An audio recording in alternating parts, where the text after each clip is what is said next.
advertising agency. Oh, well, what about it? Well, the A stands for Appleton. Alfred Appleton, 55 years old, and Eastern Trust has his life insured for $100,000. So? It's annuity. It starts paying off at the age of 65, and we'd like to see him collect it. Looks like somebody else has different ideas. What do you mean? He thinks somebody's trying to kill him. I see. You want me to run down to New York and talk to him? Well, he's up at his weekend place now, about 100 miles up the coast, overlooking the sea at Skeleton Point. You can talk to him there. Skeleton Point? Now, that's a cheerful name. I know. Johnny, make sure it stays just a name.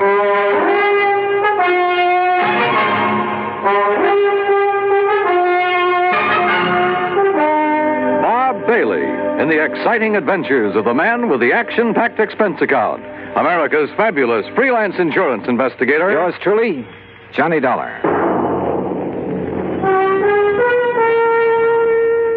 And now, Act One of yours truly, Johnny Dollar.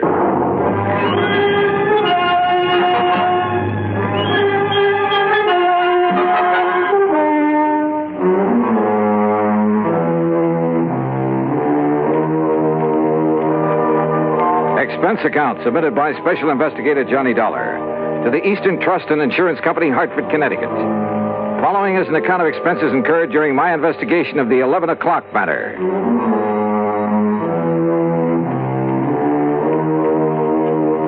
Expense account item 1, $8.40 gas and mileage on my car to Skeleton Point through a drenching rainstorm. The Appleton home, perched high on a cliff at the edge of the sea, was an old weather-beaten affair, but right now it looked mighty good to me.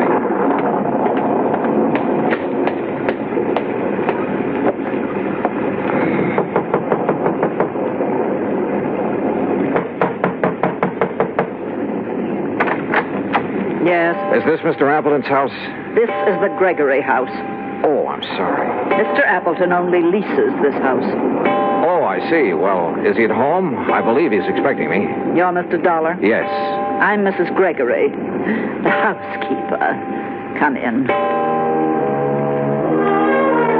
Mrs. Gregory had a strong, determined face and dark, metallic, piercing eyes. She took my coat and pointed to a door across the entry hall. I was conscious of her eyes following me as I entered the library to find two men seated in front of an open fire. Johnny Dollar? Yes, sir. I'm Al Appleton. This is my attorney, Grant Hillman. Well, how are you, Mr. Dollar? Well, a little damp, Mr. Hillman. Oh, yeah, here. Sit down to the fire, dry out. Oh, thanks. Ooh, feels good. And slightly warmer than the welcome the housekeeper gave you, I imagine. Mrs. Gregory? Well, she did seem a little reserved. She's a widow, owns his house. But I love the place, so... anyway, I'm glad you came. I understand there's been some sort of attempt on your life, Mr. Appleton. Well... Mr. Appleton has received several, crank notes lately. We thought it wise to take what precautions we could. Have you notified the police, Mr. Hillman? No, I vetoed the idea, Johnny.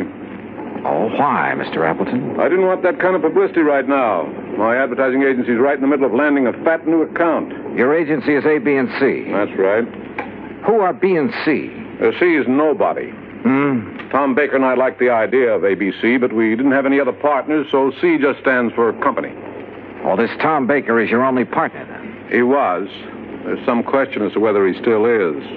I don't follow you. Al, I don't think there's any need to go into that now. I guess you're right, Grant. Anyway, I don't want to accuse Tom of anything until I've had a chance to go over the books this weekend. Al, did I hear someone at the door a moment? This is Johnny Dollar, Laura. Mr. Dollar, my wife.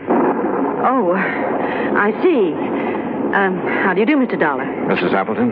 Dollar, the crank letters Al has been getting are up in my room. I'll bring them down. Okay, Mr. Hillman. You'll stay overnight with us, won't you, Johnny? Now, haven't you imposed on Mr. Dollar enough, dear? Perhaps he has business back in the city. Nonsense. And with that storm out there, I'll have Mrs. Gregory make a room for him. Well, would you like a drink, Mr. Dollar? No, thanks. Mrs. Appleton, you seemed rather surprised when you saw me here. Oh, did I? Almost as though you were expecting someone else. Someone else? Why, no, I wasn't expecting anyone in particular. Well, perhaps I just... Wait, hold it. What's the matter? That flash of lightning, there's someone outside that window. Oh, no, you must be wrong. Stay right here. I grabbed my coat and went out into the storm. Because of the prowler, sure. But also because of Laura Appleton. because she'd been staring at that same window, shaking her head quickly as though warning someone. But outside in the downpour and the mud, I could see no one, no footprints. Finally, I went back inside to the phone in the entry hall to call the local police. But the phone was dead. Maybe the storm had knocked down the lines. Yeah. Or maybe someone just wanted to make sure we'd have a nice, cozy weekend, undisturbed. And my hunch was, it might be too cozy for comfort. Act 2 of yours truly, Johnny Dollar, in a moment. And now for another episode in the life of Sergeant Donald Bellwether, my husband.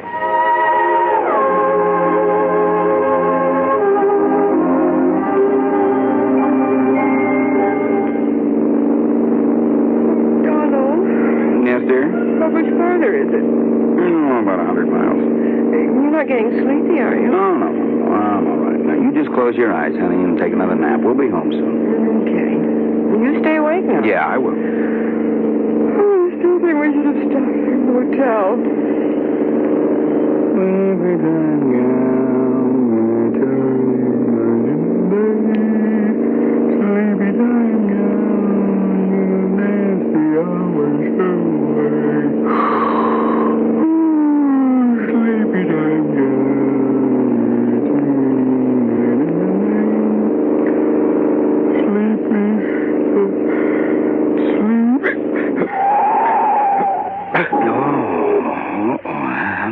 For that. Donald?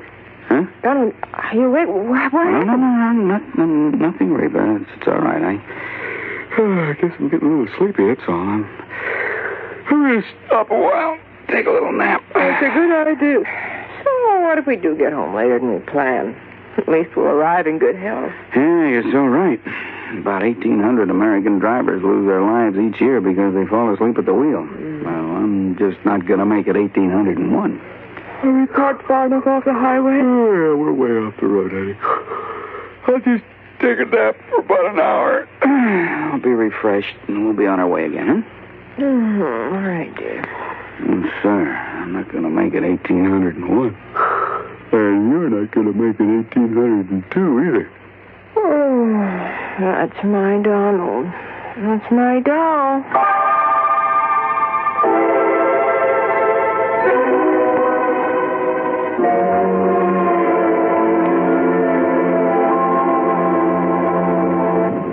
And now, Act 2 of yours truly, Johnny Dollar, and the 11 o'clock matter.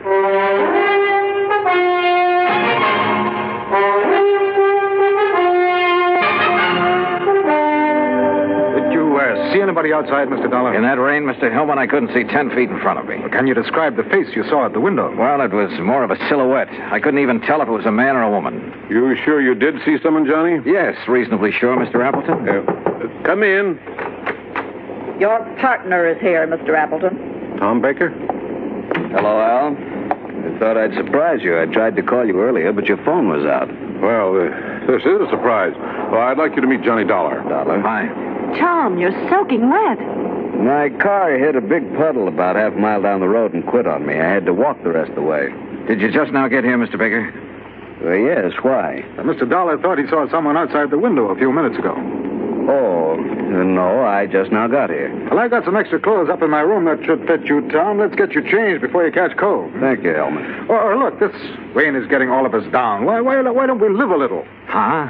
Al, how about going down to the beach house, building a fire, playing some records, having some drinks, huh? Yeah, it might be a good idea. Where's the beach house? Down near the bottom of the cliff with a beach. It's real nice. But in this weather? Oh, there's a stairway leading down. Yes, why don't we go down there? I'm getting the creeps just sitting around here like this. So we went down to the beach house. The rain had let up a little, but nobody seemed to feel much like a party. We just sat there in front of the fire, not saying much. Once or twice I thought I detected Laura Appleton and Tom Baker exchanging quick glances, but I couldn't be sure. That's the intercom from the house, Al. Oh, yeah, I'll get it. Yes? Oh, yes, Mr. Gregory. You can go on to bed. We won't be needing you anymore tonight. You know, bed sounds like a good idea. Oh, it's almost 11 and I'm beat, so if you'll excuse me. Oh, sure. Well, why don't we all... Could we have our talk now? Okay, Tom, if you insist. Laura, why don't you fix us another drink? All right, Al. How about you, Mr. Dollar? Yeah, I'm with you, Hellman. Let's go on up to the house.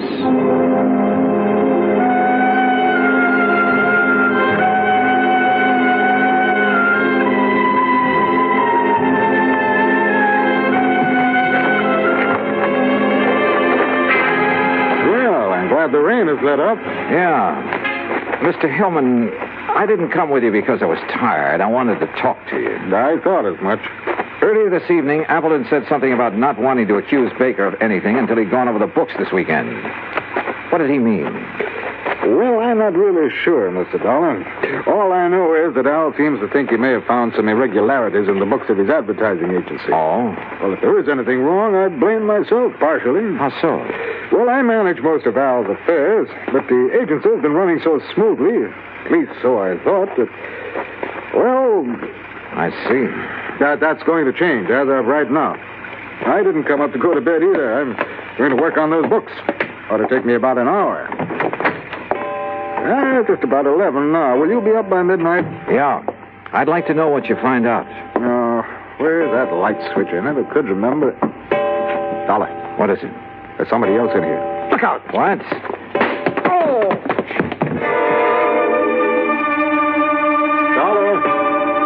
Dollar! I guess I was out only a few seconds because the clock was still striking when Hillman brought me to. Dollar, are you all right? What? Yeah, I guess so. I grabbed at him, whoever he was, but he knocked me loose. By the time I got the lights on, he was gone. Oh. Lucky for you, he only stunned you momentarily. Oh, brother. Hillman, did you see where he went? Well, he didn't leave by this front door here, I'm sure of that. Then he must be still in the house.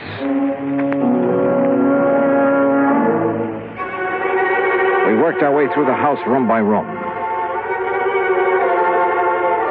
Finally, 10 minutes later, we stood by an open window in a back room. Well, there's our answer. He went out this window. Yeah. What is it? What's the matter? What?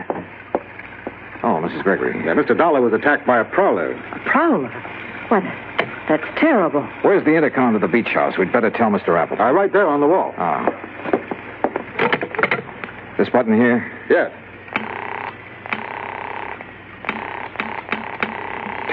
No answer. Come on, Hillman, let's get down there. We pounded out of the house and along the path to the edge of the cliff.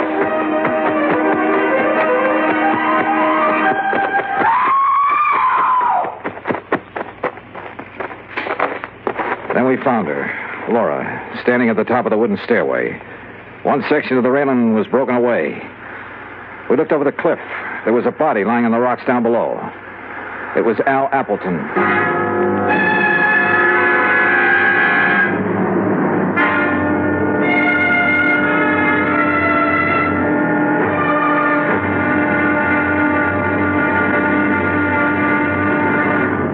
Act 3 of yours truly, Johnny Dollar, in a moment. Do you know who said, democracy is based upon the conviction that there are extraordinary possibilities in ordinary people? Those words came from the American religious leader, Harry Emerson Fosdick. From the earliest days of the United States of America, there has been the sentiment that the average person can achieve an important goal if he is given an environment in which he can develop his capabilities to the fullest extent. An environment in which the individual is given the rights and privileges that he needs for development. It is the duty of every American to protect and stimulate this environment. Remember the words of Harry Emerson Fosdick. They are part of your American heritage. The extraordinary possibilities of ordinary people are inherent in American democracy. And now, Act 3 of yours truly, Johnny Dollar, and the 11 o'clock matter. We stood on the stairway at the top of the cliff looking down at Appleton's body on the rocks below. That is, Hillman and I did. Laura Appleton was in a state of shock, and we couldn't get much sense out of her. We had Mrs. Gregory take her back to the house, then Hillman and I got a flashlight and climbed down the rocks to Appleton's body. Dead, Mr. Dollar. We'd better not move that body until the police get here. Yeah. Let's see. His wristwatch stopped at 10 after 11. It's 11:30 now. Right. And because the clock was just striking 11 when I got hit over the head in the entry hall... Yeah, so then we must have spent 10 or 15 minutes searching the house for that prowler. Meantime, he or somebody else was shoving Appleton over the cliff. Somebody else? There were a couple of people with Appleton down at the beach house. Laura and Tom Baker. I'd forgotten about Tom. Where is he? Right now, Hillman, that's a very good question. We went back to the house. The phone was working now, so I put in a call to the local sheriff's office. But all the units were out on call. They'd send somebody as soon as they could. I started for Laura Appleton's room. Grant Hillman overtook me in the hall. Belle, I made a preliminary check of the agency records Appleton brought up here with him this weekend. Did you find a shortage? Yes, possibly as much as $50,000. I see. Thanks, Hillman. Yeah, I'll see you later. Come in. Oh, Mr. Dollar. I'm feeling better now. I'm sorry to bother you with questions, Mrs. Appleton, but I'm afraid I have no choice. Yes, I understand. I want you to tell me exactly what happened. Well, I'll try. After you and Grant Hillman left the beach house, my husband and Tom Baker and I sat there a few minutes, and then Tom left. I see. Then, a couple of minutes later, somebody from the house called my husband on the intercom, so he left me. What time was that? A few minutes after 11, I guess. Uh-huh. What happened then? I sat there a few minutes longer. Then I just didn't feel like sitting there alone, so I started up the stairway. When I got to the top, I saw that the rail had been broken away. I looked over the edge. Okay. Mrs. Appleton, why did Tom Baker come here this evening? I don't know. I think you do. What? You tried to warn him when I saw his face at the window earlier. His face? And the two of you kept exchanging glances all evening. I know you're wrong. Listen, Grant Hillman's in a position to know something about your husband's business affairs, isn't he? Well, of course. Why? Your husband suspected a shortage. Hillman confirmed it a few minutes ago after going over the records. Oh, but surely you don't think that Tom Baker Baker was your husband's partner. Maybe he came up here to try to square things with him. Was that it? No. Oh, all right. Tom did come up here to talk to my husband. What about? I was going to ask for a divorce. To marry Tom Baker? Oh, I know it sounds sordid now after what's happened, but it wasn't that way at all. Tom and I wanted everything in the open. We wanted to tell Al. But I didn't realize that you and Grant were going to be here this weekend. That's why I tried to signal Tom not to come in. Go on. Down at the beach house, he wanted to talk to Al, but, well, I guess he couldn't bring himself to it. That's why he went for a walk. And you haven't seen him since? No. Oh, Mr. Dollar, I know my story doesn't sound very convincing, but if you're trying to suggest that either Tom or I killed my husband... Yeah? Dollar, could I see you a minute? Oh, sure. I'll talk with you later, Mrs. Appleton. What is it, Hellman? Tom Baker just walked in. Baker? Yes, I thought you'd want to talk to him. I sure do. Well, look, Mrs. Appleton claims somebody called her husband at the beach house on the intercom a few minutes after 11. If so, that's what lured him up to the top of the stairway. A few minutes after 11. Well, that's when you and I were searching the house. We ended up at the intercom last, though. Somebody could have had time to make that call. Now, wait a minute. Mrs. Gregory was near that room when we got to it. Yeah, I know. Why don't you question her, Hillman, while I see what I can get out of Baker?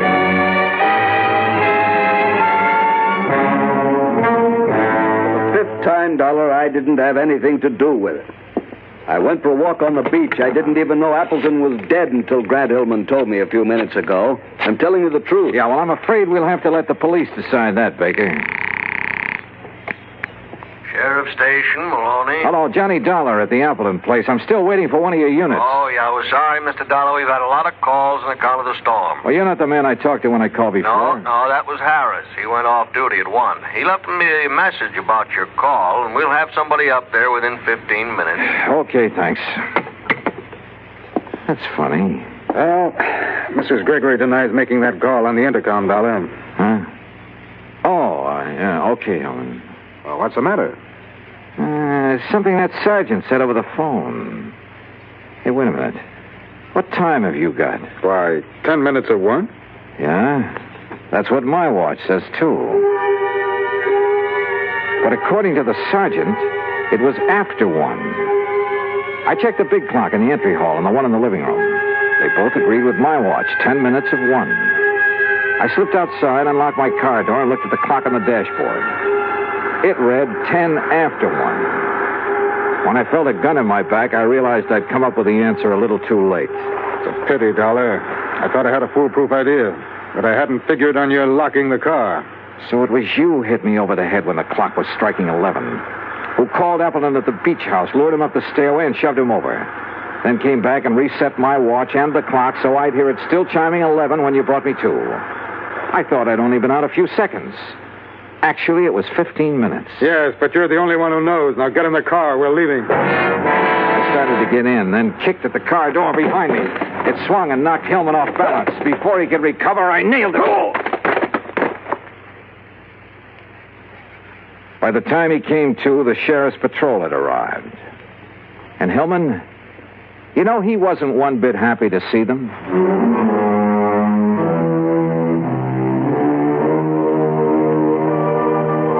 Expense account item 2, $13 even. Transportation back home. Total expenses, $21.40. And a real bargain, if I do say so myself. Remarks?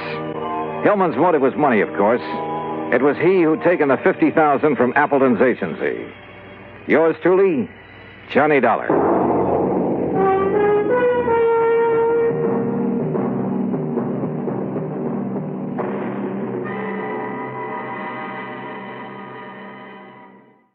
Johnny Dollar. Don't you read, Johnny? It's Lloyd's of England. George, every time I hear your voice on the phone, I shudder. Well, I guess I have asked you to handle some rather out-of-the-ordinary matters for us. George, they have been so wild, crazy, impossible, I sometimes wonder if you ever issue a normal-type policy. Well, it's a very normal-type policy that I'm concerned about now, Johnny. It's the insured himself who has me worried. Okay, tell me all. His name is Joseph, spelled with an F. Joseph Hentler. He's an inventor, among other things. His invention is what we've insured. It's a device, I guess you'd call it, for making some kind of boron-based compound. Boron-based? The sort of thing the government is vitally interested in for its airplane and rocket fuels. Oh? No kidding. I think you'd better run over here and let me tell you about it. Can you? Right away? When you put it that way, George, yeah, I think I'd better. I'm on my way.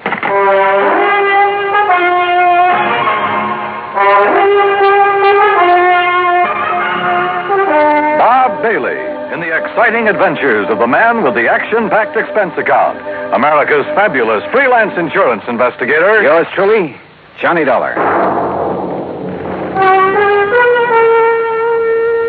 And now, Act One of yours truly, Johnny Dollar.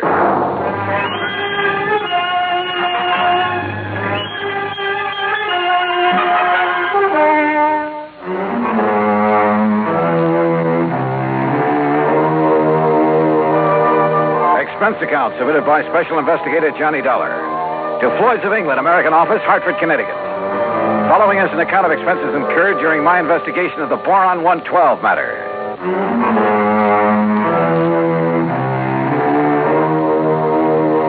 Expense account item 1, $1.10 cab from my apartment to George Reed's office. As I walked in, he motioned me to a chair, leaned over to the intercom on his desk, and pushed a key. Sit down, Johnny.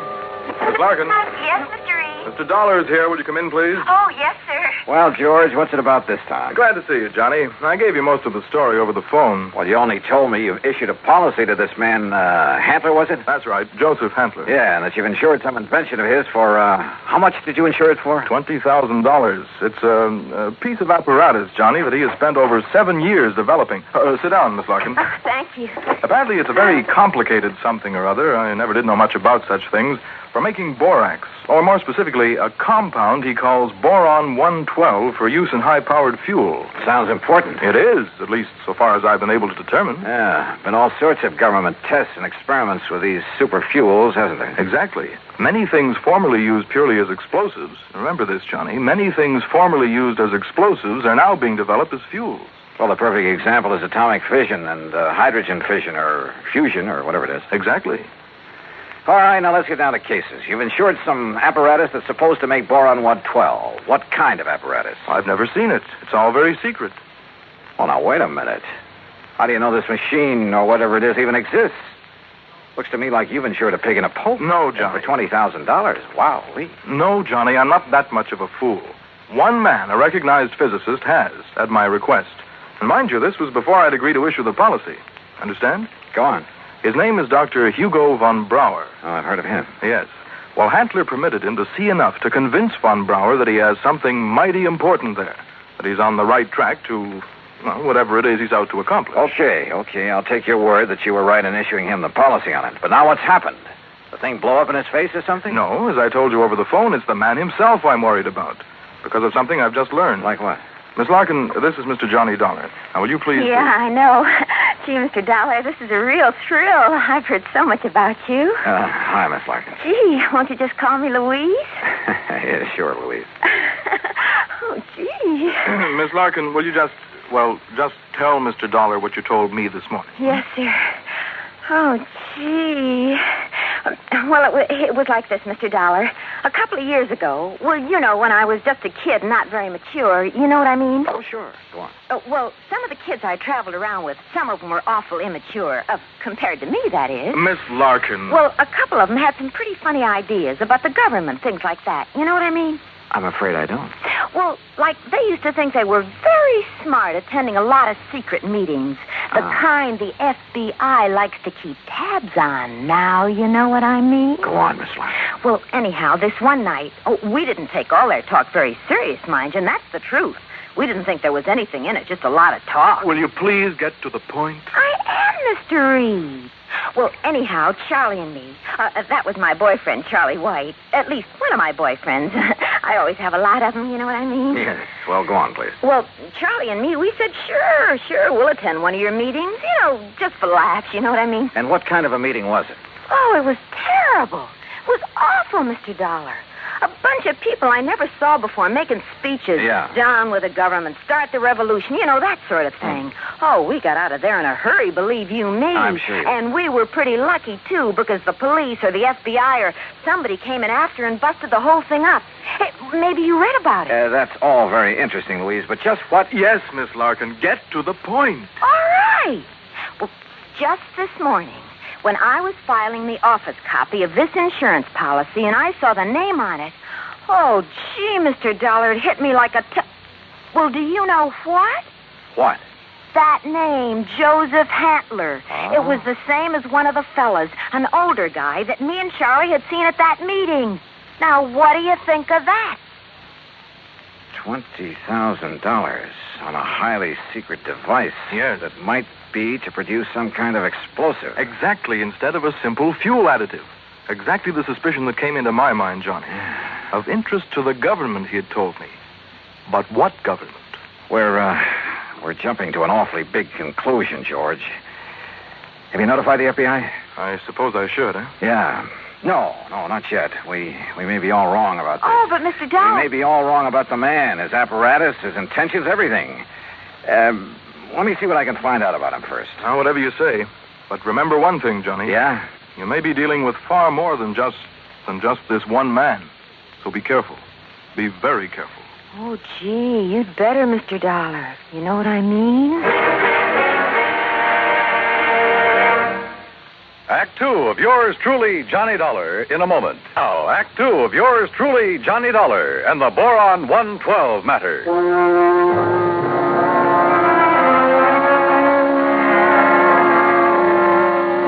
Louise Larkin, secretary to George Reed at Floyd's of England, was certain she would recognize Joseph Hantler, the inventor who had ensured a secret process for making Boron 112. If, that is, he were the same Joseph Hantler she'd met at one time at a meeting of a subversive group. Expense account item 2, $50, deposit on a rental car. In it, Louise and I crossed the Connecticut River to East Hartford, went south to Hockenham on Route 2, then south and east on a seldom used gravel road that took us a few miles to the edge of a stream called the Salmon Branch. There in a little grove of trees, we found a windowless concrete block building, the so-called laboratory of Joseph Hantler. Gee, those directions Mr. Reed gave us were pretty good, weren't they? Yeah. Hantler certainly picked himself an isolated spot. Come on. Boy, this is exciting, isn't it? Now, just remember what I told you. If this is the man you met at that party line meeting, don't appear to recognize him. Just give me a slight nod to say yes or no. Yeah, but what if he recognizes me? Yeah, we'll cross that bridge when we get... Stop! Stop right where you are! Do you not see the signs on the fence? Keep out, keep out. Yeah, Johnny, it's him. You're sure? Yeah, gee. Well, did you hear me? I'd like to talk with you, Mr. Handler. It is Dr. Handler. Who are you? My name is Dollar, insurance investigator. And who is this woman? Just a friend of mine. So, what do you want with me? Well, I want to see the machine, the apparatus that Floyd's of England has insured for you. No, you may not. I'm engaged in highly secret work here. Work that is worthy only of my own great talents as a physicist, chemist, and inventor. Work for the government. Yeah? What government? What are you talking about? The United States government, of course. Suppose you let me see whatever contract you may have with them. I let you see nothing. I have no contract. Oh?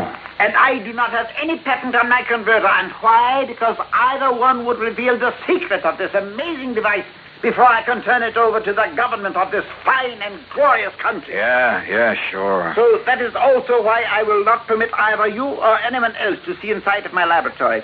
So leave. Immediately. Go, get out of here. Dr. Handler, if you'll just let us... No.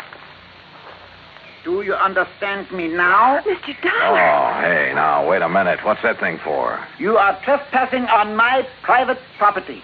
If I shoot you, I am within my rights. Now leave. Now! Do you hear me? Come on, Louise. Gee, yeah. And do not come back here. Do you hear me? Never! Same man, huh? Oh, he sure is. Gee, that gun he pulled on you, I was scared, you know what I mean? Yeah, I know what you mean. Well, what are you going to do, Mr. Dollar? You know something, Louise? I'm not sure. But I was sure by the time we got back to Hartford. I took Louise back to George Reed's office. George was out to lunch, but I stopped long enough to telephone an old friend of mine, Lee Houck, at the local office of the FBI. Asked him to meet me for a bite to eat. Sure, Johnny. How about the Hearthstone? Anywhere you say. 1 o'clock? I'll be there. Well. Yeah, I know what I'd do, Johnny. What, Louise? I'd tell the FBI. That's exact. Yeah, well, we'll see. I know what Charlie would do, too. Charlie? My boyfriend, I told you, Charlie White. Oh, yeah. Well, I'd better be on my way. He'd go out there and he'd kill that crazy old man. Well, Johnny, he just hates those people who are conspired to overthrow the government. Hey, look, tell George when he gets back to the Ever office. since we got drug into that awful meeting of those awful people, why, he hasn't even seen those guys that persuaded he and I to go there that night. Louise. He says if he ever does see any of them, boy, what he'll do to them. Yeah, I'm sure. Now, look, I got to keep a luncheon date. Tell George Reed when he comes back that I'll see him later, huh? Then I'll see you again, Johnny, huh? Hadn't you better answer that phone? Huh? Oh, yeah. Oh, goodbye, Johnny. See you. Floyd's in England. Oh, Charlie. Hey, Charlie, what do you think's happening? Who I've been talking to? My dream man.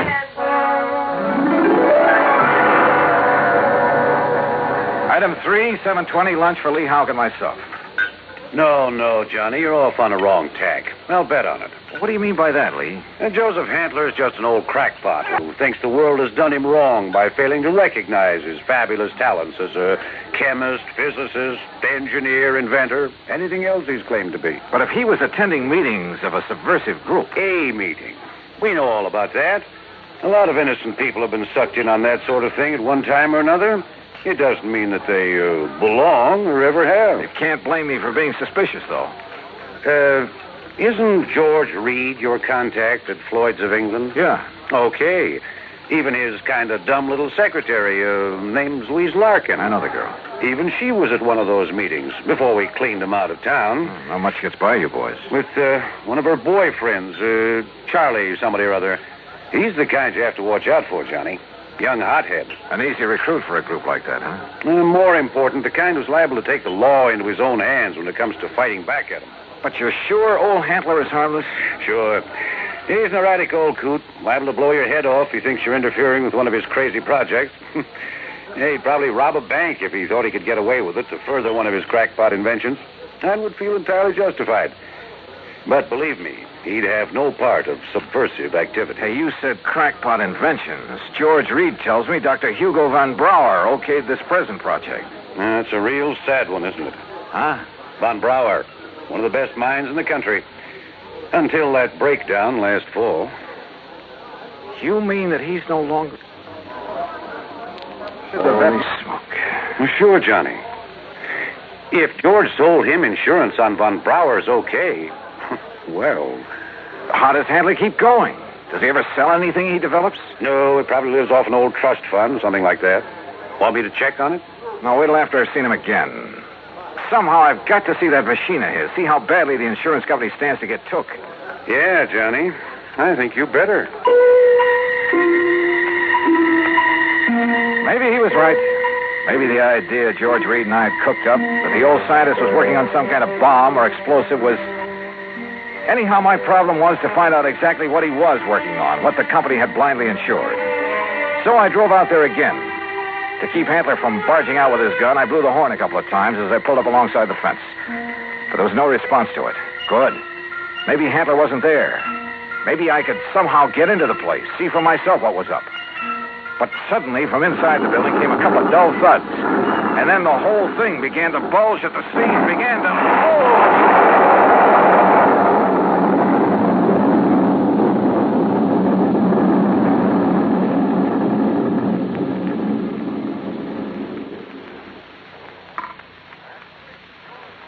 Act 3 of yours truly, Johnny Dollar, in a moment. 3 of yours truly, Johnny Dollar, and the Boron 112 matter.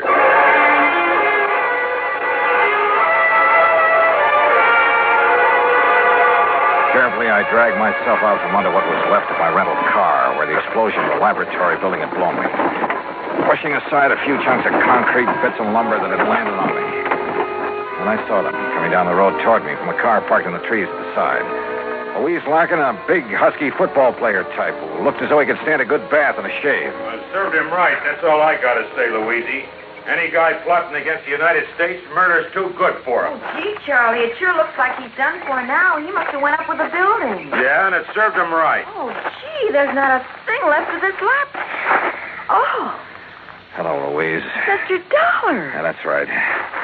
And I take it you're Charlie. Yeah. Hiya, Dollar. What do you think of that? You did a pretty good job, didn't you? What? Yes, sirree. Huh? What are you talking about? Was he still inside? Did you murder Dr. Handler, too? Johnny! Now, wait a minute. You think I done that? Oh, no, Johnny. We just got here. Oh, sure. Honest. Charlie was going to have a showdown with him. He was going to drag him out of that place and hand him over to the FBI. Sure. What'd you think? Gee, I was worried about the old man's gun, remember? I remember. But if you think a lousy gun was going to stop me from handing a subversion guy like him over to the...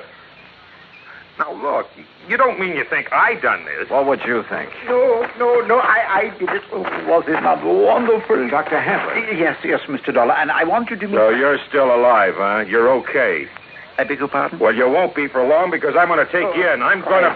Quiet. Mr. Dollar, my good friend, Mr. Dollar. Huh? I want you to meet this gentleman from the commission in Washington. Commission? D.C., Washington. Dr. Bernard Steiner. The Dr. Steiner? Yeah, but of course. I've heard of you, and now it's nice to meet you, Mr. Dollar. This final test, it was proof. It was final, all right. Yes, it was all the proof I need. We observed the buildup of the explosion from the top of yonder hill. The proof of what? That Dr. Handler has finally come up with a controlled power source in his boron compound of inestimable value to the country's rocket program. So, I am a great man at last. Though why he calls it Boron 112, I'll never know. Well, because it was experiment number 112 with my wonderful converter process. What else? Hey, if you're from Washington, mister, I am, young man, and I assure you the government will take over Dr. Handler's process immediately. Well, I'll be doggone. I don't get this. Neither do I, honey. Well, what about the converter, as you call it?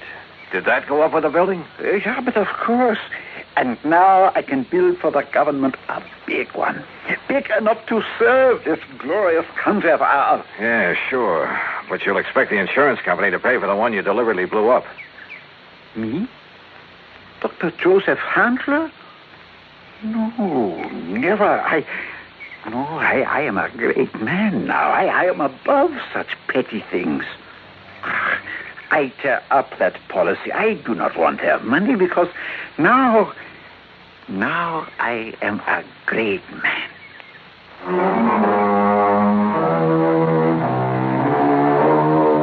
There you are, George. Full report. Payment on the policy is up to you. And if you do pay, at least it's in a good cause. Also, well, I guess you and I have both learned a lesson about jumping to conclusions. Expense account total, including incidentals, replacement of the rental car, and transportation back to Hartford, $2,431. Yours truly, Johnny Dollar.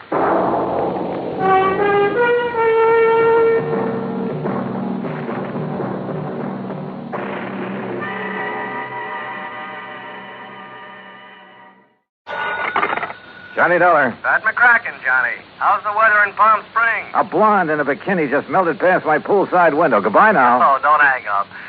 Johnny, this job's just a few miles north of where you are. It'll take maybe a day to clear it up. Yeah, you said that last Christmas, Pat, and I got trapped in a blizzard. This season, I soak in the sun. Happy New Year. John boy, we have a bonus list in this office. Your name could be on it. Near where I am, huh?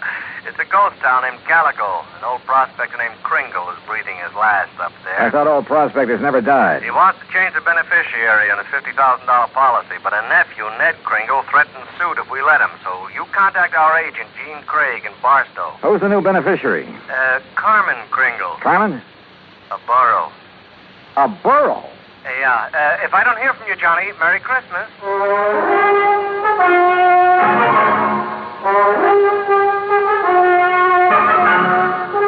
Bob Bailey in the exciting adventures of the man with the action-packed expense account. America's fabulous freelance insurance investigator. Yours truly, Johnny Dollar. And now, Act One of yours truly, Johnny Dollar.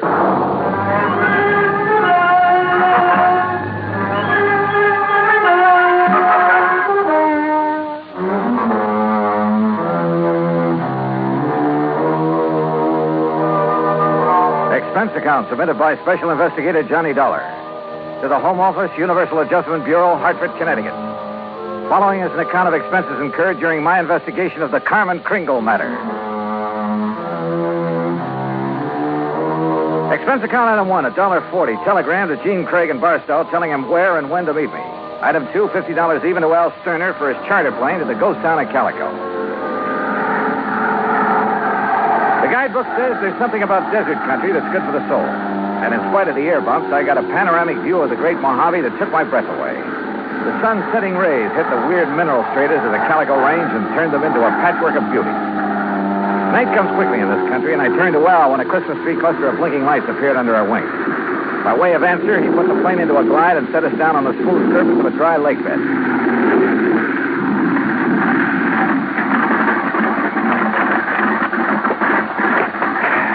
Johnny, you want me to wait around till your friend shows up? No, thanks. Well, there seems to be plenty of company. That's just an old coyote. Don't stand too long or you'll freeze to the spot. Okay. Good luck. Call me when you want to be picked up.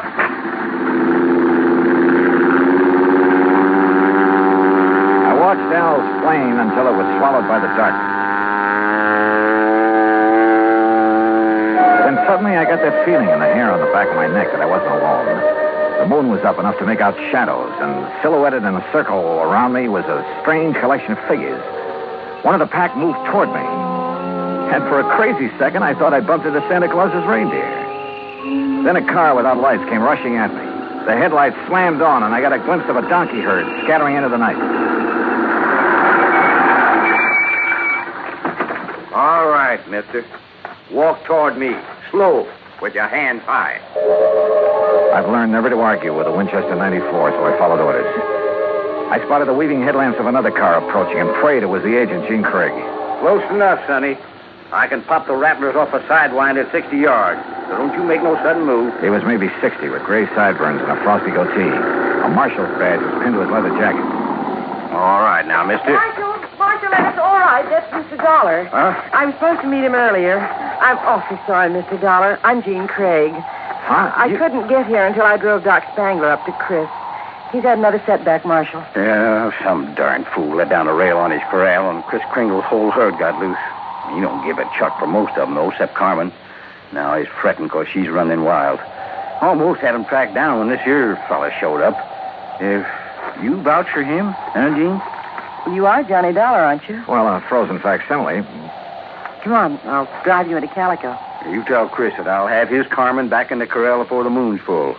And, Gene. Yeah, Marshal. Tell the old sourdough to stay alive, would you? We need him around here.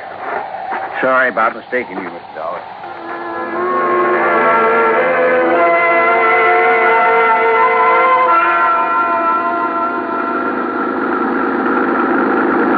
Jean Craig, with a J, knew her way around.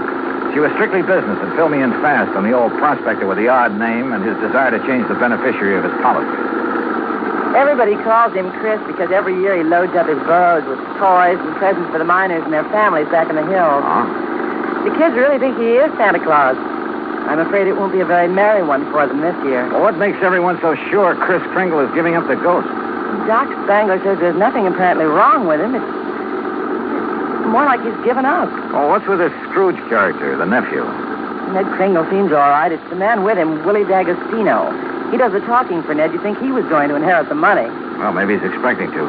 You know, you're making a good case for Carmen. Can a burro be a beneficiary, Johnny? Chris can leave it to a three-masted schooner if he wants, providing a trust is set up. Could the people of Calico be that trust if they promise to take care of Carmen? Yeah, I guess so. Why? That's the way Chris wants it. That way there'll always be a Christmas in Calico. What happens when Carmen goes to donkey heaven? Or is it burros that never die? There'll always be burros in Calico, Johnny. And one of them could always be named Carmen.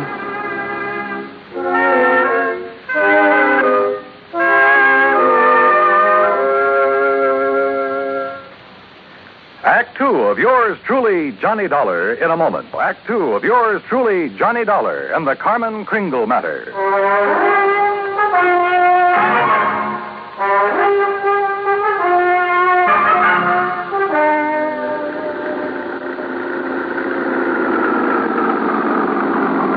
Well, here we are, Johnny. Calico, once the richest silver city in the West. It was unbelievable. Like seeing a page from the past. Walter Knott, famed creator of Knott's Berry Farm and Western historian, had bought the old ghost town's battered remnants and restored it to the way it must have appeared in the wild and fevered days of the Silver Lode. I could make out signs nailed to weathered batten boards that told of a flourishing and colorful past. Joe's Saloon, The Last Chance, Hyena House Hotel, Lane's Mercantile, the Calico Prince. High on a hill at the edge of town, people were gathered at the entrance to a cave that was illuminated by hundreds of miners' lamps. Kind of gets you, huh? Almost like it was planned. They're rehearsing for the Christmas Eve pageant. Maybe you can spend Christmas Eve with us, Johnny. You don't have other plans? I have a day with a steam-heated swimming pool. What? Come on. Let's meet the old man. Expense account item 3, $100 for a quart of perfume or a mink scarf, anything to wipe the hurt look off of Jean Craig's face. She led me up the steps to the rickety porch of Chris Kringle's wooden shack. A tall figure carrying a black bag stepped toward us out of the shadows. Jeannie, I'm glad to see you. Will you drive me back to town? Why, certainly, Doc. Oh, this is Mr. Dollar. Hi, son. Hi. Chris, is he still all right? I couldn't say. Been sitting out here waiting for you. You haven't seen the patient? The medical man owes a duty and all that, but I'm too old to talk back to a gun. They wouldn't let you in? Tired of it. Well, I'm not a medical man. Well, please be careful, Johnny. I told you, Stallbone, stay away and leave the old man to... Well, if it ain't little Jeannie, the policy fixer. And who are you, mister? Willie D'Agostino. This is Johnny Dollar. He's from the insurance company to see about changing the policy. Who is it, Wally? Who are you talking to? Relax, will you, and let him give us some tourist directions back to Barstow. There'll be no policy changing at this late date, mister. Ned Kringle is very bereaved at the imminence of his uncle's demise. Just family admitted at this sad hour, so mosey along, folks. I'll leave the young man to his grave. Your foot is in the door, mister. I don't like your foot, and I don't like you. His hand moved to his shoulder holster, but Jean was standing right beside me. It was Doc who suddenly shouldered past D'Agostino and fled up the stairs that gave him my chance. I kicked the door wide. Threw him off balance. I shoved Jeannie aside, and that was a mistake. Because a million Christmas tree lights blazed up in my skull.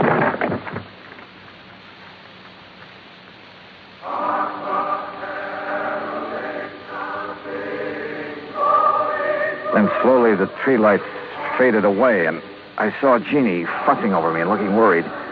A young, nice-looking fellow was seated next to a marble-top table.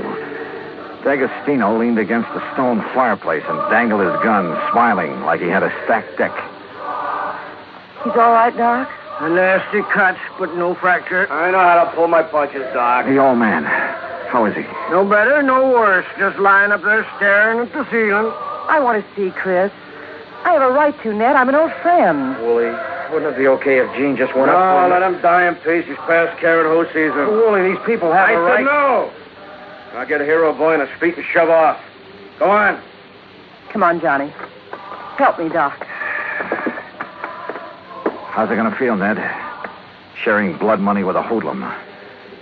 Your uncle paid for that policy with a pick and a shovel. It took a lot of years, a lot of sweat. And he's had your name on that policy ever since you were born. Oh, man, Kringle never saw pay dirt in his life.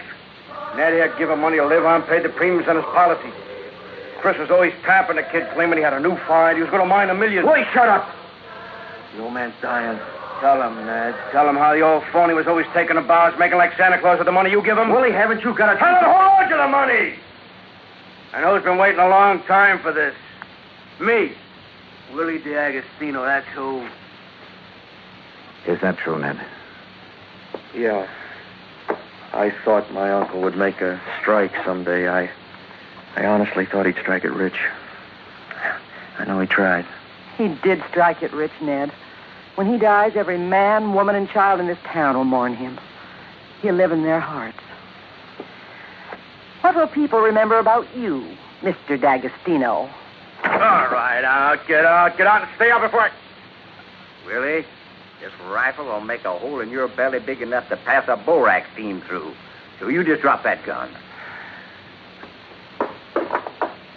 Well, I don't know what the shouting's about, but you're guilty of carrying sidearms. You're threatening violence, Mr. D'Agostino. And ain't nobody does that in Calico, as long as I'm the marshal. Now, you better get. Ed Noller, I love you. So let Gladys hear that. Well, I'll see how Chris is. Doc, tell the old buzzard that I got his Carmen back in the corral. Jingle bells and all. Yeah, nice work, Ed. Now, what's holding you, mister? Okay. All right, let's go, Ned. Let the squares have a round, huh? I'm going to stay here, Willie. I want to be here when Chris... Hey, that's a good idea. That way, no fooling around with the will, huh? Smart kid, that Ned. See you at the funeral, huh? I'll go up now. You were wonderful, Marshal. And you too, Johnny. Oh, yeah, sure. I take a nice sock on the head. Hey, you folks better come up, too. Chris wants to say something. Oh, wait a second. I figured on this. The corral. Come on.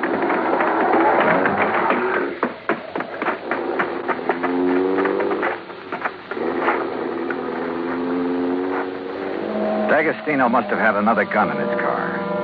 One of the bullets had found the mark he intended. Willie Boy wasn't taking any chances that Carmen Kringle would inherit $50,000. We found the burro lying on her side, quite dead.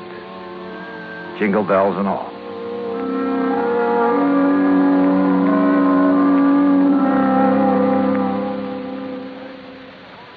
Act 3 of yours truly, Johnny Dollar, in a moment. Oh, Act 3 of yours truly, Johnny Dollar, and the Carmen Kringle matter.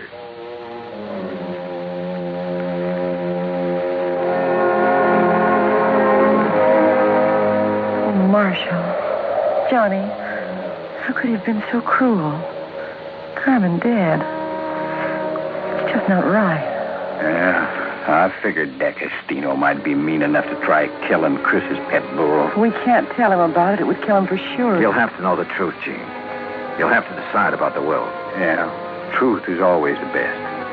And easy this time. Easy? Huh? Yeah. I'll just take these bells off of this poor little feller, and I'll put them where they belong. Carmen? What? Carmen. Oh. Mosey over here now. Well, you pulled a switch. You put these bells on another book. Yeah. I didn't trust that greasy character, and I was right. A nice girl, Carmen. I'll be. Now, you folks going up and see old Chris. I'll keep an eye on this here $50,000 jackass. the way it's going to be, ain't it, Johnny? Yes, sir. That's the way it's going to be. But I was wrong. The roly-poly little old man in the four-poster bed with his white whiskers resting on the quilt changed his mind again. Even after hearing about how the marshal saved Carmen. I wasn't going to scratch Ned's name off of that insurance, Mr. Dollar. I tried to shake that D'Agostino, figuring he'd take his hooks off of Ned if he thought my Carmen was going to get the money. Oh, I was scared for a while that I just might have to up and die to square my nephew's gambling debts. I'm sorry, Chris. I'll work my fingers raw paying every cent I owe, but I'll pay him back with interest. I want you around. Okay, Mr. Dollar. Yeah, Chris. Lift the lid on that footlocker and fetch me one of them bags in there. They're pretty heavy, but you look strong. Oh, they're sure heavy enough. You got them stuffed with silver? It's better than silver. Open it up there. Yeah, that's it there. Yeah, recognize that? Yeah. Maybe you'd better have a good sleep, Chris. This here is plain old gravel. Oh, plain gravel. It's uranium, Doc. Huh? The last batch assayed at $900 a ton. And I got a mountain of it staked out. In both our names, Ned. You don't say why, Chris. Mr. Dollar, if you and Jeannie check with the Barstow Bank, you'll find that they'll extend credit on the strength of that assay. You reckon you can spend 2 days buying enough presents so as we won't disappoint the folks hereabouts?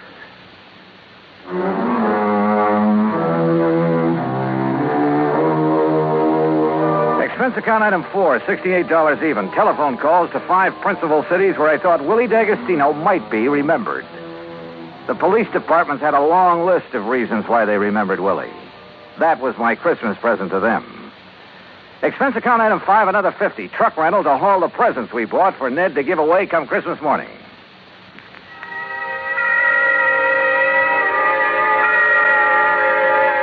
And then it was Christmas Eve. We sat on the Kringle's porch and watched the procession up to the Maggie mine. The flickering lights from the miners' lamps reflecting on the faces of the happy children. Old Chris was bundled up in blankets, his little eyes twinkling, chuckling to himself like he knew all the answers to the universe. Jean was there, too. Kind of nice. Isn't it, Johnny? Kind of nice. Marshal Ed Noller was one of the wise men in the procession. I recognized the sideburns. And Doc Spangler couldn't hide his height. Oh, he wore an awful beard. Ned Kringle led the burro that carried the Blessed Mother. Yeah, you guessed it. The burro was Carmen Kringle. Expense account total, including return to Palm Springs and incidentals, $229.75. But forget it, Pat. This is the best holiday I ever had. And I was only cold at the start. From all of us to all of you, may this be your very merriest Christmas ever. Yours truly, Johnny Dollar.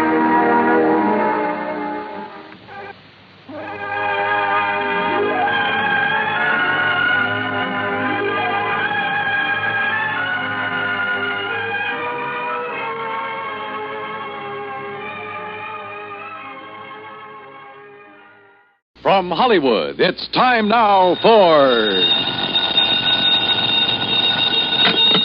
Johnny Dollar. Mr. Dollar, I want you to come over here right away. What's that again?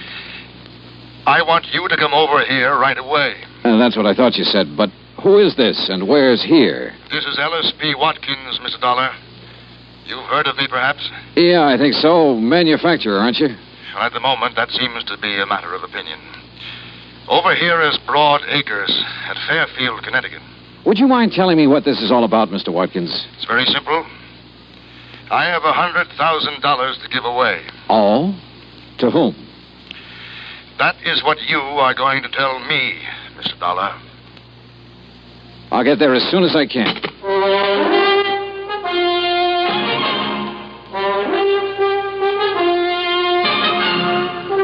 Bob Bailey in the exciting adventures of the man with the action-packed expense account. America's fabulous freelance insurance investigator. Yours truly, Johnny Dollar. And now, Act One of yours truly, Johnny Dollar.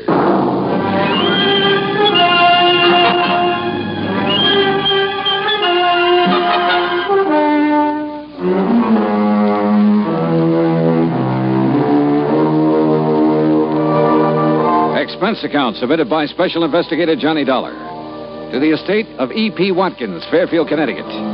Following is an account of expenses incurred during my investigation of the Happy Family matter.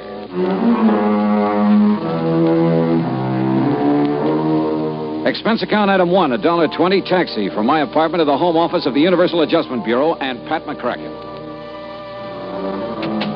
Well, didn't take Mr. Watkins long to get in touch with you, Johnny. Yeah, I figured he must have got my name from you, Pat. E.P. Watkins holds a life policy for $100,000. Beneficiary was to have been his wife, but she died several months ago. Now he wants to designate a new beneficiary. You mean he wants me to tell him who the beneficiary should be? That's right. No, thanks. Now, look, You Johnny... look, Pat. I got tangled up in a family matter once before. I still have the scars to prove Johnny... it. Why doesn't Mr. Watkins pick his own beneficiary? Ordinarily he would, but in a case like this, it might take time. So what? From what I can gather, Johnny, Mr. Watkins doesn't have much time left to live. Oh? Okay, Pat. Item 2, $4.30 transportation by car to Broad Acres, the Watkins home in Fairfield. It was a big place, and it was old. I was shown into the library.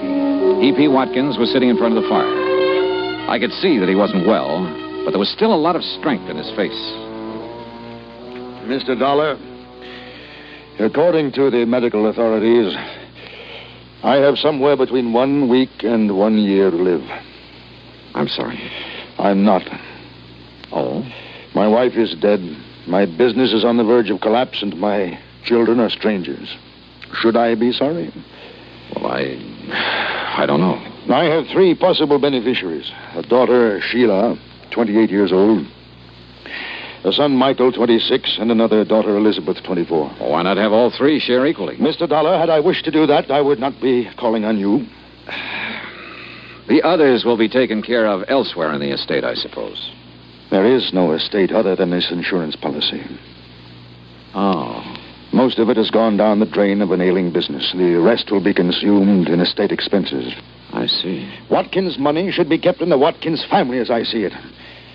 But I most emphatically wish the money to go to one member and one member only. And the other 2? They're to be left out in the cold, huh? I did not engage you to examine my motives, Mr. Dollar. You have asked me a direct question, and I will give you a direct answer. Yes, I intend, as you put it, to leave the other 2 out in the cold. You say there are 3 of them, Sheila, Michael, Elizabeth. What can you tell me about them? Well, Sheila, who lives with me, she seems to think that she should be managing my affairs instead of I. Uh-huh. Michael seems to prefer the so-called life of an artist to assuming the responsibilities of the name of Watkins. And Elizabeth? Stubborn. Married to one James Lovett, who is quite convinced that he knows infinitely more about business matters than I ever did. Well, you seem to take a pretty dim view of all of them, Mr. Watkins. I do. I do indeed, Mr. Dollar. You know, one little item occurs to me. And what is that? Whichever 2 are left out aren't going to like it very much. Obviously. Which means they're not going to like me very much. Also quite obvious. So I intend to pay you a considerable fee. But you will earn it. Every penny of it. Act 2 of yours truly, Johnny Dollar, in a moment. And now for another episode in the life of Sergeant Donald Bellwether, my husband.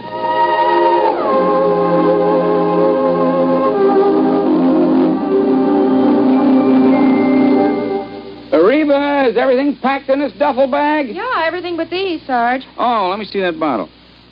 Reba. What in the world would a bunch of guys on a fishing trip want with these indigestion pills? Well, now, you just take them along, Don. Remember, you boys will be doing your own cooking for 3 whole days. Yeah. Maybe you're right. Oh, boy, I can hardly wait to pop some of those freshly caught fish into the pan. There, now. Everything's all packed. Yeah, well, we better get going. The fellas will be waiting. Well, I'll walk you to the car. Okay. I'll carry this bag. The rest of the gear's already packed. Here, I'll open the door for you. Oh, thanks, honey. Now, I'll just put this bag in the back seat. Okay. Now, kiss me goodbye right here on the front lawn so the neighbors will know I'm not leaving because we quarreled. Oh, you're so silly. Good luck, dear. Have a wonderful time. You really deserve this fishing trip. Oh, is that all you got to say? I mean, you usually tell me to drive carefully, et cetera, et cetera. Well, this time I will not say a word. Oh. Okay, dear. Well, I guess I better be going. Hey, what's this note on the steering wheel? Dear Sergeant, on one holiday last year in the States, speed was a factor in 71% of the accidents. Drinking was a factor in nearly half. Accidents were most frequent early in the weekend. 82% of the accidents happened in rural areas, and the victims were usually the drivers. Your loving wife, Reba. I might have known you'd get to me somehow. Goodbye, dear. Oh, I'm going to miss you. I'm going to miss you too, Reba. And don't you worry. I'll drive safely. That's my Donald. That's my doll.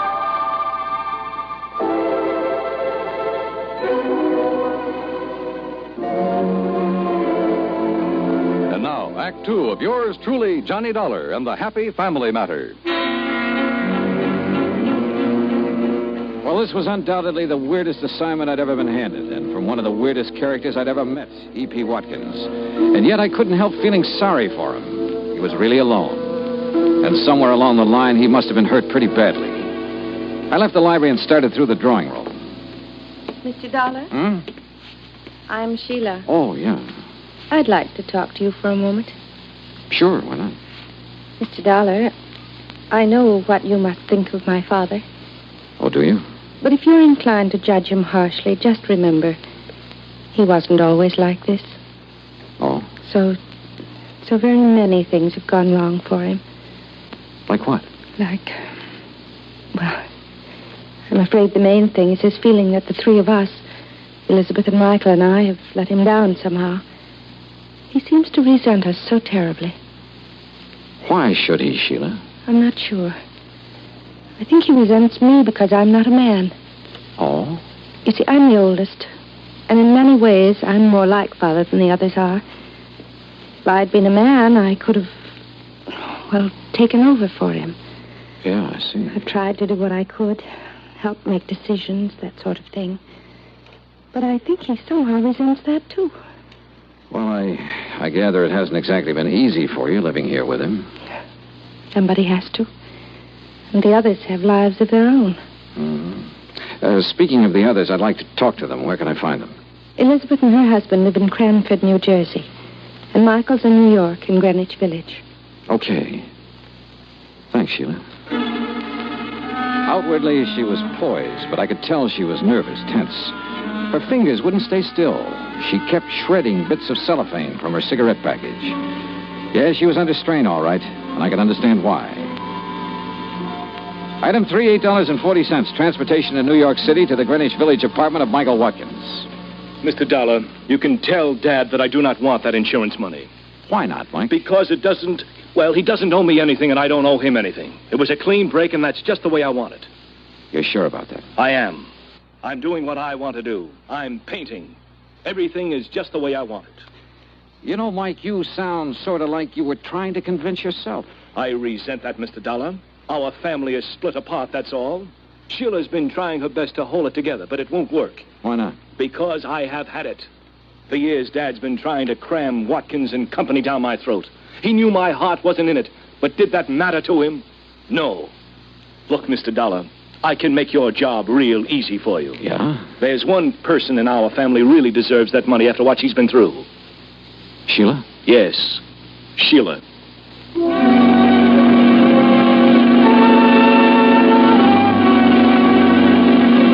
Item 4, $6 even. Transportation to the Lovett's home in Cranford, New Jersey.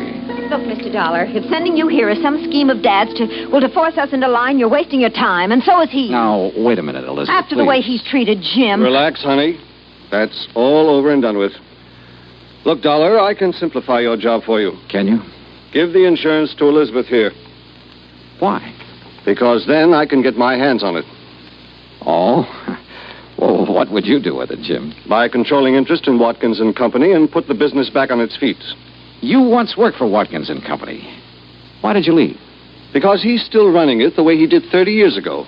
It won't work, and I wouldn't be a part of it. Jim tried, Mr. Dollar. He really did. But Dad wouldn't even listen to him. For years, he tried to get Mike to take over the business. But Mike prefers to be off in Never Never Land painting those lousy pictures of his. Now, Jim. They are lousy, and you know it, Liz. Look, Jim, you say Mr. Watkins didn't give you a chance to put your ideas into effect, huh? No.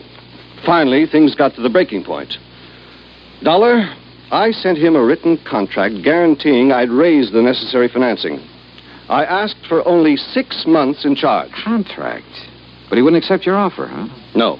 Sheila begged him to sign. Finally, he sent word back for me to tear up the contract and get out of the company. I see. Well, Dollar, you've met all three of us now. Who's going to be the beneficiary? Sheila, or Mike, or Elizabeth?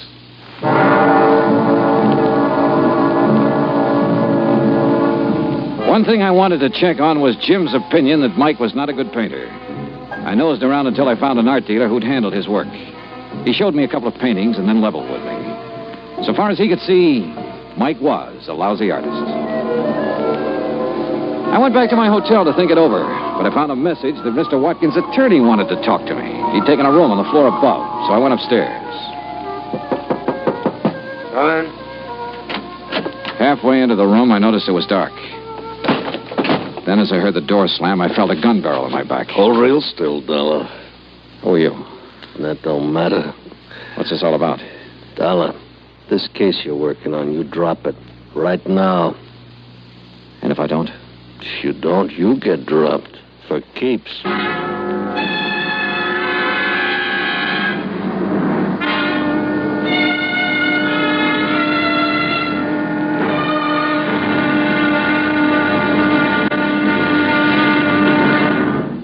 Act 3 of yours truly, Johnny Dollar, in a moment.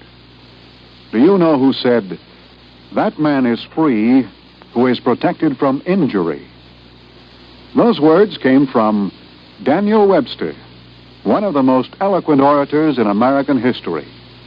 Webster knew that a man could not be free unless he lived in a country which recognized his right to freedom and created laws to protect that freedom. A slave state may say that its citizens are free, but as long as a single citizen can be harmed by the whim of a country's rulers, true freedom does not exist. A man is free only if his rights to freedom are protected. Remember the words of Daniel Webster. They are part of your American heritage. The free man must be protected from injury. And now, Act 3 of yours truly, Johnny Dollar, and the Happy Family Matter.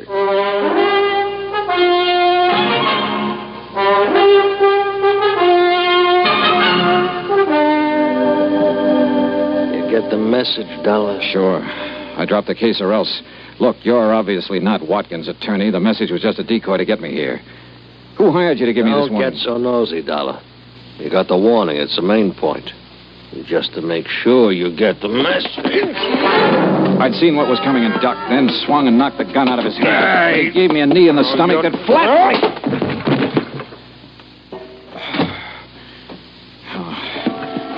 By the time I got to my feet, he was gone. I turned on the lights and looked around. And then on a table, I spotted something that stopped me cold. The truth had been right under my nose all the time. I called the various members of the family, asked them to meet me at the Watkins home. When I got there, they were waiting for me. Mr. Watkins, Sheila, Mike, Elizabeth, and her husband, Jim. There was a stiff, chilly politeness in the air. There was tension, too. Mr. Dollar, I want you to know that I resent your theatrical gesture in assembling us like this. And I'm sorry, Mr. Watkins, but you hired me to do a job, and I'm trying to do it. I'm sure you have reasons for this, Mr. Dollar.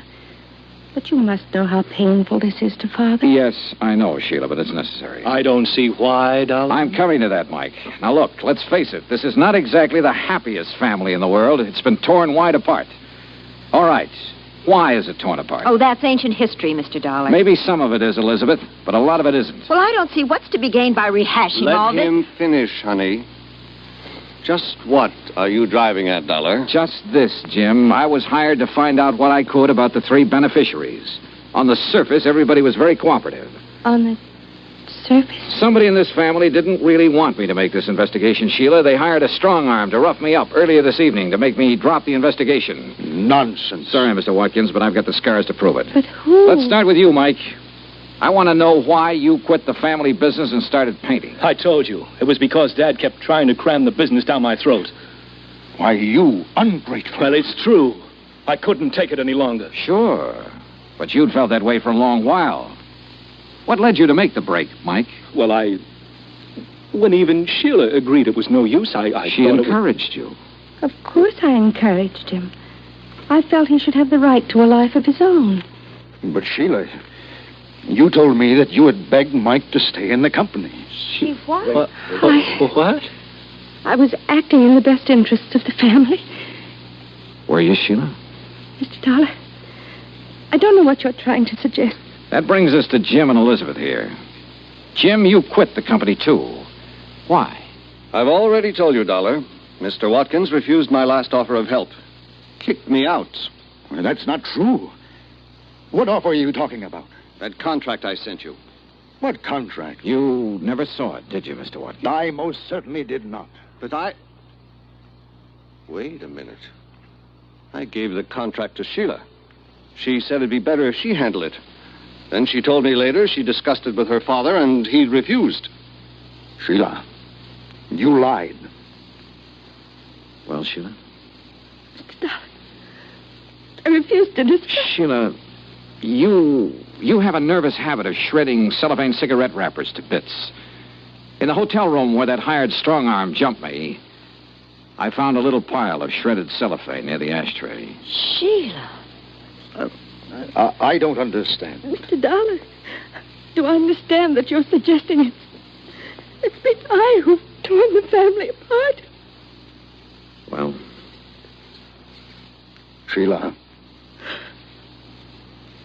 Yes, Father. Why? I'm not sure. I don't know. Hey, look, I'm an insurance investigator, not a psychologist. But I don't think this is too hard to understand. Sheila, weren't you trying somehow to punish? I'm not sure. Sheila. Oh, Sheila, if that's true, you need help. They all had a life of their own. Except me. We'll help you, dear. We'll get help for you. I hated what I was doing. But I just couldn't seem to help myself. Mr. Dollar, you will understand that I am rather bewildered by all this. I do, Mr. Watkins. Now, you suggest that she was deliberately trying to tear the family apart in order to punish someone? Well, that's only a guess, Mr. Watkins, but I think it's probably a good one. Then she was trying to punish me. I think so. Should I understand why? Did she ever have a life of her own? Was she ever allowed to have one? Mr. Dollar, I requested you to designate a beneficiary for me. Yeah, that's right. I now request you to suspend further action for the time being. It appears the matter requires further thought. Yeah. Yeah.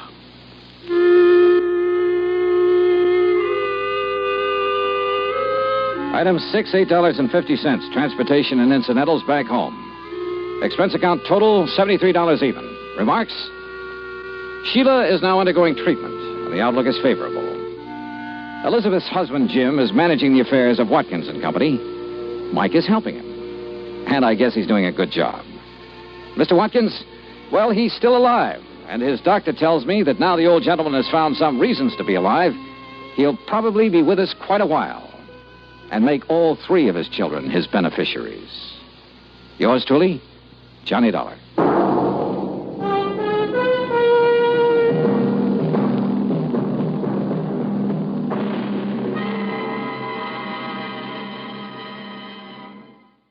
Johnny Dollar. Jerry Holland, Johnny. Tri-Mutual Insurance Limited. Oh, sure, Jerry. How are you? The name Curtis Randall mean anything to you?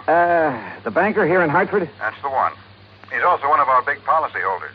At least he was. Oh, what's happened to him? Day before yesterday. He and a friend of his, a fellow named Byron Peters. They went deer hunting over near Kingman, New York. And? They hired some old character in the neighborhood to act as guide. Randall and Peters didn't know it, but the old goat was an alcoholic. So what happened? At the end of the day's hunt, they raised Cain with Curly because he hadn't found them a deer. Curly, the name of the guide, huh? Yeah. They had a big argument. Over 500,000. 100. Wow. Who's Randall's beneficiary? His hunting companion, Peters. Peters? No wonder you want me to investigate. Johnny. Only this one looks too easy. Wait, Johnny. I'll be right over.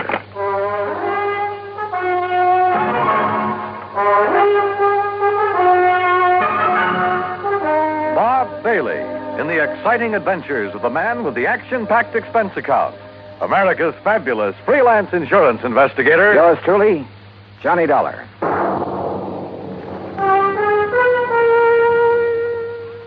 And now, Act 1 of yours truly, Johnny Dollar.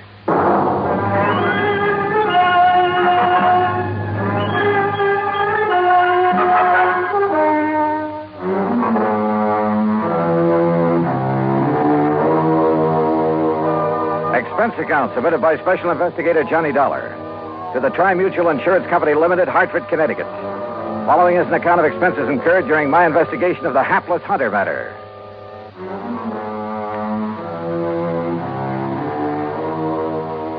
Expense account item 1, 95 cents for a taxi across town to Tri-Mutual in the office of Jerry Holland. As I opened the door, he met me halfway. Hey, what was the idea of hanging up on me, Johnny? Then when I tried to call you back, you'd left. Well, sure. I figured if this thing only happened a day or so ago, the faster I could get working on it, the better. Well, I'll go along with you on that, but Where's now... this man Peters? In the hospital. Because if anybody should be suspect, he should. After all, as a beneficiary... What did you say? I tried to tell you on the phone, only you hung up. Byron Peters is in the hospital. Where? Over in Kingman, New York. Why? Because he was shot up, too, by that drunken guide when he tried to prevent him from killing Randall. Oh. Then Curly killed himself. Yeah. You know, if you'd stop going off half-cocked, you might get somewhere on this case. If it really is a case. Sorry, I guess I jumped to a conclusion You sure before. did.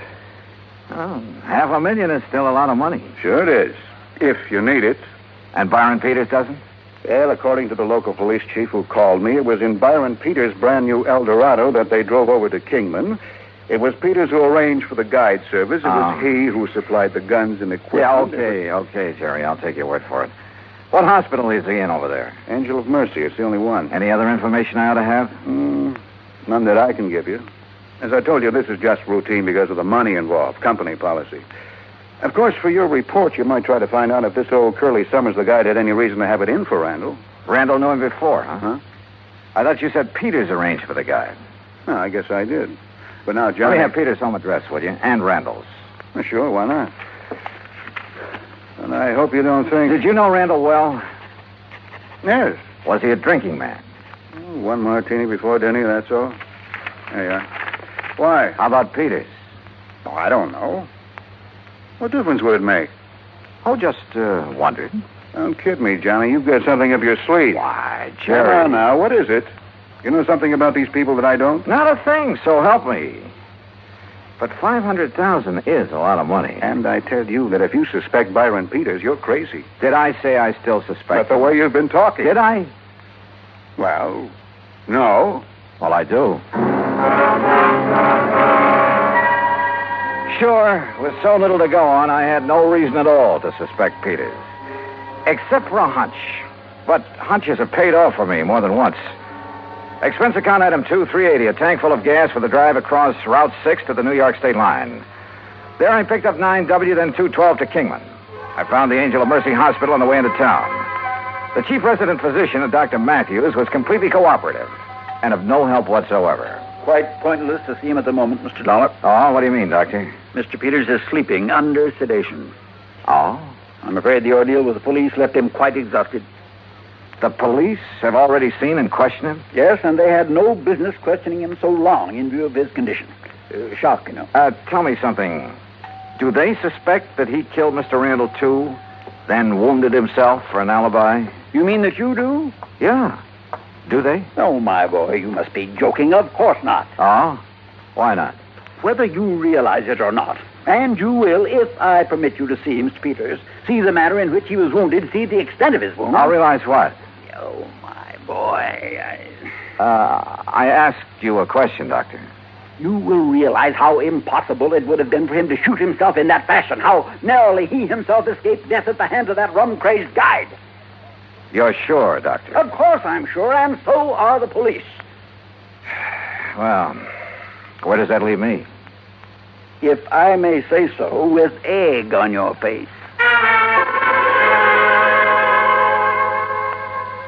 Act 2 of yours truly, Johnny Dollar, in a moment. And now, Act 2 of yours truly, Johnny Dollar, and the Hapless Hunter matter. A hunting guide had run amok near the little town of Kingman, New York, and, according to report, was responsible for the death by shooting of wealthy banker Curtis Randall for the wounding of Randall's companion, Byron Peters. But Peters is beneficiary of Randall's $500,000 insurance policy.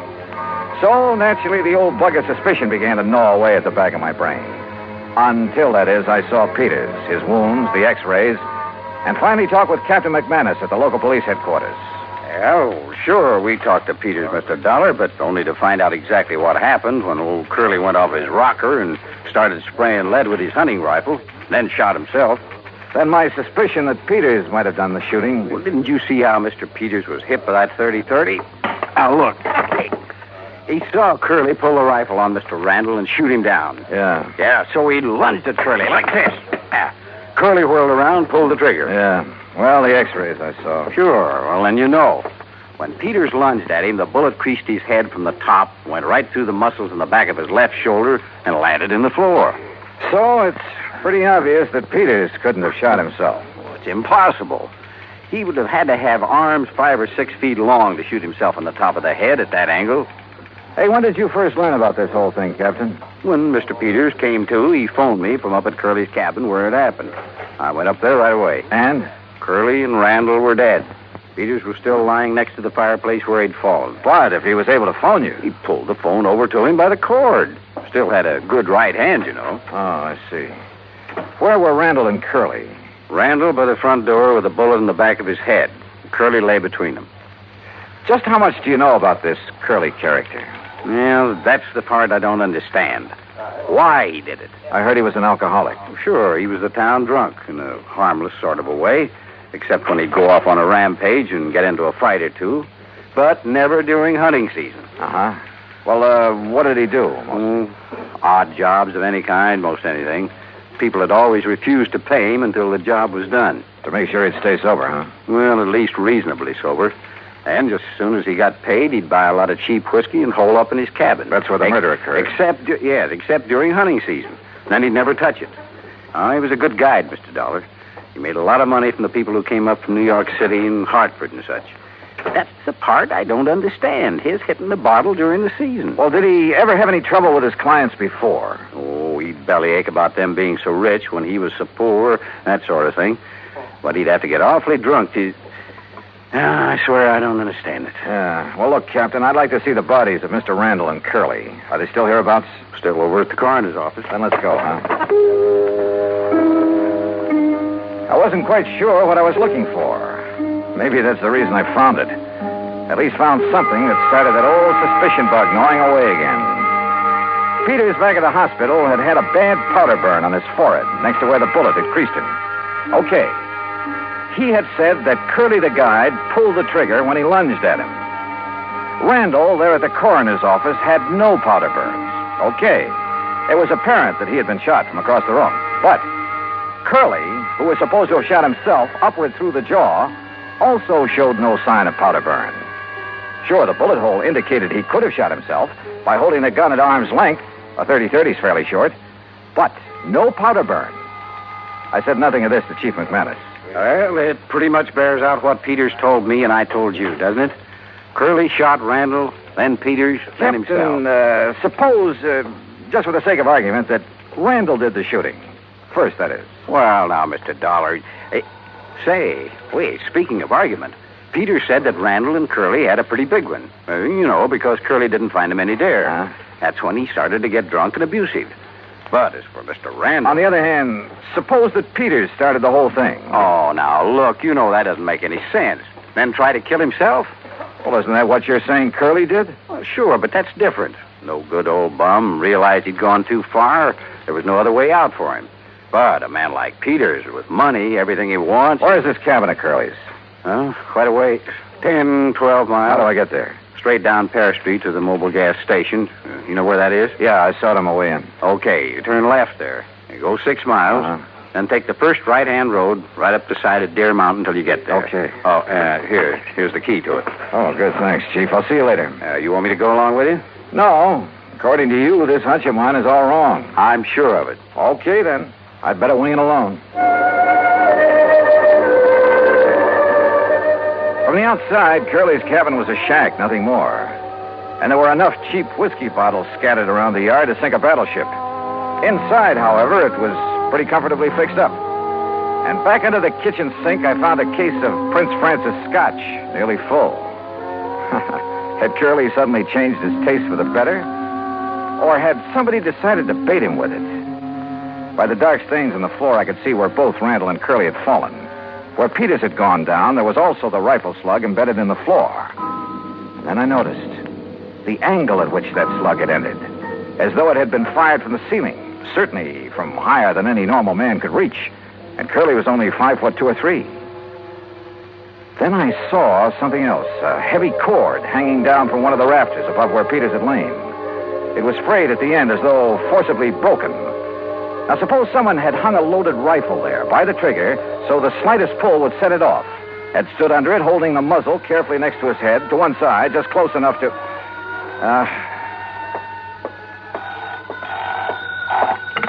Yeah, hello.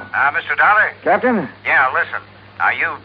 You may be right, though I still don't see how you can be. What do you mean? Look, I've got Dr. Matthews at the hospital here on this party line. You still there, Doc? Right here, Chief. Well, then you better tell Mr. Dollar. Well, it's about Mr. Peters. Yeah? He's left. Left? I thought you had him under sedation. I guess it didn't take hold the way I thought it would. Well, what happened? Well, he woke up and asked me who it was that had been here to see him while he was drowsy. Did you tell him who I was? Yes, then he seemed to drop off again, so I left him. A few minutes later, I heard his big fancy car pulling away. Doctor. I went back to his room and he was gone. Doctor. Listen, Dollar. Yeah, Chief. I don't know what it means any more than you do. But if I was you, I would get away from that isolated cabin. You see what I mean? Dollar? Sure, Chief. I'll leave right away. That was very smart, Dollar. Byron Peters? That's right. Byron Peters.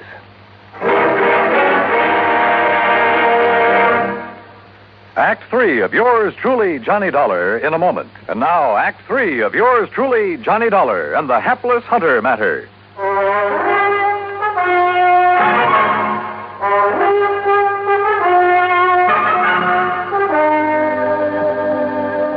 So you weren't as badly hurt by that bullet as you pretended. That's right, Dollar. Does that help bear out your absurd suspicions about me? Not nearly so much as your coming up here to this cabin, Peters. What's that supposed to mean? You rigged the whole thing pretty well, but not well enough. Why you wanted to get rid of Curtis Randall, I don't know. You're out of your mind. Randall was a friend of mine. You must have had some reason for killing him. Curly Summers murdered Kurt. We had a big argument because he hadn't found us any game. The only reason it got out of hand was because Curly was drunk. On what? On some of that expensive scotch I found in the kitchen? How should I know? Yes. Where did he get that? How should I know? Well, I do. You brought it here to help bolster your phony alibi, to indicate that Curly had it up here, had been hitting it. But you pulled a boo-boo. Why don't you talk sense, Detective? Are you trying to tell me Curly would ever have stuff like that? Look at the old bottle scattered around outside. Cheap rot gut, that's all. What's more, he never touched a drop during hunting season. That's about as thin evidence as you could possibly dig up, Dollar, and you know it. Peters, why did you come up here just now? Okay, I'll tell you that, too. Lying there in the hospital, nursing your sore shoulder, you didn't plan on that injury, did you? I told the police. Oh, yeah, sure, you told the police. Lying there, you suddenly remember the one thing that could show how you cleverly wounded yourself after you killed Randall and Curly. That piece of cord up on the rafter, where you hung Curly's gun up by the trigger. Dollar. You aimed it carefully along the side of your head, then yanked on it to set it off. Dangerous, but a great alibi. I told the police, the doctor. Curly pulled that trigger when I lunged at him, struggled with him. Little Curly held that gun high enough so the bullet would crease your head from above? I was bent over, lunging at him. Then enter the floor from up here where this cord is hanging? You're pretty smart, aren't you, Dollar? Curly was supposed to have committed suicide, huh? Yes, he must have, because I heard him shoot himself as I passed out. Oh, sure. The bullet entered his lower jaw, went up into his brain. That's right. That meant he had to hold that 30-30 at arm's length, so the muzzle right next to his jaw. That's right. Where it would have left powder burns.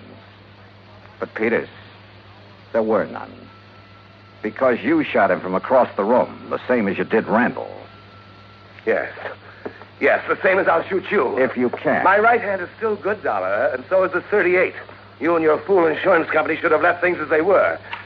Chin up, Dollar. Tell me one thing. Sorry, I haven't got time. When I left the hospital, I made sure I was seen heading for New York, and a carefully set up alibi. You still won't get away with it, you know. Any more than you got away with killing Randall. I had until you came along, and I will when I've killed you. So if you have nothing more to say... One thing. Why did you kill Randall? You're trying to stall me. Why? All right. All right. Because I forced him to name me in his insurance. I was the only one who knew about some shady operations in his early business career. Oh, the old story, huh? That's right. Blackmail. That's why he's been paying me off, supporting me, until recently. So you threatened to expose him? No. What would that get me financially? Then tell me this. No. I've got to get out of here to New York. Just one thing more. I don't know why you're trying to stall me, but it's no use. So if you have any prayers, Dollar... Sure. That Chief McManus standing there in the doorway will slug you before you pull that trigger. Oh, no, not that old chestnut. Why not, Peter? What? You... No, you...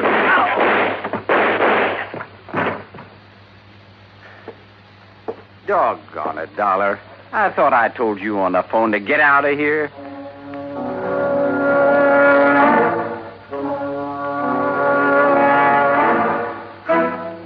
Expense account total, including gas to get me back to Hartford, $13.13. Remarks? Why?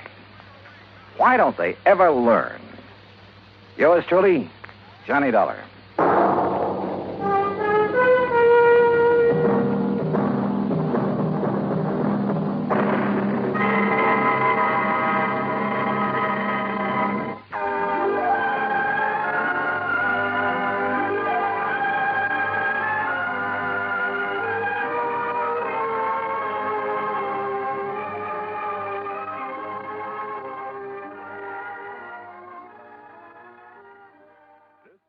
From Hollywood, it's time now for...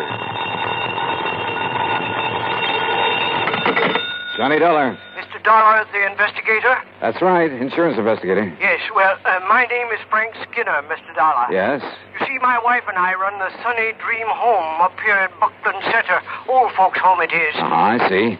Well, now, what can I do for you, Mr. Skinner? Well, I'm afraid there's something wrong here, Mr. Dollar. You see, we've never had anything like this before. Like what, sir? Well, to begin with, all our clients are pretty well insured. Yes? All right.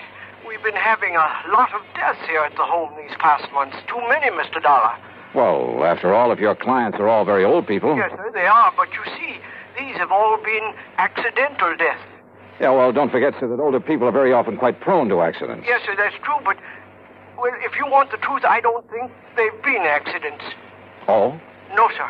And if something isn't done to stop this, well, I think maybe you'd better come up here and see us. Mrs. Skinner, I think you're right.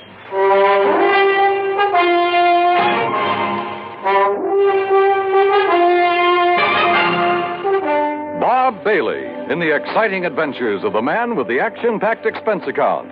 America's fabulous freelance insurance investigator. Yours truly, Johnny Dollar.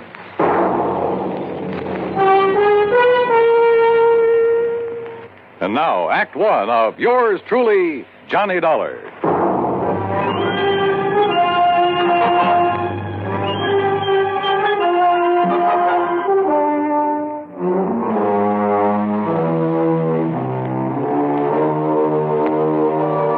Expense account submitted by Special Investigator Johnny Dollar to the Universal Adjustment Bureau, Hartford, Connecticut.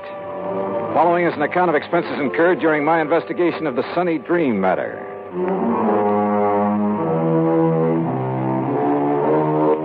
Expense account item 1, 10 cents for a phone call to Pat McCracken, my old friend and contact at Universal Adjustment Bureau. Oh, say, I'm glad you called, Johnny. Yeah, well, Pat, I just want you to know I won't be available for a couple of days. Oh, yes, you will. And it isn't because of any insurance matter. Yes, it is. What's happened is that I've just received a phone call that's aroused my curiosity. And, well, at any rate, any assignments you may have for me will have to wait until I get... That's where you're wrong, Johnny. I said we'll have to wait until... What? Just happens you have an assignment right now. As a matter of fact, I was just about to call you. Well, can't I wait a couple of days? Oh, no. Johnny, I want you to run over to Buckland Center. Huh? I think you heard me.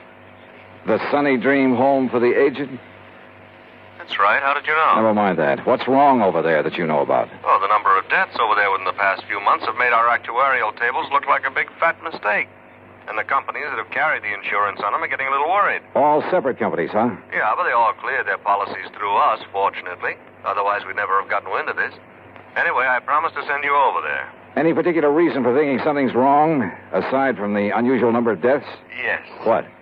The beneficiary of the policies that have had to be paid. Who? The Sunny Dream home for the aged.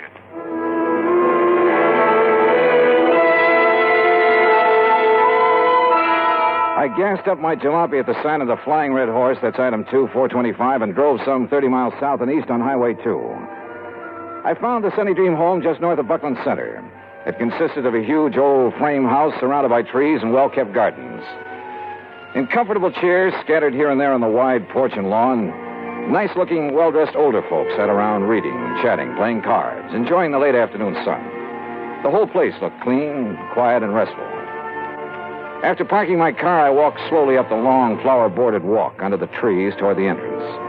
And as I did so, a little wizened old man in a wheelchair detached himself from a group of the old folks and wheeled over to me. Mr. Dollar? Yeah, that's right. I'm Frank Skinner, the one that called you. Oh, how are you, Mr. Skinner? Come right along in the office where we can talk. Yeah, sure. Oh, may I give you a hand with that chair? Nope, don't need it. Huh?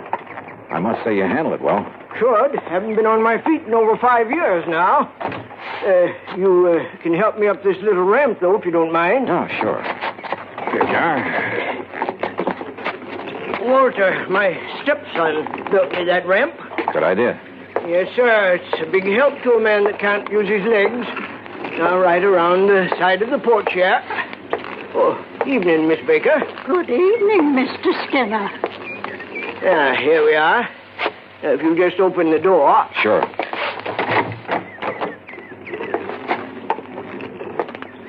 You just sit down there, and I'll get right to the point. Okay, fine. Now, you listen to me. I'd appreciate it if you'd let the folks here think that you've just come to look over the place, like maybe you've got some old relative you'd like a nice home for. In other words, you don't want to alarm your clients. Guests, Mr. Dollar. They're honored guests, all happy and with no worries. Uh-huh. Well, I must say that those I saw outside looked perfectly content. But now, about those so-called accidents. 5 of our people have died within the last 6 months, Mr. Dollar. 5 of them. Terrible. And like I told you on the telephone, they looked like accidents. What kind of accidents? Well, now, the first one. Well, maybe it was. That was old Miss Epp. Lived in the little guest cottage out back. What happened? Small fire. Must have started in the wastebasket or something by the time we got to her. Well, she'd suffocated. And I suppose Mr. Pearly might have been accidental, too. Food poisoning it was. At least that's what the doctor called it. But nobody else got sick on all those canned peaches, Mr. Dollar. Who was the doctor? Oh, Doc Cherry from town. Of course, Mr. Pearly was the only one that had 3 helpings of them. But my wife never had trouble with her canning before. Well, go on, Mr. Skinner. Well, old Miss Sharmley fell down the main stairs to the living. Look through the door there. You can see the stairs. Well, that's a long stairway for elderly folks. Then Miss Lizzie Belle. We called her Miss Lizzie Belle, though her real name was... What happened to her? She fell out the window of her bedroom. And, Mr. Dollar, she just wasn't strong enough to get her window open that wide. She was 94. Then poor old Miss Betzler, she fell down the stairs, too. Well, Mr. Skinner, if those people aren't able to negotiate a stairway like that, you're at fault for requiring them to do it. Well, most of them are. The others have their rooms here on the first floor, like I have, too. How about Miss Lizzie Bell, who was 94? Well, she never left her room until she fell. Or until she was pushed by somebody younger and stronger than she was. Well, unless you can prove something like that. I have to prove that those others were pushed down the stairs. Right so. You see, from what you've told me so far, Mr. Skinner, there's no reason to suspect those deaths weren't accidental. Even so many of them, all within a space of only 6 months. Unless, as I say, you can come up with some concrete evidence to indicate otherwise. All right, then. You can tell me this. Why did all those things happen late at night, when those poor old folks wouldn't have any reason to be up and around, when there wasn't anybody around who could help them, until it was too late? Well, so far as that's concerned... Why, sure. Folks have got to get up at night sometimes, one reason or another. But they all had their own private baths, and if they want anything from downstairs, like something to read or some hot milk, something like that, why, all they have to do is ring the push button in their room, and my wife gets it for them. We do that all the time. Where is your wife, by the way? Martha? Why, she's right here, Frank. Who's this you're blabbing off your mouth to?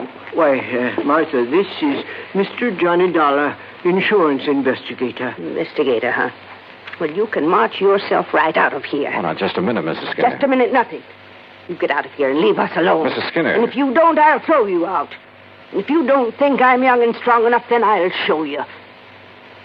Strong enough to throw a little old lady out of a window? Or shove a couple of people downstairs? Get out. Act 2 of yours truly, Johnny Dollar, in a moment. And now for another episode in the life of Sergeant Donald Bellwether, my husband.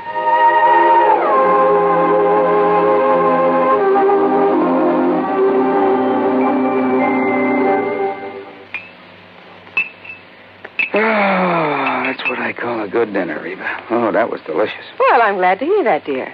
More coffee? Yeah, just about a half a cup, please. All right. There you are. Thank you.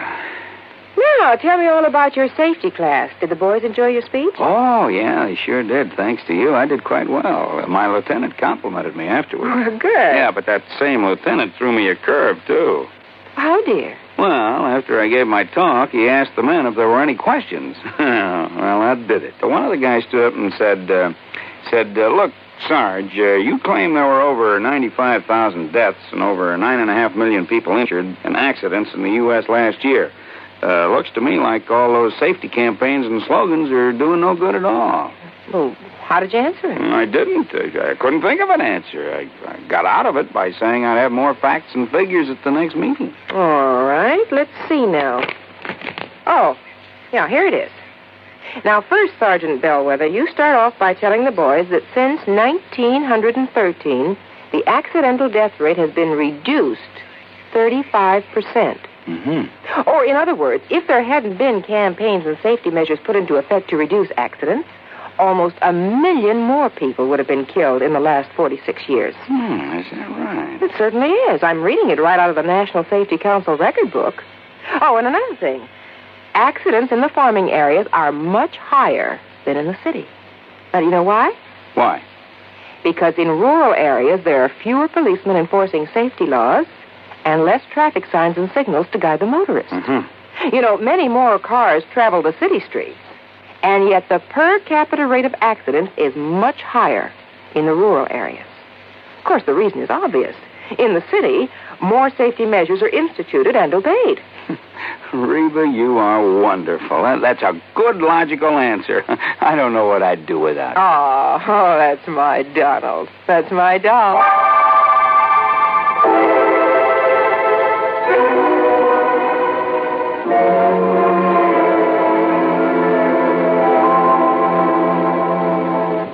And now, Act Two of yours truly, Johnny Dollar, and the Sunny Dream Matter.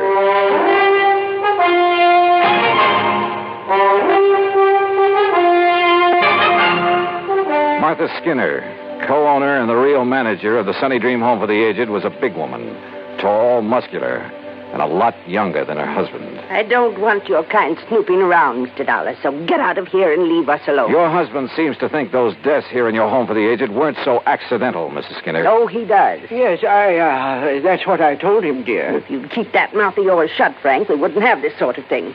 Why don't you in that wheelchair get out of here? You sound as though you have something to hide, Mrs. Skinner. I have nothing to hide. Don't you see what your coming around here will do to our nice place? It'll give us a bad name, that's what it'll do. Folks come here on the recommendation of the folks that live here. If your sort starts prowling around, it'll make our nice home for them sound like a murder factory, and I won't have it. Oh, now, just calm down a moment. Those poor old folks, Miss Lizzie Belle and Mr. Pearly and the rest, were accidental, that's all. You got any reason to think they weren't? Well, I didn't have until a minute ago. What do you mean by that? If they weren't accidents, well, it certainly took somebody younger and stronger to push them down those stairs. You mean me? Well? No. No, Mr. Dollar, you're wrong. And if anybody started that talk about not being accidents, I guess I did. Yes, you did, Martha. Oh, I was so upset, those fine old people passing away. Why, they were like family to me. I guess I said a lot of things that didn't make sense. Until the doctor and the police came around and told me I was wrong. The police investigated? Yes, and they made quite a stir. I guess that's why your being here has upset Martha.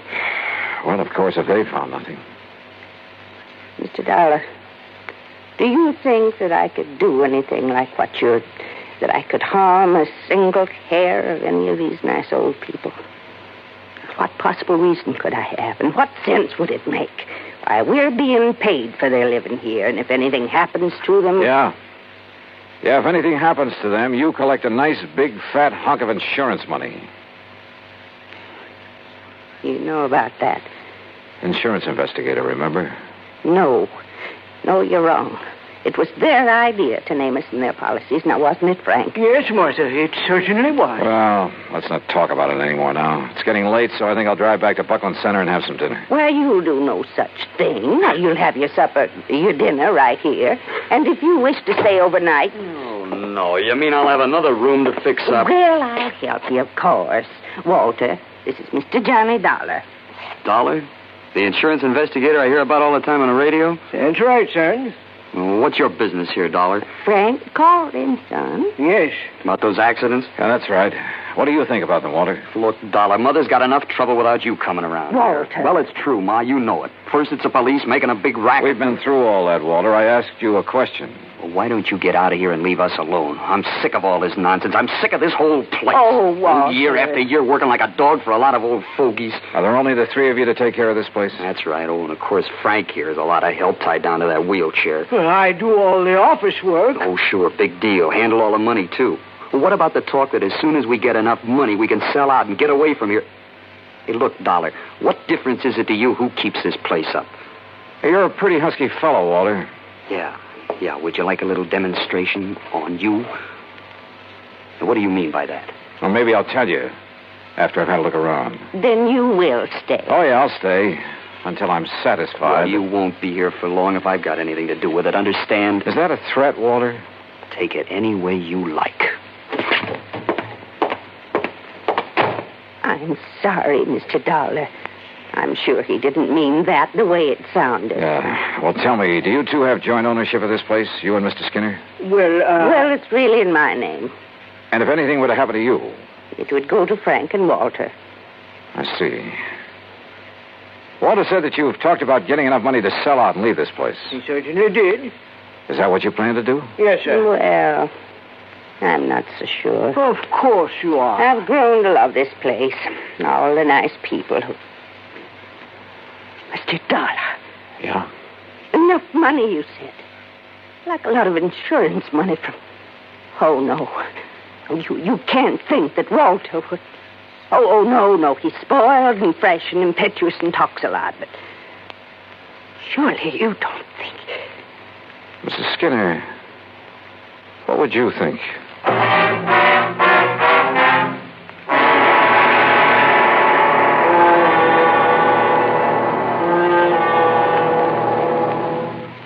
Act 3 of yours truly, Johnny Dollar, in a moment.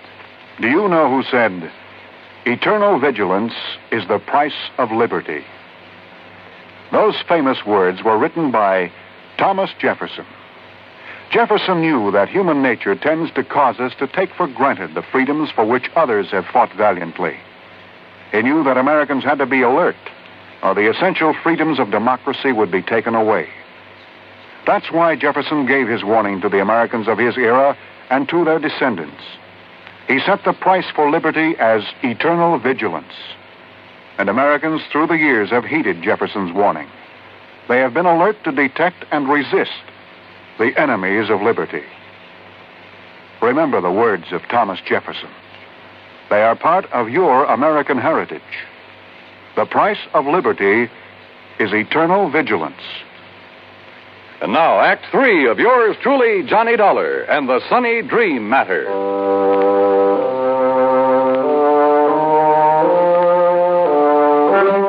At dinner that evening, I made a point of chatting with as many guests of the Sunny Dream home for the aged as possible. Sweet old Mrs. Baker, who must have been in her 80s, pretty much summed things up as we talked together on the porch in the cool of the evening. You're all really kind of sorry for Walter, Mr. Dollar. Young man like that doesn't really have a place here among all of us old ones. Yeah, I wonder why he doesn't go out on his own then, Mrs. Baker. Because in spite of his brash, noisy way, he loves his mother, Martha. And since she has so much to do taking care of us, why, he just stays and helps her. Isn't she one of the loveliest people you ever met? Well, she certainly seems devoted to you folks. And she is. Makes us toe the line. Bawls us out sometimes, just like a mother hen. But she's all heart. And Mr. Skinner? Very nice. Handles the business affairs of the home real good, too. Isn't generally known, but he's the one who gave us the idea of making out our insurance to the Sunny Dream. Oh? Of course, we never told Martha. Oh, there you are. Evening, Miss Baker. What a nice young man this is, Mr. Skinner.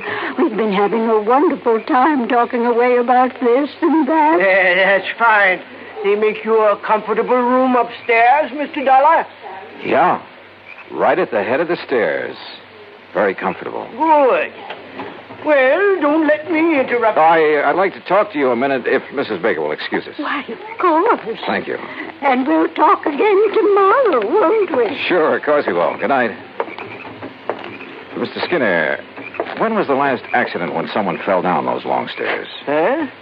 Why, that was Miss Betzler early this month. Why? Well, at the head of them, as I came out of my room, I found something that... Well, they were marks that looked to me as though they'd been made by some kind of struggle up there. Oh? And a tiny piece of cloth from a man's suit caught in a splinter on the newel post. Well, what are you going to do about it? Oh, just leave it there. Tomorrow I'll get somebody from the police laboratory over here to look at it. Uh-huh. Well, whoever suit that was must have a tear. Oh, no, not necessarily. It was really just a few threads that had been pulled out. But they might be the clue to a killer. I see. Well, good luck, Mr. Dollar. Yeah. Thanks. In my room, I waited until long after the big home was quiet and wondered if my hunch was going to pay off. Hunch? Sitting there on the porch talking with old Mrs. Baker, I'd suddenly remembered something Pat McCracken had told me in the very beginning. He had notified the home I was coming here to investigate. That meant he'd notified Frank Skinner. Could that have been why Skinner phoned me? To allay any suspicion the insurance companies might have? Yeah, I wondered. Finally, about midnight, I heard a noise at the head of the stairway. Quietly, I opened my door. And there at the top of the stairs, armed with a flashlight and standing solidly on his own 2 feet, was the man who said he was confined to a wheelchair. Mr. Dollar. You won't find anything there, Mr. Skinner. Because there isn't anything. See? You lied to me. It got you up out of that phony wheelchair, didn't it? To see if you left some trace of your last murder, didn't it? Now listen, Dollar. Pretty rotten racket, Skinner. You and only you handle all the finances of this place. You persuaded the old folks to name you as beneficiary of their insurance policies. Then you proceeded to shove them down those stairs. Would you like to see how? Yes, Skinner. Then I'll show you. No, you don't.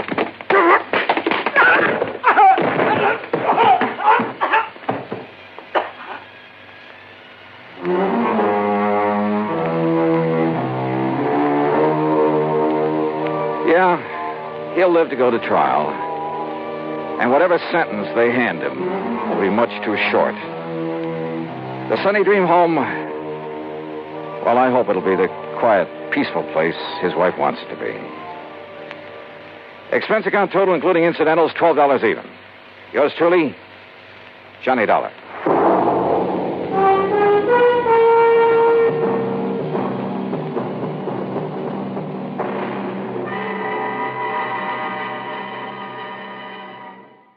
From Hollywood, it's time now for Johnny Dollar. It is a joy to me heart to be hearing the voice of me lover boy. Meg McCarthy. Yes, and how could you tell from so far away and so long ago? Now answer me that. Oh, Meg, I'd recognize that soft, dulcet voice of yours anywhere. How are you? Oh, Johnny boy, I've got trouble. And where are you, by the way? Port Hopeful is the name of the place. Port Hopeful, huh? You just can't stay away from the sea and ships and sailing men, can you? And whose leg would you be after trying to pull now? Port Hopeful, Nevada. Nevada? Right out in the middle of the desert. Well, what are you doing there? And why do they call it a port? Them were the very same identical things I'll be telling you when you get here. And if you take to my advice, you won't waste no time along the way. There's trouble out here. Insurance trouble. Oh, what company? Western Life and Trust, they calls it. The very same identical company that's insured the life of this blessed man what's laying dead at me feet. Dead at your feet? Meg, you don't mean... Just a minute. If you're by way of implicating that I done him in, you're just an evil-minded, suspicious young... Oh, forgive me, sweetheart boy. Huh? Well, you was worried about me, wasn't you? Well, certainly, of course. God love you, but me skirts are clean. Now, will you get moving and come out here? Well, it kind of depends. Oh? And just what kind of fancy double talking is that supposed to... Oh, no, you don't. What? Get your dirty, filthy, conniving hands off. Meg, what's the matter? Take them bracelets Meg. out of here and you... Meg! Well, I guess I was wrong, Johnny. I guess I am in trouble. Now. I'll grab the first plane.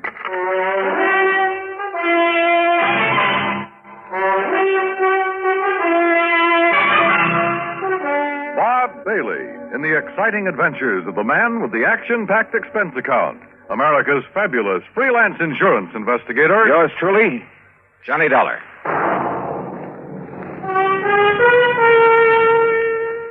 And now, Act One of yours truly, Johnny Dollar.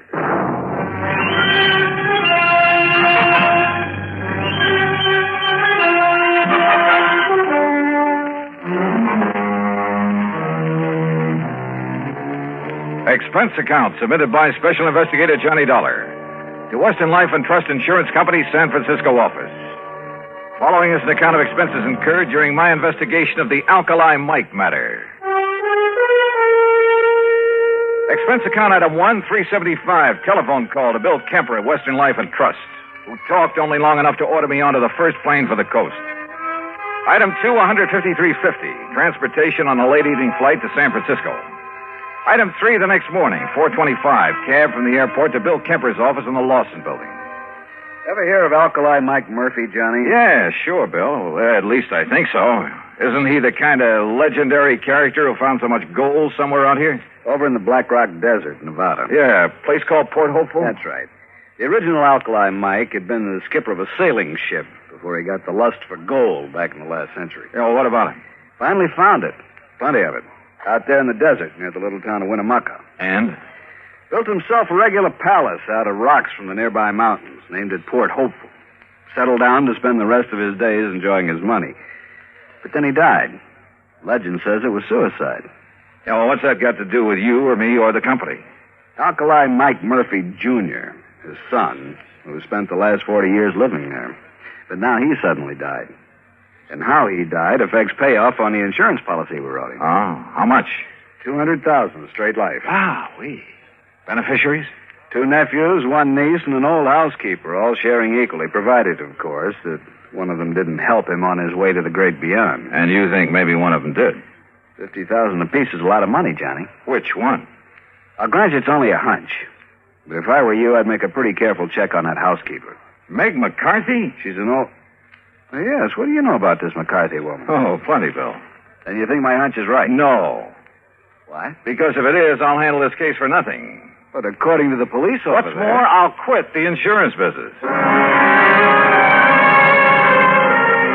Item 4, 1320, cab to the airport, plane fare and incidentals to Reno, Nevada. There I rented a car, that's item 5, and headed north and east on Route 40. After about 165 miles of nothing but sagebrush and cactus, I pulled into the town of Winnemucca. I dropped off my bags at the Motel Winnemucca, then headed for the local police headquarters. I was introduced to a Sergeant Otis Framley. There's no point in driving out to Port Hopeful, Mr. Dollar. We've got the number 1 suspect right here. Picked her up last night. Her? Meg McCarthy? Right. And you suspect her of what? Murder? If she didn't poison old Alkali Mike, I'll eat my shirt. Then you'd better decide right now if you want it baked, boiled, or fried. Where is she? In her cell. Come on. You mean you've got some reason for thinking she didn't do it? I know Meg McCarthy. Yeah, but don't you see she's the only one who was anywhere near him? Besides, look at the motive. Yeah, suppose you tell me about it. Well, she's only been out there at Hopeful taking care of him about 6 months. Yet she gets under the skin of the old codger enough to make him turn over a big hunk of his insurance money. And that takes care of motive, huh? Well, doesn't it? Let's go talk to Meg. Now, look, she's a pretty tough customer when she wants to be, so... Right, she's a pretty tough customer. And if you silly, stupid income poop start... All right, Meg, take it easy. Oh, take it easy, is it? If you blinking idiom think you can keep a decent, self-respected lady... I said take it easy. And I... Oh, Johnny darling, me ever-loving boy. Hi, Meg, you old rascal. Sweetheart, I knowed you'd come to save me out of this horrible place. Yeah, well, that pretty much depends on you, on what you're able to tell me about this whole thing. You bet I'll tell you. Only, Johnny. What's the matter? Sure, I'll tell you. All I know. And it'll be the honest truth, Johnny boy. But don't you see? The only evidence I can give is enough to hang me. Meg. Oh, Johnny, I need your help. I need it bad.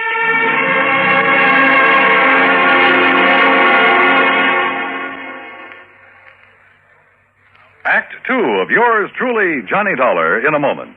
And now, Act 2 of yours truly, Johnny Dollar, and the Alkali Mike matter.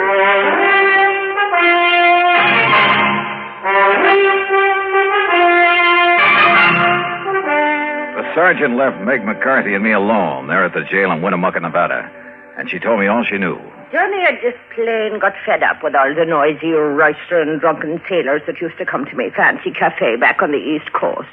So when I heard that Alkali Mike Murphy was looking for a nice, quiet, respectable lady to be his housekeeper out here in the peaceful, quiet desert, well, I took the job. You've been out here about 6 months. Yes, Johnny boy. And me and Alkali, we just got along fine. I cooked good meals for him, and we played cribbage together in the evenings. And it got me a real bang out of keeping that old palace of his all neat and tidy for him. Yeah, sure. But now, Meg, I understand he named you as a beneficiary of his big insurance policy. I told him I didn't want it. And besides, I have plenty of money of me own from selling out me cafe back east. Do you know the other beneficiaries? Huh? Do I know them? Them nephews and that niece. Just hanging around waiting for him to die these last 20 years. That's all they've been doing. Except maybe Edgar. Edgar? Edgar Murphy, the oldest nephew, the nice one. He's had a fine job over to the bank in Lovelock. And the others? Margaret. Oh, she's a disgrace to me fine old name.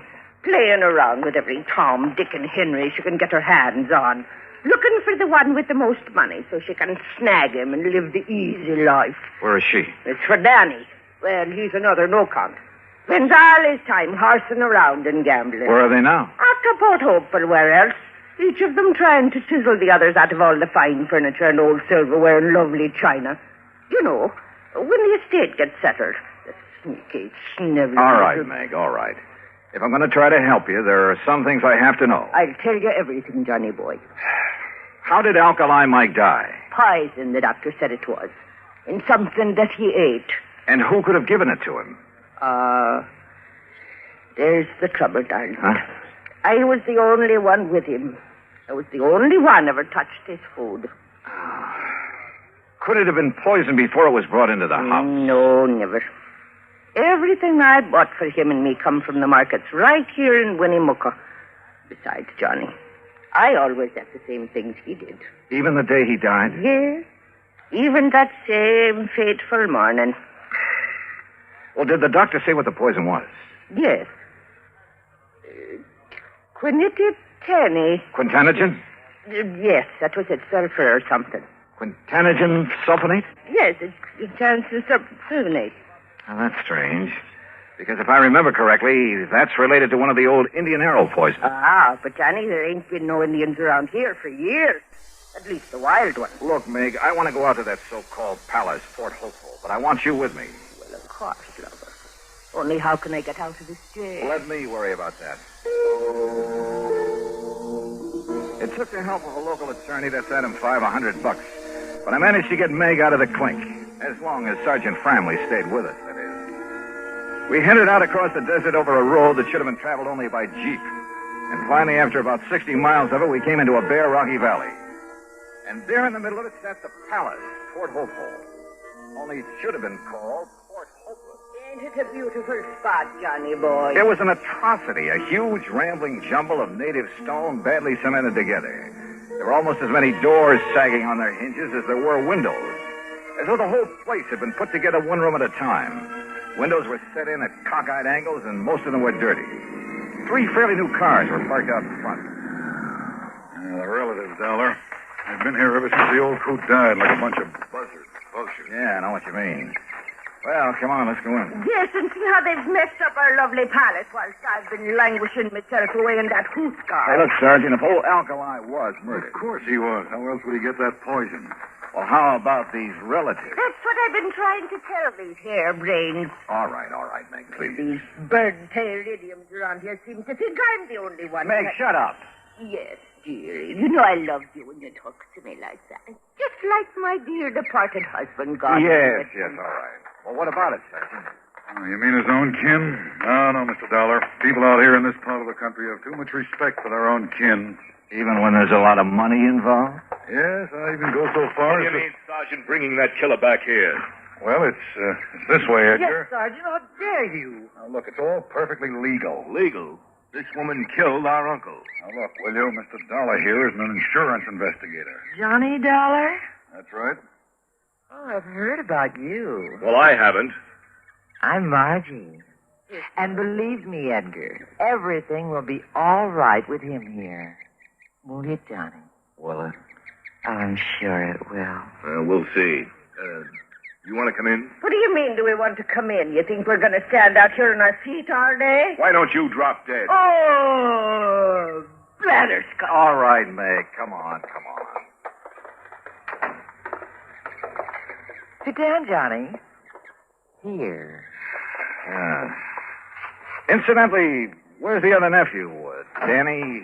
I'm Danny Murphy, Dollar, and I agree with Ed. You've got no business bringing that old witch that murdered our uncle back into this house. Oh, that's all? She had no business ever being here. Chiseled her way into his affection so she could cut in on whatever dough he'd leave. And then to make sure he'd leave it in a hurry, she knocked him off.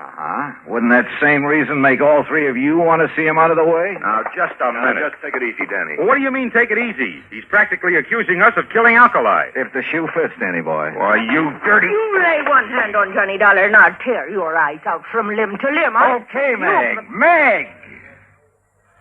Yes, darling. Mr. Dollar's right, Danny. Margie, and you know it. You know it as well as I do. Sure, we wanted him gone. We wanted his money, that insurance. If Danny here hadn't talked him into that insurance, we wouldn't even have that to look forward to. Well, can you blame us, Johnny, for not wanting her to share it? But she will. Unless you can prove she killed your uncle. What's she ever done, knowing him for only a few months, to make her deserve a share? Margie, I suspect Meg is the only one who showed your uncle any kind of care and consideration in years. Well, what did you expect of us? Mr. Dollar's right. Why kid about it? Heaven knows she deserves his money as much as any of us, whether we like it or not. The fact remains, Dollar, somebody killed our uncle. And you've all carefully made sure that Meg would be suspect. Well, yes. Johnny. Look, I'm going to play a hunch that maybe he wasn't murdered at all. But the evidence, Dollar. What evidence, Sergeant? He was poisoned. Yeah, all right, we'll accept that. But I'm still going to play that hunch.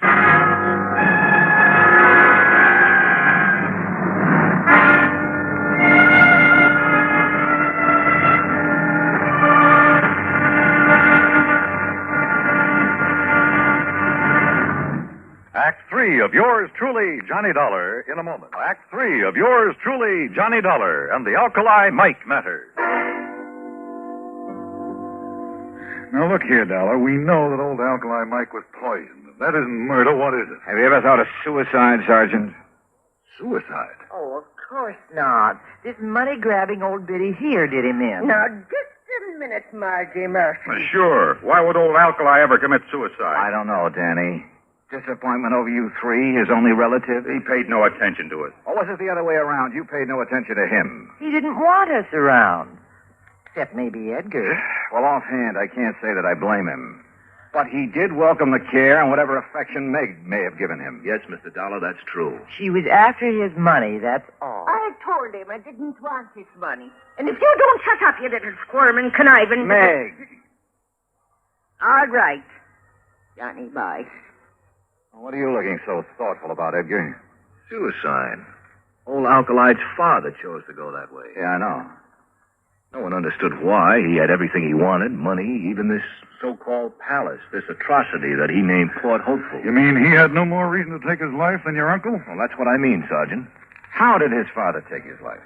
By drinking poison, an old Indian poison. Quintanogen sulfonate. Oh, no. Oh, the cup. What? The old cup that his father used. What are you talking about, Meg? Come here, all of you. Come here in the dining room. What for, Meg? In here, where he keeps all the old silver and china and bric-a-brac. Here. Now look here in the china closet. There, you see. That cup or mug on the top shelf, Dollar. Is that the one his father used to drink the poison? Yes. But it's never been used since. Oh, no. No, Mr. Edgar, that's where you're wrong. What? Oh, saints preserve us. This is terrible. What is it, Meg? Get to the point. Yes, Johnny, but it scares me. Well? Every night after his dinner, Alkali, God rest his poor soul, he'd have his whiskey from one of the clay mugs on that shelf, a different mug every night. Yes, that's true. Except that never would he touch that one. The lavender one. Well, so what? Called it the death cup. Only he joked about it. But then the night before he died, he talked about it again. Let me see that mug. Well, I'll get it for you. He said it was making a superstitious old fool out of him. Here. He said his father drank from it and died. But that he would drink from it and live. That he'd show he weren't superstitious about it. Oh. Good heavens, look here. And I poured the drink for him. What is it, Dollar? Yeah, what is it? The heavy deposit in the bottom of this mug. Hard as a rock. But still the poison? Yeah. The same deep purple color of quintanogen sulfonate. After 40 years? Oh, I tried to wash it out, Johnny, before and after use. Oh, water wouldn't touch that stuff. Oh, that's why I thought it was part of the clay. But the alcohol in this whiskey would. Oh. It released enough of that poison to kill him. Oh, if only I'd have known.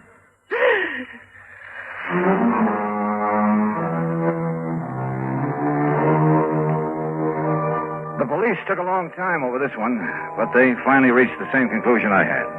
Accidental death. So, the relatives will collect the insurance, and Meg, bless her heart. But I'm afraid that mere money will never take the place of a friend, Alkali Mike. Expense account total, including incidentals and fare back to Hartford, $525 even. Yours truly, Johnny Dollar.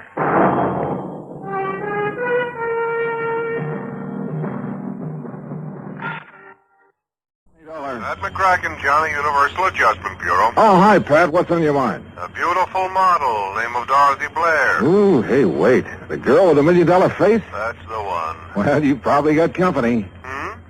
She's on a lot of people's minds. Well, she's no daydream to me. She's a nightmare. How come? Well, that face of hers may not be worth quite $1 million, but it's worth at least 100,000. That's what we've got it insured for. So?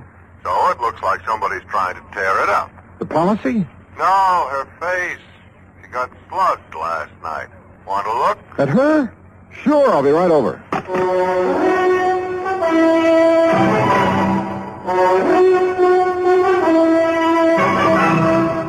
Bob Bailey in the exciting adventures of the man with the action-packed expense account. America's fabulous freelance insurance investigator. Yours truly, Johnny Dollar. And now, Act One of yours truly, Johnny Dollar.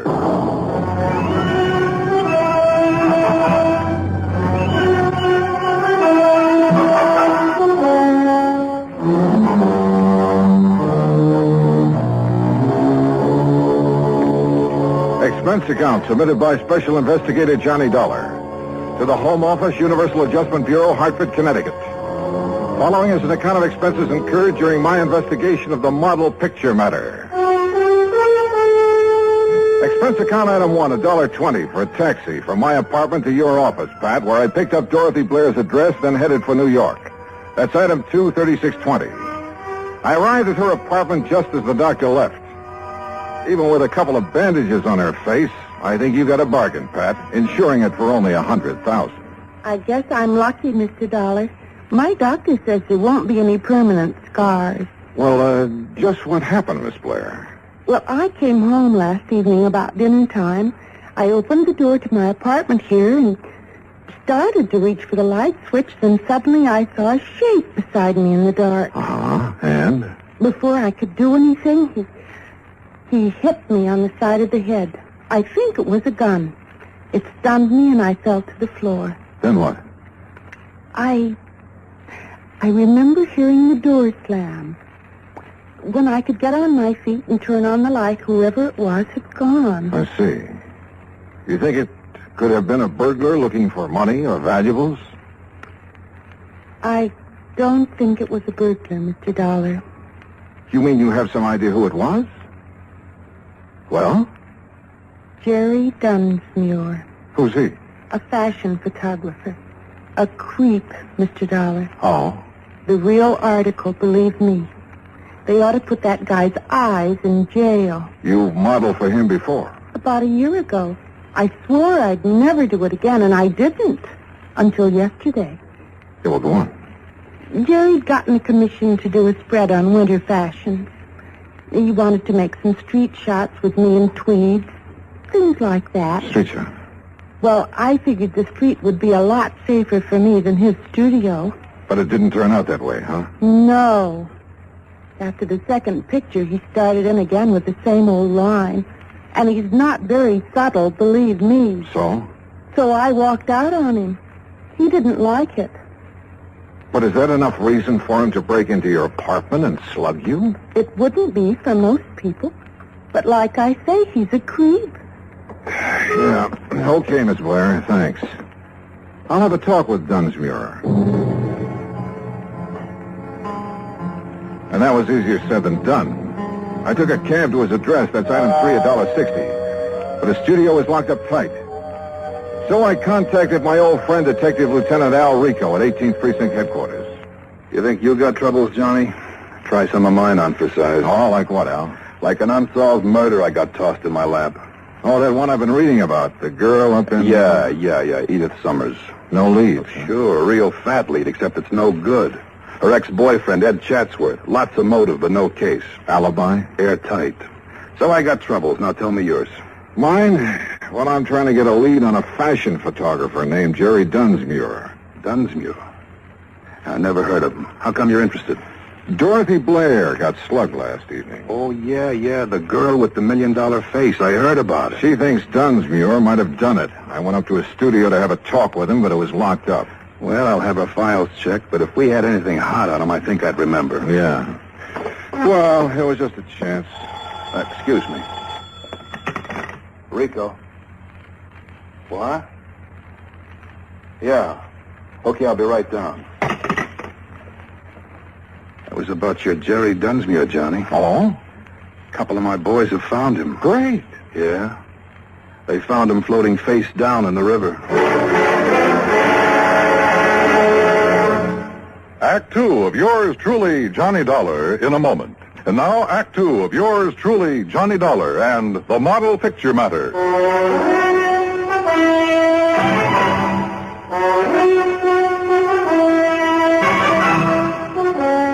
Expense account item 4, $1.80, cab fare back to Dorothy Blair's apartment.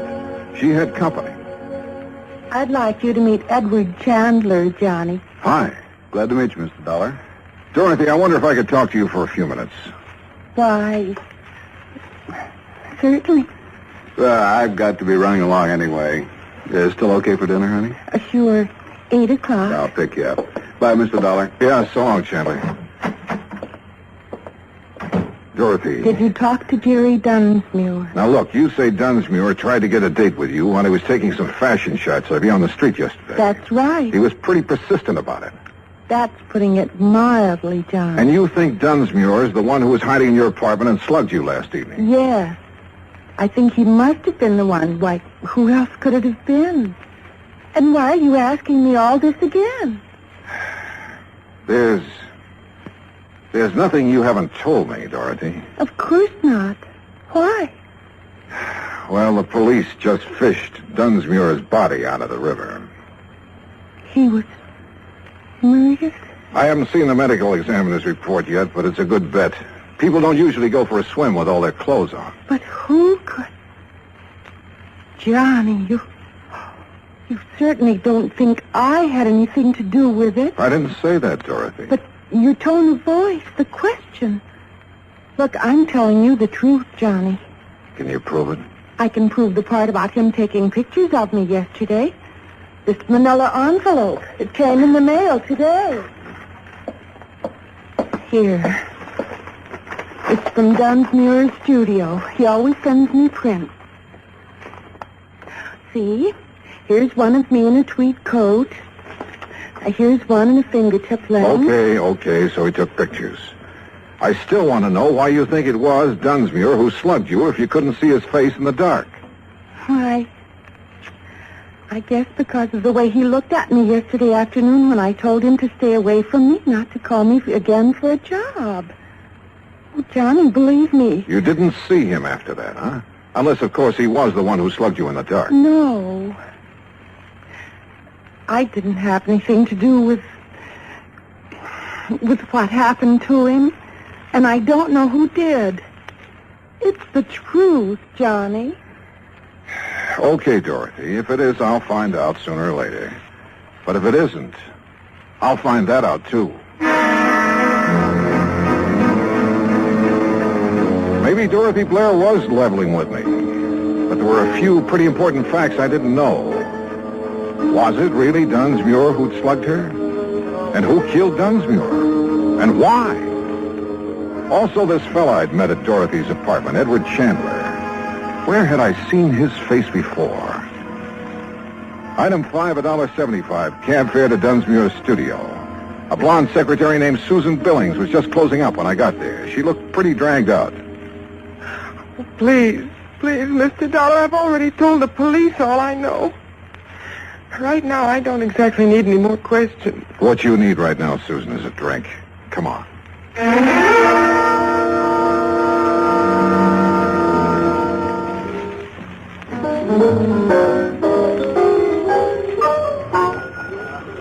Feeling better, Susan? Oh, yes. Thanks. But I really don't know anything that would help you, Mr. Dollar. How long did you work for Jerry Dunsmuir? About a year. And you can't think of anyone who would have reason to kill him? Nobody. You know he had quite a reputation for being sort of eager with some of the models. That was a long time ago, Mr. Dollar. He'd changed. Not according to Dorothy Blair. I'm not interested in Dorothy Blair or lies about Jerry. Tell me, do you happen to know a man named Edward Chandler? I met him at her apartment. No. Did Jerry Dunsmuir ever mention him? Not that I remember. So you think Dunsmuir had straightened himself out, had he? I know he had. How can you be sure? He told me. Oh, but You look see, at Mr. Dollar, Jerry and I, we were going to be married.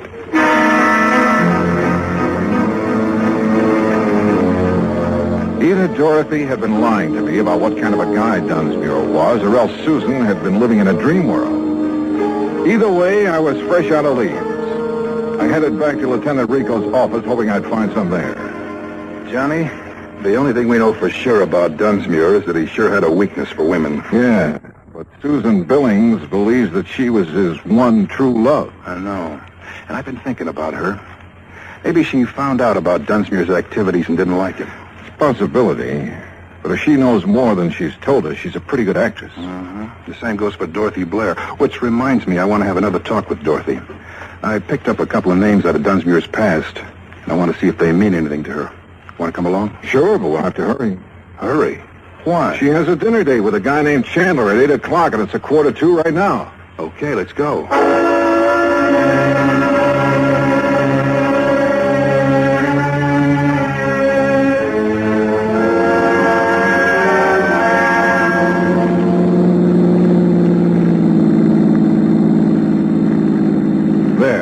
Apartment house right ahead. Wait a minute. Isn't that Dorothy coming out the front door? Yeah, with Chandler. Come on, we can still catch him. Hold it. What's the matter? Who'd you say he was? A friend of hers. His name is Chandler. I met him in her apartment this afternoon. Johnny, remember when you came to see me today, I told you I had a murder case in my lap? I mean, before the Dunsmuir murder? Sure, a girl, Edith Summers. I told you her ex-boyfriend was the logical suspect, except that he had an alibi. Ed Chatsworth. Oh, hey, wait a minute. I knew I'd seen that guy's picture somewhere. It was in the paper. Dorothy introduced him as Chandler. But his real name is Chatsworth. And now it turns out he's a friend of Dorothy's. And you said either Dorothy had told us all she knew or she was a pretty good actress. Yeah. Well, it looks to me like she's a pretty good actress.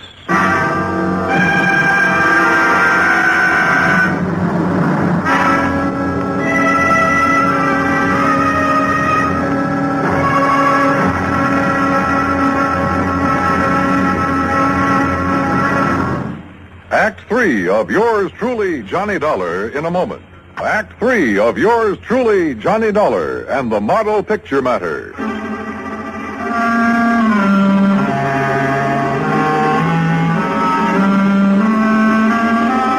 Well, it had started out as a real simple assignment, but it hadn't stayed that way long. All of a sudden, we had two murders on our hands, and it looked like there was a connection between them. Now, watching Dorothy Blair leave her apartment with Ed Chatsworth, we realized that she was somehow right in the middle of them. They're driving off in his car. Going to tail him, Al? That won't be necessary. Ever since I questioned Chatsworth about the Edith Summers killing, I've had a tail on him. No, Johnny, what we better do right now is start putting some pieces together and see what they add up to. Okay. The first victim was Edith Summers. Killed in her apartment, the Blackton Arms. And you figure that her ex-boyfriend, Ed Chatsworth, had the motive. Well, we heard that Chatsworth wanted to drop her, but she wouldn't drop. But you say he has an alibi. Two people swear he was out of the city the day that she was killed. All right. Dorothy Blair gets slugged in her apartment. She thinks the photographer, Dunsmuir, did it. Then Dunsmuir winds up dead that night. Right. And now we find out Dorothy and Chatsworth are friends. Begins to add up, Johnny. You think Chatsworth was trying to drop Edith Summers for Dorothy? If so, maybe they rigged a deal. Chatsworth was to get out of town while Dorothy handled Edith Summers. In that case, you're figuring Dunsmuir found out about the deal and came to blackmail Dorothy. Right. She won't go for it, so he slugs her. Then either she or Chatsworth, or both of them, decide to close Dunsmuir's mouth for keeps. It's a possibility, Al. Yeah. It is a possibility, isn't it? Al dropped me off at my hotel and headed back to his office. Item 6, $2, drinks. While I thought about the picture Al and I had built up to explain the killings. Well, it was all pretty logical, but somehow I couldn't buy it. Maybe, like Al had hinted, that $1 million face had gotten to me. If I could only talk to her alone, I felt I could find out if she was lying. About 10 o'clock, I went back to her apartment. No answer. Probably still out to dinner. I was about to leave when she stepped off the elevator. Why, Johnny, what are you... Hello, Dorothy. I'd like to talk to you. Well, I'm afraid I haven't time right now. Oh? Mr. Chandler's just parking his car. He'll be up in a few minutes. We have business. Your friend will have to wait. I want to talk with you. Why? All right. For just a minute. I don't understand all this, Johnny. Well, let's start out calling your friend Chandler by his real name, huh? What? Ed Chatsworth. I don't understand. I thought his name was Chandler. Oh, yeah? What's this all about, Johnny? Oh, drop the act, Dorothy. I suppose the name Chatsworth doesn't mean anything to you. Why, no, it doesn't. How about Edith Summers? Wait. She was the girl who was killed the day before yesterday. She sure was. I read about it in the papers. But I didn't know her, Johnny. You're sure you and Chatsworth didn't happen to arrange her death? Johnny. What's this all about? And your friend Dunsmuir, he wasn't by any chance trying to blackmail you? I don't know what you're talking about. Please, believe me. I didn't have anything to do with either of those killings. Johnny, I swear it. Okay, Dorothy. I guess I never could buy it.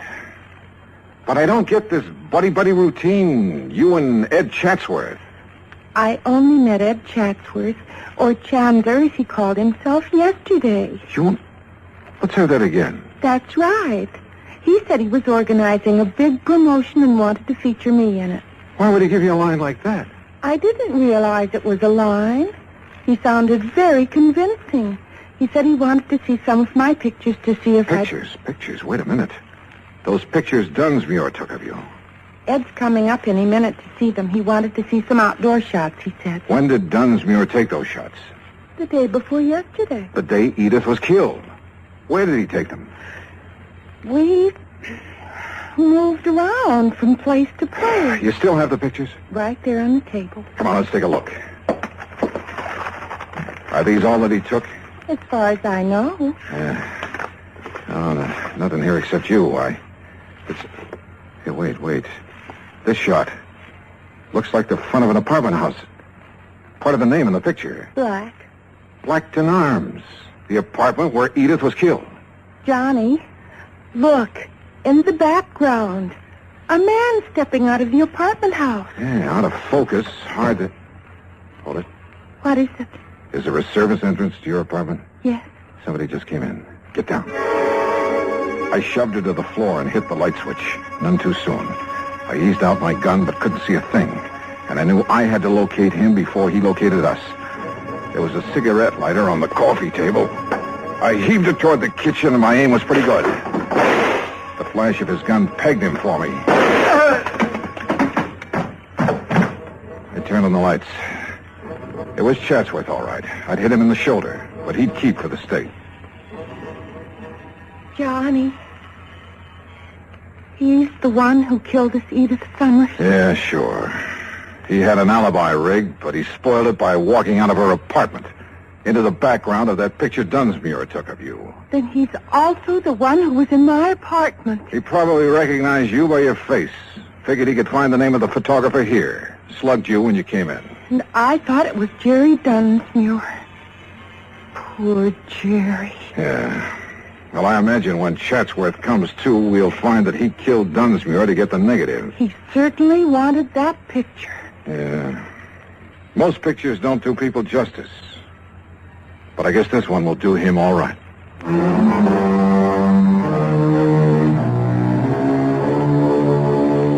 Item 8, $36.80 transportation back home. Expense account total, $103 even. Remarks? Well, there's a little snapper to the story, Pat. You know, that picture Chatsworth was knocking himself out to get? He didn't realize it, but his face in the background was far too blurred to make an identification. Yours truly, Johnny Dollar.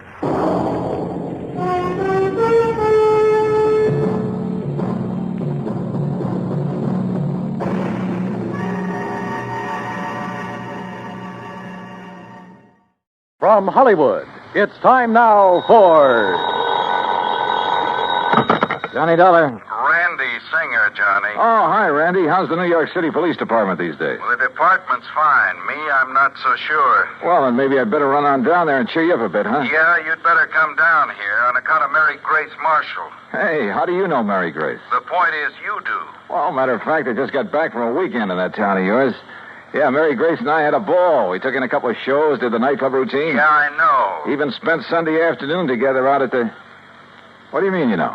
Johnny, your little girlfriend's been murdered. What? Yeah. Randy, have you got any leads, anything to go on? Yeah, Johnny, plenty. Then I'll grab the first plane. Yeah, you'd better.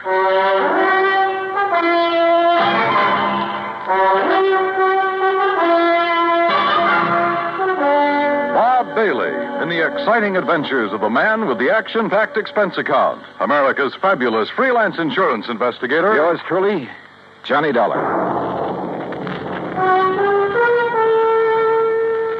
Act one of yours truly, Johnny Dollar.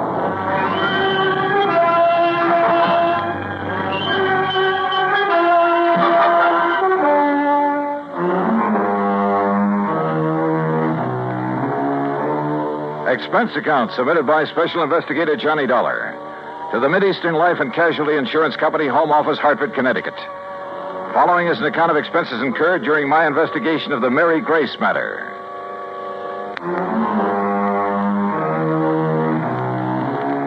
Expense account item 1, 10 cents. Phone call to the airport to reserve a seat on the first plane to New York. Item 2, phone call to Ben Perrin at the Claims Department of Mideastern Life. Aaron here? Ben, this is Johnny Dollar. Oh, hello, John. Now, listen, I'm on my way down to New York at your company's expense, though the expense part is beside the point. What? No, just wait a minute. Mary Grace Marshall has just been murdered. Marshall? Your company holds a policy on her, and I'm going down there to investigate. Well, now, wait, John, until we issue proper authorization for you to conduct the investigation. Don't give me that, Ben. I'm going down there now. Well, then it's completely without sanction from this or any other office. Okay, forget it. I was trying to save time, and I thought I was doing you a favor. Well, I suppose you are, but until a request for your services can be I routed through said the proper forget it. channels- Didn't you hear me? I gotta go. Gotta catch a plane. Well, for heaven's sake, man, what are you so up in arms about? Why you're so concerned about this particular... Because that girl was a personal friend of mine. A very dear friend. Oh. John, I'm sorry. I can see now why you're so upset. Yeah, I'm upset. By all means, go ahead, officially. And if there's anything I can do... Yeah, there is. You can stop all this yammering so I can hang up and get out of here. Goodbye. John. Yeah, what now? You really cared for that girl, didn't you? Yeah, Ben. I cared.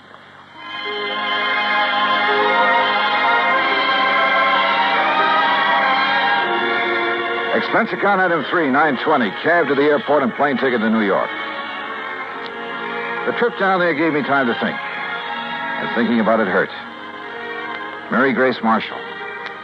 Tall, brunette, and very beautiful. And as straight a girl as I'd ever known. There was a time a few years ago when I'd hoped she might marry me. But she wanted to stay with her successful career as a fashion designer. And she was right. I'm not the marrying type either. So we just remained friends. We had a lot of fun together. Theaters, dancing, an occasional nightclub. Sometimes the long hair stuff, a recital or the opera. And we'd go to the zoo or the circus, a boxing match or a baseball game. Or just go for a quiet walk in the park. And often just a long, quiet evening in her apartment over a tall, cool drink and good conversation. A goodnight kiss? Sure. But that was all. Now she was gone. And believe me, somebody was going to pay. Item 4, $6 even for a fast taxi to the 18th Precinct headquarters and Sergeant Randy Singer. Come on in, Johnny. Close the door. Sure. Hi. Better sit down, huh? Yeah. All right, when did it happen, Randy, and how? You said on the phone you have some leads. Clues all over the place. They all point toward one person. Oh. Toward the one person known to have been with her at about the time the coroner says she was killed. How was she killed? Struggle. Fell and struck her head on the base of the fireplace. Cigarette, Johnny? Oh, yeah, thanks. Incidentally, so far I've been able to keep this thing out of the papers. Oh, hey, give me a light, will you? I seem to have forgotten my lighter. Yeah, you have. Here. Thanks. Now, the coroner says she was killed Sunday night, late. What? By somebody who must have spent several hours with her. You said late Sunday night. That's a... Go on, Johnny. Hey, look, stop snapping that lighter and... Wait a minute, where'd you get that? According to all the evidence, it was left behind by whoever murdered Mary Grace Marshall. Here. Look familiar? Are you crazy? This lighter is mine. Yeah, Johnny. I know.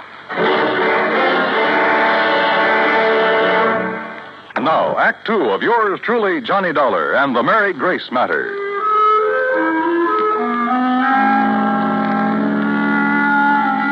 Mary Grace Marshall, an old friend, a very dear one, murdered in her New York apartment on East 77th Street. Sergeant Randy Singer, my old friend at 18th Precinct Homicide, had called me immediately. And when I got there, showed me a very damning piece of evidence. Presented to Special Investigator Johnny Dollar by the International... Sure, of course it's my lighter. And I must have left it in Mary Grace's apartment Sunday night. But that certainly doesn't mean that I killed her. Coroner says she died about the same time you were there. Oh, how do you know what time I was there? Wife of Charlie Walker, the building superintendent, Johnny. She saw you leave. That isn't enough evidence to convict a fly, and you know it. There's plenty more. Yeah, like what? Your fingerprints all over the place. Well, sure, I told you. Cigarette butts, same brand you smoke. So what does that A prove? lot of them, Johnny. Like a very nervous smoker. Well, I was with her all evening. Doing what?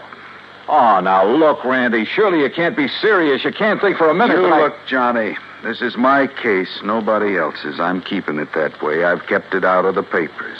I think you know why. Oh, sure I know why. Because we've been buddy-buddy for so long, you want to be sure that if anybody hangs me, you will, for old time's sake. I asked you what you were doing. Well, let me tell you something, Randy. That girl meant a lot to me. What were you doing shut Sunday up and night? tell me what other evidence you have, what you know that can help me find out who... I'm sorry, Randy. Sure, it's your job. I'd probably do the same thing to you under the circumstances. If you didn't, I wouldn't have any use for you. But don't you see... Okay, look. We spent Sunday afternoon at the zoo, the Bronx Zoo. Went up on the subway. We walked a lot, got pretty tired. I promised her a dinner at the Chambord over on 3rd Avenue. But she said she had some food at the apartment, so we went back there. Then we just sat around and talked, played some music, that's all. And had some drinks. Yeah, I picked up a bottle of scotch on the way. How many drinks? Oh, 1 or 2 light ones is all. Sorry, Johnny, that bottle was nearly empty. But that's him. Who discovered the body? Mrs. Walker, wife of the apartment super. The one who saw you leave shortly after hearing the screams that made her... Screams? Yeah, that made her finally go up and look in the Marshall girl's apartment. She's crazy, Randy. You're lying. Can you prove it? I'd like to talk to that woman. I think you She's off better. her rocker if she told you she... What'd you say? I think you ought to see her. Huh? But if I'm your big suspect... Well, sure you are. Until you can help me prove I'm wrong. We drove over to the place on 77th Street in a prowl car. Everything was exactly as it had been when I'd left Sunday night, except that there were signs of a struggle, as Randy had said. A chair and a lamp had been knocked over, the hi-fi shoved aside when she'd fallen at the fireplace. Even the bottle of scotch from which I'd poured a couple of small... What's the matter, Johnny? Well, I'm not sure, Randy, but I'd have sworn I left this bottle out in the kitchenette where I... Huh? Hey, are you making more prints? Yeah. Look, this bottle of soda, 3/4 full. You don't kill most of a bottle of scotch with only this much soda. Unless you're drinking it straight. Oh, who drinks it straight these days? An alcoholic? Or somebody who needs a jolt for his nerves. Maybe. Want to go downstairs and talk to the super's wife? Yeah, let's.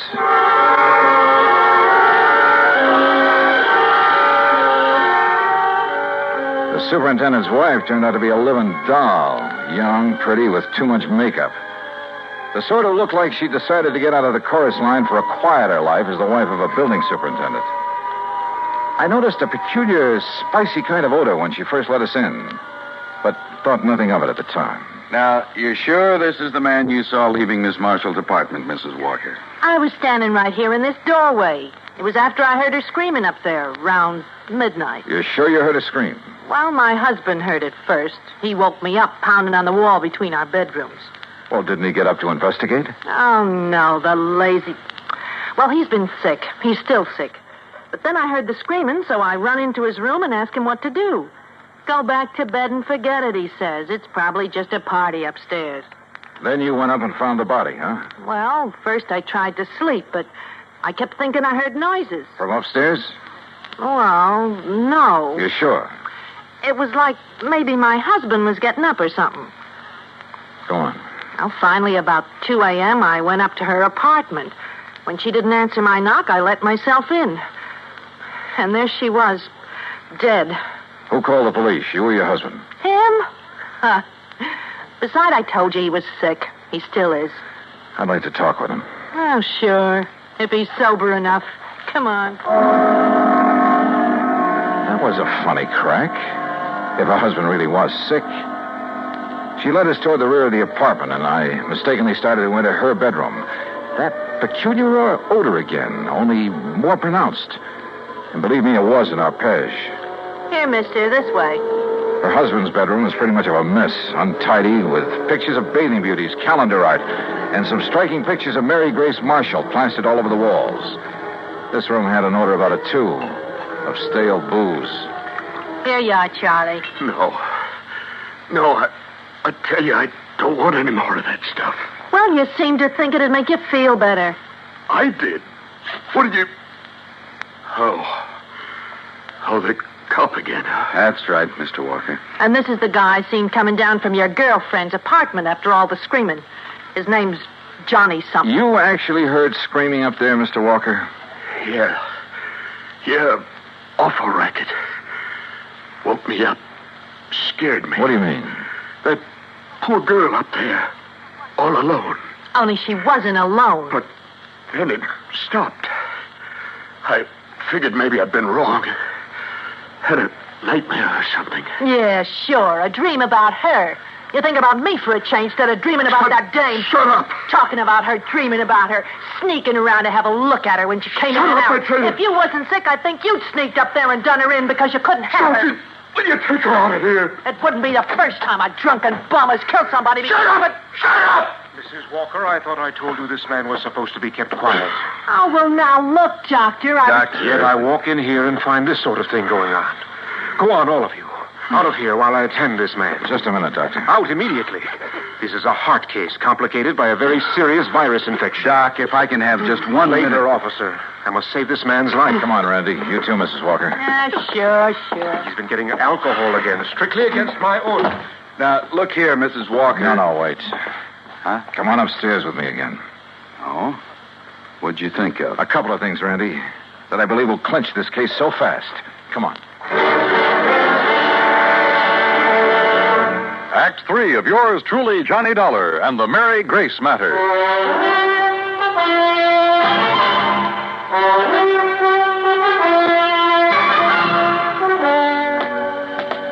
What do you mean, clinch the case, Johnny? Didn't you hear enough from Charlie Walker and his wife? Yeah, I heard plenty, Randy. Well, then what's the point of coming back here to the dead girl's apartment? Let me show you something here in the kitchenette. The scotch bottle.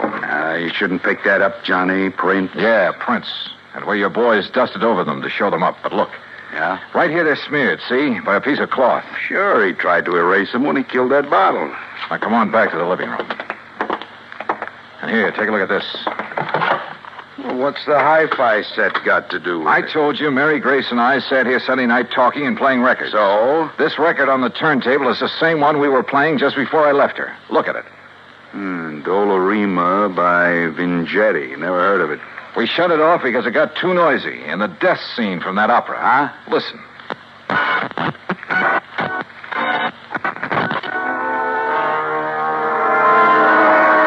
Yeah, here it is.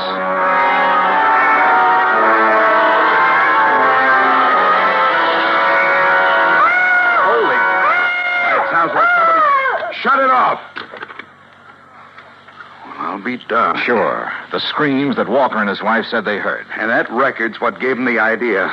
And now it's a matter of pinning it on him. All right, what have you got for his motive? Motive? Are you kidding? Didn't you see those pictures of all those beautiful those babes he has on the wall of his room? And the pictures of the Marshall girl? All right. He was gone for Mary Grace, talked about her, dreamed about her, had her pictures all over his room, but she wouldn't give him a tumble. All right. All right. So he hits the bottle heavier than ever on account of this frustration over the Marshall girl. Wouldn't be the first time that sort of thing has happened. Happens all the time. So if he can't have her, he's going to kill her. You see my point? Yeah, and it's well taken, Randy. All right. Last weekend, you're taking his dream girl out on the town, having a good time with her, doing all the things he wished he could do. Go on. Well, it's too much for him, driving him out of his rum-soaked mind. Then he hears that screaming on that opera record. It gives him the idea. He wakes up his wife, so she'll hear it, too, so his wife will think somebody's getting killed up there. But he doesn't let her go up there, right? Sounds good, Randy. After his wife goes back to bed, that's when she saw you leave, he goes up there and kills the girl. But if he was as sick as he appears to have been... John, the time like that, a man gets superhuman strength. Strength of a madman, they call it. And listen. I'm listening. His wife said she thought she heard him walking around, remember? I remember. So that's it. She finally got up, came up here, and found the body. So naturally, she tied it all in with the screams her old man woke her up to hear. And that suited him perfectly. She couldn't help but alibi for him. Come on, let's get downstairs again. I realize, Johnny, it's all circumstantial, and I still have to pin it on him. Or her. But I'll hold him on suspicion. Or her. The same circumstances would work just as well for Walker's wife if she were the killer. Yeah, but what about the motive? Jealous wife. Jealous of somebody taking that drunken bum out of her hair? That funny odor I noticed about her when I first stepped into this place. I finally remembered what it is. Hey, I noticed that, like a cooking spice. Well, it is sometimes. Cardamom seed. Cardamom? Yeah, they used to call it the drunkard's friend. A man could booze all night, chew a couple of cardamom seeds, kiss his wife good night, she'd never be the wiser. Well, I'll be. That odor was so strong in her bedroom that... Well, maybe she's the lush, huh? Hey. And tried to make the same thing out of her husband, on the excuse it would make him feel better. You mean he isn't a heavy drinker, Doctor? No, he is not. Doctor, you said he has a heart condition. A very serious one. Complicated by a... Yeah, I know. Could he possibly have got out of bed, climbed those stairs Sunday night, struggled with, and killed someone? The odds against his surviving such a thing are 1,000,000 to 1. 100 million. All right, I heard it all. That means you're going to start accusing me of killing that girl up there. Mrs. Walker, I told you to stay out of your husband's room. Yeah? Well, he's dead, Doc. Dead? I don't know what you give him, but he's dead. Did you give him more liquor? No. But you gave him enough before I came to... Wait here, all of you. Well, you're going to try to pin that Marshall dame on me now that Charlie's gone? You've already pinned it on yourself, Mrs. Walker. What? You thought you'd left no fingerprints on that bottle up there. Well, I didn't. I used a handkerchief. Yeah. That's what I thought. Oh, no, wait a minute. I didn't mean that. Too late, I'm afraid. Oh, no, it ain't. Put down that gun, Mrs. Walker. All right. So I kill that dame on the second floor. And if I have to kill you,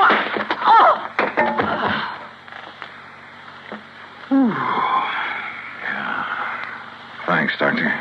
It's quite all right, sir. Well, Randy, there's your killer. Happy? Yeah. I guess I ought to be. You? It doesn't bring back Mary Grace.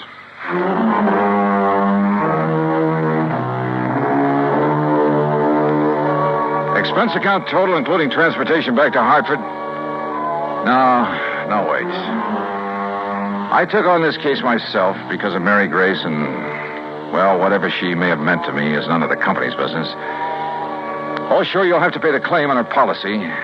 But let it go at that, will you? The rest is on me. I want it that way. Understand? For old time's sake. Yours truly, Johnny Dollar.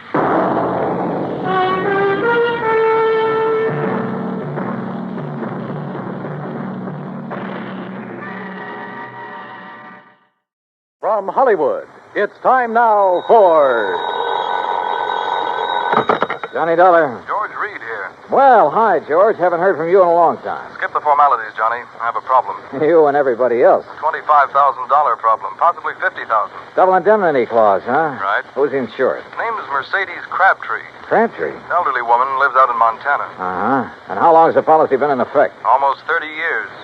And you're crying because you have to pay it off? Well, that's it, Johnny. We aren't sure. What? A few days ago, somebody took a shot at her. They missed. But, Yeah? last night, she disappeared.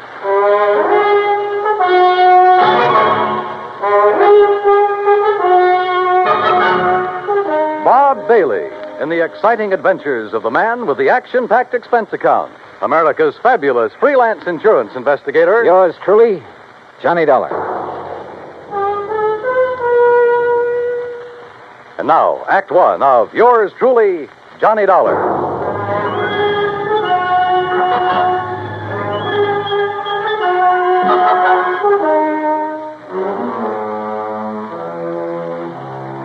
Expense account submitted by Special Investigator Johnny Dollar to Floyd's of England, American Branch Office, Hartford, Connecticut. Following is an account of expenses incurred during my investigation of the Silver Belle matter, spelled B-E-L-L-E. Expense account item 185 cents, taxi from my apartment to George Reed's office. He was on his feet waiting for me. His suit looked like he'd slept in it. Close the door, Johnny. Yeah, sure. Johnny, I'm not going to mince words with you.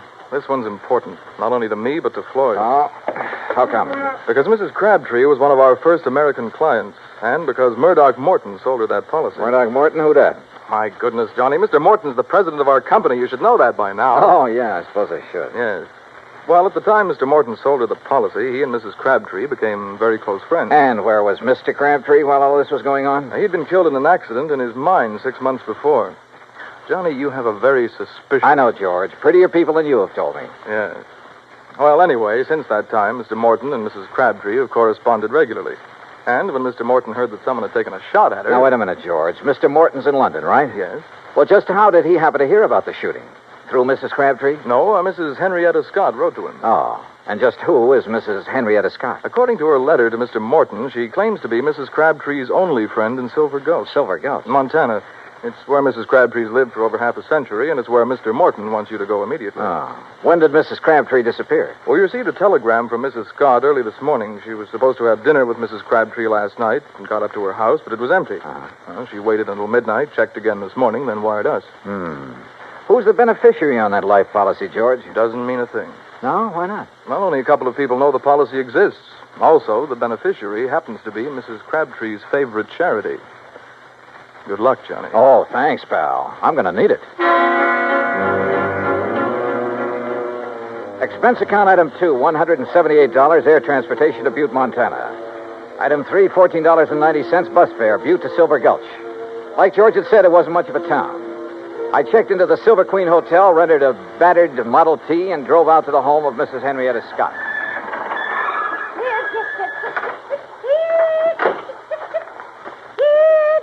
Oh, you startled me out of a day's growth. I'm sorry. Mrs. Scott? Yes. Oh, you must be from Grandma's trunk, yes. Beg your pardon? Grandma's trunk. They sent you, didn't they? Well, come along with me. It's in the house. Mrs. Scott, wait a minute. I'm afraid you've made a mistake. You mean you're not from Grandma's trunk? I don't even know Grandma. It's an antique shop in Butte. They said they'd send a man out to offer me a price for my hand-carved rosewood headboard. You're not him, huh? No. My name's Johnny Dollar. I'm an insurance investigator. Well, why didn't you say so right off? Come on inside. I suppose you're here about poor Mercedes Crabtree. God rest her soul. Yes, that's right. Is she still missing? Rest her soul. Sit down anywhere. Oh. No, not there. Well, settee. That's it. You comfortable now? Fine, thanks. The sheriff and a couple of men who work for Charlie Greenpaw were out looking for her most of yesterday. They're at it again today, but they won't find her. Leastwise alive. Well, can you think of anyone who might have reason to kill her? Well, now that's hard to say. Most people in this town right now, they ain't got no use for her. They say she's stopping progress. Now, just what do you mean by stopping progress? Well, Charlie Greenpaw's busy getting some of the old buildings fixed up so they're livable again. He's planning on turning the whole town into a tourist attraction. Uh-huh. Well, Mercedes, she won't hold still for it. She won't let him set foot on any of her land. Won't sell none of it, neither. Does she own very much of the property around here? Little more than half of Main Street. And the thing that Charlie wants most, the Silver Belle. The Silver Belle? Richest silver mine in Nevada. Leastways, it was once. George Crabtree discovered it. Yes, When the well, now- vein ran out, he's killed trying to find it again. After that, the mine was closed. Mrs. Scott. Of course, the town closed down when the mine did. Mrs. Scott, were you with Mrs. Crabtree the day someone tried to shoot her? No. She was walking up toward her mine, alone. Thought it was just a stray bullet. Just where is this mine? Oh, you can see it from the window right behind you. It's about halfway up the hill yonder. Here, you come over here and take... Well, I'll be first cousin to a stink bug. Why, what is it? Up there on that hill going toward the mine. It's Charlie Greenpaw and Slim Richards, the sheriff's deputy. Now, I wonder if they think she's down inside that mine. A few minutes later, I caught up with Greenpaw and Richards. They'd stopped near a large, newly painted no trespassing sign about 20 yards from the mine's entrance. I introduced myself. Mr. Dollar, you see that sign says no trespassing? Yeah? Well, folks around here take the signs Mrs. Crabtree had put up mighty seriously. That right, Slim? Sure is. You mean you're not going in there, Greenpaw? Well, now, we didn't say we weren't going in. We just thought we'd better consider it before we did anything hasty. But she could be dying in there. Providing she's in there. Right, Mr. Greenbaugh? That's right, Slim. Now, Dollar, you want to go on in? Why, there's nothing to stop you. No, sir. Not a thing. I left daylight behind as I followed the narrow tunnel deep into the side of the hill. About 50 yards down, the tunnel branched off in two different directions. I stopped for a moment, then took the one to the right. I hadn't gone 10 feet when it happened. Holy jump.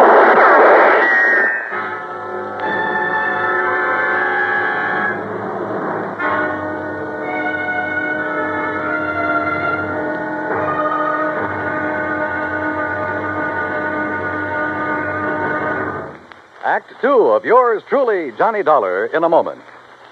It is a rare event when a young man decides to leave civilization behind and hide himself away in the steaming jungle, just so he can help his fellow humans in a remote corner of the world. The late Dr. Tom Dooley did just that when he left the United States to help the sick and starving jungle people in the little kingdom of Laos in Southeast Asia. Dr. Dooley's story is well known to nearly everyone. And all over the world, people talk of his little jungle hospital on stilts. That's where he treated the dread diseases of the jungle and trained native medical technicians so that they might help their own people. Dr. Dooley wrote and lectured to many people so that the work of his medical assistance program, Medico, might go on. It was not easy for someone so young and so talented to give up the bright lights of the city and plant himself down in an unknown jungle just for the purpose of helping unfortunate people he didn't even know. But through Medico, Dr. Tom Dooley wanted to help people. He wanted to help people to help themselves. Today, the work of Medico is going forward in a number of countries besides Laos. Young men are being sent to the United States to be schooled in medicine with the idea of returning to their own countries to help their own people. Hundreds of thousands of dollars worth of medical supplies have been donated by American businessmen and pharmaceutical companies. Today, Dr. Tom Dooley's work is being continued for him. It is helping to create better understanding. It is an injection of the spirit of freedom. The right of all men everywhere. And now, Act 2 of yours truly, Johnny Dollar, and the Silver Bell matter.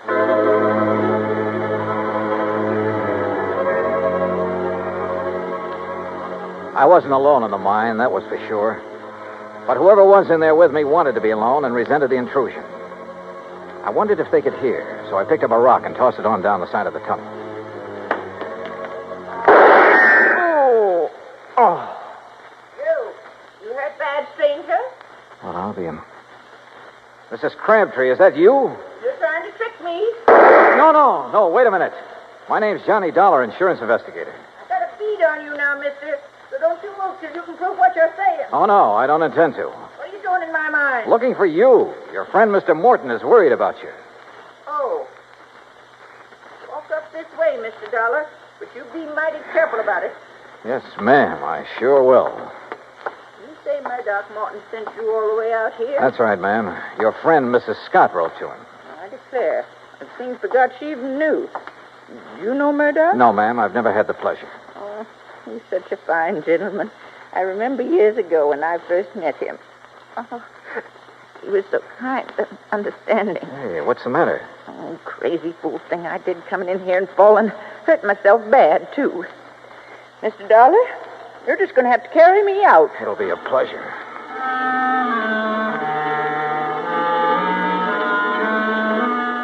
She couldn't have weighed more than 80 pounds, 6-shooter and all. I carried her out of the mine and down the hill to her cabin. I had just finished making her as comfortable as I could when Mrs. Scott arrived. Oh, dear. Oh, you poor old dear thing. You ever hear such sick garbage, Mr. Dollar? Woman, stop looking like you buried me yesterday and run and get the doctor to take care of my ankle. Your ankle? Well, what's the matter with it? Well, it's busted. Ooh. Now, why do you think Mr. Dollar had to carry me? Oh, dear. Is there a doctor in Silver Gulch? Doc Weaver, he's pretty old, Oh, but he he's... doctored me for almost 40 years. Go get him, Henrietta, before I get mad at you for tattling to Mr. Morton. Yes, dear, yes. Yes, I'll do it. I'll do it right now. Now then, Mr. Dollar, you come over and sit by me. Keep company till the doc gets here. Yeah, sure. Hey, you know, you really ought to rest. Why don't you start asking me questions, Mr. Dollar? You came all the way out here to do that, now, didn't you? Well, there are a few things I'm curious about. Like what? Well, for one thing, why you took those shots at me in the mine. Thought you might be one of Charlie Greenpaw's friends. Oh, he's the man who's trying to buy your mine, isn't he? But I ain't going to sell it. No, sir. No matter how much he offers. You believe the mine could be worked again someday? Might be. Somebody could find the vein again. But that ain't why I won't sell. It's because my husband, he's buried in there, Mr. Dollar. Him and the others that were caught in that cave-in. Oh, I see. I've told them all. If they step one foot on my property, I'm going to shoot first and ask questions later. Aren't you afraid someone might shoot back one of these days? Oh, haven't so far. That's not what Mrs. Scott told us. I know what she told you, and she's mistaken. Why, that bullet missed me by a good 2 feet. You don't think it could have been a warning? No, I don't. People in these parts, if they wanted to frighten me, there are better ways of doing it than that. Well, if that's so, I sure hope they don't try any of them.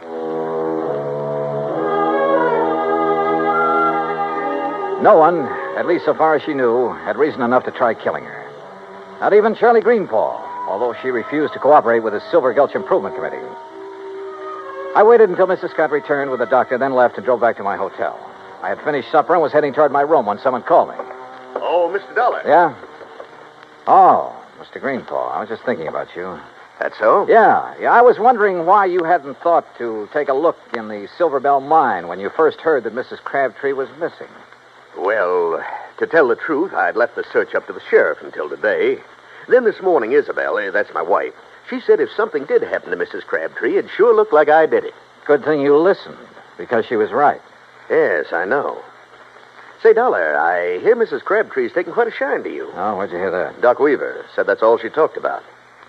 Hey, look, if you'd like to pick yourself up a few $100s, you sure could do it easy. Oh? How's that? Just get the old lady to sell me her mine and the acreage along next to Mrs. Scott's place. I'd give her full value for both.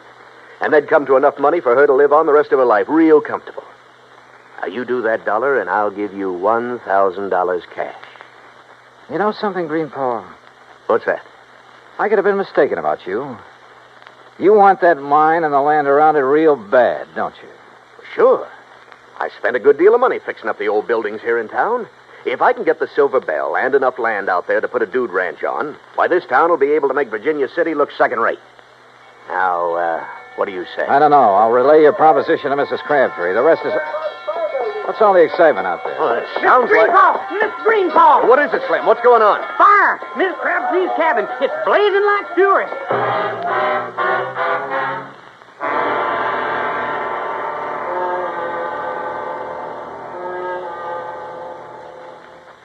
Act 3 of yours truly, Johnny Dollar, in a moment. For thousands of years, the oceans of the world have taken their toll of the treasures of the people who live near them or travel over them in calm and in storm. And for an equally long time, these same people have dived to the bottoms of these oceans seeking those treasures.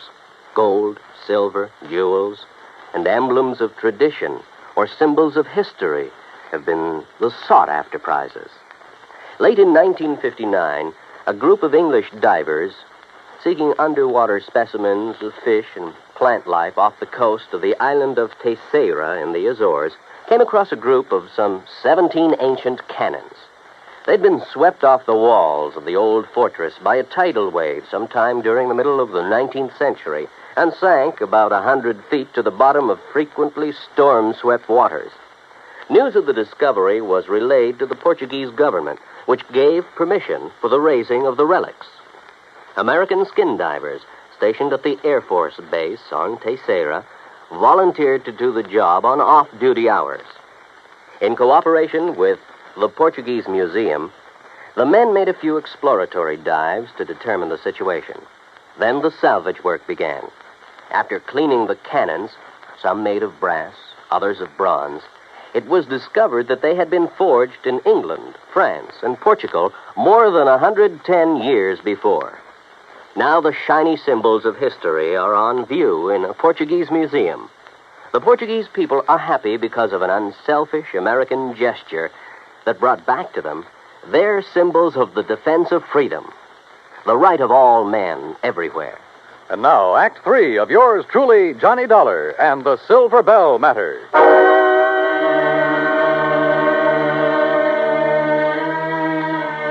By the time we reached the cabin, it was all over. For a moment, I was afraid Mrs. Crabtree hadn't managed to escape. Then I saw her on the ground near the sheriff's car, wrapped in blankets. Hey, you! Get back over there! It's all right, Sheriff. This is Mr. Dollar. Oh, I heard you're in town, Mr. Dollar. This is Sheriff Wilkins, Johnny. Sheriff, do you have any idea how this fire started? Not yet, I don't. I asked her, but... I'd rather not talk about it now, Johnny. Maybe some other time. Whatever you say. She's pretty done in. Johnny? Yeah? You tell Mr. Greenpaw. Tell him I'll sell. Will you do that for me? Well, look, I'll talk to you about it in the morning. No. I want to sell now.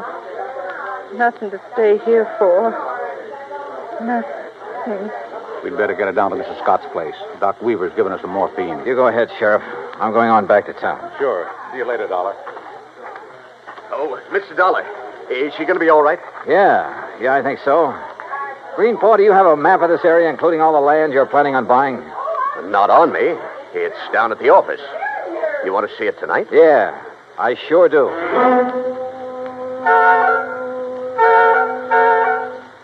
I took a look at the map. Got a little sick at my stomach. Then drove back to Henrietta Scott's. There was a light on in the front room, so I got out of the car and walked up to the door.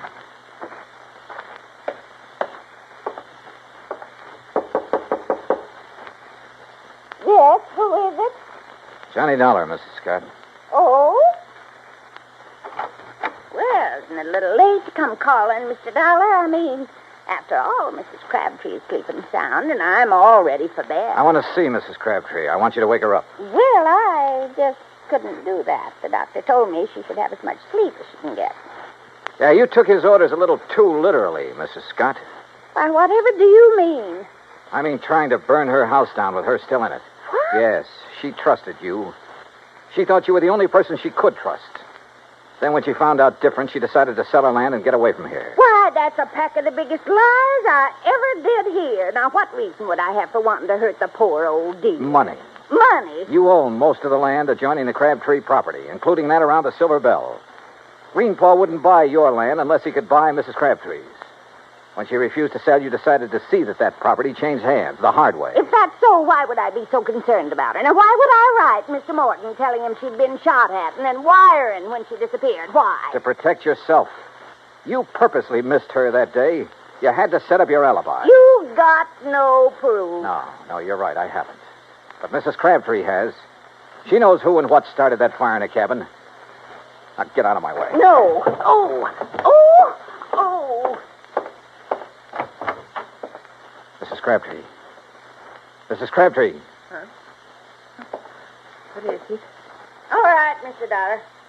You move away from her. Not until I find Move out. away now, or I'll shoot.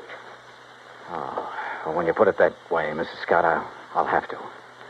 You were right about me missing her on purpose.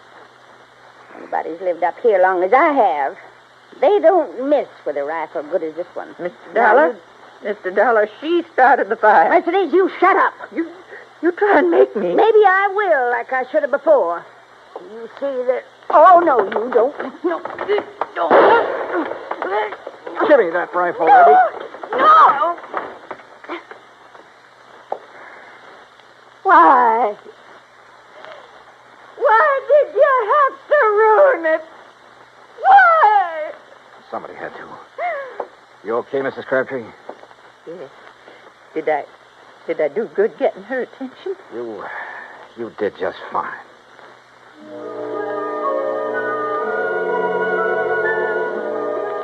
I was ready to leave Silver Gulch the next day, but I stayed over for another week, waiting for a little English gentleman by the name of Murdoch Morton to arrive and claim his bride.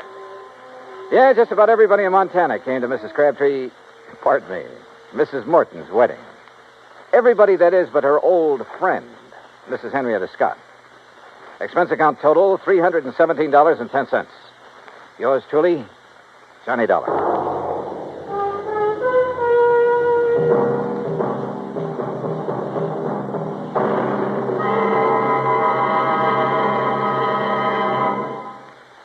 And now here is our star to tell you about next week's story. Next week, a beautiful girl is killed. And with her goes a big part of my own heart. It's one of those things that... Well, join us, won't you? Yours truly, Johnny Dollar.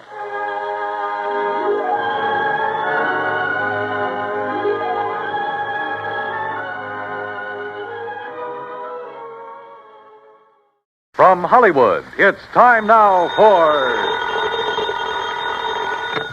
Johnny Dollar. This is Peter Hardy at Tri-Western Property and Casualty Insurance. Hi, how are things in the Golden West? You still in Reno? Sure am. Good boy. What goes, Pete? A little trouble with a big dairy farm out here, Johnny. The Meany Dairy. Okay, Pete, tell me all. A year and a half ago in a fire, Meany lost one of his silos. You know, one of those big towers where they store and cure a lot of chopped up corn and stuff. Yeah, I know. Cost us $21,000. $21,000 for a silo? This time it's a compound silo, and the claim is for $56,000. Oh. But I don't want to pay it. I don't blame you. Sure, because, Johnny, I think it was arson.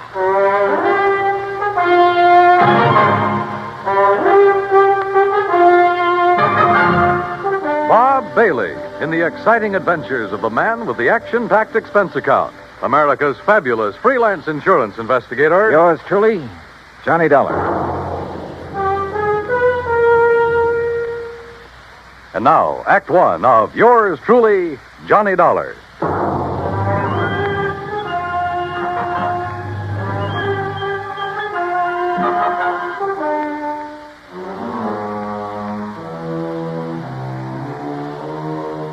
Expense account submitted by Special Investigator Johnny Dollar to the Tri-Western Property and Casualty Insurance Company, Reno, Nevada office.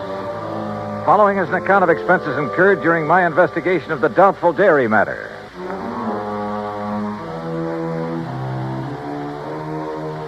Expense account item 1, $141.20. Transportation and incidentals, Hartford to Reno, Nevada. It was about 9 a.m. when I arrived, so I checked into the Mapes Hotel, then walked over to Pete Hardy's office. The Meany Dairies is just north of here, Johnny, in Warm Springs Valley off Route 33. Well, then I'd better rent me a car. Or you can use mine. Now, Pete. How can I run up my expense account unless I have something to run it up with? Johnny, for once... Anyhow, the reason why these silos Armenian has are so expensive. Is that the owner's name, by the way? Yes, Aram Armenian. And I take it he's Armenian? Strangely enough, no. Now, he's had all his silos very specially built. Oh, how specially can you build a silo? Just a concrete base, a lot of long wooden staves to get the circular shape, and a good roof on top. Well, he has some trick with them inside. Like what? That's his deep, dark secret. But he claims it makes better silage for his cattle than is possible anywhere else in the world. And one of these things burned up a year and a half ago. The word exploded best describes it. Yeah. And as I said, cost us $21,000. And now the replacement has gone up in flames. Yes, day before yesterday. He filed the claim the same day. Well, why do you suspect arson? Did the local authorities find anything suspicious? No. But you go out and talk with Armenian, Johnny. And if you don't end up with the same kind of feeling I have, well, I'll leave my shirt. Expense account item 2, $50. Deposit on a drive-your-own car. Finding the Armenian Dairy and Ranch some 20 miles north of the city was easy. It was spread out all over the countryside. Hundreds of acres of well-irrigated, lush green pastures. Square in the middle of the ranch sat one of the cleanest, most modern dairies I ever saw. Aram Armenian gave me the grand tour, and I must say I was impressed. There was close to 200 well-kept Guernseys in the main barn, which was clean as a whistle. The milking machines, coolers, separators, clarifiers, and so on were the same. Yep, a prosperous-looking setup. Finally, Mr. Armenian took me out to where a small group of workmen were cleaning up what was left of his compound silo. As you can see, Mr. Dollar, only the concrete base is left. That must have been a pretty big silo, Mr. Armenian. Yes, the largest and most efficient in the entire West. Still, $56,000. Oh, the size had nothing to do with that. It was the inner construction, known only to Barnwell, the man who built it for me, and to myself, of course. Oh, what was so special about it? Principally a method of venting. Venting? Yes. It increases the phosphorus and lactic acid content. Well, I thought the point in the silo was to keep it pretty well sealed up. Venting within, Mr. Dollar. But that's all I'll tell you about it. It cost me $56,000 to have Barnwell build it.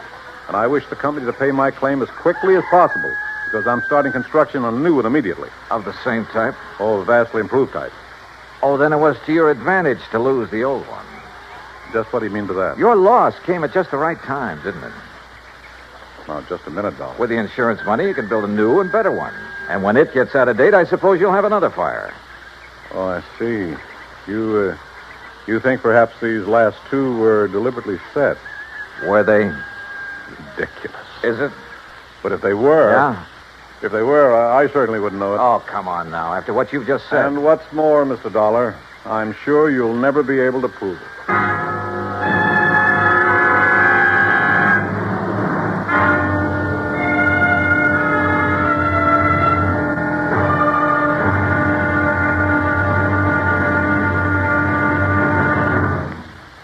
Act 2 of yours truly, Johnny Dollar, in a moment. We sometimes wonder, what is the life of a human being really worth? Not too much? Or maybe a great deal? Does it depend on whose life it is? Whatever the answer, one thing is certain. Fred Hargesheimer, since World War II, has felt that his life is worth quite a lot. Quite a lot of gratitude. During the war in the Pacific, about June of 1943, Lieutenant Hargesheimer had his P-38 fighter plane shot out of the sky. Badly wounded, he bailed out over a tiny island, New Britain. It looked pretty small from where he hit the silk, but he found it much bigger when he hit the ground. It was bigger, and in complete control of the enemy. But Hargesheimer was lucky. After a month of lonely hiding, he was found by a group of friendly natives from the village of Nantambu. They cared for him and successfully hid him from enemy patrols for the next 4 months at the risk of their own lives. Then Hargesheimer was able to make it back to civilization. For the next 17 years, Fred Hargesheimer thought about those wonderful people of Nantambu. 12,000 miles away in the United States of America, Hargesheimer put a great plan into effect. He made speeches, took up collections, sold jewelry belonging to his family, and worked out a way to bring a bit of civilization and happiness to the little village of Nantambu. Needless to say, the villagers gave him a spectacular welcome upon his return. Fred Hargesheimer showed his gratitude to the people who had saved his life. But life is worth little without freedom, the right of all men, everywhere. And now, Act 2 of yours truly, Johnny Dollar, and the Doubtful Dairy Matter. Why, what he said and the way he said it. Aram Armenian was practically challenging me to find out how arson was involved in the destruction of his $56,000 secretly constructed compound silo. Expense account item 3, phone call from a gas station on Highway 33 to Reno Police Headquarters. But Lieutenant Brady of the arson squad assured me he'd failed to find anything indicating the fire was set. So dead end. Until I remembered a little trick that had worked for me before and might work again. Item 4, 27 cents for a loaf of white bread at a grocery store along the highway.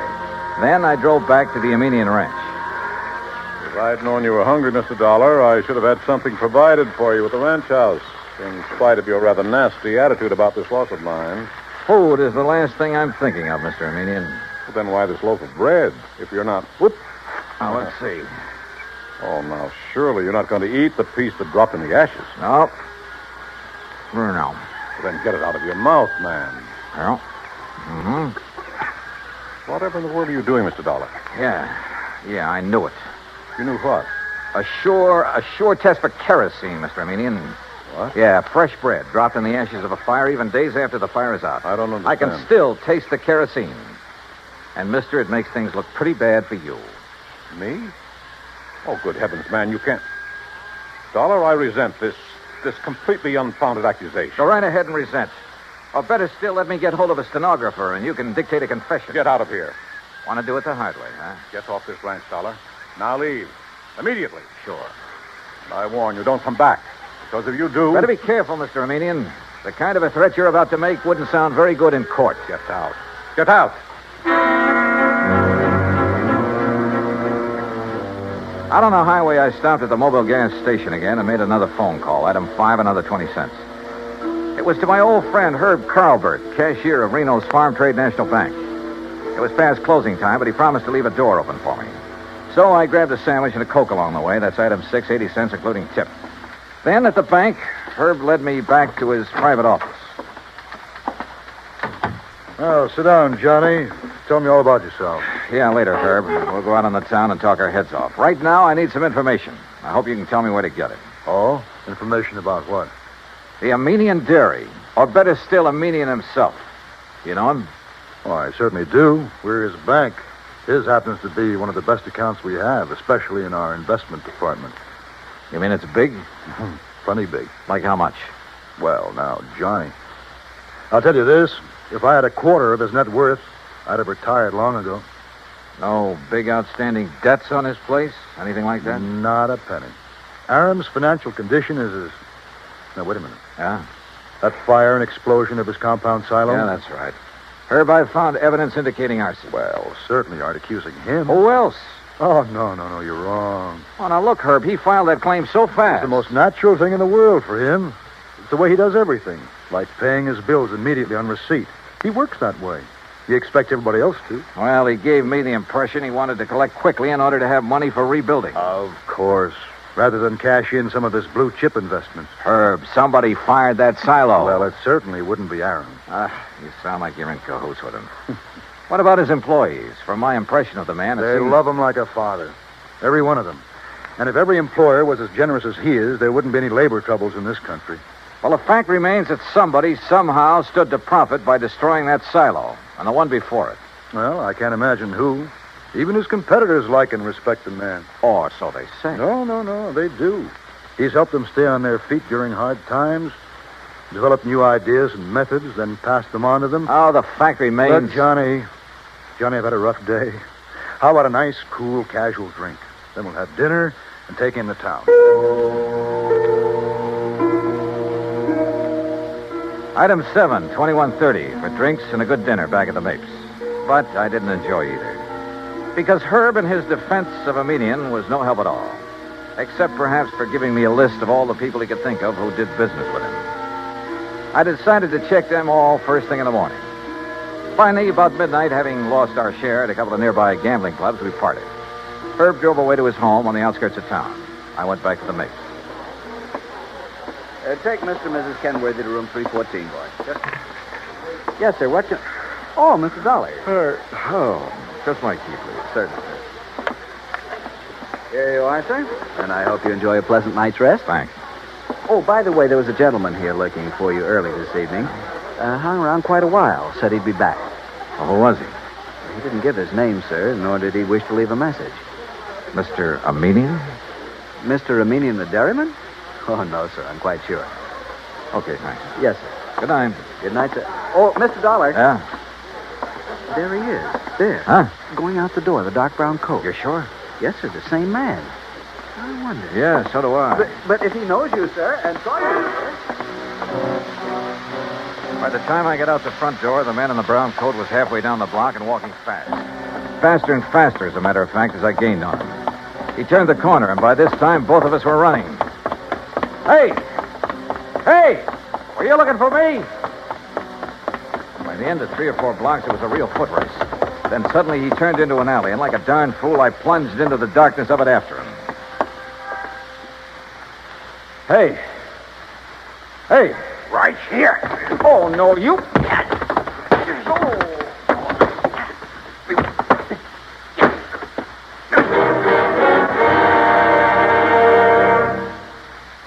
Act 3 of yours truly, Johnny Dollar, in a moment.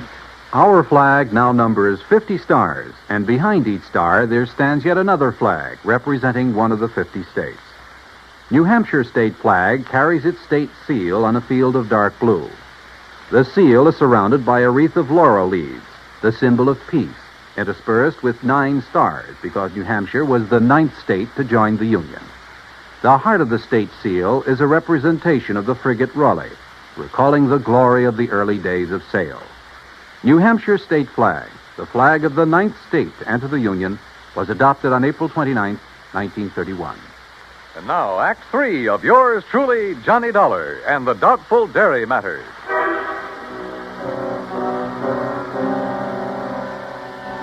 If it hadn't been for a big interstate moving van that drove into the alley where I'd been waylaid, well, I have a strong hunch I wasn't supposed to have lived through that beating. The truck driver, who absolutely refused a tip, incidentally, half walked, half carried me back to the Mapes. And the desk clerk had a doctor in my room within a few minutes. A terrible thing, Mr. Dollar. You're being attacked like this. And, of course, I'll have to make a report of it to the police. Oh, do anything you like, Doctor. Just get me patched up, will you? And you, easy now. You have no idea who could have done this to you. Believe me, I intend to find out. Judging by this swollen hand of yours, you got in some good licks, though, and whoever... What's the matter? Well, this is a very unusual ring you're wearing. Oh, some kids in the YMCA gave it to me a couple of years ago. I helped them with the softball team. Oh, yes, of course. That's the Y insignia. Yeah, one of them made it. And the 3 raised points stand for spirit, body, and mind. Yeah, that's right. Well, now, if you just... Oh, wait, what's that for? To make sure you get plenty of rest. Oh, no, now, wait, Doc. I'm the doctor. Roll up your sleeve, please. Here, I'll do it. Look, if this shot leaves me groggy in the morning... You'll wake up feeling fine. There you are. Incidentally, that ring... Listen, before you notify the police... Ooh, hey, this shot works pretty fast. Yep. As I started to say, if that ring of yours didn't leave a mark on whomever you defended yourself against out there in the alley, I'll be very much surprised. In a few seconds, I was out like a light. But then a whole set of weird dreams began to plague my somewhat battered mind. And questions about who had attacked me and why. Only the why was only too obvious to keep me from finding an arsonist who... who probably bore the mark of my ring on his kisser. I thought of the names Herb had given me and his insistence that none of them could be guilty. Wait a minute. There was one name he hadn't mentioned, but a meaning had, of one man who stood to gain a lot by the destruction of the silos. Or maybe it was just a crazy hunch, part of the wild dreams that came from the beating I'd taken. In any event... In the morning, as soon as the bank was open, I was in Herb Carlbert's office again. Well, yes, he has an account here, too, Johnny. At least he did before. How about loans? Has this man we're talking about taken out any loans? Well, yes, but, Johnny, you know I can't... Yeah, I know. The fact remains he's pretty hard up for dough, isn't he? Well, I didn't say that. Although, of course, if that's the conclusion you choose to draw... Tell me this. He owes the bank money now, doesn't he? Yes. All right. Did he also owe the bank a lot of money about a year and a half ago? Johnny. Yeah. Well? Johnny, you're right, but who would have suspected? And when you consider that Aram Armenian is the one man who has given him money for all the work he's... I can't believe it. Herb, it started out as a pure hunch, but right now I'd bet my... Where can I find him? Well, if Aram plans to go ahead with new construction, he's probably... Sure, out there at the dairy. You want to come along? Well, maybe I'd better after the way Aram threatened you. I guess I owe him an apology for the way I tore into him. Let's go. Johnny. Yeah? What if we're wrong? What if this man we think is the arsonist... Will you agree that the firebug is the same man who attacked me in the alley?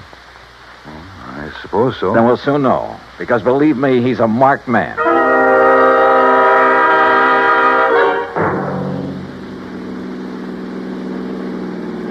We made the Armenian Terry in 30 minutes flat, and we're told at the gate that Aram Armenian was in the pasteurizing plant.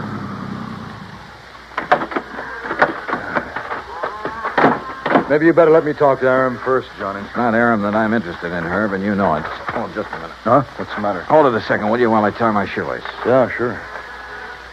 And I've been thinking, Johnny, on the way out, you know, we could really be terribly, terribly wrong. Herbert, old man. Aram, we're just looking for you. Well, when I heard the car pull up, I thought it was Joe Barnwell. He's due here to show me final plans for the new silo he's going to. Well, Mr. Dollar. That's right, Mr. Armenian. I want to apologize for... Well, what's the matter?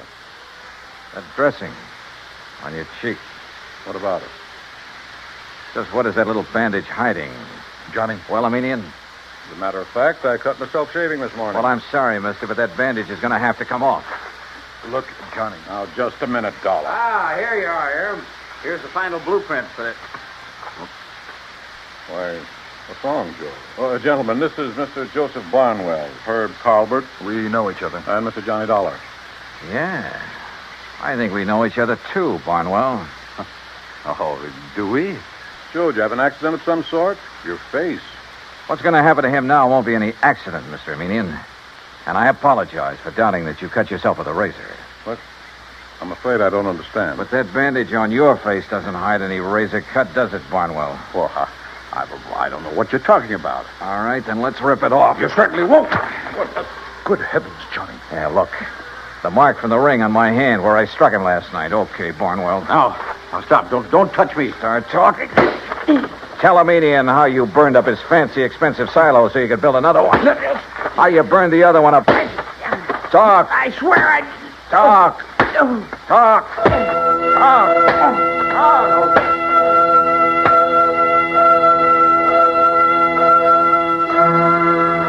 Yeah, he talked all right, plenty. About a racket so old I hadn't heard of it in years. The crooked builder who burned out his own clients to get himself more work. And in this case, a natural, because he was the only one who shared Aram's secret construction plans. And by the time I was through with him, he blabbed about some of the other clients he'd taken the same way. Expense account total, including incidentals and the trip back to Hartford, $418 even. Yours truly, Johnny Dollar.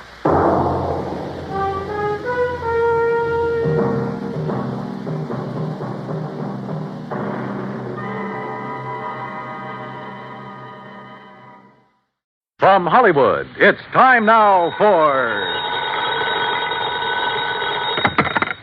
Johnny Dollar. George Reed here, Johnny. Uh-oh. What fantastic character is Floyd's of England insured this time? Now, what is that supposed to mean? More singing mice, wayward cats, and how about the counterfeit money problem? Johnny. No, let me guess. John, if you'll just listen to I me. got it. You're in trouble because you've done a switch. You've insured somebody against living instead of the other way around, that it? Of course not.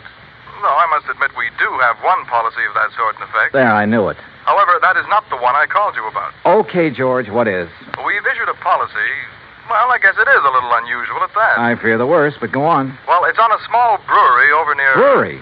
You mean a beer factory? That's right. It's over near the town of Tamaqua, Pennsylvania. Oh, yeah, I know that country pretty well. Good. We've insured the Dortmund Brewery against possible damage from a nearby construction project. Well, you said unusual. What's so unusual about that? Perhaps you'd better come over here and let me tell you. Yeah. When you say it that way, I guess I'd better.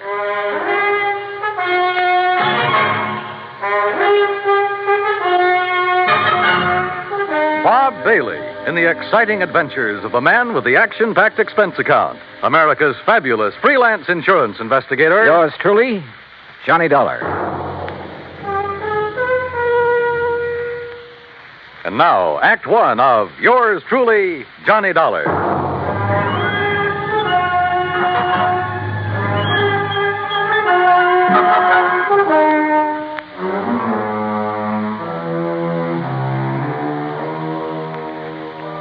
Expense account submitted by Special Investigator Johnny Dollar to Floyd's of England, North American Office, Hartford, Connecticut. Following is an account of expenses incurred during my investigation of the JPD matter.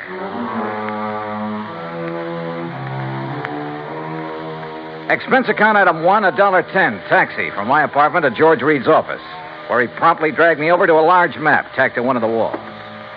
Here it is, Johnny, between the towns of Tamaqua and Frackville, Pennsylvania. On a little river that's called Pinxatawney Creek. Old Indian name, I believe. Uh-huh.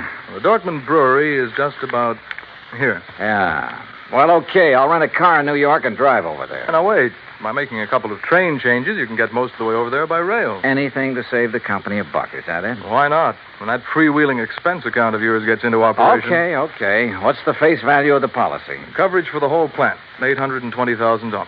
Wow-wee. So I'll rent a car in New York. All right. Now, as I told you, we've insured the Dortmund Brewery against possible damage from the building of a plant right next to it. What kind of a plant? Competition. Another brewery. Oh, I see. Possible malicious damage. Is that what they're thinking of? That's what J.P. seems to be worried about. J.P.? J.P. Dortmund. Owner, manager, president, brewmeister, and anything else you can think of. Has anything happened yet? No, but I want you to go there and be sure that nothing does. Is this J.P. my contact? Yes. Okay, George, I'm on my way.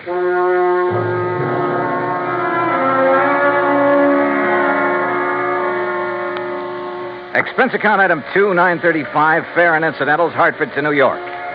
Item 3, $50, deposit on a drive-your-own car. Item 4, 50 cents toll through the Holland Tunnel.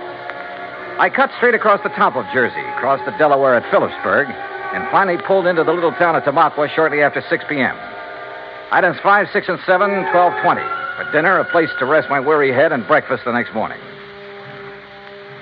The Dortmund Brewery sat on the western bank of Pinxatawney Creek, about 5 miles out of town, and looked as though it had been sitting there for 1,000 years. It was a small affair, and the old frame buildings were badly in need of a coat of paint. Just north of it rose a towering cliff, and on top of that cliff stood an array of cranes and machines and bulldozers that are used on modern large-scale construction jobs. I parked my car at the entrance to the office building and was greeted at the door by a large, raw-boned woman of about 50 with straggly yellow hair and wearing a faded blue cotton dress that looked as though it hadn't been ironed in years. Something I can do for you? Oh, why, I'm looking for Mr. J.P. Dortmund. Mister. That's a laugh. Is it? Why? Because I'm J.P. What? That's right. Anything wrong with it? Well, Hey, wait a minute. You another of those lawyers from that job up on the cliff come to fancy talk me about not having to worry in the world about what they're doing to me up there? And how I better mind my own business. What do you mean, no? My name is Dollar, Johnny Dollar. I'm here on behalf of Floyd's of England. The insurance company? Well, now, that's different. You come on into my private office, Johnny. Her private office was furnished with a battered walnut desk, some ancient filing cabinets, and a couple of straight wooden chairs. Nothing else. Hardly the kind of an office you'd expect for the president of a company worth $820,000. There's nothing fancy about it, Johnny, because there's nothing fancy about any part of my brewery. But that isn't what counts. We've been here ever since my great-great-grandfather built it up. And all we've cared about is making the finest beer in the country. Gretchen? And we do make it, too. Gretchen, can't you hear me out? Yes, J.P.? Gretchen, I want you to bring Mr. Dollar a pitcher full in my glass. Yes, ma'am. Well, look, I'm afraid I'm not much of a beer man. You will be when you've tasted this. It's the creek that does it, you know, Pinxatawney Creek. Finest water for beer in the whole United States. That's what makes good beer, you know. Yes, so I've heard. That's why that dirty Clarkson Kemper bunch are building up on the cliff to get at that water. I understand they'll be your competitors. Ha! All their fancy modern equipment and methods can't produce the brew the way I can. The long, slow, easy way. With all the good old-fashioned apparatus. The old country methods. Yes, I see. Why, Johnny, we make our own barley malt. And we grind it by hand. And we come up with a wort that's second to none in the world. The old-type Sparger, too. And the hopjacks. And the finest strain of yeast there is. Yes, I'm sure that 3 full months we age before we rack a drop. Sure, we take more time and more trouble, but we come up with a better brew. Better than any modern plant can ever make. Well, then what's your problem? They're getting ready to blast up on that cliff. Blast? A whole big chunk of it away. And when they do, that whole thing will come crashing down here. Thousands of tons of rock. Well, surely there's some state authority or something to prevent that. Oh, they've bamboozled the authorities. And your insurance company, too. They'll say it was an accident, a miscalculation. And when that rock comes crashing down here, it'll wreck this whole plant of mine. Well, you do have insurance, remember? It'll wreck all my fine old equipment that can never again be replaced because there are no such things anymore. Well, when's all this blasting supposed to take place? Who knows? Tonight, tomorrow, next week. Who knows? That soon? Yeah. So, Johnny, if there's anything you can do, you'd better do it now. What's insurance money if I have to lose this for it?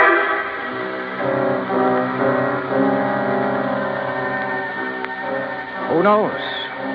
Maybe she was right suspecting her rivals might try a stunt like that to put her out of business. But it all seemed a little too far-fetched. And yet, when I think of some of the unscrupulous things that have been done to put down competition, maybe she was justified in suspecting this Carlson Kemper crowd of... Yeah, maybe she was.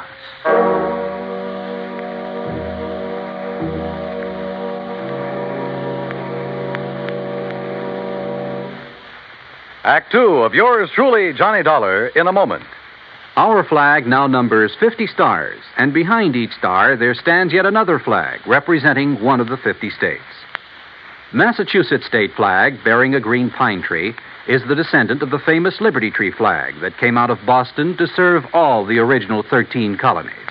It was under the Liberty Tree flag that the Sons of Liberty met and planned the Boston Tea Party, that our floating batteries on the Delaware River defended Philadelphia, and on the Charles River defied Howe's cannons. Beneath the tree is inscribed the state motto, Ensu petit placidum sub libertate quietum. By the sword we seek peace, but peace only under liberty. These words were originally written by the famous English patriot Algernon Sidney about 1659. This was a message intended for King George III. Unhappily, it went unheeded. Massachusetts state flag, the flag of the sixth state to enter the Union, was adopted on March 18, 1904. And now, Act two of yours truly, Johnny Dollar, and the JPD matter. If J.P. Dorfman was right, if there was the least possibility she was right in her suspicion that Carlson Kemper would blast thousands of tons of rock down on a little plant in order to put her out of business, well, there was only one thing to do. I got back into my car and drove by a roundabout way up to the top of the cliff overlooking the Dorfman Brewery. There in the middle of the vast array of heavy construction equipment, giant cranes, trucks, huge cement mixers, and so on, I found the main construction shack. And by a stroke of luck, one of the partners in the proposed new brewery, Mr. James Carlson. That crazy old lady's being absurd, Mr. Dollar. If you really want the truth, well, I think she'd welcome our smashing that antiquated brewery of hers out of existence. Is that what you plan to do, Mr. Carlson? Can you be serious? By blasting a few tons of rock off the face of the cliff into the river? Or a few thousand tons? Or a few thousand tons. Won't do that place of hers a bit of harm. You're sure? Of course I'm sure. Only thing I'm not sure of is why she stays in business. What do you mean by that? Well, she can't be making any money. The methods she uses were out of date in this country 50 years ago. The product's good, sure. But today, you've got to snowball. Did you know, Dollar, that out of the goodness of my heart, I offer to take that crummy plant of hers off her hands? Or because her location is better down next to the water supply? Oh, partly, sure. I offered her nearly $500,000 for her spot. 400,000 to be exact. But no dice. She just kept bothering us, trying to get out a lot of injunctions against our building there. I assume you have the necessary permits for this blasting operation. A whole drawer full of them. Hey, look at them yourself. At the same time, appreciate the volume of red tape necessary to do anything these days. But suppose that something should go wrong, that quite by accident, the top of that cliff should drop down on JP's brewery. Mr. Dollar, it's to obviate any such possibility that I called in one of the foremost blasters in the country, who, purely incidentally, is top man for one of the biggest makers of explosives in the world. You talk to him, Mr. Dollar. Maybe I will. Believe me, I can understand why you might not take my word for the safety of the operation we're about to undertake, but certainly you can't question his word. You say about to undertake. When? I believe he's planned the big blow-off for tonight. Tonight? Yeah, come on, I'll take you to it.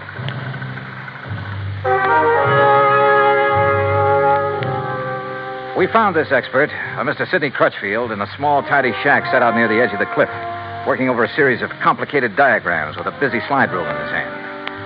And I must confess, he turned out to be one of the most interesting men I've ever met. Tall, slim, and gray-haired, he had a quiet, easy, yet confident manner that completely belied his hazardous occupation. This was the man who had done the dynamiting for some of the biggest jobs in this country, had moved mountains and rivers in the construction of huge dams, had blasted the way for some of our vast highway networks. As you can see by the dates on these sheets, I finished planning this blast over 2 weeks ago. But I find that constant checking and rechecking never does any harm. Mr. Carlson tells me you plan to set off this blast tonight. Yes.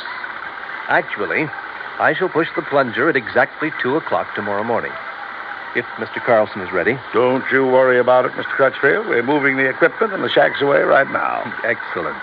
And at the time of the blast, no one is to be here but me. That's what your contract says. And that's the way it must be. For safety, Mr. Crutchfield? Well, call it a fetish of mine. Uh-huh.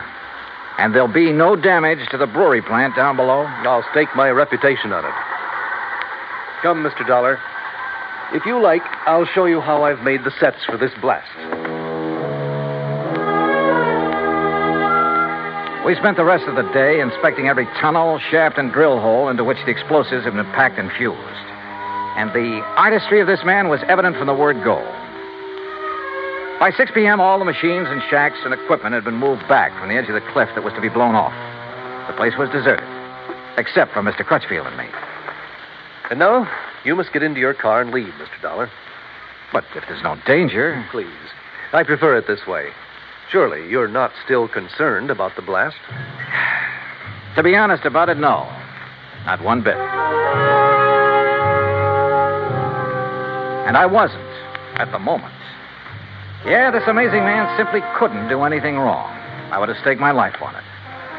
But by the time I'd driven the long, curving road to the Dortmund Brewery below, had found the place not only deserted, but completely shut down, a funny little hunch began to grow in the back of my head.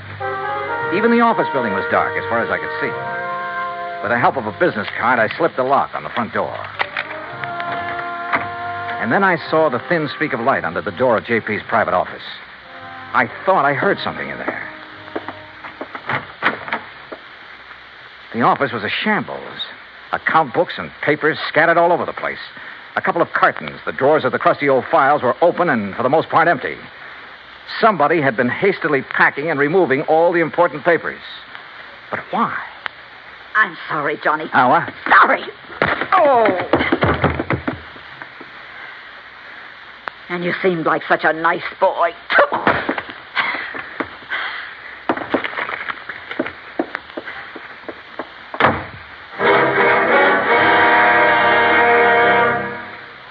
Act 3 of yours truly, Johnny Dollar, in a moment.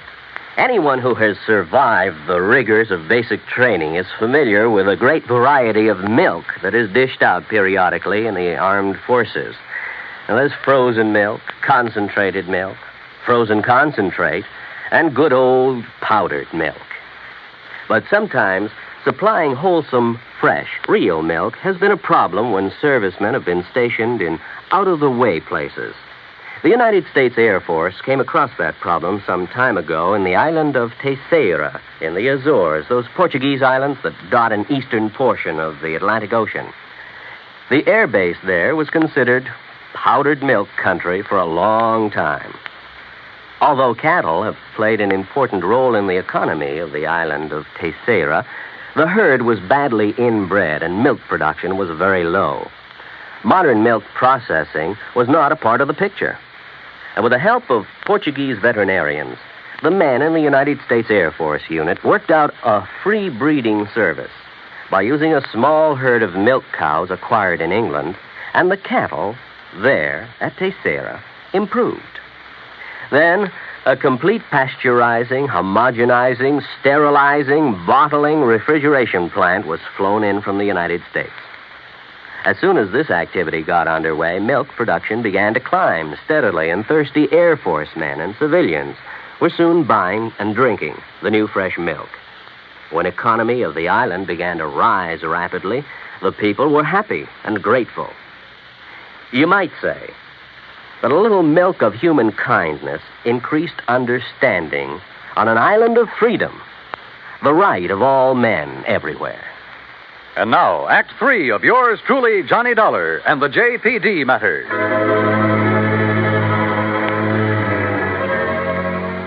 When I came to in the office of the Dortmund Brewery, my head felt as though it had been split wide open. The sash weight that had been used on it lay beside me. But why had JP struck me down from behind the door where she'd been waiting for me? And why, before that, had she been hastily packing a lot of business papers, bills, and so on to take away? A couple of them still lay under me where I'd fallen. It was several minutes before I found strength enough to roll over and try to push myself to my feet. As I did so, I saw two things. One was a bill she'd overlooked in her haste to get away. A bill from Frankline Powder Company addressed to her personally. A bill for 21 cases of dynamite and some other explosives. The other was my watch. I'd been out for hours, too many hours. For according to my watch, it was 1:52 a.m., exactly 8 minutes before the tremendous dynamite blast on the cliff above was to be set off. And suddenly I knew where, somehow, by her plan, those thousands of tons of rock would land, and not harmlessly in the river below. And I knew why J.P. had left me here. So I'd be crushed by them.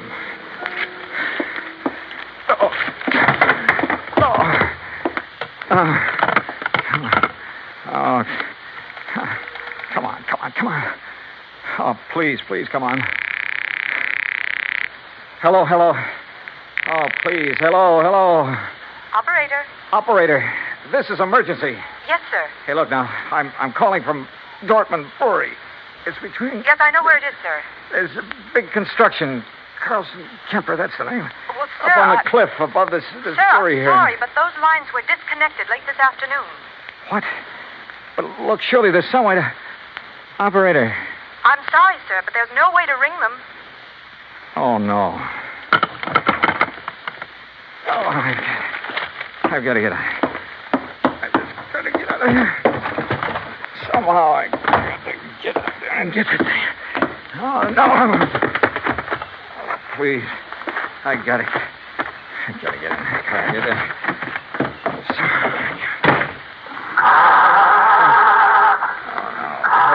My head, I can't.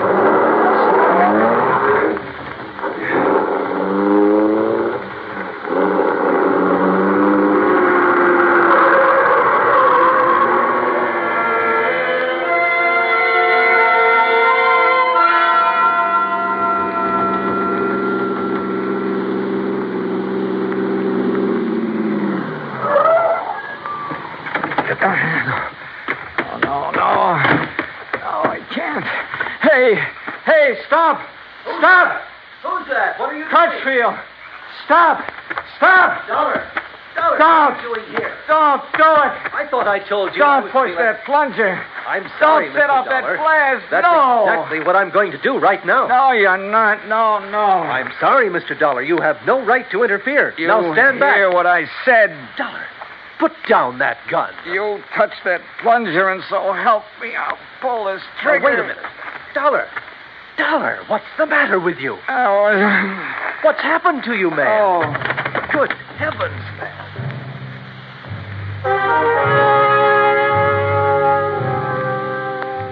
I guess it was just luck that I was still hanging on to that bill for the dynamite that I'd found. I guess it was luck that made Crutchfield grab it when he tried to keep me from falling. Made him look at it carefully by the light of his flashlight. But it was his good sense that kept him from going ahead and setting off that charge. When daylight came, he found the spot on the face of the cliff where J.P. had another charge planted. It was set to go off by concussion from the blast that Crutchfield had set. It would have diverted the rock from Crutchfield's blast to smack dab on top of her little beer factory. Nobody would ever have known who'd really done it. And J.P. would have collected $820,000 insurance for it. Incidentally, when the police caught up with her, which wasn't hard, they also found the book she'd taken from her office. Yeah, J.P. Dortmund was broke. Stony. Expense account total, including a handful of doctor bills for my aching head and all the incidentals I could think of, $204.80. Yours truly, Johnny Dollar.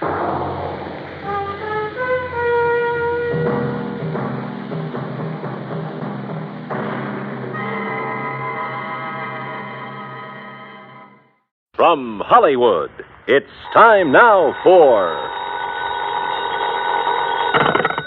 Johnny Dollar. Bert Major, Masters Insurance and Trust. Oh, hi, Bert. What's up? Poor little rich girl in California wants to take out a $200,000 straight life policy on her husband, with herself as beneficiary. A lot of dough, but not too unusual, if you can afford it. Effective in 2 weeks, and hush, a surprise. But who'd want to... Why? Exactly. Nice piece of change for the company in commissions, or for her in payoff, if she's playing that kind of a game. You talk like you don't know her. Name only. Deal was arranged pending through her lawyer in Los Angeles. You could be out there in the morning, Johnny. All right, Bert. Who gives me the fill-in? Our agent out there, Roger Hackey. He'll meet you at International Airport.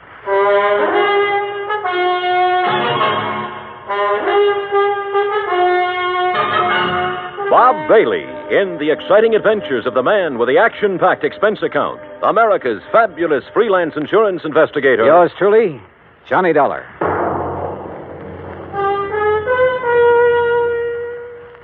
And now, Act One of Yours Truly, Johnny Dollar.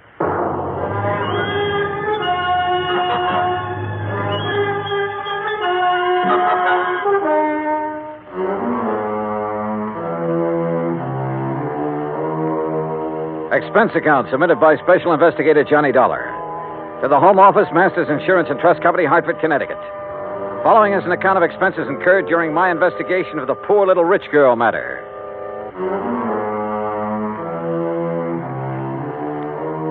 Expense account item 1, $280 round-trip plane ticket and incidentals, including sunglasses, Hartford to Los Angeles. I arrived, rested, ready, and right on schedule. Also on schedule was Roger Hackey, Masters Los Angeles agent, who turned out to be a repressed comedian become insurance salesman. Yep, I said to myself, that's Johnny Dollar, I said. You are Johnny Dollar, aren't you? In person. You Roger Hackey? In person? You got the old feel, haven't you? Simpatico, we call it out here. Have a nice trip? Yeah. Good. Airplanes scare me. Don't like being up there in the wild blue yonder. Terra Verma's my dish of tea. Slow but sure, they call me. Yeah, well, look. Now, if you'll just follow me, we'll jump in my jalopy, and I'll have you at the Beverly Hilton before you can say Happy Hooligan. You said. Huh? Oh, yeah. Well, here we go. Cloud of dust and all that.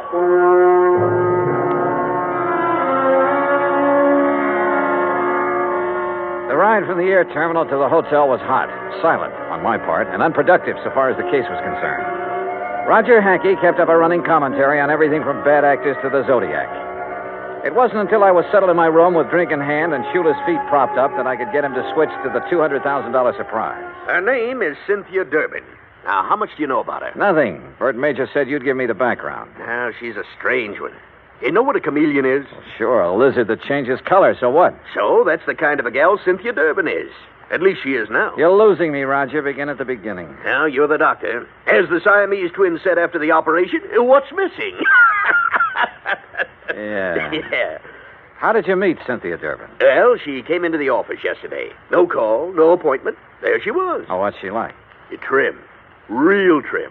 And expensive. Just casually announced she wanted to buy $200,000 worth of insurance, huh? Well, not exactly. She started asking about various policies, endowments, straight life, etc., and how and when they paid off. And she kept giving me the big eye and cross-leg routine.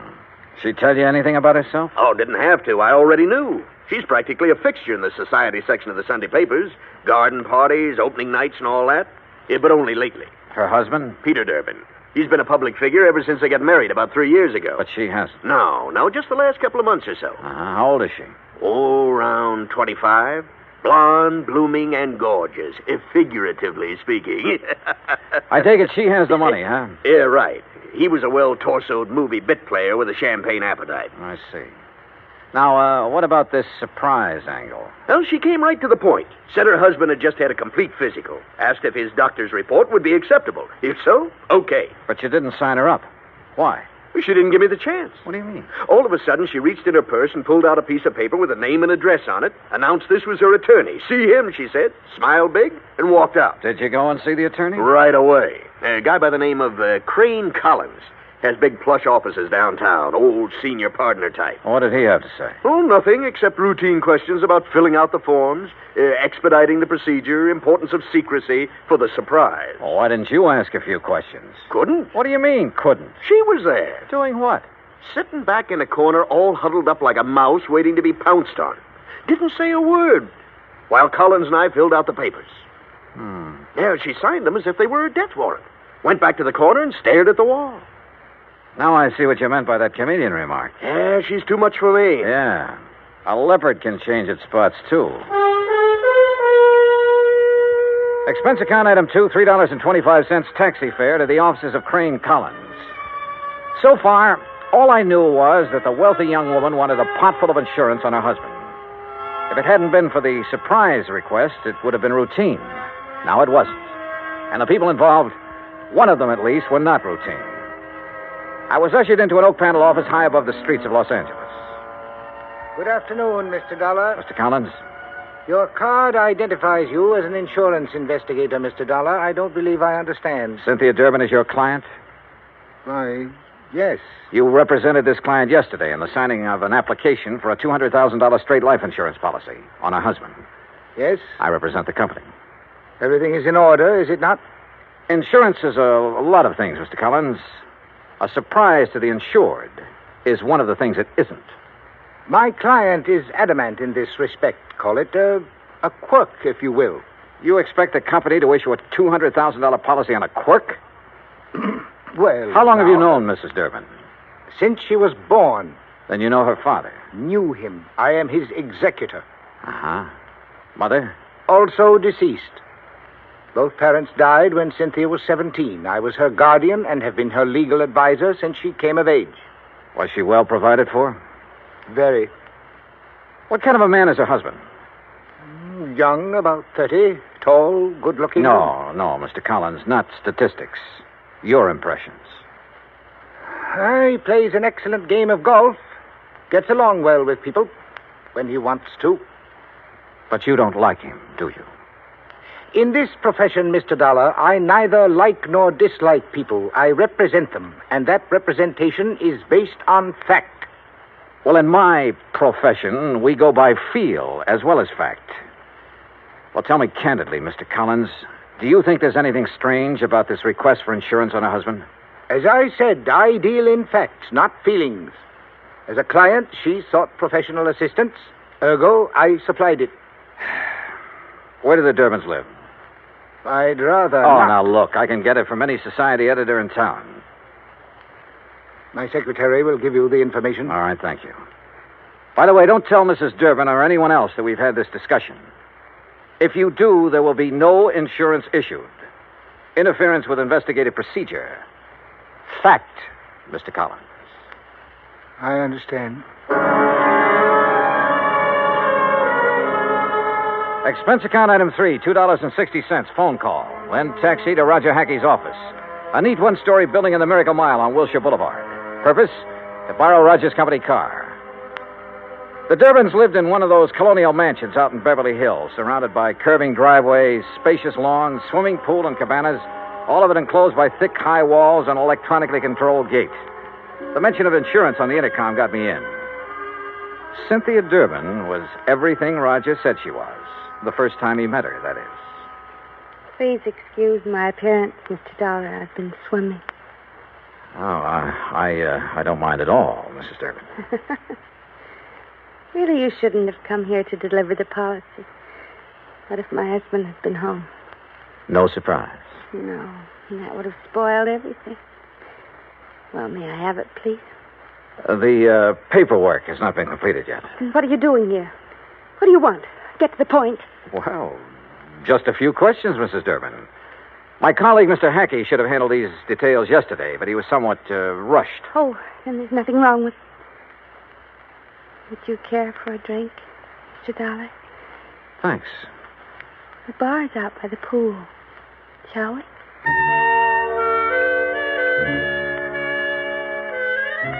She was wearing a bikini and high-heel beach sandals, and she led the way. I was hoping it was 2 miles to the pool instead of the 75 yards it turned out to be. I mixed the drinks, and we settled down in a couple of sun lounges. Oh, those details, Mr. Dollar. Just formalities, actually. You're to be the beneficiary? Yes. That was discussed yesterday. Oh, yes, so it was. What does your husband do, Mrs. Durbin? He doesn't work, if that's what you mean. He doesn't have to. I have enough for both of us. Johnny. Yeah? Freshen my drink, will you, please? Oh, sure. Say, tell me, did you ever contemplate divorce? Divorce? Whatever makes you ask a question like that? Well? Of course not. We've had our differences, minor ones. What couple hasn't? Yeah, I suppose you got a point there. Here you are. Thank you. Johnny. Why did you pick 2 weeks from today to be the effective date of the policy? Isn't that my business? His birthday, Mrs. Durbin? What? Your husband, the surprise. Well, Yes, it is, but all these questions... Plan to throw a big party for him? Yes. No, I don't know. Johnny... Your husband would be worth a lot more to you dead than alive, wouldn't he, Mrs. Durbin? Hand me that robe, please. Sure. There you are. But you haven't answered my question. I'm sorry, you'll have to excuse me. I have a headache. Terrible headache. Something was definitely wrong here. A girl of her age should have flared at my questions. Should have snapped back at me instead of blindly running away. Yeah, something was wrong, all right. But I'd seen what I'd come to see. Both facets of Cynthia Durbin's personality. And was one of them actually thinking in terms of murder? My job, find out.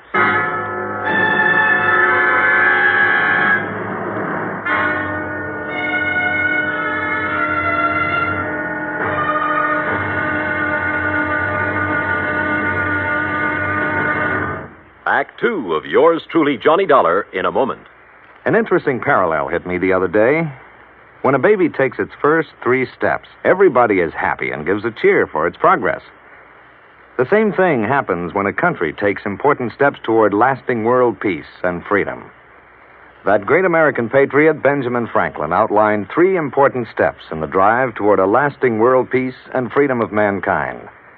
The last and most important of these steps was, and is, to get the people of the world to talk to each other and to help each other. This is the essence of the people-to-people program that Americans have put into operation all over the world. It has been such a great success that it is beginning to work both ways. Not too long ago in Korea, Tom Lawrence, a yeoman in the United States Navy, lost his wallet on a street in Seoul. The wallet was found by a 15-year-old Korean boy who gave it to his father. The father promptly returned it to Lawrence with nothing missing. Tom Lawrence decided that this kind of honesty should pay off. He visited the 7 members of the Korean family and gave them 80 pounds of rice. He then promised to bring the family 50 pounds of rice each month he remained in Korea. The Korean father said, "I think this is much more than I deserve." Maybe it was, and maybe it wasn't. But who can put a price on better understanding among the peoples of the world?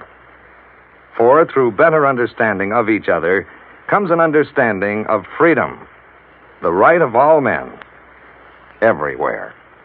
And now, Act 2 of yours truly, Johnny Dollar, and the Poor Little Rich Girl Matter.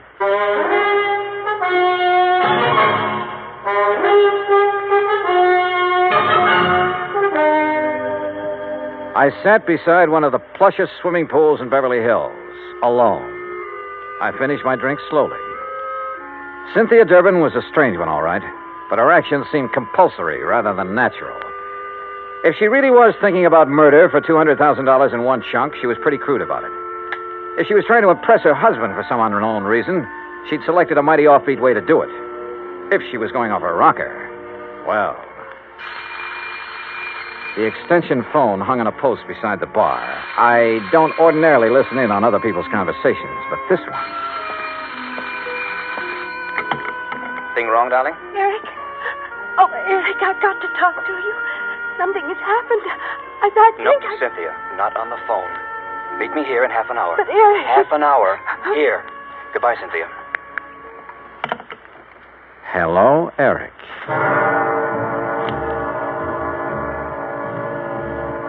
As I strolled to my car, nobody asked me to come back again sometime. Not that I expected it.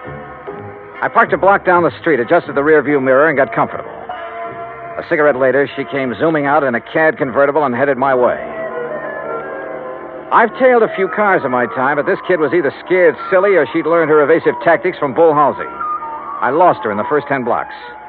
So I drove Roger Hackey's car back to his office and prepared for the horse laugh I had coming. It came.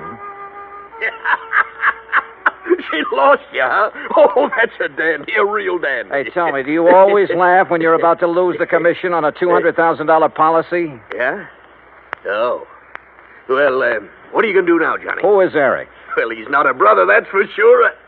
Oh, I don't know. You know, for 2 cents, I'd turn in a negative report and go on back to Hartford. Oh, wait now. You can't do that. This is a big deal. For you. For me, it's a pain in the neck. But you can't turn in a negative report just because she's got an extracurricular boyfriend. You don't even know who he is. And what about her husband? Yeah, what about him? Here. I got the dope right here. Today's paper, and it's a good picture of him. Read what it says. Peter Durbin, one of Los Angeles' better amateur golfers, plays out of Silver Oak Country Club where the state open is being held this week. He's expected to finish in the top. Roger, what time is it? 4:30. Thanks. Huh? Hey, where you going? I'm going to try my hand at being a reporter. What? What are you talking about? Roger, I'm going to interview Mr. Peter Durbin for the Interstate Publicity Press Association. Huh? Expense account item 4, $2.40, cab fare to the Silver Oak Country Club, which nestled in a big ravine north of Sunset Boulevard, some 15 minutes from Roger's office. The last players were coming in for the afternoon round when I got there, and Peter Durbin was among them. I waited until after the radio and TV boys had got through, and then caught him in a corner of the locker room. Yes? Who are you? Johnny Dollar, Interstate Publicity Press. I'd like to ask you a few questions, please. Well, I've already given my interviews. Well, sure, I know, but this is feature stuff. Best part of the day. There's the gallery body or stuff like that. Oh, all right, but make it quick. Yes, sir. Is your wife here? No, she never watches me play. Oh? Where is she now? Well, at home. Where else? But now, see here, don't you think... You're playing a great game, Mr. Durbin. You figure you're going to win this tournament, huh? Yes, I think so. McMahon has turned into 69, of course, but I'm still 3 strokes up on him. I play a much steadier game than he does. Oh, yeah, sure. This is your home club, isn't it? Oh, yes. It's one of the best in the country. Yeah, mighty fine course. You must be pretty well heeled. Well, That's none of your readers' concern. Oh, I'm sorry. Say, you have a birthday coming up soon, haven't you? How did you know? Oh, well, you're a prominent personality, Mr. Durbin. We keep a file on this sort of thing, on important people like you. Oh, I see. Well, sure. I suppose you're going to have a big affair. No, as a matter of fact, the annual Western Road races fall on my birthday each year. As a reporter, you should recall that I won both last year and the year before. Oh, yeah, sure. Well, happy birthday, Mr. Durbin, and good luck. Well, is that all you want? That's all I need to know. Thanks. Act 3 of yours truly, Johnny Dollar, in a moment. No folklore could be all boastful and dynamic. Some of it is about the man at the bottom of the pile. Like the one they tell of the traveler who just had to get across a river. He argued with the boatman, but that boatman wasn't about to move. Nope, not with the spring thaw making it a mighty ugly river. The traveler was insistent. Finally, the boatman agreed. But it was going to cost a whole quarter to get across. But I ain't got but 15 cents. You gotta take me for that. Your regular fare's only 10 cents. The boatman stood firm. I ain't going, that's all. Anybody that ain't got but 15 cents, it just don't make no difference which side of the river he's on anyhow. Folklore belongs to every nation's legendary past. And I guess we Americans have our share of some good ones. Like the one about... but we'll have to save that one for the next time we travel your way. See you then. And now, Act 3 of yours truly, Johnny Dollar, and the poor little rich girl matter. Expense account item 5, $6 even. Taxi fare to the office of Attorney Crane Collins, with whom I could now agree on one point. I didn't like Peter Durbin either. It was 6:15 after hours when I entered the office of Collins, Douglas, Walsh, Hanley, and James. The senior partner was still there. His door was slightly ajar, and I heard voices, which stopped abruptly when I entered. Oh, Mr. Dollar. Rather late in the day, isn't it? I don't keep office hours, Mr. Collins. I'm very busy. Then I'll wait. Very well, as you wish. I wished, so I waited. But not for long. Because about 3 minutes later, Collins came out, carefully closed the door of his office behind him, and strode easily toward me, oozing his most charming professional smile. Now, Mr. Dollar, what can I do for you? Why didn't you tell me the first time I was here that Peter Durbin, in addition to being a first-class golfer, was also a racing enthusiast? Why, it just didn't occur to me. Do you know any insurance company in the world that would issue a $200,000 policy on a man who risks his life in a racing car? Then your company will not issue the policy? What do you think? Now tell me something. Who is Eric? Eric? That's right. Well? The name is not familiar to me. Now, look, Mr. Collins, I have a feeling that even you will admit that withholding information in connection with a possible murder is punishable by law. Fact. I am fully aware of that. But I fail to see what that... What are you doing? You didn't invite me into your office.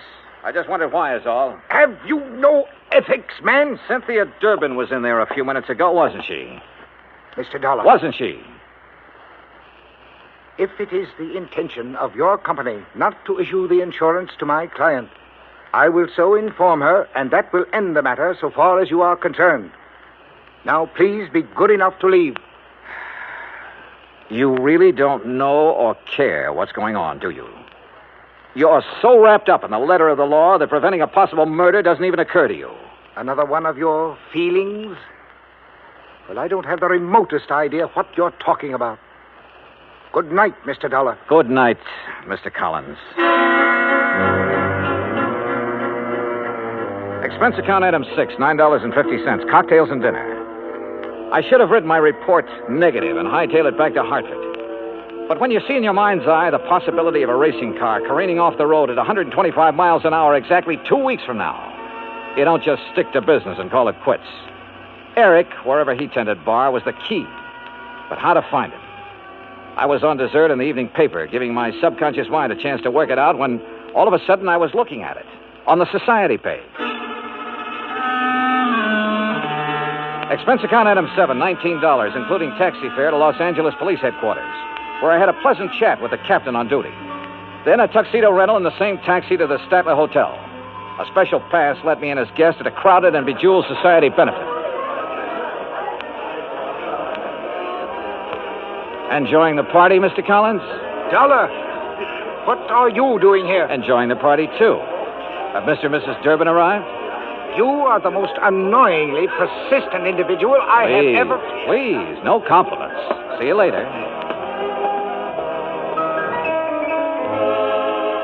After a few minutes, I spotted her, dressed to the teeth. She turned suddenly and saw me. I expected surprise, chagrin, fear, most anything but what I got. Mr. Dollar, Johnny, I am glad to see you. I was such a bore this afternoon. Forgive me. Well, your exit was rather sudden. My headache's all gone. Isn't that wonderful? Fine. Will you dance with me? Pleasure. Dollar. That's such an exciting name. Is your husband with you tonight? No, poor dear. He's playing in a golf tournament and has to get his rest. You came alone? Yes. Don't you find it warm in here, all these people? Let's go out on the terrace, hmm? Sure, why not? Once more, I was following her, and it was just as interesting as the first time. But my mind and eyes were elsewhere. Somewhere in this crowd was the Eric I was looking for. He had to be. Then I spotted him, 35, big and broad, hawk-nosed, circling toward the terrace from the left. She threaded her way to a potted palm in a far corner of the terrace, turned and looked at me. Her eyes were feverishly bright in the moonlight. She was beautiful. You're a very charming man, Johnny. I wish... You wish what? Do you find me interesting? You haven't answered my question. Oh, I find you interesting, Cynthia. Who is Eric? Eric? The man you went to see this afternoon after you left me. This afternoon? You know who I'm talking about. Because you and Eric, I don't know how, were planning to kill your husband 2 weeks from now and collect $200,000 insurance. 2 weeks from now in the road race. Make it look like an accident, no doubt. No, Eric! No! I ducked and whirled around as a fist grazed past my ear and brought up one from the floor with all I had. Cynthia stood there a moment, then quietly folded up and lay on the floor in a heap, sobbing. Oh, there you are, Dollar. What have you done to this poor girl? And that man? Very simple, Collins. I've been combining feel and fact.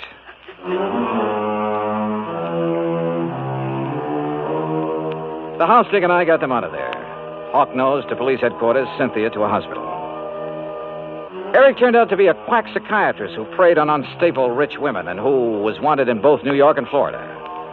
He had a perfect setup in Cynthia Durbin until he went for murder and the big money. Mrs. Durbin, Well, the doctors tell me she ought to be normal mentally in a couple of years with proper psychiatric treatment. Expense account total, $317.75. Yours truly, Johnny Dollar.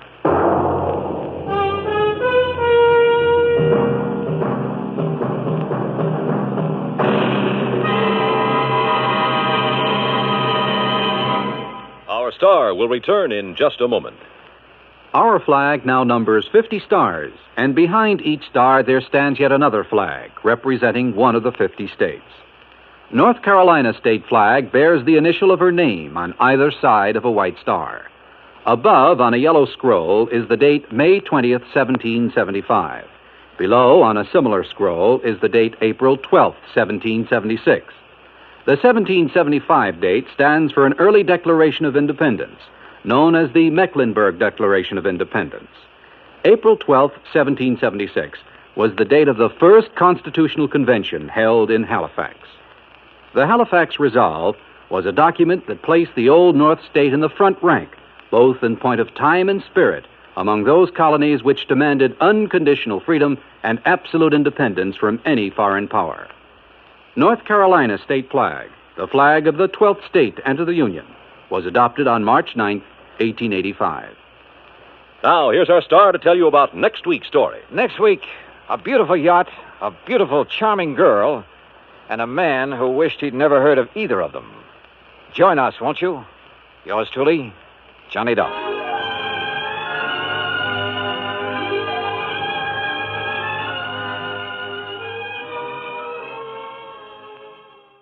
From Hollywood, it's time now for... Johnny Dollar. Fred Larkin, Johnny. New Jersey Fire and Casualty. Hope I didn't get you out of bed. Well, you sure did, Freddie, but how are things in Trenton? In Trenton, fine. In the little town of Vineland, I'm not so sure. Vineland? About halfway between Philadelphia and Atlantic City? That's the place. What goes down there? Fire. Arson? That's what I hope you can find out. Well, any reason for suspicion? Yes. The man who holds the policy on $83,000 worth of bedding. Bedding? Mattresses, box springs that went up in smoke 2 days ago. Okay, Fred, I'll grab the first train.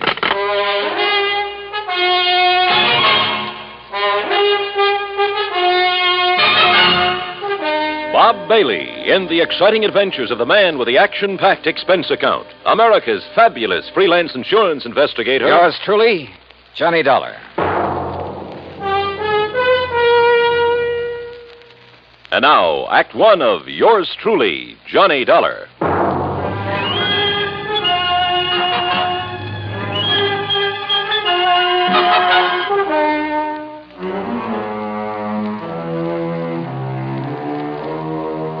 Expense account submitted by Special Investigator Johnny Dollar to the New Jersey Fire and Casualty Insurance Company, Home Office, Trenton, New Jersey. Following is an account of expenses incurred during my investigation of the Smoky sleeper matter.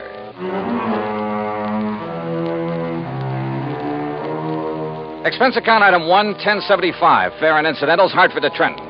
Item 2, 80 cents, taxi to Fred Larkin's office on West State Street.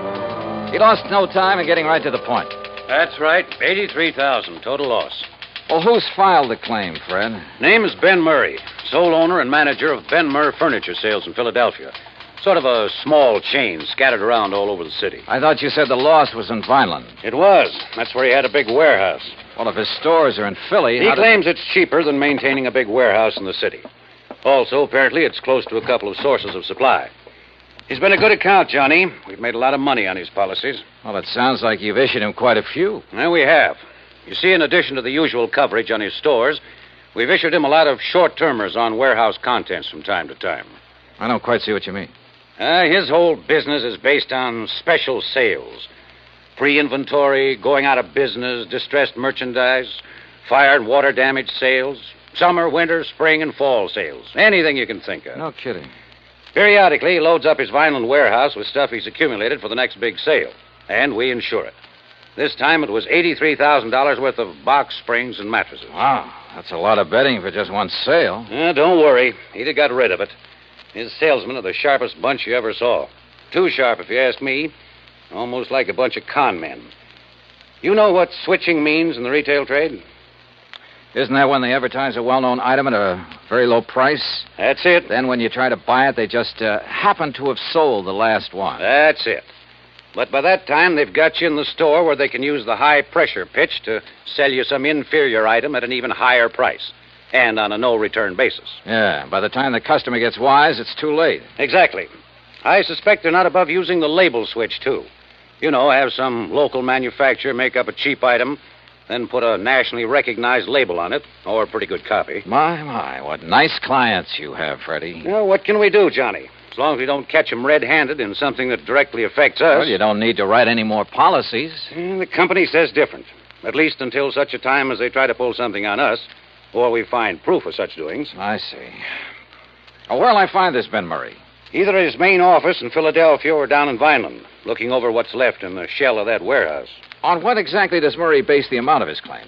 Face value of the policy, which in turn was based on the cost of the goods to him. Huh? You mean you used the figures he gave you? Hardly. We got the figures from the actual bills sent him by the manufacturer. Well, I wondered. I don't blame you. No, Johnny, that $83,000 is exactly what the mattresses and box springs cost him. It was a special order from one manufacturer, made up especially for one big sale. Can your secretary check on Murray's whereabouts for me? Sure. All right, then let me use your phone. I may be able to save us all a lot of time, labor, and soap.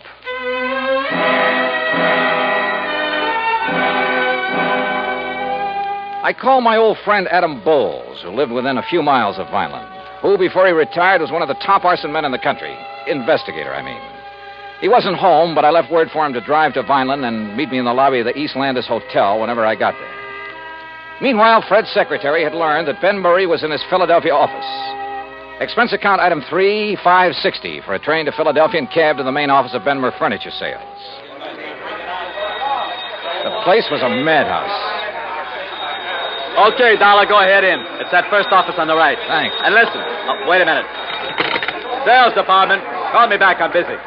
Listen, Dollar, if you can get a word in edgewise with Ben, ask him where's the contracts for that West Philadelphia deal, will you? Oh, sure. Sales department. Yeah?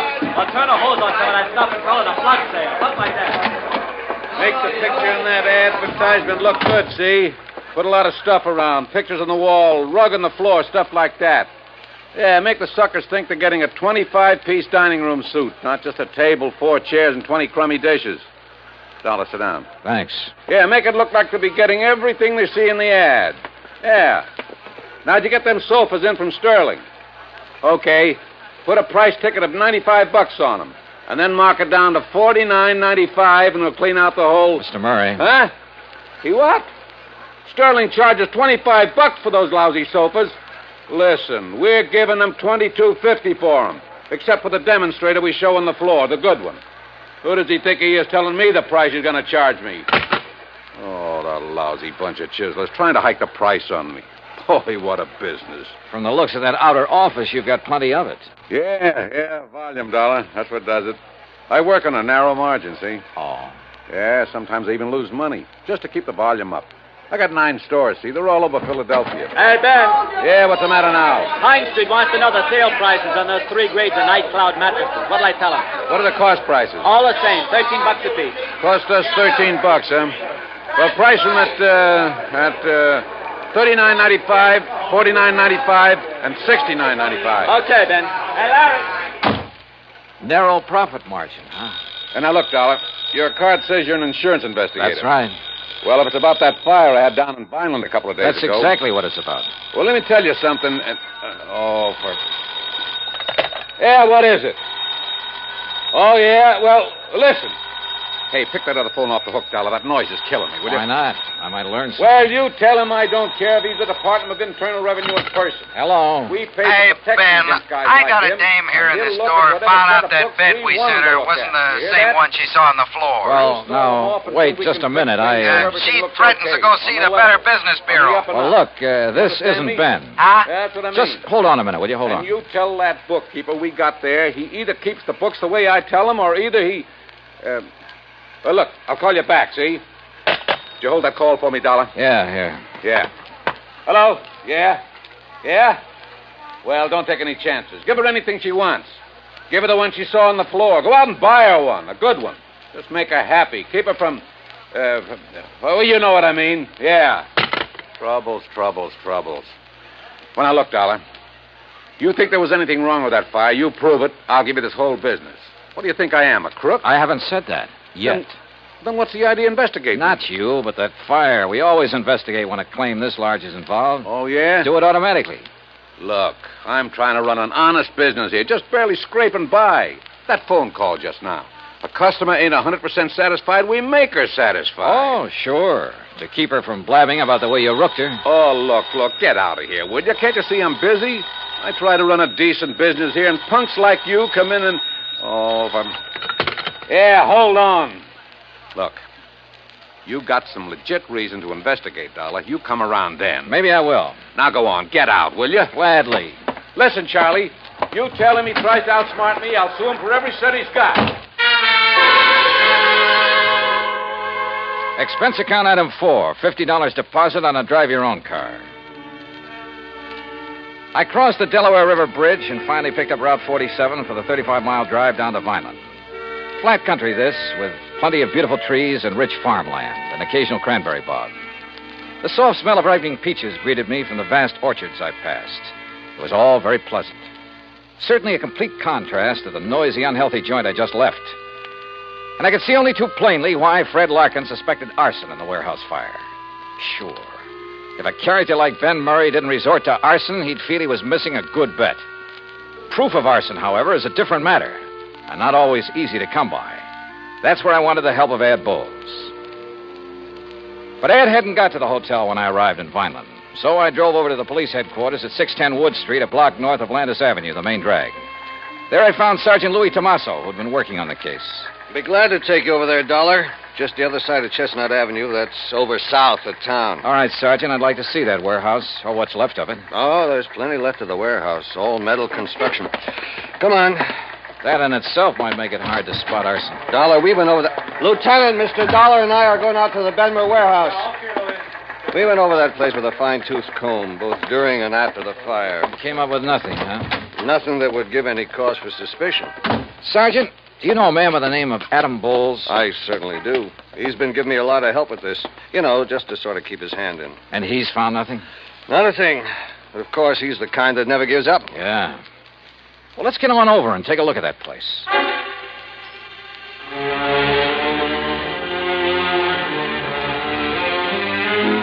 It was obvious that the whole contents of that warehouse was damaged beyond repair. And apparently the big steel building had been packed to the roof. I looked over some of the damaged mattresses very carefully, sometimes with the aid of my pocket knife, and I learned some rather interesting things. Things that showed the best possible reasons for wanting to burn up a lot of merchandise like this. Wow. Well, have you seen enough, Mr. Dollar? Yeah, I guess so. But I still want to talk to Adam Bowles. So let's go on back to Wait town. a minute. Looks like Ad pulling up in that car there. Huh? Oh, so it is. Hey, Ed. What? Johnny! Yeah, well, hi, Ed. Sergeant, don't tell me you'd sent for a half-wit like Dollar. Just a minute now, Stinky. Why, the greenest rookie on the force would get further Ed, than... I'll brain you. You two know each other. You kidding? Johnny, how are you, baby? Great, just great. You got my message, huh? Yeah, but I hereby inform you that, as usual, you got here too late. Oh, is that so? When I found out you were coming, I decided I'd better get to work, if only to show you up. So I did, and I found out who started the fire. Well, I've got a pretty good suspicion myself. Who did it, Ad? Poor old Jerry Cumber. Who? Jerry? The old town ne'er-do-well? Yep, that poor, foolish old wino. Wow. How'd it happen? Oh, he was just wandering around that night, as he often does, with a bottle to keep him company. Found the back door of the warehouse open, thought he'd take a little nap, or rather sleep it off. He certainly had his choice of nice soft beds. Yeah, so he went to sleep with a lighted cigarette in his fingers. And there you have it. And the funny thing, Sergeant... Yeah? The only charge you can really hold the old bum on is being drunk and disorderly. And, of course, trespass. What? Well, you look it up. You'll see I'm right. As for you, Johnny, you can just go on back to your company and tell them to pay the claim. Oh, that's so? Yes, sir. Case is closed. At least for you. That's where you're wrong. Huh? After a couple of things I heard at the Benmer office, plus a couple of things I've seen here, Adam, I think this case is just starting for me.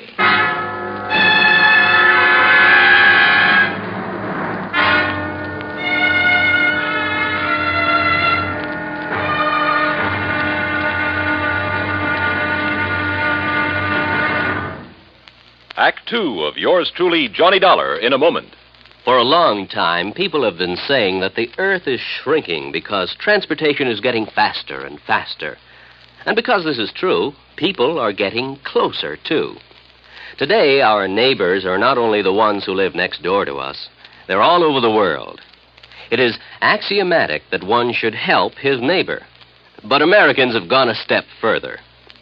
In addition to individuals helping individuals, now many American cities help many other cities through the Sister City program.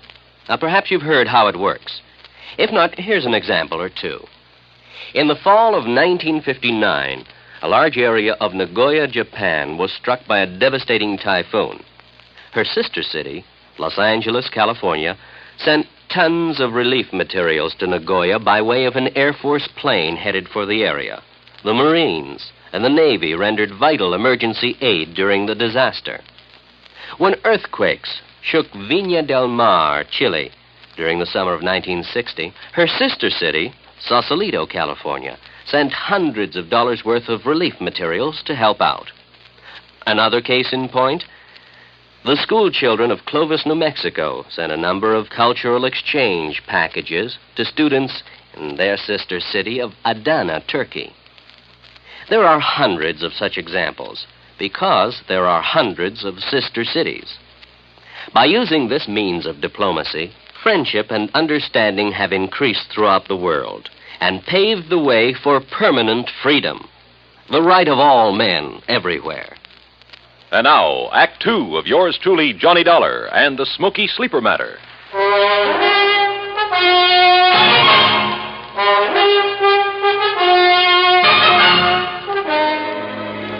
From the looks of things, the case was practically over. The fire at the warehouse full of box springs and innerspring mattresses had been accidental. And it looked, I underline that word looked, as though Ben Murray's claim for reparation to the tune of $83,000 was entirely justified. Ad Bowles, the finest expert on arson I knew, had produced the man who started the fire as proof. So, on the surface, there was nothing for the company to do but pay Ben Murray's claim. But I smell a rat, a big one. Expense account item 5, 75 cents for a person-to-person call to Fred Larkin in Trenton. Well, Johnny, if you're satisfied with Bowles' conclusion that it wasn't arson, well, that's that. We'll have to pay off the claim. What if I could prove fraud?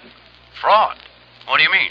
Look, Fred, you told me you saw the bills, the manufacturer's bills, to Murray, giving valuation on the bedding that was stored in that warehouse. Yes, I have photostats of those bills right here in my desk. But what... Good for you. Dig them out, will you? Oh? Why? Go on. Dig them out, Fred, and read them to me. What if there was no arson? I fail to see what you're driving Look, will you do what I ask you? I'm trying to save your company some money. All right. Here now.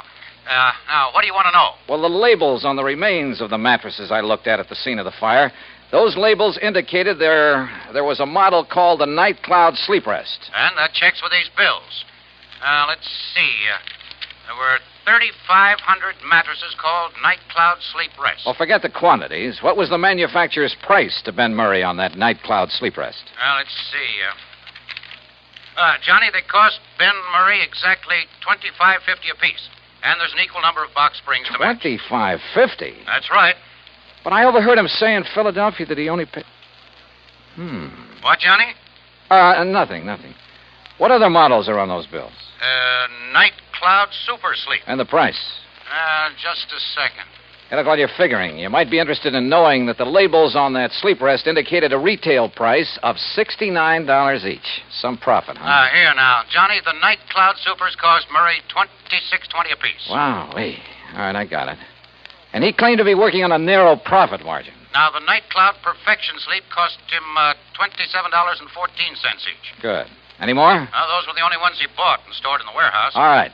Now, give me the name and address of the manufacturer. Easy. Golden Bedding Corporation, Woodbine, New Jersey. Good. Now, one more thing.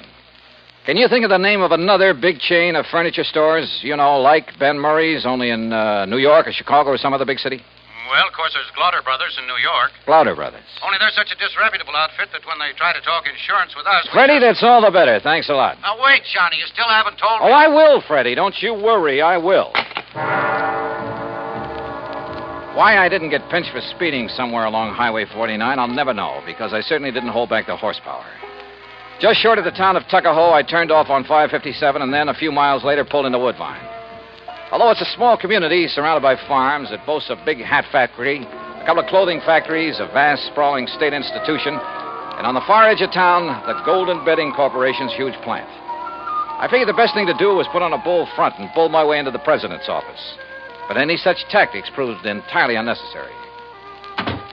Barney Glauder, huh? Yes, Mr. Golden. But just Barney's good enough. Well, I should say it is, because you must be Barney Jr. I've known your papa for years. Sit down, my boy. Would you like a cigar? Why, no, thanks. You don't look like your old man, though. You know that? Not a bit. Of course, I haven't seen him since 42. Barney Glauder. Yeah. Well, what are you doing in this part of the country, huh, Barney? Oh, business. Pleasure trip. Business, huh? What's the matter? We haven't had any orders from you people lately, huh? Well, up to now, I haven't really had anything to do with the business. Living off the old man's millions, huh? Smart boy. Did you go to college? Yeah, full 4 years. Yeah, that's the way. Smart boy. Now you are in the business. Buying, maybe? Well, if you mean from you, that depends. Well, if you're as sharp as your papa... How old is he now, huh? Pop? Yeah. Oh, let me see. Yeah, how's your mama? Mama? She... look, Mr. Golden, if you don't mind, we'll talk business first. Chip off the old block. Sure, business always first. After, maybe you come out to the house and have dinner, huh? Talk over old times, your family. Sure, maybe. All right, you go right ahead. Tell me what you want to order. 1,000 mattresses and box springs, huh? 10,000? Anything you want, my boy, and at a good price. Well, like I said, that depends. Uh-huh. What kind of a deal? Is that what you mean? Yeah. All right, I'll tell you. Your papa's a very smart man, you know that? He's a good businessman. I know what he's thinking, so I know what you're thinking. All right. If you want to give me a nice big order for a lot of merchandise, I'll name you a price that you... Listen, Barney, I've got such a good customer in Philadelphia these days. Not mentioning any names, but you'll pardon me, I don't even miss your papa's business. Understand me? But to get your business back again, I'll make you the same type deal I give this man. For a firm order, that is, you understand? No cancellations. You'll pre-ticket the merchandise. That is, put the list price on the labels for me, for us. Any price you say, regardless of the cost to you. Now, look over here, my boy. The pictures of our merchandise here on the wall. Uh-huh. Night Cloud Perfection Suite. Well, we'll put on any name you like. One should sound like some national brand, we'll think up a name for you. Not a bad deal, so far. And we make up as many models as you want. You know, we change just the ticking. They look different. All 196 springs. I personally guarantee it. Only 196? That's all you need, sure. Nobody can tell the difference. Except, of course, the demonstrators you keep on the floor to show the customer. The demonstrators got 392 springs. Those you can jump on and bend them anything you like. Yeah, and the customer thinks that's the kind he's getting. What else? I tell you, Barney boy, just as smart as your old man. Yeah. Now, what about the price? The price. Now, Barney, this you can't resist. You understand, out here in the country, low overhead, no labor problems, nobody snooping around. Yeah, I know. How much? Well, for you, my boy, how many? Well, say 10,000 units. 10,000 units. All right, I'll give you a special price. How much? Well, now, this depends on the ticking material. You look here. See? First-class material looks like twice the money. Go on. Plain blue and white ticking, that costs you, and remember, Barney, this is very special because of your papa and getting back his business, so at 10,000 units, then this ticking, $14.93, and you never saw such a buy. That okay? Strikes me as a little high. A little high? I'm not making a thing on it. Look at here. This, the fancy ticking, this is real class. $15.06 a unit. Now, you can't beat that. Now, wait a minute. Of course, Barney, my boy, if you want to order a few more... No. I think maybe I can do better up in New England. In New England, who? Tell me who. Well... All right. Now, look. I told you, I've got a big customer in Philadelphia. Well, all right, never mind. We'll do it the same way for you we do for him, all right? On the books. How do you mean? Well, I mean $14.93, huh? Only what would you think if the bill I send you says $29.96, Double? Mm-hmm. You'd make it look like I paid twice as much? So? Yeah. Yeah. For tax purposes, I'd only be showing about half the profit I was actually making. Smart boy, Bonnie. Or suppose I insured the stuff for the amount your bills showed, and something happened to it. Well, that's right, sure. However you want. Excuse me. Hello. Oh, hello, Ben. I was just thinking of you. I hear you had a lucky fire up there. What? Oh, no, not now. Listen, Ben, I've got a customer. I've got an important customer here, the son of a very dear old... What? Yes, he is. Yes. A blue shirt and a bow tie. Oh, no. Oh, no. Ben, I'll call you back. Mr.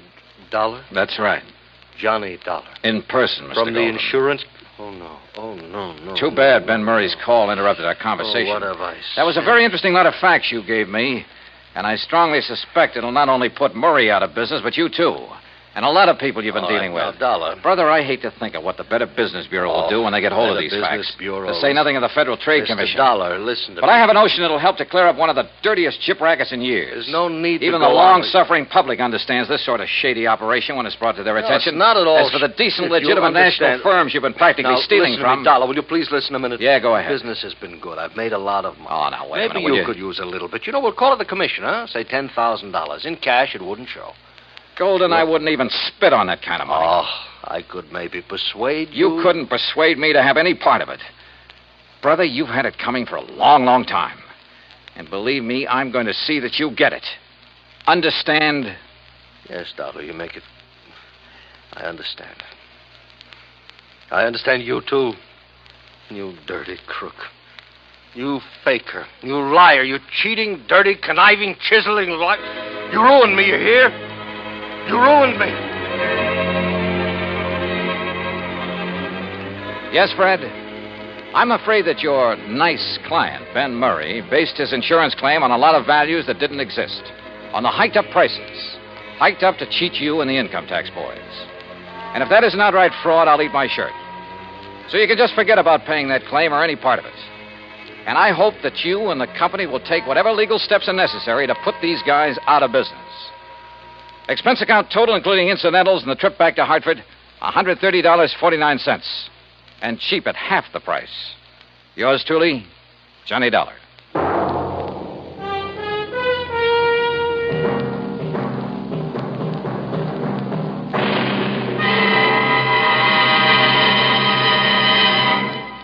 Our star will return in just a moment.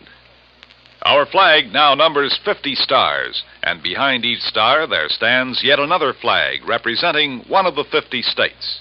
Kansas' state flag is dark blue, and in the center is the state seal, surmounted by a large sunflower, the official state flower.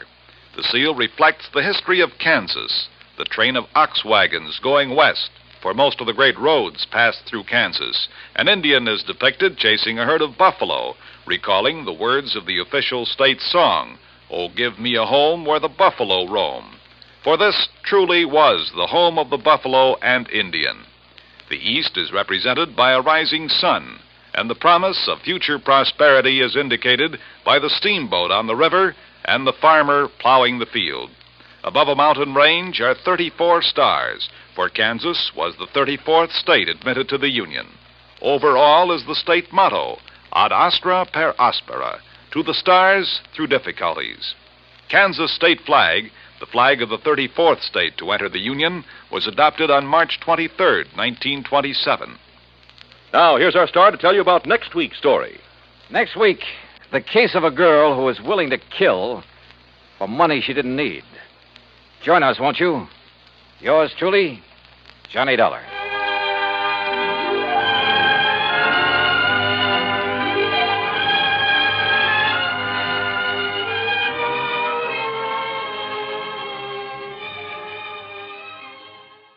From Hollywood, it's time now for... Johnny Dollar. John, this is Harry Branson of Philadelphia Mutual Liability and Casualty Company. Well, hi, Harry. What is it this time? Fraud, murder, arson? No, none of them. Then what kind of a case has you in a dither this morning? As a matter of fact, John, there is no case. Oh, now don't tell me you're spending company money on just a social call. Why, Harry. Of course not. John, I wish you to take a motor trip with one of our very important clients. Well, now, that depends. Perhaps you've heard of her, Betty Charlene Winters. No, but she sounds interesting. She is. She's one of the most charming people. Very wealthy, too. John, you'll love her. Oh, tell me more. I want you to accompany her to her summer place on Lake Wawayanda in northern New Jersey. Sounds better all the time. On expense account, of course, plus a fee of $1,000 for the week or any fraction thereof. How can I lose? Harry, I'll grab the first train.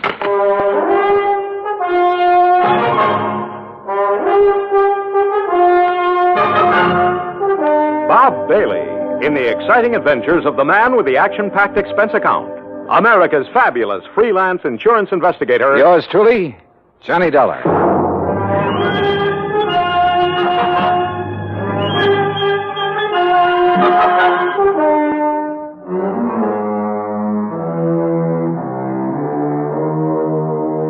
Expense account submitted by Special Investigator Johnny Dollar to the Philadelphia Mutual Liability and Casualty Company, Philadelphia, Pennsylvania. Following is an account of expenses incurred during my investigation of the Wayward widow matter. Expense account item 12150, fare and incidentals, Hartford to Philadelphia. At his office on Walnut Street, Harry Branson looked as though he'd been just sitting there waiting for me ever since his phone call. I'll get straight to the point, John. Well, good, good. You don't mind if I sit down first, though, do you? Oh, no, of course not. As I told you on the telephone, Mrs. Winters is one of our Mrs.? You didn't tell me that. Her husband died just a short time ago. Oh. And you, the old friend of the family, have been consoling the lovely widow, eh? John. Yeah, when you pick him, you really pick him, Harry. Hey, do you remember that little brunette you went for in the last case I handled with you? John, that has nothing whatsoever to do with the matter at hand. Yeah, okay, maybe not. Oh, but you sly dog. I'm betting right now you wish you could make this trip to the lake instead of me. Of course I do. The beautiful forests and mountains up there at this time of the year. Oh, sure. Just for the scenery. All right, now tell me all. Well, the Winters were very wealthy. Betty Charlene Winters still is. Thanks, among other things, to the $500,000 she received on her late husband's double indemnity policy. $500,000? You make this sound more attractive every minute. John, will you... You don't suppose the gorgeous babe helped him have an accident in order to collect that John, you are being absurd. Am I? Tell me this. Was he older than she? Yes, he was. Uh-huh. And 2 and 2 make 4. And you are making no sense at all. Hey, you have got a case on her, haven't you? Will you please stop this nonsense and listen to me? Now, as I started to say, their lovely home is out between Ardmore and Bryn Mawr. All right, go on. Their home, which Mr. Winters inherited from his father and his grandfather before him, is a veritable art gallery. I see. But she is going to dispose of most of it to the better-known museums and galleries. She plans to sell the family mansion, too, just as soon as the estate is settled. Doesn't go for the old stuff, huh? You're quite right. Her taste is more for the modern. That's the way I like him. I beg your pardon? Nothing. Go on, Harry. Yes. Some of the things, however, she is taking up to the summer home on Lake Wawayanda. Oh, well, now, wait a minute, Harry. Am I taking Betty Charlene up there? Mrs. Winters, John, please. Okay, I'll stay out of your territory for the time being. But am I being hired to take her up to the lake or just some of this junk you've been talking about? Both. Ah. You see, there's one thing in particular, some statue or other that she wants help with. Statue, huh? So you and she and the statue will make the trip. Now, that's the kind of chaperone I like. When do we start?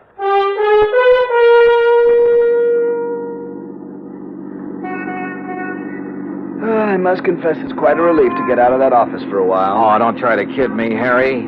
The only reason you wouldn't let me find my own way out to this winter babe's home. Babe? Honestly, John, you sometimes carry this levity much too far. By the way, how long ago did her husband die?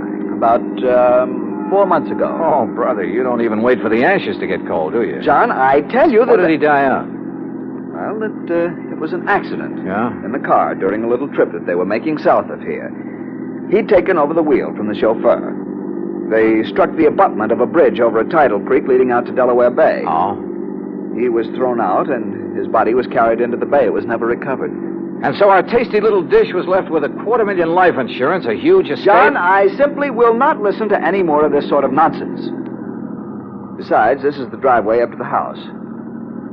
Lovely place, isn't it? It was lovely. There must have been over an acre of perfectly tended lawns and gardens. And in the middle, atop a slight rise, was the main house, built of solid white stone of some sort. Old, too, but in beautiful condition. This was wealth, all right, and plenty of it. Harry's year-old car looked almost tawdry in this setting. We stopped, went up the broad front steps and across a wide porch and rang the doorbell. Yes? Oh, Mr. Branson. That's right. Mrs. Winters is waiting for you in the sunroom. Thank you. Come, John.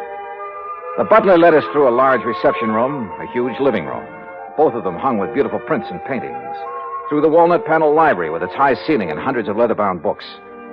Finally, after passing through a long corridor lined with statues and magnificent vases, we entered the spacious sunroom. There, standing in front of a chair at the window, was a chauffeur. And in the chair sat Betty Charlene Winters. Mrs. Winters, may I present Special Investigator John Dollar.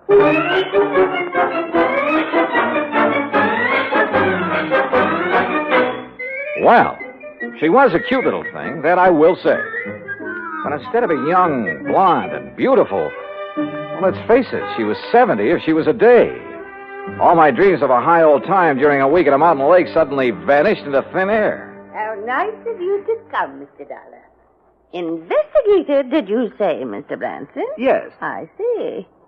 Well, don't just stand there. Sit down and be comfortable, both of you. Thank you. Yeah. Is something wrong, Mr. Dollar?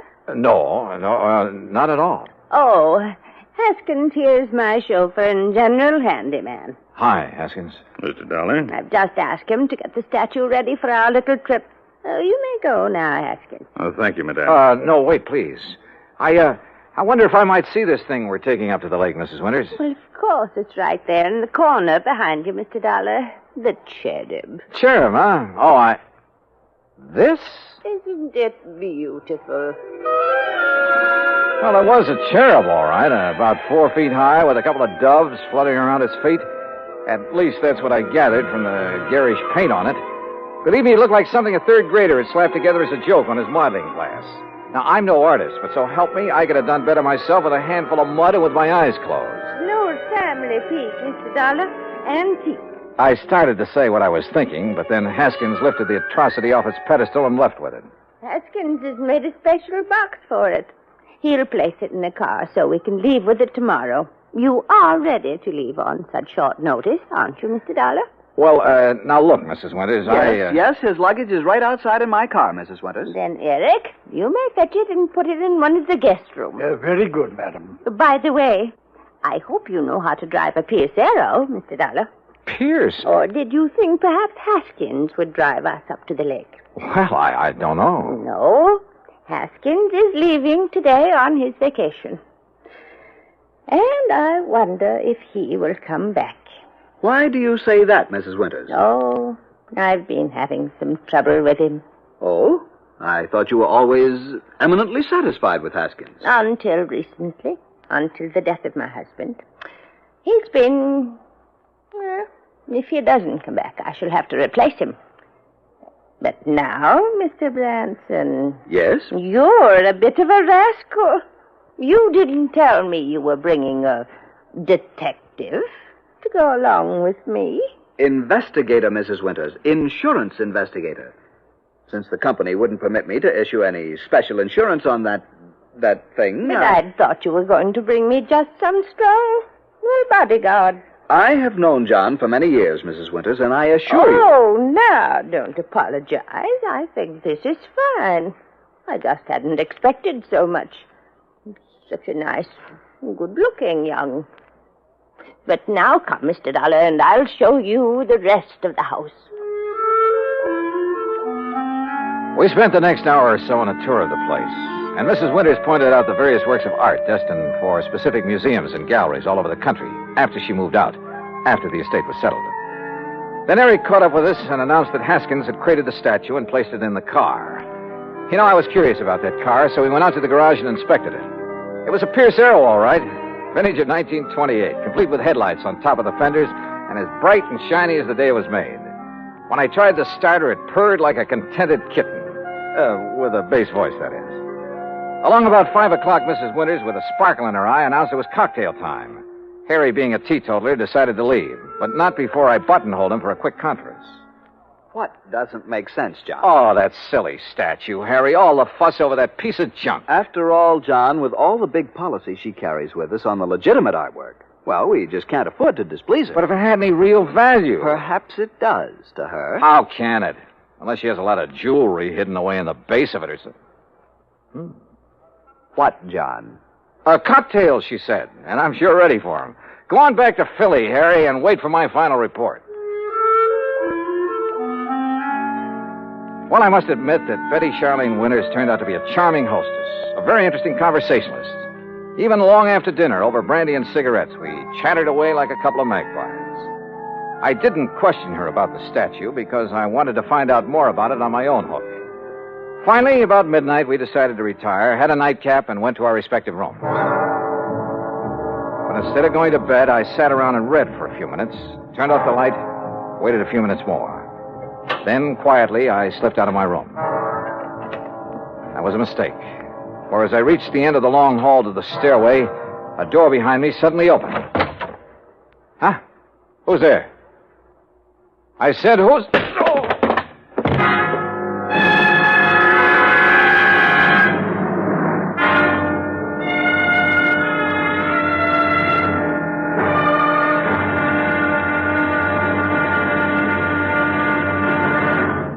Act Two of yours truly, Johnny Dollar, in a moment. With the bigger, more impressive kaleidoscopic change of events on the world scene today, we sometimes forget the smaller kaleidoscope, the child's toy, with its ever-changing designs and color. The kaleidoscope is a fantastic experience for any child. That is, any child who can see. But what of those children who cannot experience the ecstatic pleasures of form and color in the ever-changing world about them? This problem has bothered many, and many such people have tried to solve it. One-time soldier in the United States Army, Robert Neiman, is one of them. Captain Kenneth Moyer, also of the Army, is another. Both men, while stationed in Japan recently, set about the task of raising funds for the purpose of providing eye examinations and operations for sightless Japanese children. In return for this gesture, Japanese eye surgeons did not charge for their services. For those children who could not be cured, Braille typewriters were purchased and donated for training purposes in the hope of giving a few more people useful lives. Both Neiman and Moyer worked independently of each other. Neither knew of the other's interest in such a gratifying project. Both have continued the work with enthusiasm. The results of their efforts, when a blind child sees again, or perhaps for the first time, that is their reward. For a child, as for an adult, new sight leads to understanding. And understanding is a building block of freedom, the right of all men, everywhere. And now, Act Two of yours truly, Johnny Dollar, and the Wayward Widow Matter.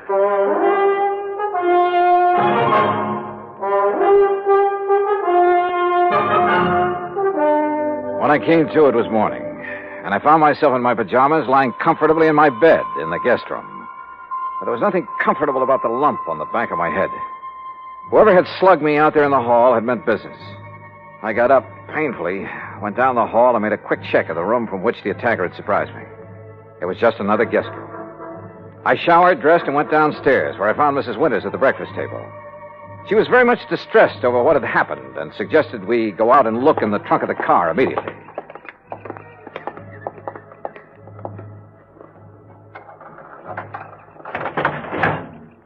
There now. Do you see, Mr. Dollar, the box with the statue in it hasn't been touched. I don't understand it. Where is your chauffeur, Mrs. Winters? Why, Haskins left on his vacation last evening. I thought I told you.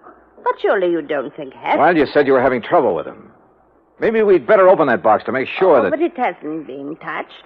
And I'm the only one who has a key to that little lock on it. Yeah, I see. But now it's pretty logical to assume that whoever slugged me last night was interested in... Hey, Mrs. Winters, how long has Eric, your butler, been with you? Why, Eric, the dear boy, has been with me for nearly 30 years. But good heavens, you surely don't suspect him of anything like this. He's a very fine person, Mr. Dollar, and a perfect gentleman. Oh, certainly more of a gentleman than my late husband ever was, in spite of his money. Oh? I must confess that although his death was a terrible shock, life has been a great deal easier for me since he passed away. Just how do you mean that, Mrs. Winters? No, well, why talk about it? Something that... Oh, Oh, why not talk about it? I married Charles for his money, Mr. Dollar. I'd never got any further than the front line of the chorus until he came along. Would you believe that I was a chorus girl? Well, as a matter... And the wealth and the luxury that he could give me was very attractive, was very satisfying for a long, long time. But for the past 10 or 15 years, maybe more, he insisted that we just stay penned up in this musty old museum he called a home. And what happened? Well, all our friends were traveling around the world, seeing new places and new people. We just sat here looking at four walls and at each other. Except for a couple of blessed months up at the lake. You'll love the place up there, Mr. Dollar. It's new and fresh and modern. I had it built over his protest. Young people came to see us, and it was such a relief from a... Well, I'm sorry. This must be so boring for you to hear. Not at all. Now, look. Why don't we call the police in about this thing that has happened to you? Come, we'll go right back into the house and Wait a we'll minute. No, let's not. A bunch of policemen prowling around would scare him off, whoever he is. But suppose you're attacked again. Well, at least I'm ready for it now. I just don't like your taking this chance. Of course, we could leave. Follows us, I mean. Oh, dear. Why don't you let me call the police? Only if you think they ought to be around here to protect the house while we're gone. No, that isn't necessary. We have a very efficient burglar alarm system. Well, it doesn't look as though it was working very well last night, does it? Unless it was someone in the house who attacked me. Who else is there besides you and Eric? No one, except the cook. Male or female? Oh, no, Mr. Dollar, not Martha. Why, the poor dear is nearly as old as I am, and a real companion for me. Sounds strange, I know, but we're real nice friends. All right, let's go back in, have our breakfast, pack our things, and go on up to the lake. Eric, who served the breakfast, and whom I hadn't seen since dinner last evening, kept giving me a rather strange look. And as soon as breakfast was over, I quickly stuffed my things into my handbag and headed down to the garage. Eric was waiting for me there. He insisted that he put my things into the trunk of the car, which killed any chance I might have had to pry open the box with the statue. I started to question him about the night before, but as it turned out, my questions were quite unnecessary. Yes, Mr. Dollar, it was I who carried you back to your room and put you to bed. Oh? You see, I was making a final inspection of the house, as I always do after everyone else is retired. I'm always concerned about the many valuable things we have. I don't blame you. Well, I was on my way up the main staircase when I heard you fall. I was slugged. Forgive me, sir, but when I found you there at the head of the stairs, I thought your condition was due to... you must pardon me, sir, but was due perhaps to having imbibed too much brandy after dinner? Not a bit of it. Somebody barged out of that guest room and struck me from behind. But I saw no sign of anyone else about. You're sure? Most certain, sir. Was this fancy burglar alarm system you have turned on? Yes, sir. Well, then whoever did it either stayed in the house until this morning or knew the place well enough to get out without setting off the alarm. But I don't see how that would be... Have you called the police, sir? No, and we're not going to. Mrs. Winters and I are leaving for the lake just as quickly as possible. But don't you think this is sufficiently serious to warrant... Don't forget one thing, Eric. It was pretty dark in that hall. The attack might have been intended for you. Good heavens. But why, sir? I don't know. Oh, dear. Oh, there you are. Eric, you may fetch my bags from my room while Mr. Dollar and I planned the trip. Very well, madam. No, you don't know how glad I'll be to get there. It's such a relief from this place. And all the things associated with it. I'll be so glad when Charles' estate is settled and I can sell this old house and just Martha and I can stay at the lake. Oh, I know all the paintings and things are all very fine and valuable. But I'm so tired of looking at them. Well, then why do you take this so-called, I beg your pardon, this statue up to the lake? Well, this is different. Oh, yeah, I'll grant you it is a bit different from the other things that... Oh, well, let's talk about it along the way.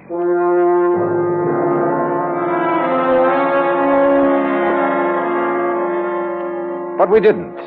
Simply because I didn't bring up the subject again. Why not? Because a couple of pretty wild ideas had begun to peck away at the back of my brain. Ideas just crazy enough to have some basis in fact. The 1928 Pierce Arrow ran like a dream in spite of its advanced age. And Mrs. Winters, in spite of her advanced age, kept the conversation going at a merry clip. There was a sparkling, almost buoyancy about her. And the hunch that had hit me began to grow. We crossed the Delaware River at New Hope on Route 202, and in Lambertville, we stopped at the sign of the Flying Red Horse to gas up the car. That's item 2470. While the attendant was busy with that and checking the tires and battery and so forth, I made some excuse or other and stepped around to the telephone booth at the back. Harry Branson here. Harry, I want you to drive out to the Winters home at Bryn Mawr again. Oh, what for? Just do it, right away. Then call me up at the lake. Well, whatever you say, John, but I wish you'd tell me... Gotta go now. Goodbye. The rest of the trip through the pretty North Jersey countryside was uneventful. And finally, north and east of the little town of Andover, we came to Lake Wawayanda. We drove along a private road to the far end of it, and there, perched on a little cliff above a deep basin, was a real smart, modern brick and glass home. That's right. Straight up the little hill and park in front of the garage. Little hill? I just hope we can make it. Right here. I hope the brakes will hold, or this thing could roll right on back into the lake. Oh, and the lake is so deep right there. Nearly 100 feet. An old mine or something before the water came up. Oh, this is a pretty dangerous driveway. Here now, let me help you. Thank you. One of the first things I'm going to do is have this driveway built up and leveled off and a big stone wall built around it. Yeah, you'd better. Careful now. This is pretty steep. Oh, listen. Yeah? Telephone is ringing inside the house. Oh, well, let me have the key and I'll go in and answer it for you. I'll answer it. You can unpack the car while I do. I suspected the call was from me, but didn't want to say as much. So I opened the car trunk and proceeded to take out the luggage and the big, clumsy box for the statue. The box was heavy, very heavy. And I wondered how Haskins, the chauffeur, had been able to pick up and carry the statue so easily back in Bryn Mawr. I finally got the box perched on the edge of the car trunk when Mrs. Winters called to me. It's for you, Mr. Dollar. It's Mr. Branson. Oh, okay, I'll take it. Leaving the box there on his precarious perch, I went on up to the house. Right here in the front hall, Mr. Dollar. Oh, all right, thanks. I'll go on out to the car and get my coat and purse. Yeah. Johnny Dollar. John, this is awful. Terrible. As I just told Mrs. Winters, this is... Well, I couldn't believe it. How did you know? How did I know what? Eric, the butler. Yeah? Dead. He's dead. And, John, Dead from what? How did he die? He apparently fell down the main staircase. The poor cook, Martha, is the only other person in the house. She's beside herself. Yeah, I'll bet she is. But whatever made you suspect something was wrong out here? Call the police, Harry. Make sure they look for a possible blow on the head that might have been delivered before he fell. What? Mr. Dollar's going to fall. So long, Harry.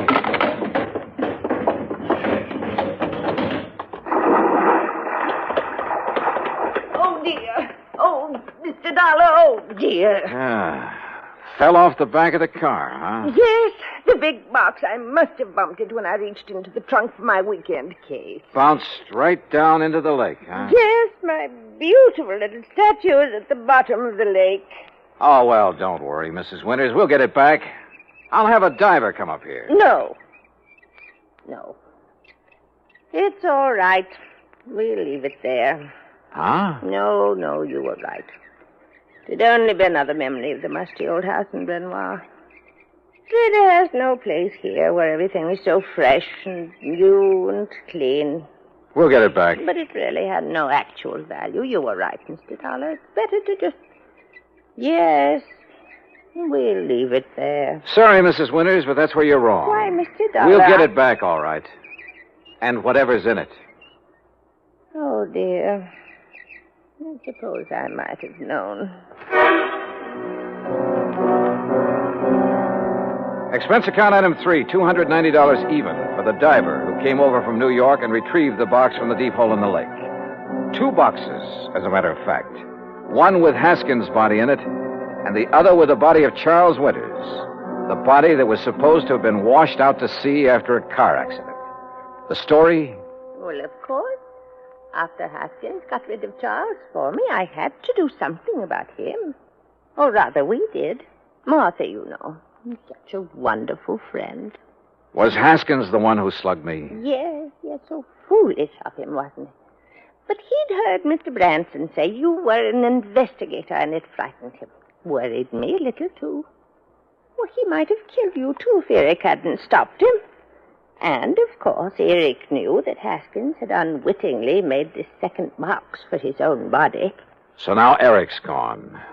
Martha, huh? Yes, she did it. But she had to put him away. Oh, yeah. You see, he was the one who took care of Haskins for us. And we couldn't have him around knowing everything. Oh, dear. Martha and I had planned so many wonderful things together. But now... Oh, dear.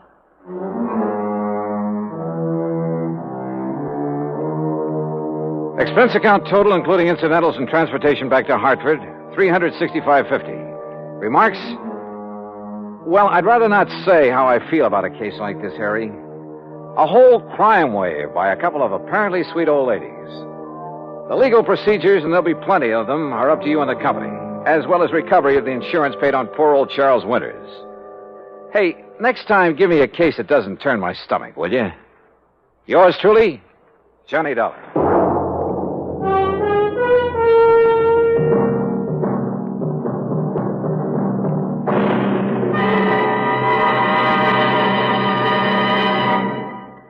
Now, here's our star to tell you about next week's story. Next week, a taste of the Old West and a taste of lead from a .38 Colt. Join us, won't you? Yours truly, Johnny Dollar.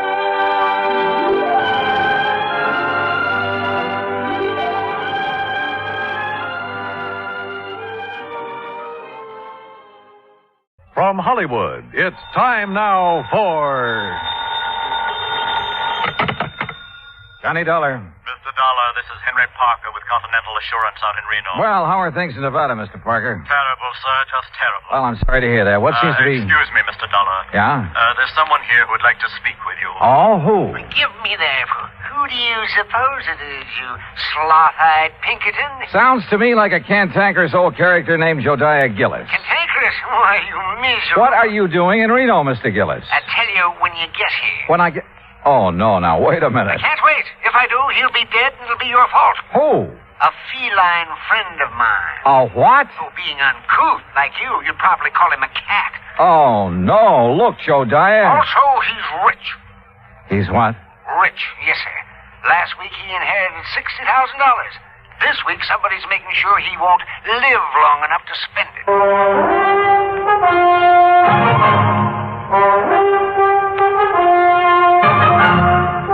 Bob Bailey in the exciting adventures of the man with the action-packed expense account. America's fabulous freelance insurance investigator. Yours truly, Johnny Dollar.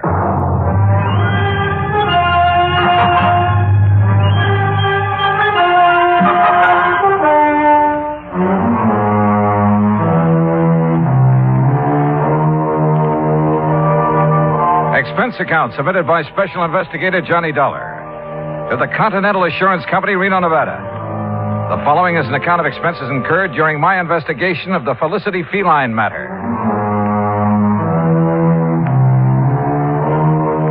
Expense account item 1, $164 air transportation, Hartford to Reno.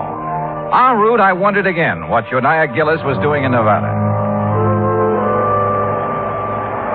At Reno, he was on the flight deck waiting for my plane, and standing beside him, wearing a dark suit and expression to match, was a tall, cadaverous-looking gentleman. As I started down the ramp, Jodiah began calling me. Yeah, there he is. Dollar, yoo-hoo. Hey, Johnny. Oh, hi. Afternoon, Jodiah. Well, you are a sight for sore eyes, boy. Yes, indeed, you are. Johnny, this is my friend and business associate, Henry Parker. Mr. Parker? Oh, I'm certainly glad you've arrived, sir. That's so? Yes, yes. Mr. Gillis has been quite concerned over Felicity. The Felicity? The feline. What do you think you came out here for? Your help? Well, no. Yeah, then give Parker your checks. My checks? So what's the matter with you? The altitude affect your mind? Hand over your claim check so Parker can fetch your luggage. Sure. Here. Yeah. Go on, Parker. Go on. We haven't got all day. Whatever you say, Mr. Gillis. We'll be in the waiting room. You hurry up. Yes, sir. Now, come on, Dollar. Come on. Jodiah, before I left Hartford, I tried to check up on this Continental Assurance Company. Nobody ever heard of it.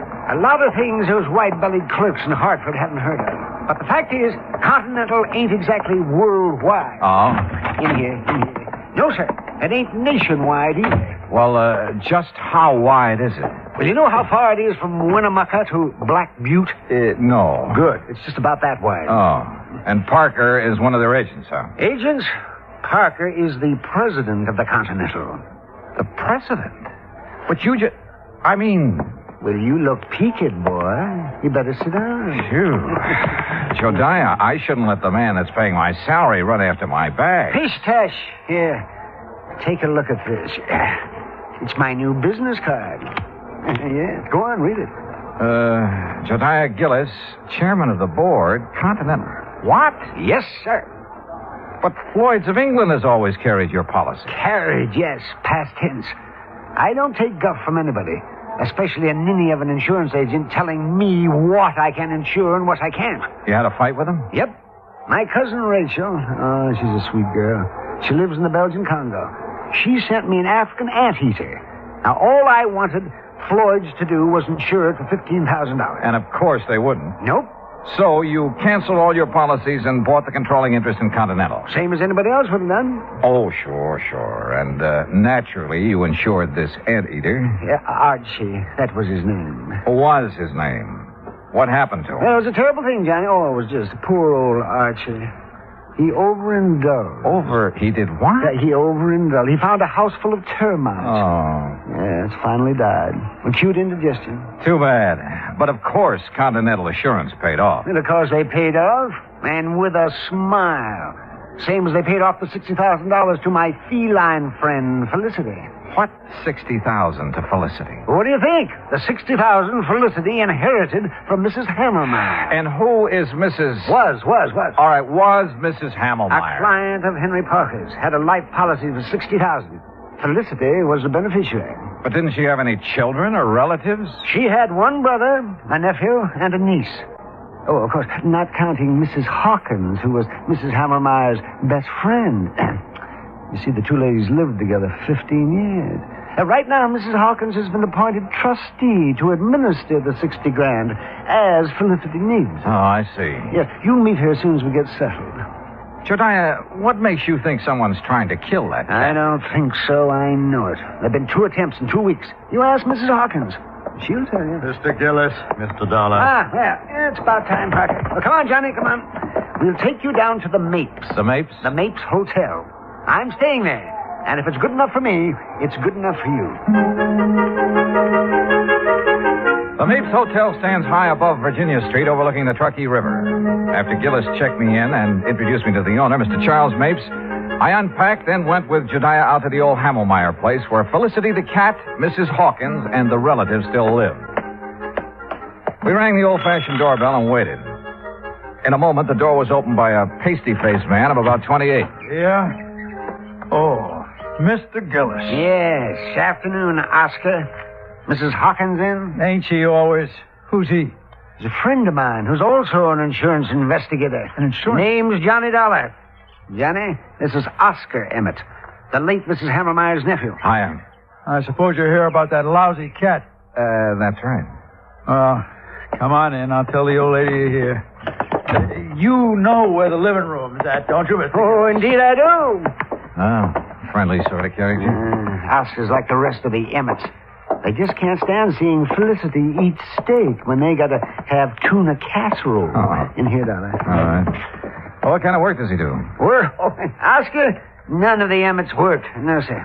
Not even Mrs. Hammelmeyer's brother? Emmett spends all his time in the gambling halls. You know, gambling's legal here.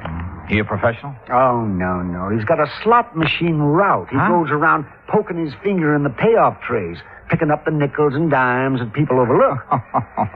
Yeah, let's sit down here. What the hell? Felicity! That cat has claws. Oh, you stepped on his tail, you stupid...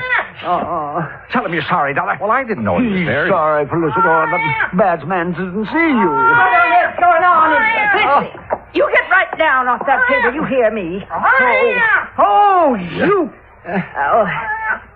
Mr. Gillis, would you use your influence, please? Well, I'll certainly try, Mrs. Hawkins. Felicity. Come on now, honey. That's a good kitty. There. Now. I just put out a nice dish of scallops for him. Oh, you hear that, Felicity? Scallops. Oh, yum, yum. Sure. So you run along now. Bye-bye. Oh, I do declare I've never seen a man who has such a way with animals. Well, And that goes for lonely widows, too, Mr. Gillis. Oh, now, Leona, stop. Jodiah. Oh, yeah. Mrs. Hawkins. Leona is just fine. Yeah, well, this is the young fellow I was telling you about, Johnny Dollar. Oh, well, this is indeed a pleasure, Mr. Dollar. Jodiah told me so much about you. Oh, is that so? You're much more handsome than I imagined, Mr. Dollar. Yeah, now, good gravy, Leona. Now, you just tell him what's been going on around here. You mean about Felicity? That's what I mean. Well, somebody's after him. Trying to kill him. Tell me, has an actual attempt been made on his life? Wednesday night, a week ago. I let him out just before I went to bed, like always. Uh-huh. He'd been out about an hour when it started to pour. And knowing Felicity hates to get wet, I opened the front door to call him. Well, just as he was crossing the street, I heard this big car start up, and it zoomed straight for Felicity. Whoever was driving it almost turned over, trying to hit him. You didn't get a good look at the driver, huh? I didn't get any kind of a look. It was too dark. What about the car? What make was it? If I knew that, I'd have already told you that. I haven't any secrets from him.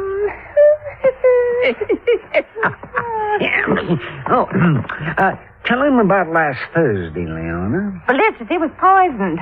That's what the vet said. Somebody put arsenic in his lobster. Lobster? Oh, yes, he just loves it. According to the instructions Mrs. Hammelmeyer left, he's to have lobster once a week, steak 3 times, and boiled chicken every Sunday. I see. Yes, and as long as I take care of him and obey her instructions, I can live here rent-free, same as her kin, the Emmets. Uh-huh. Same as them. Mr. Gillis, just who gets Felicity's money in case he dies? The Emmett family? We aren't sure. Oh, why's that? Because Mrs. Hammermeyer left a sealed envelope to be opened only in the event of Felicity's death. Oh, the Emmets will get all that's left, Mr. Dollar, I'm sure of it. No, Leon. You mustn't look on the dark side. Well, I did rub Mildred's, Mrs. Hammelmeyer's back and bunions for a good many years. Did her marketing. So she got her medicine on time. I do hope she appreciated it. She did, Leona. You see. You dear, sweet man. Hello? Anybody home? Where is everybody? We're in the living room. Yes, I figured they'd start flocking in. Now it's dinner time. Dollar. Yeah? It's Joyce Emmett, the niece. She hates cats. Told me so herself. Oh. Well, evening, Mrs. Hawkins. Do I have time to take a shower before dinner? Oh, I didn't know he had company. Mr. Emmett, Joyce, you both know Mr. Gillis. Yes. Hi, Mr. Gillis. Terrible. And this is Mr. Johnny Dollar. He's investigating the trouble we've had about Felicity. After the would-be cat killer, huh, Johnny? Yeah, that's right. I'll lay 8 to 5 you never catch him. Or her. Could be a woman, you know. Oh, yes. It most certainly could. Why, Joyce, the way you say that, you act as if you want Mr. Dollar to start investigating you. Maybe I do. How about it, Johnny? Well, how do you feel about Felicity, Miss The Emmett? same as everyone else in this house. Aunt Mildred had no business leaving all her money to that creeping night crawler. Joyce. Well, he is. Mr. Dollar, just what interest do you have in Felicity? He isn't insured. Mr. Gillis sent for me, Mr. Emmett. He did? Yes, I did. Continental has a moral responsibility to see that the funds handed over to widows, children, and dumb animals are protected from swindlers, connivers, and blackguards, of which I'm sure this house has many. Why, you pompous, wrinkled old Romeo. Joyce, please, if you can't hold your tongue, leave the room. Well, what I said is the truth. Man his age getting romantic. You wait, girl. 30 years from now, you'll be mighty glad men my age can get romantic. That's telling it. Mr. Emmett. Mr. Emmett, do you share your daughter's opinion of Felicity? Why, of course I do. I'm a dog man. Besides, I can't see why she left all that money to the critter. Mrs. Hawkins has figured up what it costs to keep him like a king every week. Yes, $23. Maybe a trifle more by the time I get him out of the pretty kitty. The pretty kitty? Well, it's a beauty parlor for cats. Felicity has a standing appointment there every Friday at 1. Oh, no. $23 a week. You know how many weeks it'll take him to spend that $60,000, not counting the interest that'll add up while he's doing it? No, not exactly. No, 2,600 weeks. 50 years. And believe me, the odds of any cat living to be 50 years old, well... I'll lay you 10 to 1 he doesn't live another 6 months. Joy. Oh, speak of the devil. Well, hello there, Felicity. Oh, did you know we were talking about you? Did you finish up all your dinner, Felicity? He sometimes doesn't eat all his scallops. Last week I gave them to Oscar. Oh, it's disgusting. Well, look at him. He thinks he owns us. What do you mean, thinks? A few minutes later, Josiah drove me back to the Mapes. Whether it was the Emmets or Mrs. Hawkins who wanted Felicity out of the way, I didn't know. But I did know we should get him out of that house as soon as possible. I changed my clothes, met Josiah and his friend Charlie Mapes in the Sky Room for dinner, did a bit of gambling, then went to bed. Must have been about 3:30 when the phone rang. Hello? Oh, Dollar, please answer me. Who is it? Mrs. Hawkins, I tried to get Mr. Gillis, but he left word he wasn't to be disturbed. Oh, well, what is it, Mrs. Hawkins? What's wrong? Oh, it's terrible. Oh, it's just terrible. What is it? What's happened? Felicity, he... Felicity, what? I let him out about 10, but he's disappeared. Mr. Dollar, I know he's been killed.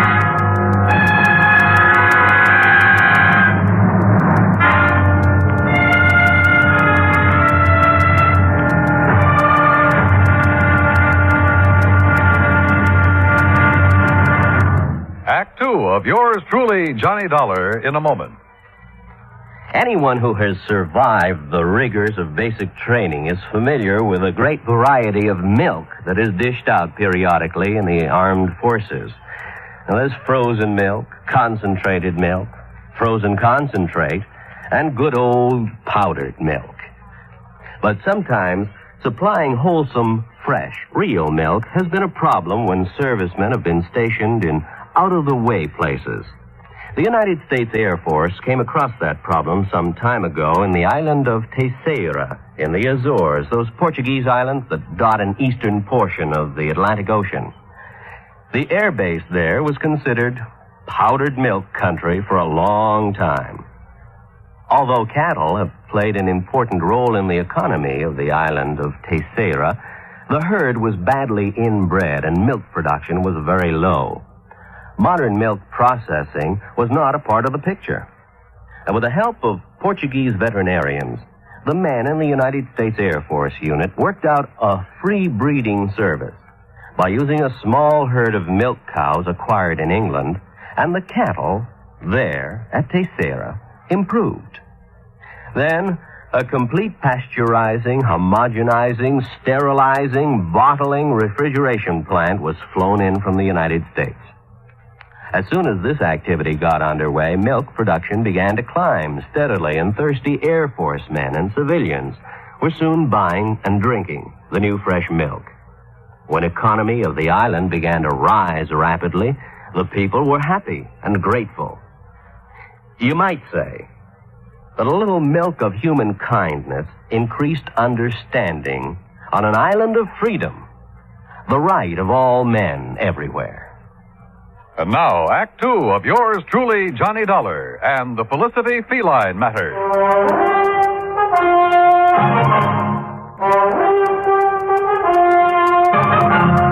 A few minutes later, Josiah Gillis and I were at the old Hammelmeyer home. Joyce and her father, along with Mrs. Hawkins, were waiting for us. Oscar Emmett was nowhere to be found. He's the one, Johnny. Yes, sir, that shifty critter, that Oscar. He stole Felicity and is going to do him in. Ah, that poor Felicity. Oh, for heaven's sake, Mr. Gillis, pull yourself together. Oscar could be downtown having a run of luck, Mr. Dollar. Well, if he's gambling this time of night, he shouldn't be too hard to find. Mrs. Hawkins. Yes. When did you first realize Felicity was missing? Why, about an hour ago, I guess it was. I woke up and remembered he was still outside, so I came down and called him. Yeah? Always before, ever since he was a little kitten, he's come back home for me. But tonight, well, he's just nowhere to be found. What time did you let him out? About 10:30, same time as I always do. Were you at home then, Joyce? No, she wasn't. I had a real good day yesterday, collected almost $4, so I took her to a movie. A movie? That's a likely story if I ever heard one. It happens to be the truth, Mr. Gillis. What'd you see? Come on, tell me. It was an old one about a giant gorilla. That's right. Oh, I'll bet. Judah, if anything has happened to poor Felicity, will we... Well, how much time will we be given before we have to move out of this house? Well, that's up to the court, but I'd say a couple of weeks. That's all? Oh, my. Well, it's all they deserve. My. All except you, my dear. Well, Johnny, you've been unusually quiet. What do you think? I think we'll take in the late spots, Judah. See how our luck's running. We started at the Mapes and went down Virginia Street, stopping in at every gambling casino, hoping we'd find Oscar Emmett. Finally, we found him at one of the roulette wheels in Harold's Club. And in front of him was a large stack of chips. Take your bets, ladies and gentlemen. There's a couple of seats around here, gents. No, thanks. We'll just watch our friend. And a very lucky friend he is, too. Put these on 32 and these on... Good morning, Oscar. What? Well, what are you two doing here? We've been looking for you. That's so?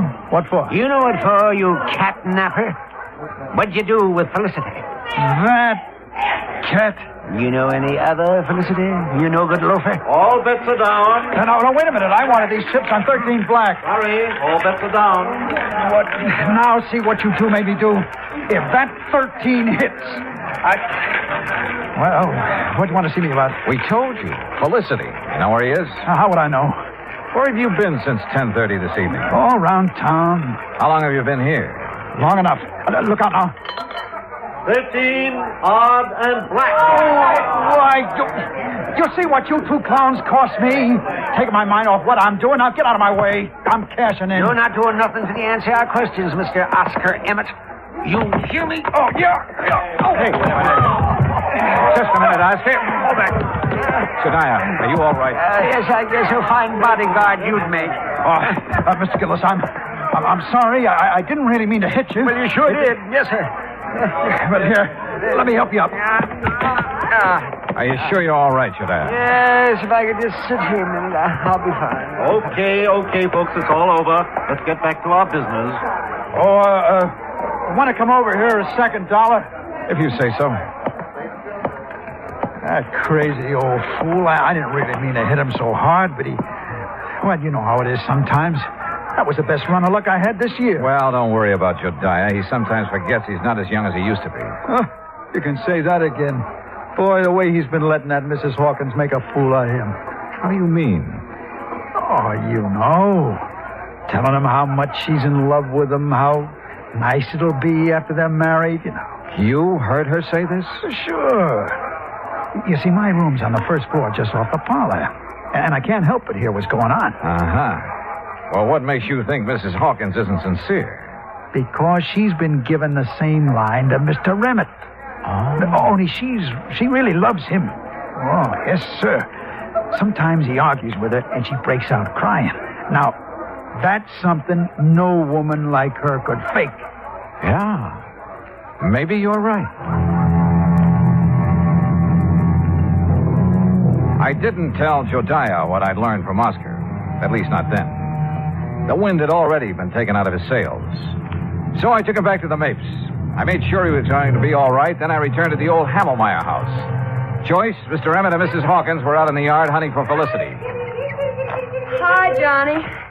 Well, how is so? We've got some coffee inside if you're interested. Coffee? Sure. But have you found any sign of Felicity? Not yet. Poor Miss Hawkins, she's about to go out of her mind. Uh-huh. Did you find Oscar last night? Yeah. He's been having a session downtown at a roulette table. That's what I thought. Johnny? Mm-hmm. What will happen if we don't find Felicity? I mean, if he's just run away, we won't be able to prove he's dead. And the money... Well, what will happen? Do you know? Well, I imagine there'll be a waiting period, and then the court will declare Felicity dead, and the money will go wherever Mrs. Hamelmeyer has willed it. Mm-hmm. Oh, I sure wish I knew what's in the envelope Mr. Gillis has locked in his office. Mrs. Hawkins! Joyce! Mr. Dollar! What is it, Dad? In here, quick! Johnny, he's found something in the garage. Come on. The garage was about 25 yards from where we'd been standing. We made it nothing flat. Inside, toward the back and on the ground, was a small hatchet. And near the hatchet was some blood and cat fur. Oh, Johnny. Oh, no. Poor Felicity. Oh, the poor thing. Well, it looks like he met his end here, and then whoever did it carted him away, Dollar? Looks that way. Johnny, take me out of here. Yeah, sure, Joyce. I'm so ashamed. And you know I hated that cat. I really wanted him dead, but not like this. Not... Oh, hey, come on now. I know it's silly of me, isn't it? No, I don't think it is. Oh, Mr. Dollar, Yes, ma'am. will you be kind enough to notify Mr. Gillis? I'm afraid I just couldn't speak about it over the telephone. Of course. I'll be glad to. I drove Jediah's car back to the hotel. I made sure he was feeling better, then told him what we'd found in the garage. Naturally, he wanted to call out the police reserves, but I managed to talk him out of it. At 10 o'clock, I made some telephone calls to the local banks.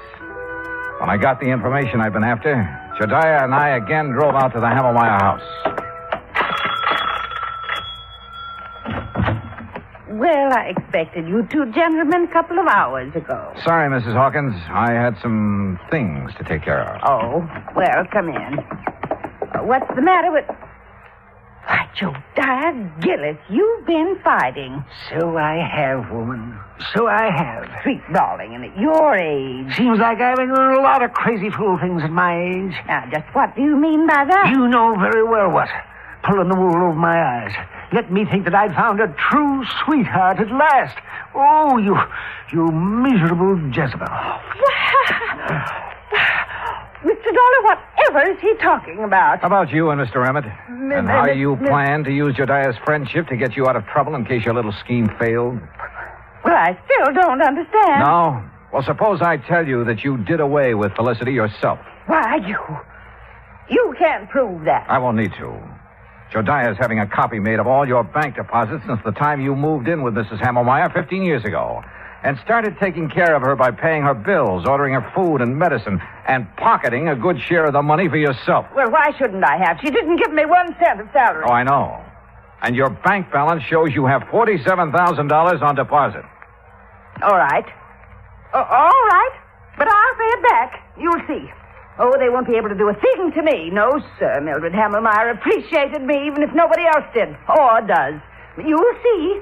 My name will be in that envelope. She wanted me to have that money all the time. I know she did. Hi. Ready to read the will? Yeah, just about. Joyce, you and your father sit over there, huh? Mm-hmm. Wherever you say, Mr. Dollar. Okay, Jediah, open the will. Sure I will. But if it does give the money to... Jediah. Mrs. Hamelmeyer should spin in her grave if it does. Read it if you dare, You old goat, you miserable female woman. Yes, right, I'll read it now. Here we go. Codicil to the last will and testament of Mildred Emmett Hamelmeyer. Witnessed by... Yes, there's a lot of legal gab here. Here we are. The monies unspent after the death of the cat known as Felicity shall... Well, holy smoke. Mr. Gillis. This is no time for laughing, Gillis. Read it, Jediah. Yes, please. Oh, doggone. I'll read this thing again. The monies unspent shall then go to the descendants of the original heir. What? Descendants? What? Yes. Well, how... The original heir is Felicity. Now, the money goes to his descendants. And being as he was a tomcat who loved to go prowling at night, did he ever have descendants? Oh! Hundreds of them! Well, sir, what happened later proved once and for all that miracles can happen. For at 1 o'clock on Friday afternoon, we got a phone call from the Pretty Kitty Beauty Shop. A large tomcat with a bad cut on the back of his neck had shown up for his usual shampoo and manicure. Maybe they do have 9 lives. Expense account total, including hotel bill, incidentals, and transportation back to Hartford, $407.20. Yours truly, Johnny Dollar.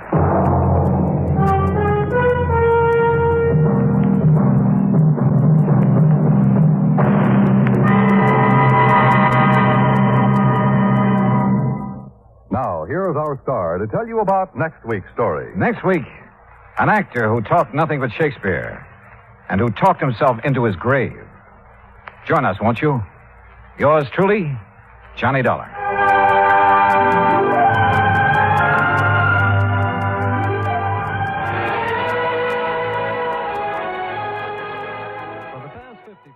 From Hollywood, it's time now for...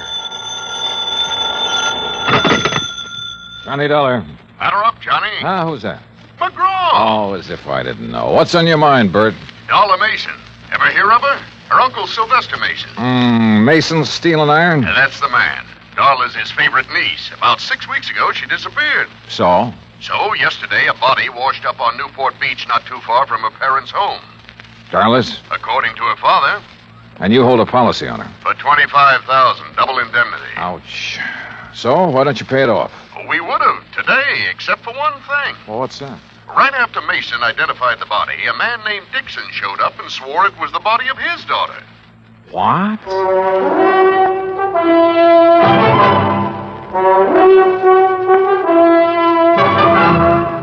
Bob Bailey in the exciting adventures of the man with the action-packed expense account.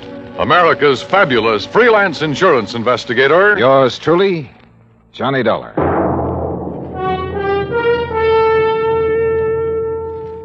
And now, Act One of yours truly, Johnny Dollar.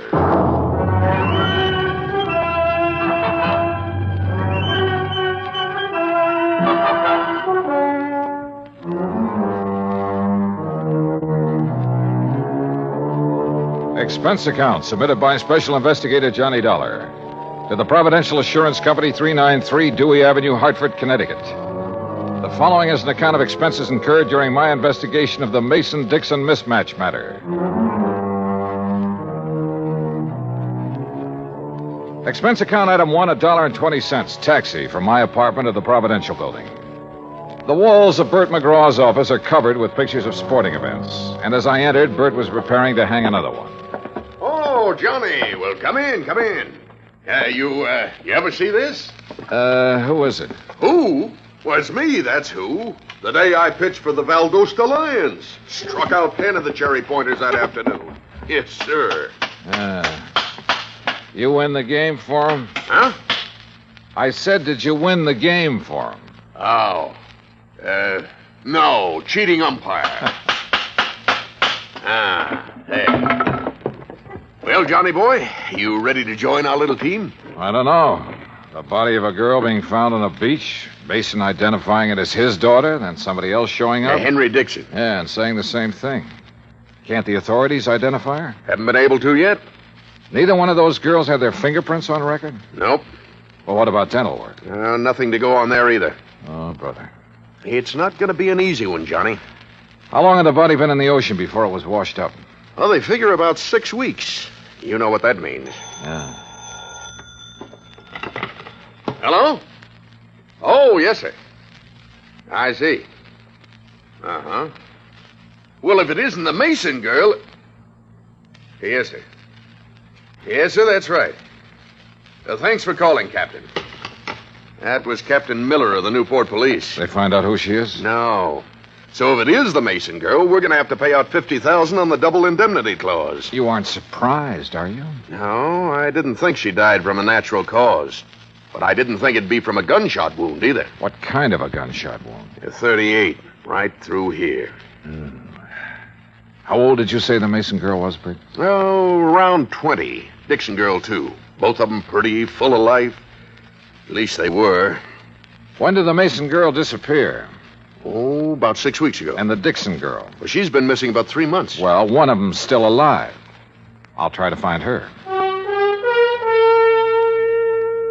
Bert gave me all the information he had on both the Mason and the Dixon families.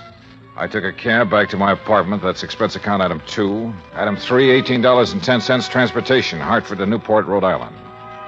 After checking in at the Ogden Hotel, I called Darla Mason's father, rented a car, and drove out to the Mason home on the beach. I was about to ring the bell when the front door opened. Hi. Well, hi. You must be Johnny Dollar. That's right. Come on in. I'm Joan Mason. Darla's little sister. Uh-huh. This way, Mr. Dollar. Mother's waiting for you in the den. Your mother? I thought my appointment was with your... Oh, my father's indisposed. Besides, Mother's the brains of this family. Of course, if you really want to know about Darla, you ask me. Maybe I will. You better. Mr. Dollar's here, Mother. Thank you, my dear. Come in, please, Mr. Dollar. See you later, Johnny. A dreadful mistake my husband made has upset him so. I thought it best to see you myself. Just what mistake are you referring to, Mrs. Mason? Well, we've released a statement to the newspapers. I thought you had heard. No, ma'am, I haven't. You've made a trip over here for nothing, then. Oh? Yeah, you see, my husband erred when he identified that body as being our daughter's. It couldn't possibly have been. Well, I know you're glad of that, Mrs. Mason. But what made Mr. Mason change his mind? I haven't changed it, Dollar. George, I thought you were going to stay in your room. Never mind. Dollar, any questions you want to ask, I'll try to answer them. Why, George Mason, you've been drinking. Only enough to take the bad taste out of my mouth, and you know what put it there. Don't look so mixed up, Jenny. I tried going along with you, but I got too weak a stomach. So here I am. I don't know what you're talking about. No. Listen, Dollar. Soon as they found out that girl had been murdered, my wife here decided it couldn't have been Darla. It isn't Darla, and you know it. Only thing I know is that you got a set idea good, proper people don't die nowhere else but in bed. Because this girl died like she did, because she was shot, you tried convincing me she ain't our daughter. Well, I won't hold still for it. That girl's Darla, no matter what that crazy coot Dixon says. Me, or what Mr. you Dollar? say. Yes, surely. You hear? You hear me, Jenny? Oh. Doggone woman. I get so mad at her. Oh, you want a drink, Dollar? No, thanks. A little early for me. Yeah, I guess I've had enough, too. Well, Dollar, no matter what way our girl died, she was a good girl. Never gave me a bit of trouble. Never lied, never ran around like some her age do. Oh, she was a real good girl. Mr. Mason, the police haven't been able to make a positive identification. I know that. Well, would you mind telling me why you're so certain that girl is your daughter? Oh, of course not. First thing, Darla had no reason to run off. She had everything I could give her. Charge accounts all over the place. Everything money could buy. So she had no reason to leave here like she did. Where was she last seen? At the Newport Yacht Club, at the bar. Younger daughter Joan saw Darla talking with a stranger. When she walked out of the club, it was the last anybody ever saw of her. Well, Mr. Mason, do you have a picture of your daughter that I could borrow for a few days? Yeah, I might be able to find you one. What do you want with it? I'm going to try to find her. You what? Dollar, you... Or find the Dixon girl. Oh, yeah, I see what you mean. Well, you might locate Ruth Dixon somewhere. Do you know the Dixons, Mr. Mason? No, I never heard of them before this happened. What about Ruth Dixon? Could Darla have known her? Oh, of course not. Are you sure? I mean, isn't it possible that in a small community like this one... No, it's not possible. Dollar, we're the Masons. Now, maybe that don't mean much to you or to me, but it means an awful lot to my wife. And for the time poor Darla was born, my wife drilled it into her. You understand? No, I'm not sure that I do. Well, Darla never mixed with people she thought were beneath her, any more than my wife ever has. I see. You don't believe it, you just ask around. I plan to, Mr. Mason.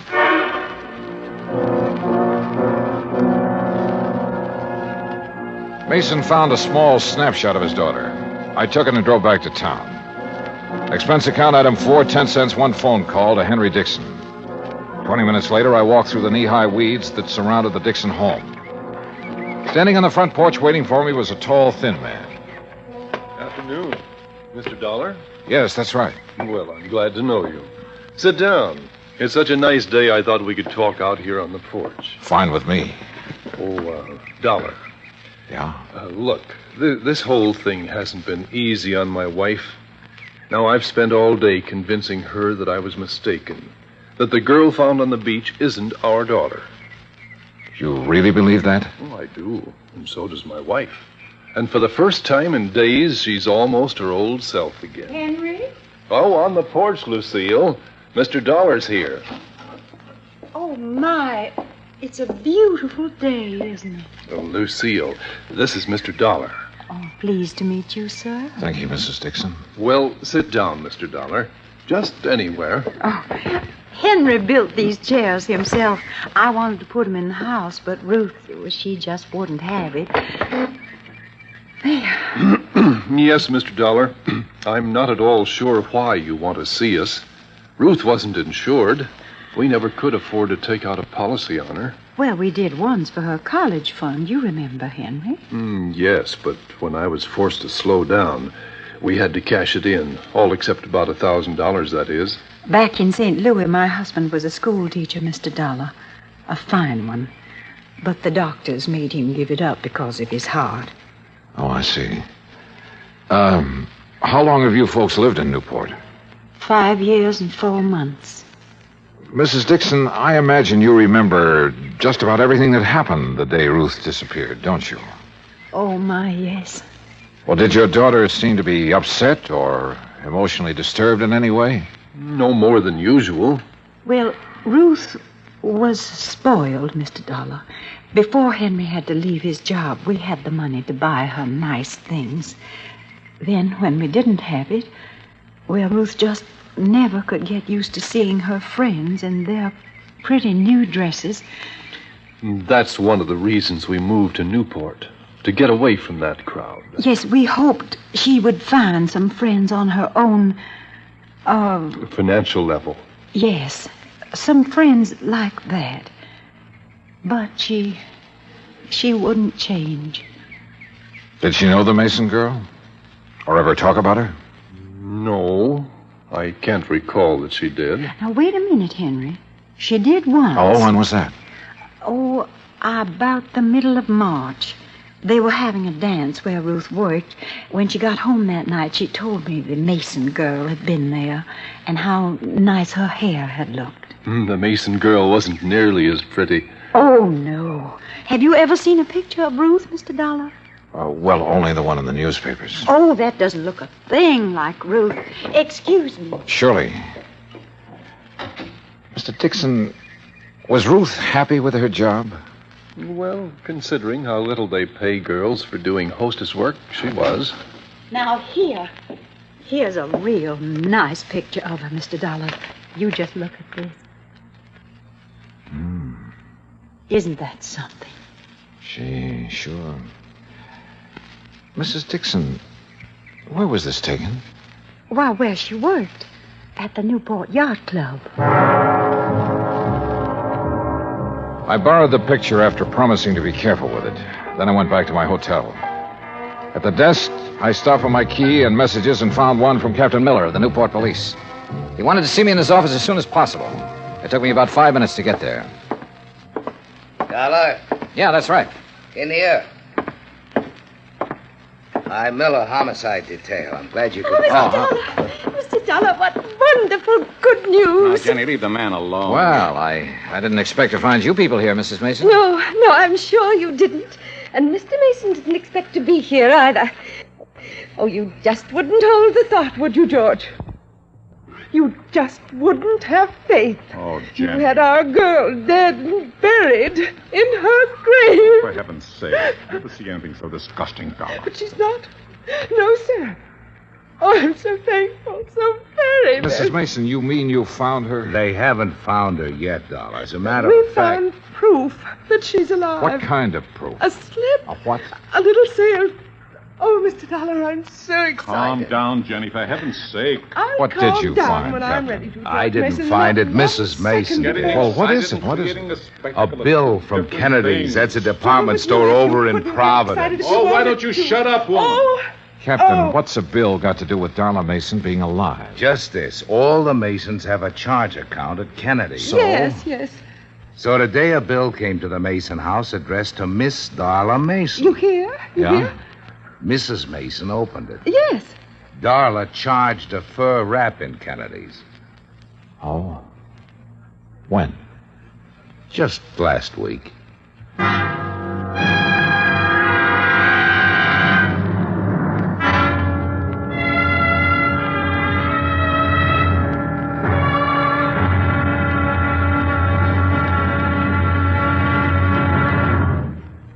Act Two of yours truly, Johnny Dollar, in a moment.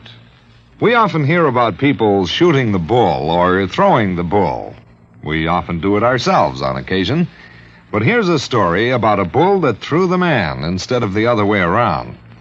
When Air Force veterinarian Captain Tony Kamalacher was stationed in the Azores, he was asked by a Portuguese veterinarian to diagnose the wound of a young and promising bull that had been gored by another bull. It came from a long line of famous corrida bulls and was considered very valuable. But Captain Kamalacher's diagnosis was not favorable. An operation was needed, and there were no facilities for such a thing, just the young captain's bag of surgical instruments, a few strong field hands to hold the animal down, and Mrs. Kamalacher, who acted as nurse. The operating table was a rocky field under a penetrating drizzle of rain. But Captain Tony Kamalacher couldn't be stopped with mere inconveniences. After giving the bull a dose of tranquilizers and a shot of local anesthetic, he proceeded with surgery. Just as the operation was completed, the bull came to life. With a mighty lurch, it leaped to its feet, throwing the field hands aside like sticks, and, for thanks, immediately charged at the surgeon. But Kamalacher escaped over a nearby stone wall. The bull recovered, and its grateful owner renamed it Kamalacher for its debut in the ring, where, Portuguese style, it is against the law to kill the bull. That's how a simple act of kindness brought about new understanding, a step on the road to freedom, the right of all men, everywhere. Now, Act Two of yours truly, Johnny Dollar, and the Mason-Dixon mismatch matter.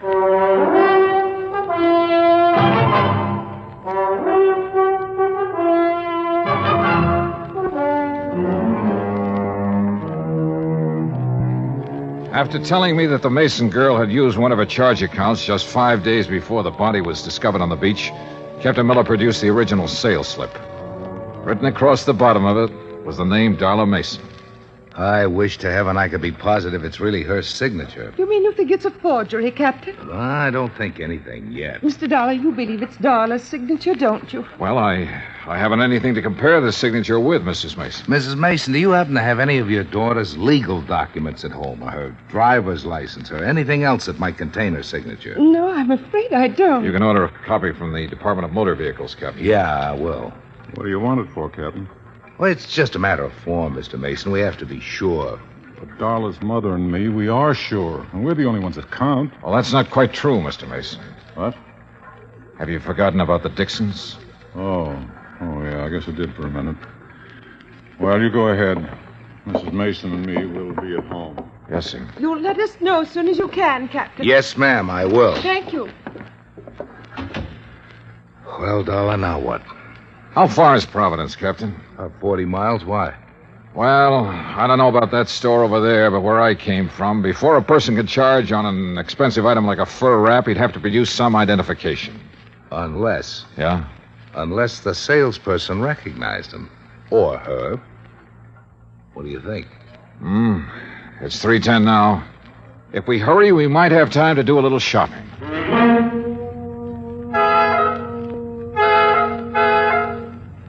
We made it in an hour and a half. The first salon at Kennedy's is on the second floor, back, away from the escalator. I remember her quite well, Mr. Dollar. And you're sure it was Darla Mason? Oh, yes, I know, because I was so surprised to see her. Oh, how's that? Well, I read the papers, Mr. Dollar. I knew she'd been away. Had you ever waited on her before, Miss Trumbull? No, I had not. Do you remember how she was dressed? Well, she had on a hat. Gray felt fitted real close to her head, so you couldn't see any of her hair. And, yes, a navy blue dress, raw silk, I believe, and real décolleté. What? Low cut, Captain. Oh. Did you recognize her when she first walked in, or not until she told you her name? Well, you men are so picky. I don't remember everything. I'm sorry. Miss Trimble, I have 2 snapshots here. In a moment, I want you to tell me which of these 2 girls is Darla Mason. Well, that won't be hard to do. But first, may I borrow a pair of scissors and a small piece of paper, please? Certainly. Here you are. Thanks. What the devil are you up to, Johnny? Cutting paper hats. What do you think? What? Come over here to the counter. Miss Trimble, if you'll just wait there a second, please. Yes, whatever you say. This had better be good. I think it will be. Now watch. All right. I put the snapshots on the counter, and on the head of each girl, Johnny. one of my little paper hats. Oh, really? This is ridiculous. Is it? Take a look. But Well, I'll be... When did you spot this? Today, at the Dixon house. Miss Trimble, Yes, sir? would you come over now, please? Yes, certainly. All right. Look at the snapshots and tell me which of these ladies bought that fur from you last week. Why, you've covered up their hair. You said she wore a hat, didn't you? Yes, but... Well, Which one of them was it, Miss Trimble? well, I'm not sure. Uh-huh. They look so much alike with their hair covered like that. I'm just not sure. The Mason girl had worn her hair short in the Italian style. Ruth Dixon, who didn't have the money to spend on beauty parlors, had let hers grow long and full. But both girls had similar features, and apparently I was the only one who had noticed this. Or was I? Captain Miller and I went to the credit department where we compared the signature on the sales slip with Darla Mason's original credit application. After that, well, there was little doubt in our minds as to what had happened. It was almost 7 when I got back to my hotel, took a shower, and stretched out to do a little thinking. Yeah, hello. Hi. Hi, yourself. Who is it? Oh, come on, Johnny. Who are you expecting? Well... Don't tell me you've forgotten about our date. Oh, no. Where shall I meet you, Miss... I'll meet you. Be right up, Johnny boy. I wasn't quite dressed when she began pounding on the door. I tucked my shirt in and opened the door. Hi. Joni. Well, who else? Well, don't look so amazed. Invite me in. Oh, sorry. Come in. That's more like it. You don't mind if I leave the door open, do you? Worried, Johnny? Oh, no. It's just that I like lots of air. You're cute. So are you for a 17-year-old. 18. But I'm quite sure you are. Now, Joni, before we go out tonight, would you mind if I ask you a couple of questions? I thought you probably would. Oh, why? Well, I'm sure everyone in Newport knows about Darla charging that for a wrap. I see. What do you want to ask me, Johnny? It's about the day Darla disappeared. Yes, Well, you said she was in the bar with a stranger, right? that's right. But you and I, we both know that every stranger who enters the yacht club has to sign a guest book. Correct?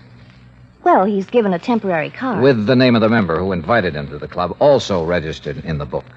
You're very clever, Mr. Dollar. Why did you lie to the police and your parents, Joni? Darla's my sister. I thought maybe someday she'd do the same for me. Will you tell me who the stranger was? Or shall I go over to the yacht club and start checking their guest book? I'll tell you. Yeah? Would you mind closing that door? Tell me first. His name's Peter Henson. Who is he? My mother can answer that. Or my father. Who is he, Joni? A tutor. My mother hired him for Darla and me. He moved into our house about 3 months ago. Of course, he didn't stay long. Where was he from? I don't really know. But I know how you can find out. Yeah? Mother hires all her help from the Castelloni Employment Agency in Providence. If anyone has his home address, they will. I started calling the Castelloni agency at 8:30 the next morning. Hanson's last known address was in Providence, and half an hour later I was headed toward the highway. It wasn't until I reached the turnpike that I noticed I was being followed by a battered blue sedan. Hanson had moved, but he'd left a forwarding address, and 3 hours and 2 addresses later, I turned down a lonely oyster shell road and stopped. Ahead of me, I could see a small beach cottage, and still behind me, the battered blue sedan.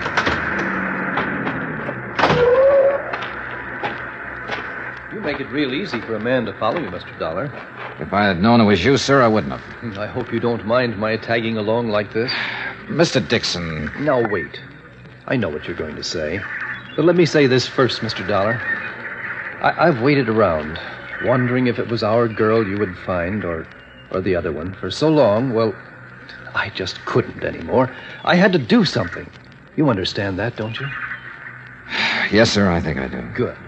Well, then, you go on about your business, and I won't bother you. You go on up to that house, and I'll wait right here. Go on now. Yes, sir. I wasn't sure who or what I would find in that beach house, but I was sure no amount of talk could persuade Mr. Dixon to leave until I did. I knocked on the door for a good minute before it finally opened. Yeah? Mr. Hanson? Yeah, what is it? My name is Dollar. I'm an insurance... Insurance man? Oh, I thought you... Honey, it's just an insurance salesman. Look, Dollar, even if I had the money, I wouldn't buy any insurance from you. You come around too early. You didn't let me finish. Huh? I'm not a salesman. I'm an investigator. Oh. Hey! Oh, no. Give it up, Hanson. No! Honey! Honey! Honey, Pete, don't let him. you can't stop me, Hanson. You want to bet? Yeah. Come, Pete, come. Pete, no! Oh, Pete. Oh, Pete. You'll be all right. Why did you have to find us? Why? Why did you disappear? You know how much trouble you've caused? I can read, I know. It didn't bother you? Your family not knowing whether you were dead or alive? Not a bit.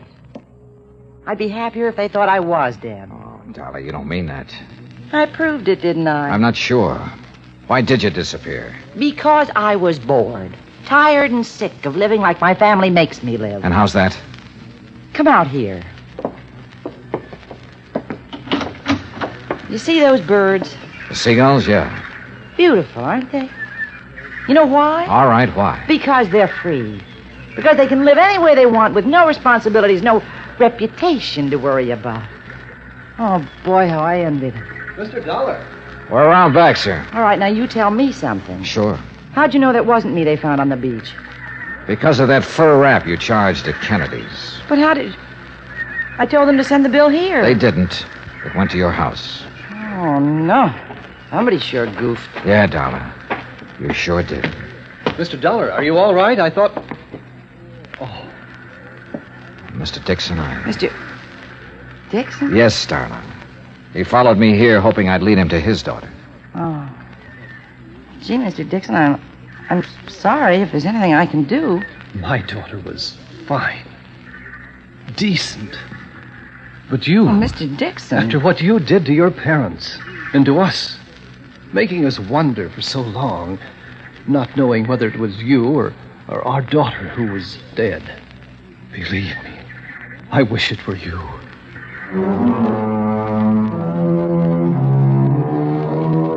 Like Bert McGraw told me a long time ago, somebody has to handle the rough ones. And for me, this was it. Henry Dixon was in no condition to drive his car, so he rode back with us. And on the way, well, Darla Mason will never forget the things he said to her. Neither will I. As for Ruth Dixon, who murdered her and why, well, that's up to the Newport police. Expense account total, including hotel bill, car rental, and transportation back to Hartford, $319 exactly. Yours truly, Johnny Dollar.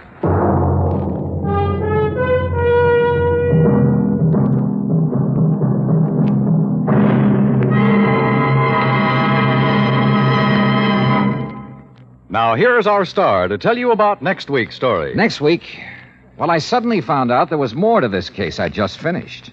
More. The really tough part. Join us, won't you? Yours truly, Johnny Dollar.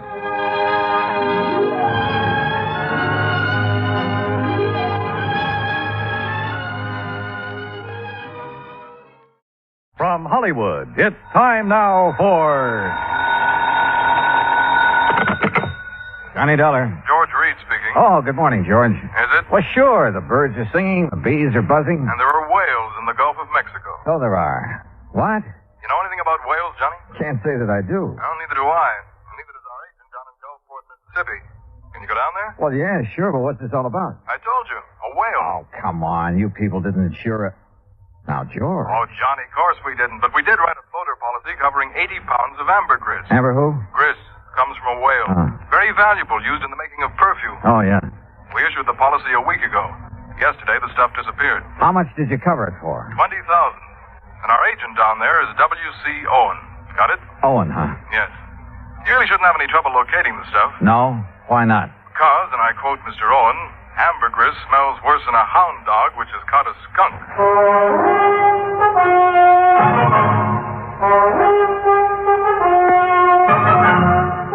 Bob Bailey in the exciting adventures of the man with the action-packed expense account. America's fabulous freelance insurance investigator. Yours truly, Johnny Dollar. And now, Act One of yours truly, Johnny Dollar.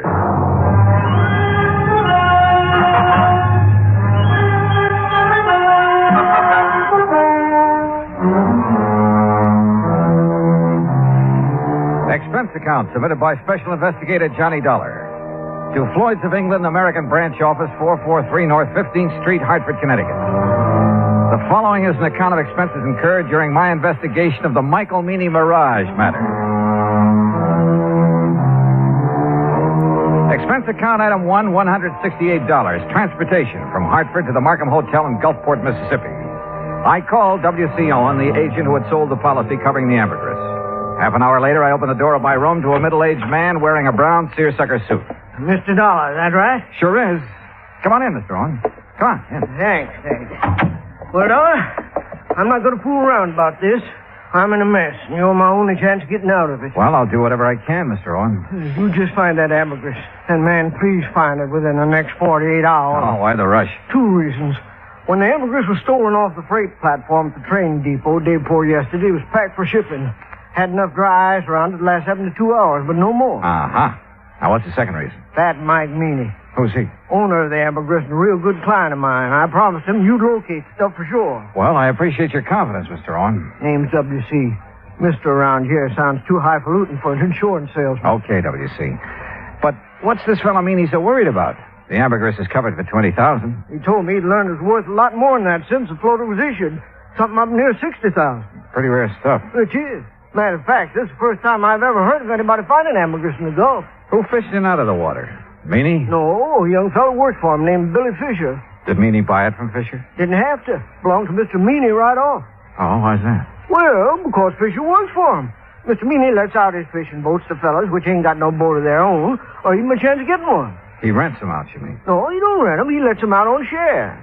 Mr. Meany puts up the boat, gas, nets, everything. And whoever runs the boat, well, whatever he catches, he belongs to Mr. Meany. And because Fisher happened to be in Meany's boat when he found the ambergris, it automatically became Meany's property, huh? Now you got it, boy. Uh-huh. Did Fisher know what it was? Or the value of it when he turned it over to Meany? Well, you have to ask him about that. Yeah, I plan to. But first, I'd like to have a talk with this Mike Meany. I'm way ahead of you, Dollar. I called Meany right after you called me. He's waiting for us. How far does he live from here? Oh, about 3 or 4 miles down the beach road toward Biloxi.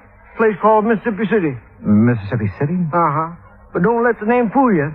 Ain't nothing there except a couple of stores, fishing boat landing, and the train depot. Sounds like a real quiet place. It is. It's also where this whole thing started and where I hope it finishes. And the sooner, the better. A few minutes later, we were driving east along the coast. Ahead of us, we could see Mississippi City's one and only landmark, a long wooden pier extending far out into the Gulf. Anchored near the end of it were several small fishing boats. We passed the Meany General Store and the Meany Fish Market, then turned into a narrow driveway. I'm not sure what kind of a house I'd expected Mike Meany to live in, but this certainly wasn't it. It was too small and it needed a coat of paint. We got out and Owen led the way to the side porch.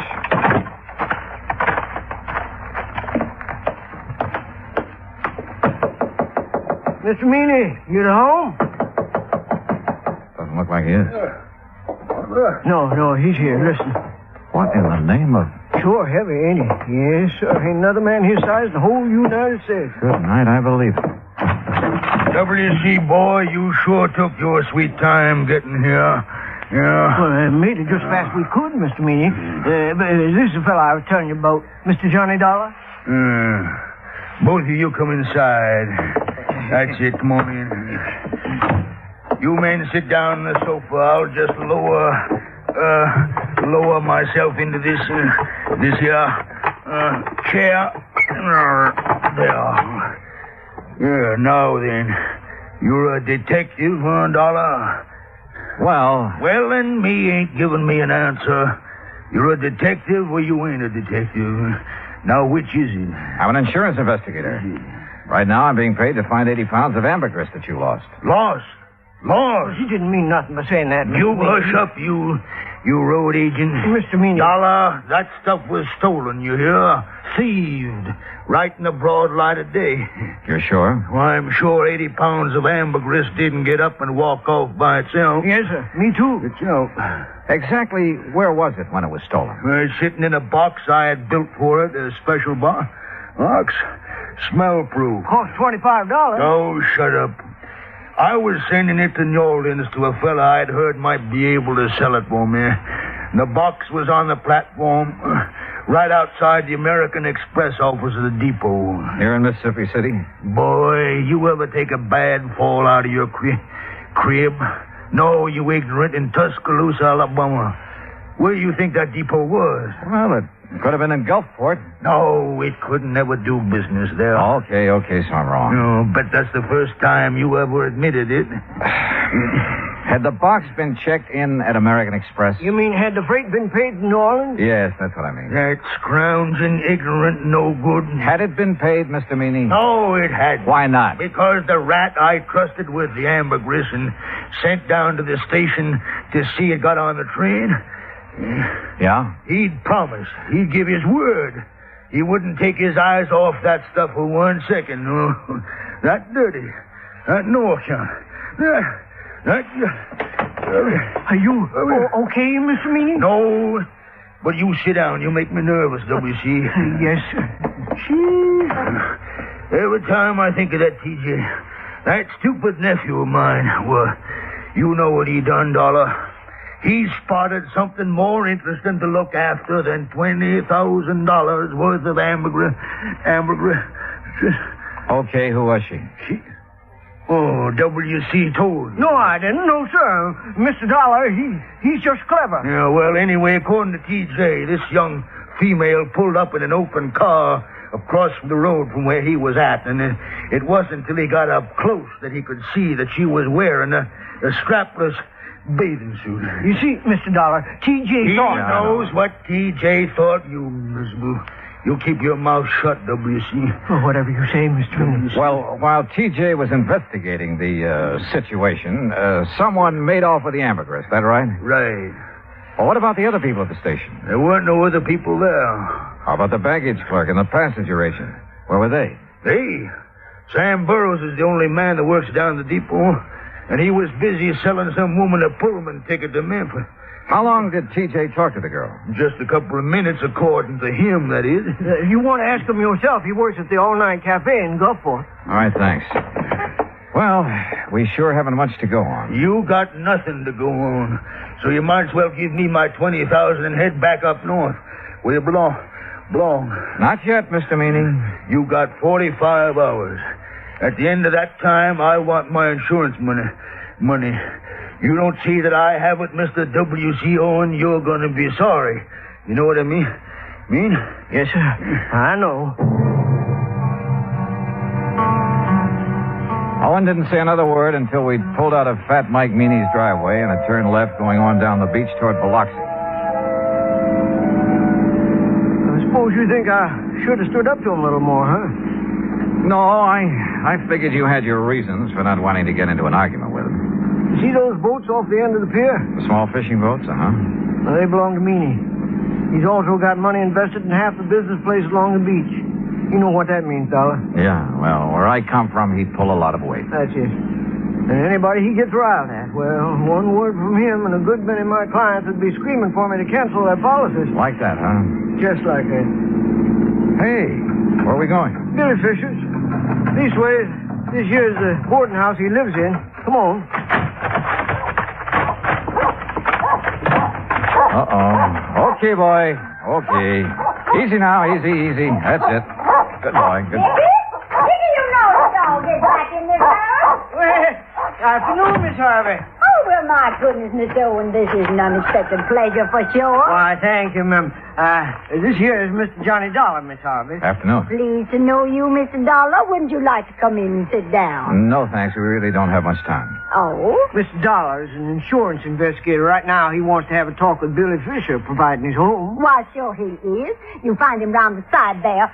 Oh, but Yes, sir? Well, he's with Jane Higgins, Miss Owen. Jane Higgins? Oh, you know her pa rented that old Miller place again. Girl that got Billy into that trouble. Oh, yes. What kind of trouble, Mrs. Harvey? Well, it happened when the Higginses were down here 2 years ago.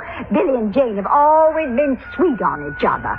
But being as Billy is Billy and doesn't have a thing of his own, not even a job except fishing one of Mr. Meany's boats. Well, Jane's pa just put his foot down.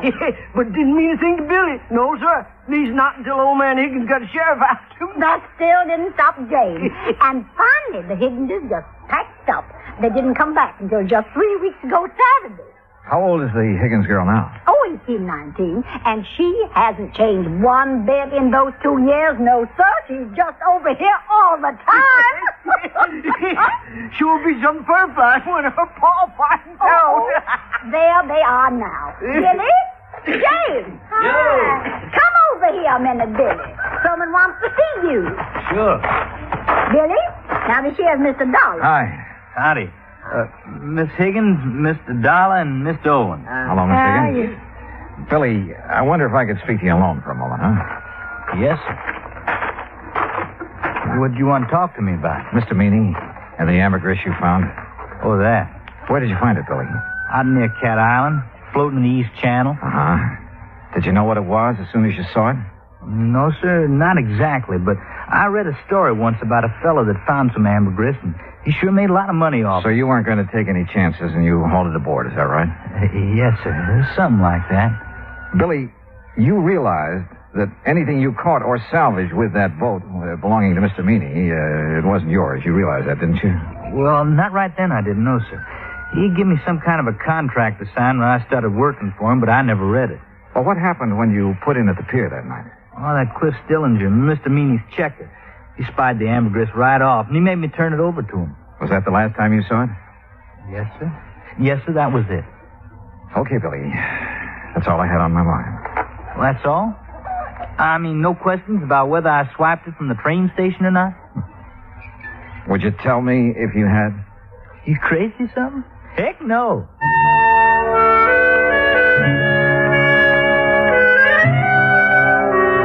After saying goodbye to Jane Higgins and taking a rain check on a dinner invitation for Mrs. Harvey, Owen and I drove back to town. I was tired and I was discouraged, and I needed a good night's sleep, so I had him drop me off at the hotel.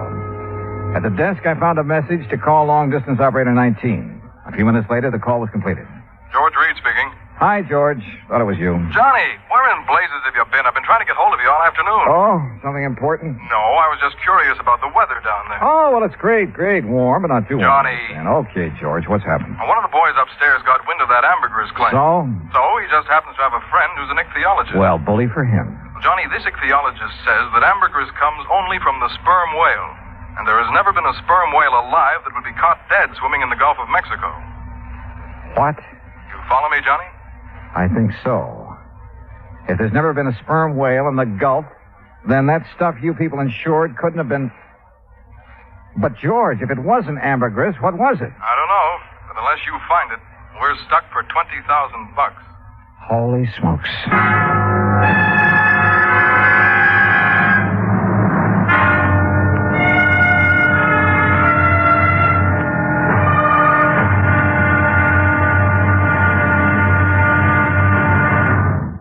Act two of yours truly, Johnny Dollar, in a moment. Our flag now numbers 50 stars, and behind each star there stands yet another flag for each of the 50 states. New Mexico's flag is an ancient Zia sun symbol, a red circle on a field of yellow, radiating from 4 points, which we might indicate as north, east, south, and west, are 4 parallel lines. 4 was a sacred number of Zia, the number most often used by the giver of all good gifts. The earth had 4 main directions, each with its own gifts. The year had 4 seasons, each with a different offering for mankind. The day had 4 phases: sunrise, noontime, evening, and night. Life had its 4 divisions: childhood, youth, manhood, and old age. Everything in life and nature was bound together in a circle, the circle of life and love, without beginning and without end. And in this great brotherhood of all things, man had 4 obligations. He must develop a strong body, a clear mind, and a pure spirit. 4th, and most sacred, he must spirit to the welfare of his people. From this simple symbol, the Zia sun, we read the legend of a wonderful philosophy. The flag's colors of flaming red and golden orange represent the banners of Ferdinand and Isabella, which were carried by Columbus across the Atlantic.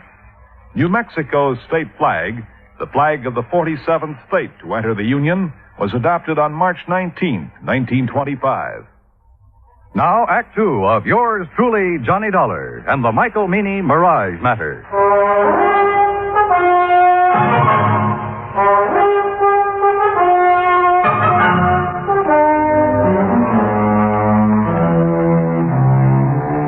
After talking to George Reed and learning that there was considerable doubt in his mind concerning the origin of the ambergris Mike Meany had insured with Reed's company, I called WCO and the agent who had issued the policy to come down to the hotel. He was as shocked and surprised as I'd been. Johnny, I just can't believe it. Yeah, well, it's true.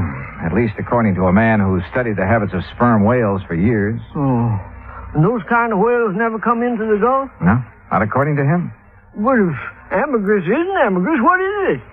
WC, your guess is as good as mine. But whatever it isn't worth $20,000. No, guess not. Johnny? Yeah?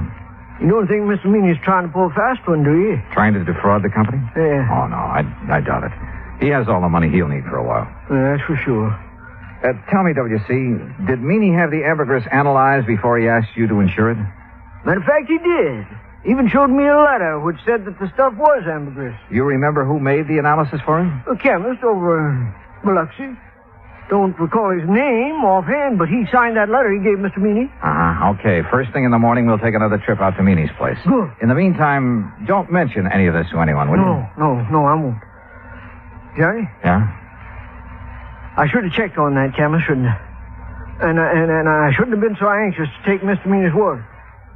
Well, we all make mistakes. Not big ones. Not big ones like this. Johnny, we just got to find that stuff. Because if we don't, we'll never know if it was ambergris or not. Will we? No, WC, we won't. I felt sorry for Owen. I knew as well as he did that the company might recall his franchise unless we could prove it was ambergris that had been insured. And at the moment, I was quite sure we couldn't do that. The next morning, the coffee shop was crowded, so I started up toward the center of town, looking for another place to have breakfast. I was about 4 or 5 blocks from the hotel when I heard someone calling me. Mr. Dollar. Johnny. Oh, yeah. Good morning, Jane. Morning yourself. Well, what are you doing in town so bright and early? I'm going on a shopping spree. Oh? A girl can't get married and just any old thing, you know. I guess she can't. Oh, well, who's the lucky guy? Well, who do you think? Billy Fisher? I certainly wouldn't marry anyone else. Well, Jane, it's none of my business, but I heard. You heard that my father's dead set against Billy, didn't you? Yeah, something like that. Well, he is. But there isn't much he can do about it. I'm over 18. Besides, he's going to change his mind about Billy. I hope so. He's going to be real sorry he ever treats Billy the way he has. Jane, look, I haven't had breakfast yet. How about joining me for a cup of coffee? Oh, I'd love to. Where we go? Oh, how about over there, the all-night cafe? All right. Oh, no, do you know what time it is, Mr. Dollar? Just 10 after 9. Why? Well, I just remembered something important. I'll see you later here. Funny. Or is it? I crossed the street and entered the all-night cafe. Behind the counter, wearing a white T-shirt, apron, and a Valentino-type hairdo, was a man about 23 years old. Morning. What'll it be? Ham and eggs and coffee. I want them eggs. Over easy, okay? It's okay with me. I ain't eating them. 2 half-mice with pigs. You want your coffee now? Yeah, please. Do you happen to know a man named Mike Meany? I should. He's my uncle. Oh, well, then you must be TJ. That's right. How come you know me? I was talking to your uncle yesterday. My name's Dollar. Oh, yeah. Yeah, he told me if you come around, I should tell you anything you want to know. Well, what happened at the depot that afternoon, TJ? Didn't he already tell you that? Well, I'd like to hear your side of it. Well, ain't much to tell. I was sitting there waiting to put that box in the 303, and this here gal drove up. What happened then? Man, she gave me just about the biggest come on I ever did get. So you left the freight platform and crossed the road to talk to her. Well, shoot, Mr. Dollar. I didn't see nothing wrong in doing that. There wasn't nobody around. Oh, there must have been. Yeah, I reckon so, but I sure didn't see it. TJ, did that girl tell you her name? Yeah. What is it? Betty Lou Miller? Betty Lou Miller. Yeah. Now, look, mister, I'm busy. No, wait. Have you seen her since then? Well, sure. When was that? Well, just now, out in the street. She's the gal you was talking to.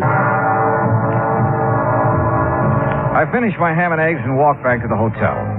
Owen was waiting for me, but before we drove to Mike Meany's house, we made a stop at the railroad depot.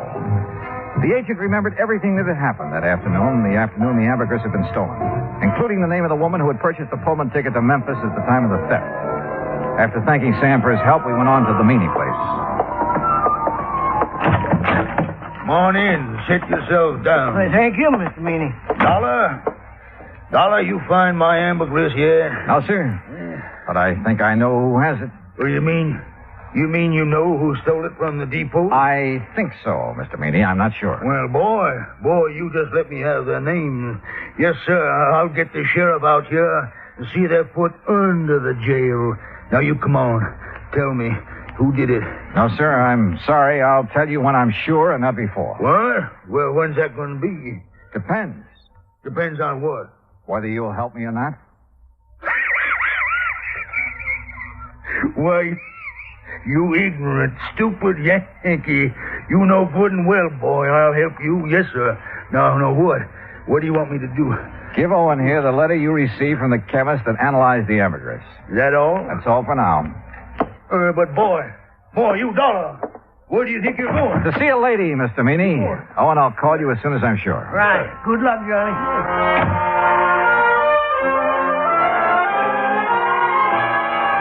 In Owen's car, I drove down the beach to Mrs. Harvey's boarding house. Billy Fisher was out with the boat, so I had plenty of time to tell her what I knew.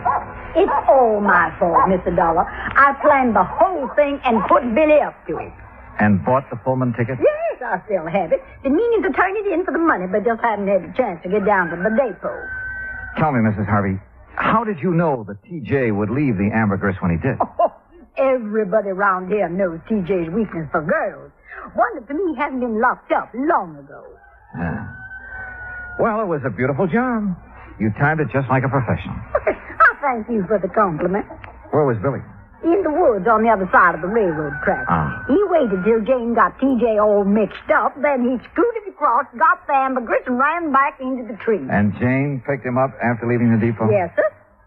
You care for a cup of coffee, Mr. Dollar? No, thanks, Mrs. Harvey. You look so downhearted. Well, I guess that's part of my job, too. What did Billy do with the ambergris? I sent it on to Atlanta. A man there's going to sell it for him. Oh, I see. My, you sure look like you lost your best friend. Yeah, well, I ran into Jane this morning. She was going shopping for her trousseau. Yes, I know. Mrs. Harvey, if it turns out that isn't ambergris... Oh, they'll still get married no matter what, Mr. Dollar. If not now, then someday. Dollar! You Yankee schemer! What? Where you at? What on earth? Miss Harvey! Well, that sounds like Mr. Owen. And my friend, Mr. Meany. Dollar! Just what you trying to pull? I tried to keep him from coming over here, Mr. Dollar, but I just couldn't handle him at all. All right, It's a long way from being all right. Just what do you want here, Mr. Fat Mike Meany? What do I want? Why, woman, I want to arrest you and that dirty, backbiting Billy Fisher and his girl for stealing my ambergris. That's what I want. Hush. I want to see you in jail. Jail? Don't be ridiculous. Ridiculous? Why, woman... That's what I said. Now, if you don't get off my property... Yeah, but you, woman, you stole it. How do you know I stole anything? I know because this here worm of an insurance agent wouldn't have a customer left on the beach unless he told me. Well, he told you wrong. Billy took that ambergris. No. But it belonged to him all the time. Well, woman, that's a lie. Ain't that right, Mr. Dollar? Yeah, it sure is. At least it is if it was ambergris. It's ambergris right enough. Owen?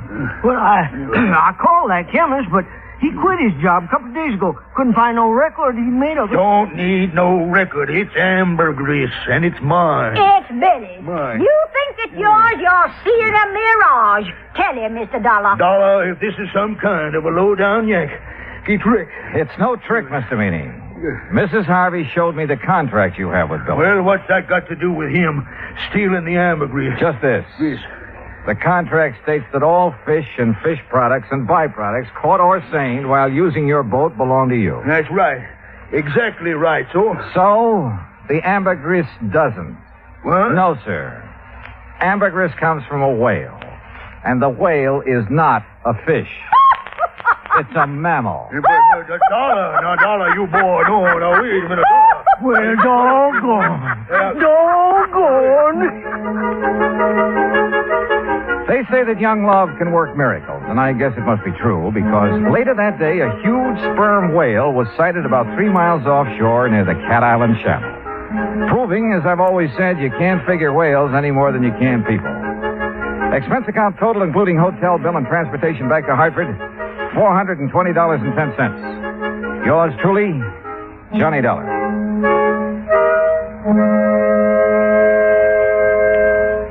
Now, here is our star to tell you about next week's story. Next week, the Wayward truck matter. And I'll leave you to figure that one out for yourself. But join us, won't you? Yours truly, Johnny Dollar.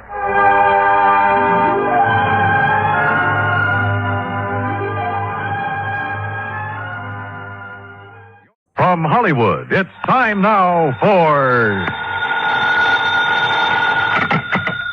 Johnny Dollar. You smell smoke, Johnny? What'd you say? Who is that? This is Henry Willoughby at Four State Mutual Insurance Company. Oh, hi, Hank. And I asked if you smell smoke. Should I? What kind? The kind $5,000 makes when it goes up in flames. Where? Over in Cranford, the Peerless junkyard. Junkyard? That's right. But if there's only a $5,000 loss, how can you afford me? Because what I smell is arson.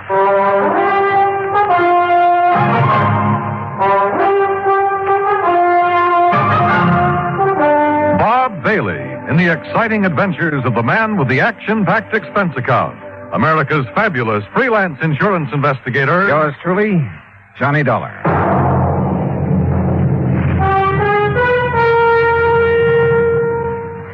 And now, Act One of Yours Truly, Johnny Dollar.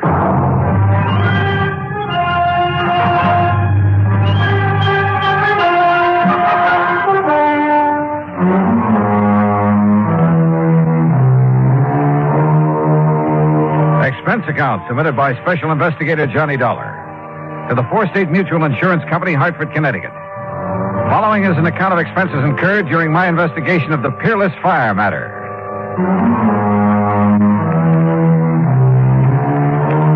Expense account item 1, $1 even, cab to Hank Willoughby's office in the Security National Building, where he lost no time in getting to the point. Policy was taken out by one Oscar H. Lehman about 4 years ago. He's the owner of the junkyard. Address of the yard is corner of Howard and Kingsway Boulevard. And why do you suspect arson, Hank? That fire didn't start until about 4 o'clock this morning. When I got here to the office a few minutes after 9, the claim was already on my desk.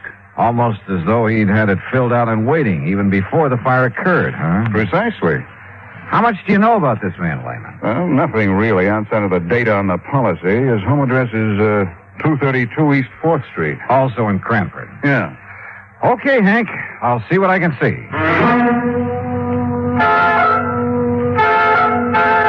Item 2, 40 cents phone call to make sure the suspect, or at this point, I guess I better call him the client, to make sure he'd be around for questioning. Here speaks Oscar Lehman. Mr. Lehman, this is Johnny Dollar representing your insurance company. So why do you waste time at the telephone? Well, then maybe you're coming here with my check for $5,000 right away, huh? Well, you see, there are a couple of things that... So, all right, I'll be waiting for you when you come with the money. Goodbye. Huh?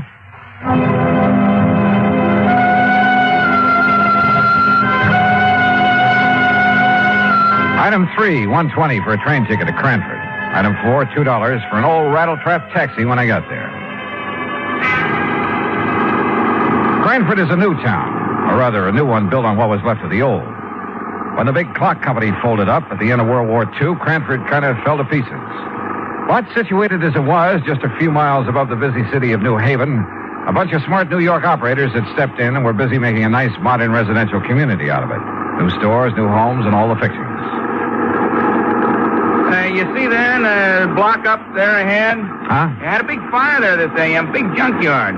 Yeah, I see. Man, it was really hot. Thought it was going to take the 3 houses there on Howard Street along with it. You know, flying embers and the heat and all. But the wind swung round. They didn't even get touched. Yeah, well, pull up, will you? I want to look it over. Okay, mister, you're the boss. Hey, you want me to keep the meter running? No, I'll leave you here. Okay. That's 85 cents. But it would have been $1.50 to where you first wanted to go. Okay. Hey, Hey, thanks. Boy, how I hate to see that junkyard gone. Oh? Why? Oh, well, that's where I've been buying my parts to keep this old crate tied together. You know something? It looks it. Now that Peerless is gone, I'll probably either have to get a new cab or either try and fix this one up right, you know, and that costs dough. Yeah, well, happy fixing. Yeah, like I say, though, out of something bad always comes something good. Sure. And I not only mean my taxi, mister, but them houses there, too. Well, what about that? Oh, they're on Howard Street. They've been beefing their heads off ever since the yard got its license. So now, no more junkyard. Now the whole place could be residential like it ought to. Like I always say, out of something bad, always something good, yeah. Yeah. Now I got to get going. Hey, you know something? Maybe that fire gives me a good idea. Like, maybe I should burn up this old wreck of mine and the insurance company would have to give me a new one. Hey, how about that? Maybe you'd better be careful who you say that to. Oh, sure. Especially not to an insurance investigator Yeah, like well, me. don't you worry, bud. I'm too smart. You? That's right. Oh, happy day. In spite of the valiant efforts of Fire Chief Dale Marley and his crew, the Peerless junkyard was just that, junk. And he agreed with the cab driver. The other property owners were probably glad to see the eyesore go up in flames. Well, you wouldn't like it either, Dollar, having a place like that in your front yard. And just take a look at those folks standing around. You'll see what I mean. Yeah, I must admit they don't look very unhappy about it. So the fire started in the shed that stood right here, huh? That's right, yeah. The big shed that Peerless used to store a lot of old furniture and stuff like that. Hey, Peters, hit that corner over there with some more foam. Okay, sir. Yeah, a fellow runs that grocery store on the caddy corner, and he sleeps upstairs over it. Said it woke him up. Went off with a boom, like a small explosion. Have you considered the possibility of arson, Chief? Yeah, I have. That's why I called New Haven and asked them to send up a couple of men from their special squad. But you found no trace? Nothing I could put my finger on. You got any ideas? Yeah? Yeah, I think maybe I have. I learned a long time ago that a lumber yard or a furniture factory were about the worst places in the world to look for signs of arson. The wood goes up so hot and so fast. And the remains of this shed wouldn't be much better. So I walked over to the little grocery store and spent item 5, 21 cents, for a loaf of white bread. Then I rejoined Chief Marley at the ruins of the shed. Arson experts can come up from it. Hey, what's the matter, Dollar? You get to eat breakfast? Oh, something like that. Hey, want a chunk? Not without strawberry jam and a cup of coffee. Hey, Herb, take it easy over there. Hey.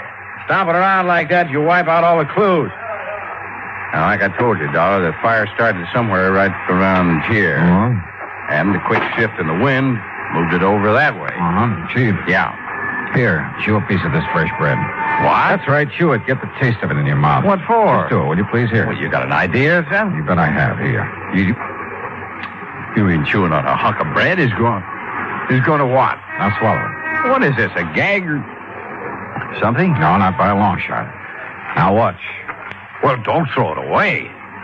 Now you got my appetite up. I'll have some more. Here now. Chew on this piece. What? After you dropped it in the ashes? That's right. Chew on it. Oh, now Go wait. ahead, do it. I'm serious. Holy kerosene. That's right. Well, I'll be doggone. Yeah. Fresh bread will pick up even the slightest trace. Even after the fire? Even after a fire. That means kerosene was brought in and poured over the floor of this furniture shed to set it off. And, Dollar, I'm going to get in the police and have them lock up old Oscar Lehman so No, fast. no, wait. What for? Until I can talk to Lehman. Well, now, look. You look. This isn't any absolute proof of arson. Well, it's good enough for me. It's good enough for a suspicion charge. I'll tell the police what I found out. Who found out? Well, what I found out. Now, don't forget that. But if it puts us on the trail of an arsonist, If you like, you can take the credit for it. Only if you'll cooperate. Yeah, but Dollar... Otherwise, you'll lose any cooperation from me. Okay? Okay. Item 680 cents cab to the address on East 4th Street where Oscar Lehman lived. Like the Howard Street address, this was a has-been section. Lehman's home reminded me of some of those on the other side of the town, next to the junkyard. When the old character let me in, I wasted no time in getting to the point. You ask why I should be staying here in my home instead of at the yard? And I'm asking you why not? What good can I do over there? My lovely junkyard is gone. There's nothing I can do. So I'm waiting here to collect the money your company owes me. So are you going to pay me or not? Well, now, that depends. As I started to say... I tell you, I didn't even know about the fire till I went down there to open up the gate and start the day. What time did you go down there, Mr. Lehman? 7 o'clock, like always. Well, you sure didn't waste any time getting your claim into the office in Hartford, did you? Of course not. So soon as I see what's happened, I sign up the claim and take it to Hartford. And the office is closed, so I leave it under the door. Yeah, well... What else could I do? Sit around and wait to think about it while the money's coming to me? It's my money, so I should have it. You know how much merchandise I have in that yard? $25,000. Retail? Yeah. Then why'd you burn it up? You think I'm crazy I should do such a thing? Don't you understand now I'm out of business, for God? Oh, what do you mean? My license for the yard on condition, you know? A conditional license? Yeah, that's right. If I'm not in business every day, I lose the license. I lose the lease on the land. Then they make houses, little stores. It's a big development company. So you're crazy to come and talk to me, tell me I should set fire. Maybe I've suddenly changed my mind, Mr. Lehman. Maybe I've already met the arsonist. Huh? And I was just too blind to see him.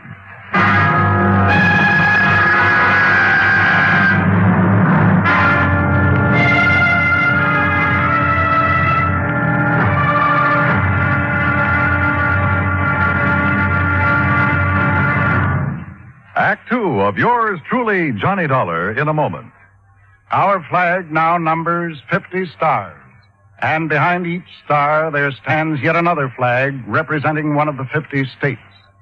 Missouri's state flag is a horizontal tricolor of red, white, and blue. In the center is a circular device bearing the state coat of arms, an eagle symbolizing the superior authority of the nation, a grizzly bear representing Missouri, chosen for his size, strength, and valor, and a crescent moon, symbolic of the shield carried by the second son, Missouri being the second state carved out of the Louisiana Territory.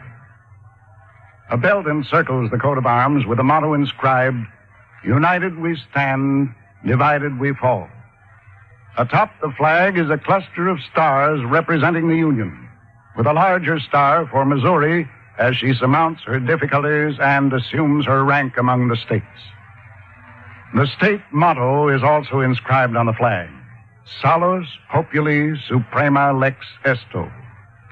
The welfare of the people shall be the supreme law.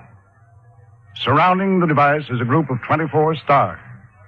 Missouri's state flag, the flag of the 24th state to enter the Union, was adopted on March 22nd, 1913. And now, Act two of yours truly, Johnny Dollar, and the Peerless Fire Matter.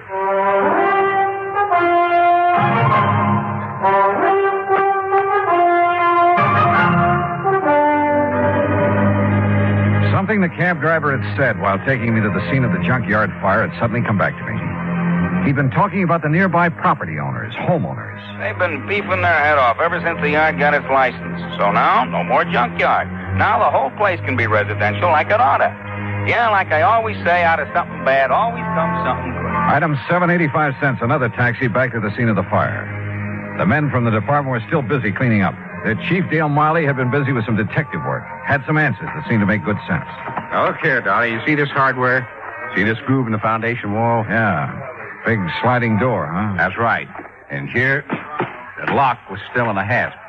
Yeah, I see. It's hardly likely somebody tried to pull a big sliding door closed and lock it after starting a fire with kerosene. It's too dangerous. Unless he used a wick of some kind. Yeah, but look here. On the side that faced Howard Street. Street? I just call this an alley. Yeah, pretty narrow from the old days. Now, look here. Well, it's window glass. Right. Yeah, there was a window here. You see, here's the two parts of the catch from it. The catch was open. Yeah, but the question is, was it open from the inside or outside? And I think I've got the answer. Look across the street. So? Those homes and the little lawns and gardens in front of them. So what? Well, you see the rocks they all use to border their flower beds? Go on, Chief. Now, look here. Just inside the shed where the window was, I found this rock under the ashes. And, Dollar, it looks to me like somebody threw that rock through the glass, opened the catch, climbed in, spread the kerosene, climbed out, tossed in a light of some kind, and left in a hurry. Yeah, but who? That's just it. You got a better idea than old man Lehman? You talk to him. Yeah, I think I have. Like who? I'll let you know when I find out the name. Well, now, wait a minute, Dollar. I hope that last crack would keep Chief Marley from sending the police after Oscar Lehman. Maybe he was guilty of firing his own junkyard. But with only $5,000 insurance, it didn't make sense. And I had a couple of better ideas. At least about people who might have had reason to do it. 3, as a matter of fact. For there were 3 residences on Howard Street facing what remained of the junkyard. Thanks to the sudden shift of wind, they'd received little damage. I walked down the short length of Howard Street to the first old house. The name Howard McNeil was on the little metal mailbox. Yes, well, what is it? Mr. McNeil, I'm Johnny Dollar, insurance investigator, looking into this junkyard fire. This is a fine time to come around selling insurance after the fire's out. You should know better, young fellow. No, you misunderstood me. I'm Why, not do selling. you know what would have happened if that wind hadn't changed? It would have set this whole block on fire. That's what it would have done. Would have burned us all out. We'd have been helpless. Yes, Mr. McNeil. Especially that poor widow lady, Miss Cummings, down there in the third house, right across from the shed where the whole thing started. Mr. McNeil. Yes? I'm not here to sell insurance. I'm investigating the fire, understand? Well, don't. What's that? You can stop right now. Just leave things as they be. Don't you know that fire was a blessing? I'm not quite sure I said blessing. That fire was the finest thing that's happened around here in years. Oh, you like its having happened, huh? You just bet I do. The only way we could ever get rid of that awful pile of junk right in our front yards. Now, maybe they'll give us back our nice little park that used to sit there. Or build a lot of track houses. Yeah, all right. What did they do? Anything is better than that wretched junkyard. I've hated it. Everybody's hated it. I hated it. Enough to set it on fire? Yes, sir. Absolutely. Oh, no. Me? Well? Mr. Dollar. A quiet, peace-loving person like me? Oh, no. Why, I wouldn't even think of such a thing. Especially since that fire might have got out of control and burned me out. Well, you carry insurance, of course. I do not. I don't believe in it. No, so don't you try to tell me anything. I told you I'm an investigator. Well, why don't you ask that Nazi if he had insurance? Nazi? Yes, that Oscar Lehman that owned that dirty junkyard. Why do you call him that? Well, he's a German, isn't he? Well, that doesn't make him a Nazi. Well, it does to me. Anybody who'd wangle a license to put up a filthy place like that on our beautiful street, especially if he's a German, well, to me, he's a Nazi of the worst kind, the very worst kind. Thinks he's a ladies' man, too. All right, now, have you any idea who, besides you, would have liked to see that place burned out? I certainly have. Who? Why don't you ask the police? They were here at dawn asking us all questions. You said asking us all.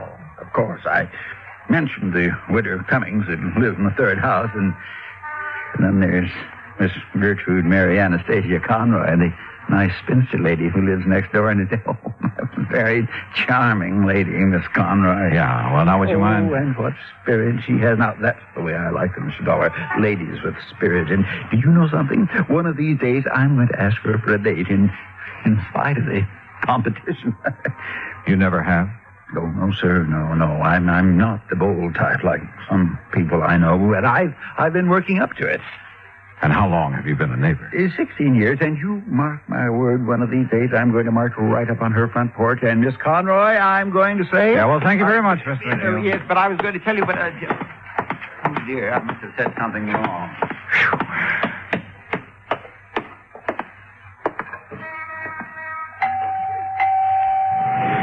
And what the devil is it you'd be wanting? Miss Conroy? That's right. And don't you see the sign beside the door? No peddlers, no solicitations. So be gone with you. I'm busy cleaning the smoke out of my house for that awful fire this morning. Well, that's what I'm calling about, ma'am. That fire. I'm an insurance investigator. Investigator, huh? Oh, now, just a...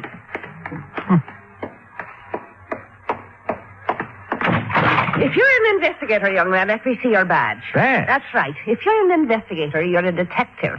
And if you're one of them, you're with the police force. No, And if you are, you can go right back and tell your chief I've had me feel right up to here with answering fool questions about that fire. As if I myself did it, huh? Well, did you? For years now, I've connived and connipted how to get that terrible, dirty, filthy junkyard out of this neighborhood. And now, poor soul, he's lost it. Oh, I could cry my eyes out. You what? Oh, such a lovely old man he is when I finally met him, that dear Mr. Lehman. Oh? Oh, the horrible things that Hitler done to him before he escaped them Nazis that took over his fine old country. And when he got here, he put all his savings in that lovely second-hand lot. Lovely. So he could earn an honest living. I'm afraid I don't understand. Such a fine man. Such a gentleman. The way he'd click his heels and bow when he come calling on Sunday afternoon. Oh, he was such a gentleman. Wait a minute, Miss Conroy. I don't get it. A couple of minutes ago, you sounded as though you hated that junkyard. Second-hand lot. Oh. And so I did. Until I got to know that nice Mr. Lehman. And I'll tell you this. In spite and despite of the fact they won't ever let him set up in the same kind of business again. If it takes every cent I own, I'll see that he gets started in something else. Well, I'll be... Investigator, huh? Insurance investigator. And then I suppose I can tell you confidential that I've set me cap for dear Oscar. You mean you hope to marry him? Aye. And that I will before I'm through. But I got the impression that your neighbor, Mr. McNeil... Oh, that crazy old sticking him at that old coat, huh? But if you're from the insurance company, how can I help you, lad, with your investigation thing? Well, you can tell me this. Was your friend, Mr. Lehman, in need of money, particularly? Well, no. His business has been good. He drives a nice car and keeps a nice home. But like I said, if he needs more than he's got to get started again, I'll be the first to help him. Besides, it will sort of help to bring us closer together if I'm worrying about him a bit. No, won't it? Yes, I guess it will. I just want to make sure. Now, wait a minute. Yeah? It's so blind I was thinking of me darling Oscar.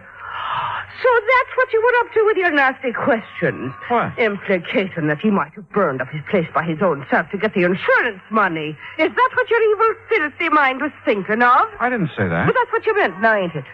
No, after all, somebody set that fire. And if he was in need of money... And just because I told the poor soul to get his claim in real quick this morning... You told him? Of course I did. Give him something to do besides standing around in the ruins crying his poor old eyes out, keeping his sorrows to himself. But I'll soon put a stop to that. I'll cook him up a real nice mess of corned beef and cabbage, a German style, that is, and take it over for his supper to comfort and keep him company. And what will you be doing for the poor soul? Well, that depends. Oh, it depends, does it? Well, you and that insurance company better pay up what you owe him instead of making snide talk about maybe he himself set that fire in his... Oh, get out. Go on, get out. Why should I be wasting my time talking to the likes of you when I've got cooking to do for me? Oh, brother.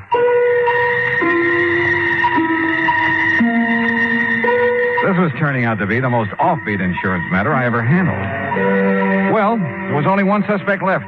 The woman living in the third house opposite the shed where the fire had started. The widow Cummings, McNeil had called her. I went up on the porch, rang the doorbell. And again.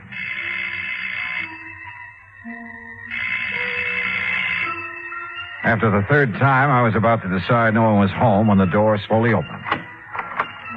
And just inside the door, in a wheelchair, sat a little old lady, pale, gray-haired. Her face reflected years of pain and worry. I've been waiting for you to come, Mr. Dollar. You know who I am.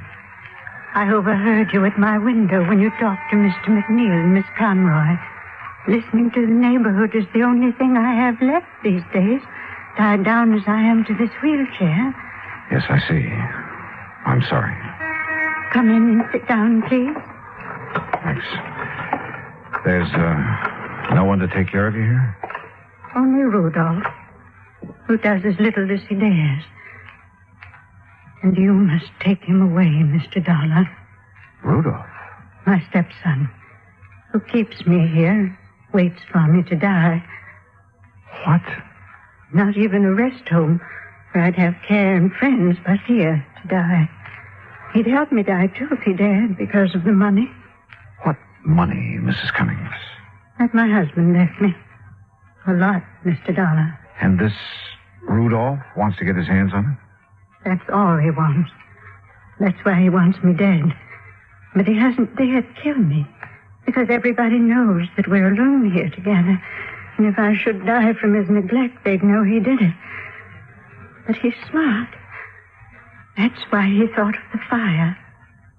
He what? He thought that it would burn down this house, too, and trap me here. Mrs. Cummings, do you know what you're saying? The divine providence. The changing wind kept the fire away. He set that fire to burn this house and you? He's clever. He made it known that he'd be away all night, that he wouldn't be back here until he finished his work at the plant in New Haven. But he came back, Mr. Dollar. This morning, before dawn. I heard him here in this house. And from this window, I could see him in the moonlight. Mrs. Cummings. No, I must tell you. Quickly, because he'll be coming back from work. His work. To keep up appearances, to keep them from suspecting. His gambling. The terrible people he goes out with at night. Gangsters, that's all.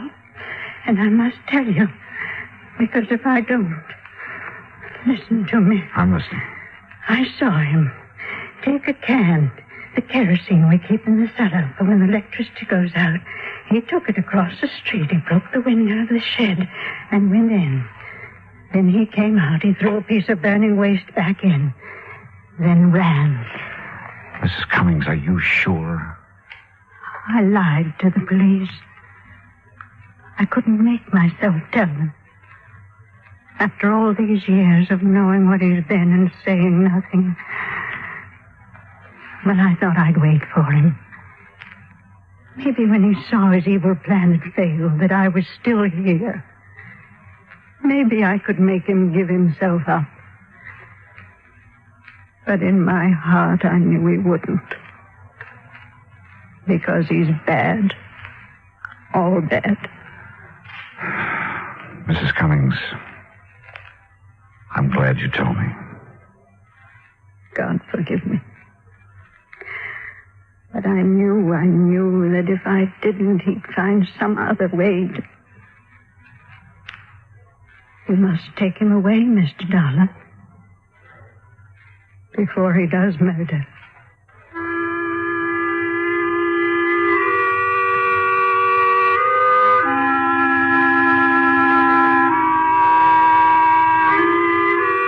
Expense account item 8, $10, board and room. I've stayed an extra day in Cranford to clear things up. For while I waited for Rudolph to return, I found the kerosene can he'd used down in the cellar. Chief Marley found the top from it in the ashes. The police have since found only his prints on it. Rudolph is in the city jail. And I'm sure Mrs. Cummings will testify against him. After all, her life is at stake. Hospital layman, his claim will be paid in full. Well, I hope he and Miss Conroy live happily ever after. Expense account total, including incidentals on the way back to Hartford, $14.46. Yours truly, Johnny Dollar.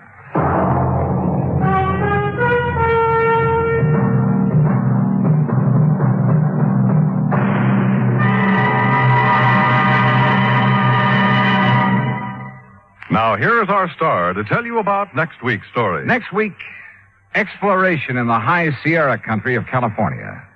And at the end of the trail lies death. Join us, won't you?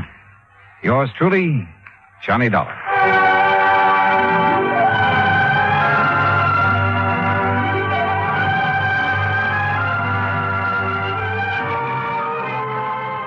Yours truly, Johnny Dollar, starring Bob Bailey, originates in Hollywood. From Hollywood, it's time now for... Johnny Dollar. Dave Lawler, Johnny, over at Surety Mutual and Trust Company. Oh, hi, Dave. Long time. Yeah, I know. Listen, do you own a pair of dark sunglasses and some real loud sports shirts? Mine are so loud I have to keep them in a soundproof drawer. Great. But where you'll be at this time tomorrow, nobody will give them a second look. Oh? Like where? Well, according to the travel folders, it's, quote, the land where the summer spends the winter, unquote. In other words... Palm Springs, California. Dave, you're on. Good. But don't forget, this can be pretty expensive for your company. Oh, more than you know, Johnny. $75,000 hard cash. Ah, oui. Unless you're able to prove the bracelet Dan Galloway gave to his child bride wasn't really stolen. For a trip to Palm Springs at this time of year, I think I could prove anything.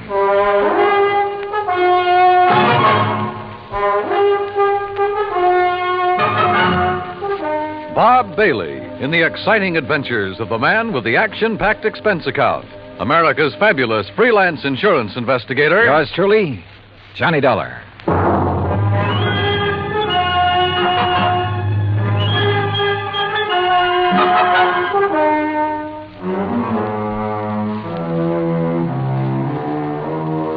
Expense account submitted by Special Investigator Johnny Dollar to the Home Office, Surety Mutual and Trust Company, Franklin Building, Hartford, Connecticut. Following is an account of expenses incurred during my investigation of the Suntan oil matter.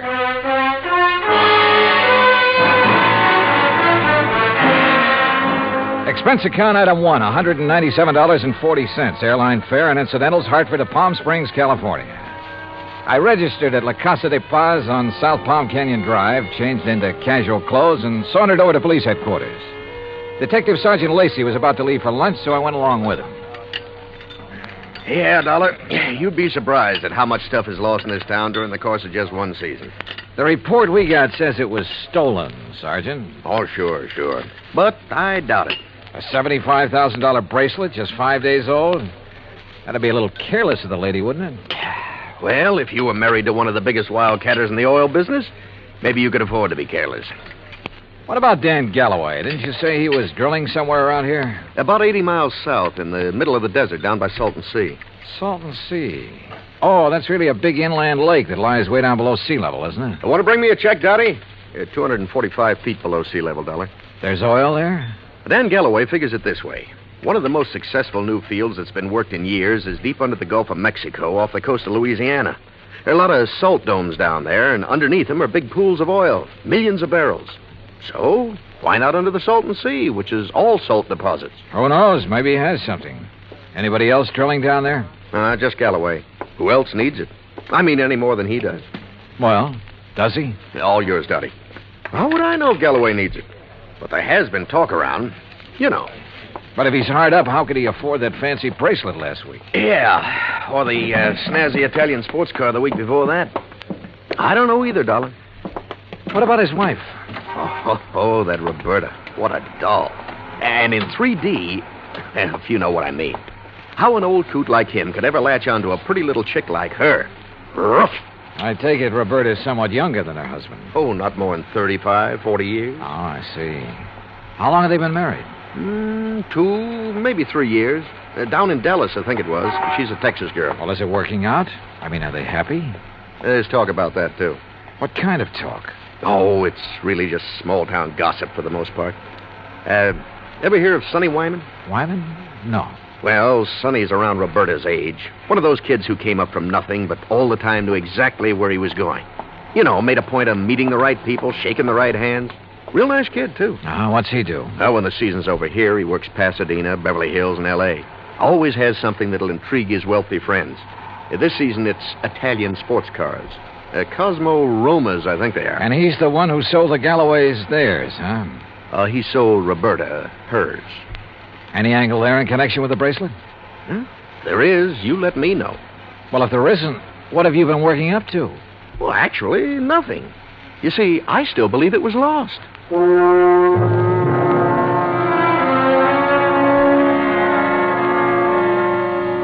Expense account item 2, $35 for rental of a drive-your-own car. I found the Galloway place about 2 miles out north and east of town.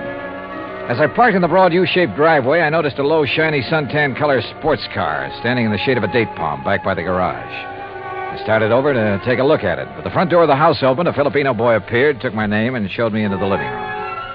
Through the solid wall of picture windows, I could see that the whole place was built around a kidney-shaped swimming pool. Mighty inviting. And so was Roberta, Mrs. Galloway, when she stepped into the room a minute or two later. Hi there, Mr. Dollar. My, it's nice of you to come all the way out here. Yeah, Sergeant Lacey was right. Roberta was a living doll. 22 or 3, trim, petite, and with a figure that... Well, let's not go into that. She said it would be more comfortable out on the lanai beside the pool. I just wish there was something I could tell you about that bracelet that'd help you find it, Mr. Dollar, but... Well, it just must have been stolen. Well, it makes no difference insofar as your claim is concerned, Mrs. Galloway. The company will still have to pay up, you know, unless, of course, it's found. Oh, I know that. How do you go about your investigation? I mean, do you offer a reward or something? Usually, yes. Of course, it depends on... How much have they offered for my bracelet? Well, frankly, I haven't checked on that yet. But now, Mrs. How Galloway... much would you guess, Johnny? Well, claim this size, probably somewhere between 10 and 30%. What's the matter, Johnny? Your ear's out a mile. Nothing. I just thought I heard... Now, that's funny. I didn't hear a thing. But I had. Quick footsteps somewhere in the house. Then a door open and close. Then a few seconds later, the unmistakable growl of a high-powered engine thundering out through twin straight pipes. Oh, that. Probably some... Reward for a bracelet. But so far as helpful information was concerned, she came up with nothing. So I excused myself and drove back to town. I wanted to talk to the driver of that sports car. I also wanted to check with Wilhoit Van Hook, the jeweler who had sold the bracelet. I found his shop on Palm Canyon Drive, a small place, but very ultra. As I was about to enter the door... Hey, Mr. Dollar, got a minute? Oh, yeah, sure. 2 or 3 minutes. And I like your car. Mr. Wyman, isn't it? That's right. How'd you know? How'd you know mine? Yeah, real cloak and dagger stuff, huh? You knew I was out at Berta's house, didn't you? Well, it seemed pretty obvious when I heard you hot-footed for the door, then heard this pint-sized monster of yours barrel off. Hey, you wouldn't like to buy a Cosmo Roma, would you? It's a real dilly. Oh, I'd like nothing better, but I'm out here on a job. Yeah, I know. That's what I wanted to talk to you about. Well, you know anything that'll help me? Not much, I'm afraid. But I'll be glad to tell you anything I can. You going in to see Willie? Willie? Yeah, you know, Wilhoit Van Hook, the jeweler. I was, yeah. Why? Do you know him? Know him. I sold him one of these. One exactly like mine. And we're both going to be in the rally they're holding next Sunday. You ever see a good sports car race? No, I'm afraid not. Well, we'll soon fix that. And look, after you've talked to Willie, if you want to go down to where Dan Galloway is drilling his new well, I'll be glad to give you a lift. Good idea. But I don't want to take you out of your way. Oh, not at all. I was going that way anyhow. Besides, I thought it might give us a chance to talk a little. Sure, why not? Why not?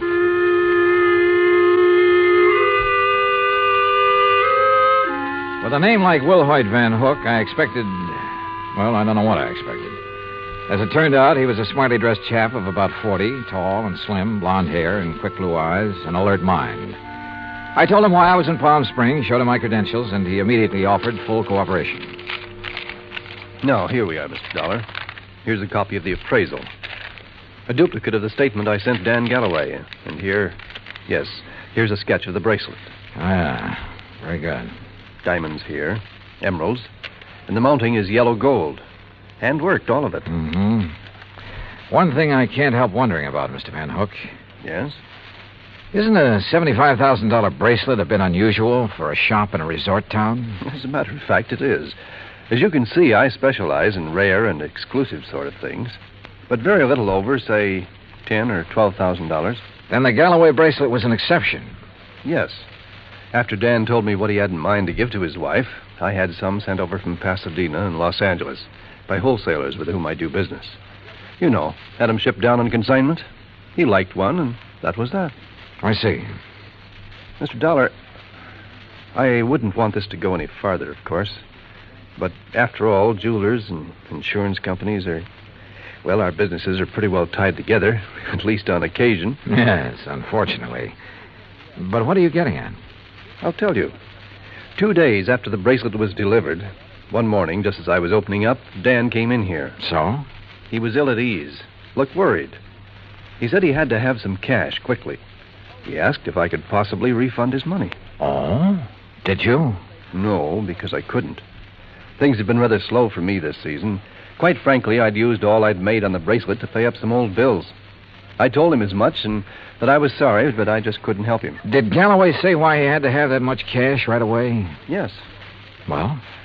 I don't know much about oil drilling, but as I understand it, his test well is down some 400 feet further than he'd planned on going. And the day before he came in here, something on his rig had broken loose and left him with a highly expensive repair job before he could proceed any further. Apparently, it was all very serious and very expensive. Strange, his wife didn't seem to be bothered. I just talked to her. Berta? Believe me, Mr. Dollar, she wouldn't be. In fact, I doubt if she even knows. Oh? Figure it out for yourself. A man of nearly 60 who has to give bracelets and fancy cars to his wife to keep up her interest. Well, you'd hardly expect him to tell her that kind of news, now would you? No, I suppose not. Especially if he's worried about the competition. And if you ask me, he has competition. If only he could see it.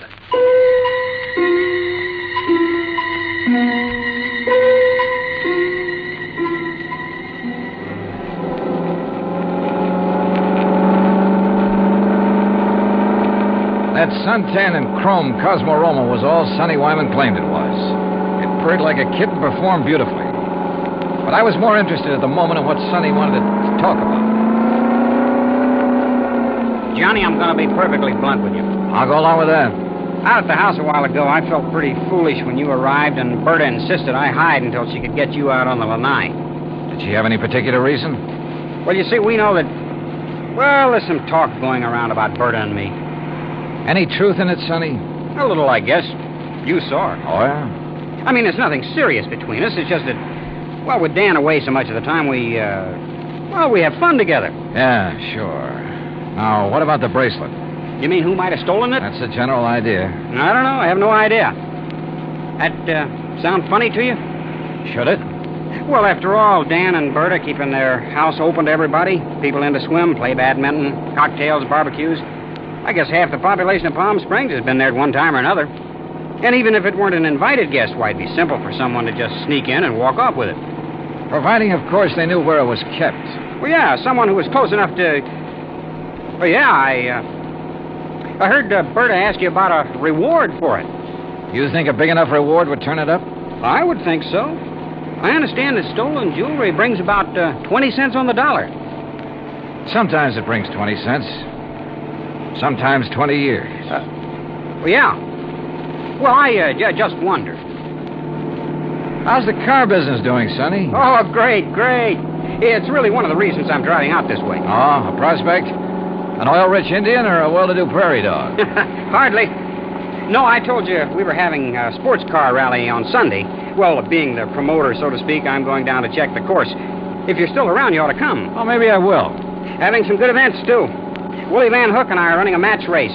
He's quite a bug, you know. And ever since I sold him the twin to this job, he's been working it over. Special carburetor, racing cams, everything. And I wonder I can't afford this kind of stuff. Oh, man. You'd be amazed at the amount of money that changes hands on wait a minute, these races. Sonny. Isn't that an oil rig over there? Yeah, Dan Galloway's. The rig itself's about 50 feet out in the lake. The shack or office or whatever you want to call it's over the other way. You see? About a quarter of a mile beyond those Joshua trees. I'll drive you over. He did. There was an old car parked near the shack, so we figured Dan Galloway must be inside. Sonny Wyman dropped me in front of it, then took off in a cloud of dust and exhaust gas. I picked my way between the cactus plants, opened the door without knocking, and barged right in. Oh, hello. No use asking if Mr. Galloway is here. I can see he isn't. No, he isn't. Is it all right if I wait? I'm Johnny Dollar. I'm Mrs. Galloway, Mr. Dollar. Huh? Hell, that is, I'm the first Mrs. Galloway. The former. The one who scrimped and saved while Dan was booming around every oil field all over the country trying to make his score. I'm the forgotten Mrs. Galloway. Oh, well, I'm sorry. Are you expecting him back soon? Who knows? I've been waiting here 3 hours. But I'll wait 3 days if I have to. Promises, that's all, promises. What do you mean, Mrs. Galloway? After working to help him the way I did for all those years, and then to be tossed over for somebody else who never did a lick of work in her life. Oh, sure. Give me anything I want if I let him free. So what have I got? Promises. Well, I'm sorry. But getting all upset is going to help. Well, wouldn't you be upset if you had more than $18,000 in back alimony coming to you? And with them living like royalty? Oh, I see. Well, he's not going to keep on getting away with it. That's why I'm here. Well, now that gun in your handbag isn't the answer, I'm afraid. How'd you know? I've seen that kind of bulge in a handbag before. You really have ideas about using it on him? Well? Well, I don't know. There are times when I feel as though killing would be too good for him. Then there are other times when... I don't know. Well, here, better let me No, have it. leave me alone. Well, I'm not going to sit here and try to make sense with somebody as upset as you are who has a gun. Well, how would you feel? What would you do if you were me? How should I know? But killing him isn't the answer. Isn't it? Or sitting here shouting at me. Who are you anyway? What are you doing here? I came out here to see your husband, your ex-husband, on business. What kind of business? A friend drove me out here and figured Dan would drive me back. But since he isn't around, there's no point in my staying here. Or you either. Well, maybe you aren't You going have to a stay... car, so you and I are driving back to Palm Springs. I'm not leaving here till I see Dan. Until I get some money from him. Or see him dead. Maybe he's at the well. All right. Maybe he is over there. Now, come on. Why I took this on, I didn't know. But I couldn't leave that slightly frantic woman sitting there, waiting, with murder in her heart. For all I knew, she'd murdered Dan already. Better inspect the gun later. The road down toward the oil rig was just a pair of ruts in the desert sand. Then just as we cut in between some yucca plants and a wind-blown Joshua tree, I slammed on the brakes. There, in the middle of the trail, lay a man's body, crushed and twisted. Dan Galloway had been carefully, repeatedly, run over by a car.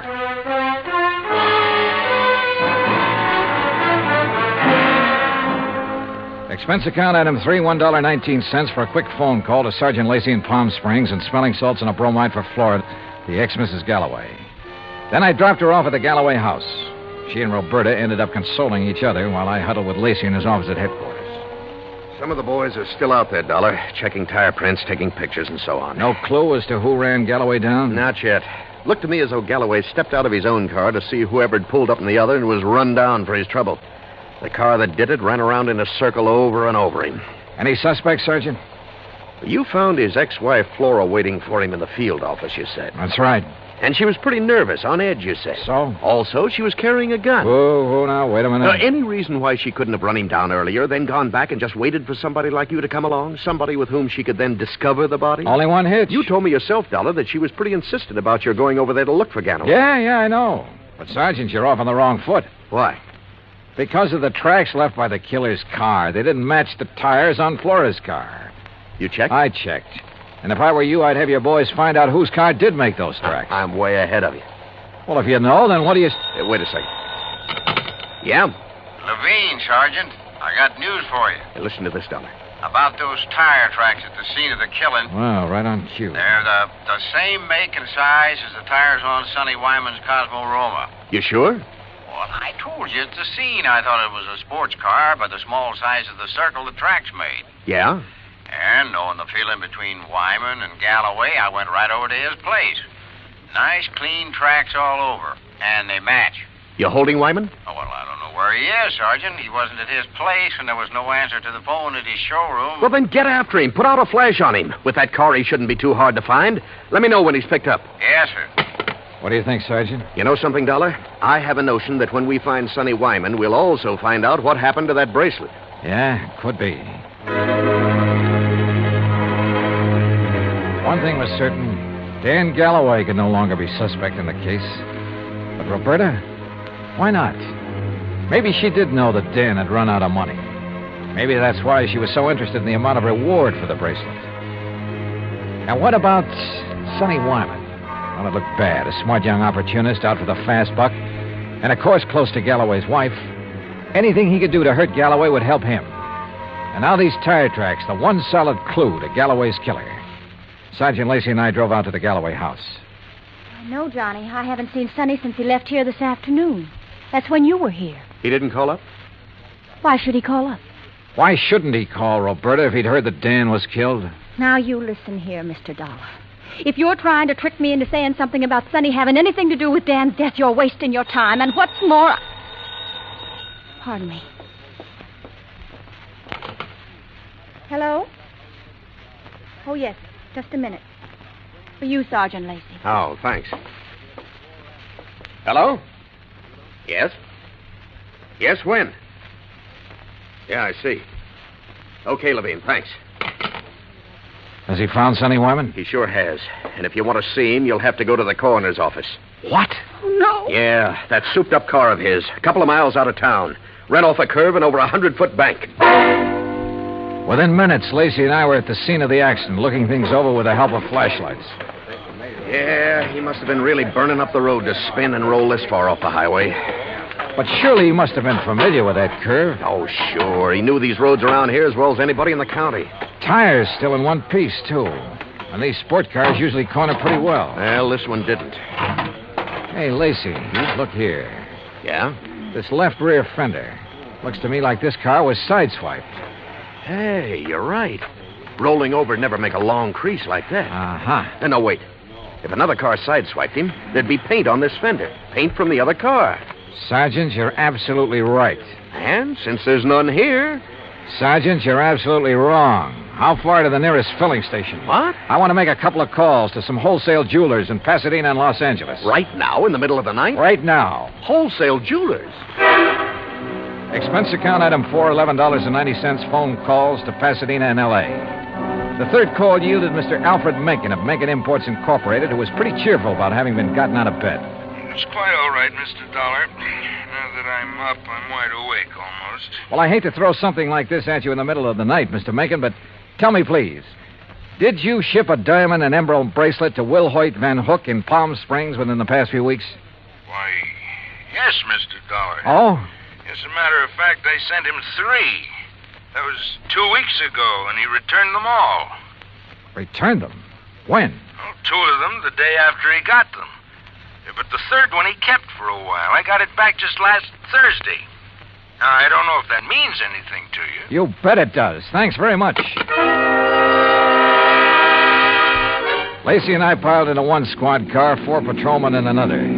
It was several miles out to the little ranch where Van Hook lived, and Lacey and I chewed it over as we drove along. Don't hold out on me, Johnny. Whatever made you think of Willie Van Hook is the one who drove Sonny Wyman off the road? Well, apparently there was no paint on that fender from the car that sideswiped him. Actually, there was. Holy... Of course. Van Hook's car is exactly the same color as Sonny's. Another thing. The car that ran down Galloway, like the one Sonny drove, even down to the tires, but not necessarily the same car. Plus the fact I couldn't help wondering about Van Hook all along. Yeah, but why? In a job like mine, you have to wonder about everybody connected with a case. Anything particular about Van Hook? Well, he told me that he'd used the money he got from Galloway to pay off some overdue bills. And yet, a few weeks ago, he was able to buy an $8,000 sports car. It ties up, Dollar. It all ties up. But how did Sonny Wyman figure in it? Oh, Sonny was a fellow who lived by his wits. He may have reached the same conclusion about Van Hook that I did. May have had an idea for latching onto the reward money. He mentioned the matter of reward to me a couple of times. Or he may have had ideas for blackmailing Van Hook. Another thing. Van Hook saw me drive away from his shop in Sonny's car. That meant he had to act fast, get rid of Galloway, who'd given him back the bracelet, and, of course, take Sonny out of the picture, too. Yeah, it all seems to add up very nicely. And when we face Van Hook, well, there's his place now. Yeah, here's his driveway. Well, either he's skipped out or he's asleep. No lights on in the place. Well, if you ask me, he's far... No, wait. Yeah? That third window on the right. The blind was pulled away for a second or two. Well, then let's get out of this car. We're sitting ducks in here. Well, how about it, Sergeant? What do we do? You boys split up. Cover the back and sides of the house. He's in there? Yeah. Okay, boys. Come on. Johnny, maybe you better keep out of this. Are you kidding? Hey, listen. That car door, I'm sure of it. Yeah, I know. Holy... What's he up to? Gonna lock himself in and take the monoxide route? Come on. Are there back doors in that garage? Not that I know of. Here, wait a minute. Van Hook! This is the police! We've got men all around this place. Turn off that engine and come out of there with your hands over your head. Don't be a fool, Van Hook. You haven't got a chance. Come out of that garage. Hey, did you see that? He drove right through the door of his garage. Come on, Lacey, the car. Get after him, you guys. Get moving. Yeah, come on, boys.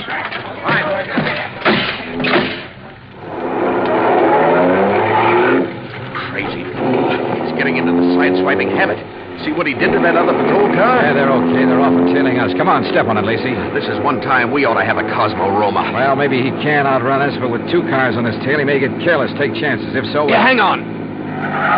Oh! Lacey, you could qualify for some of those road races yourself. That guy's out of his head. Main highway like this, full of trucks and trailers. Oh, don't worry about those guys. Those interstate truckers will give you a clear road after them. They're the best drivers in the country. Come on, hit your siren. You're right. Hey, you see, I told you those guys would give you the road. Holy... Look! The trailer in front of him. And the oncoming truck. Van Hook's trying to squeeze through. Pull up. Pull up, or we'll...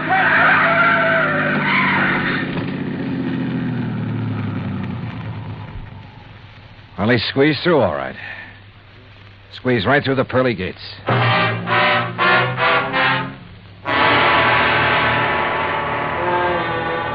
Expense account item 5, $38.75, room, 2 meals, and valet service at the Casa de Paz. Item 6, $191.60, airfare and incidentals, Palm Springs, California, back to Hartford. Expense account total, $474.84. Remarks? Well, justice is done in pretty strange ways sometimes. Kind of makes you think.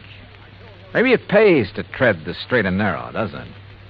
Yours truly, Johnny Dollar.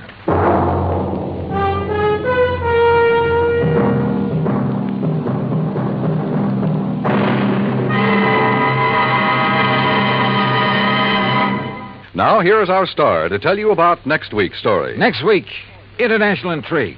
A beautiful girl and a very clever chemist. Join us, won't you? Yours truly, Johnny Dollar.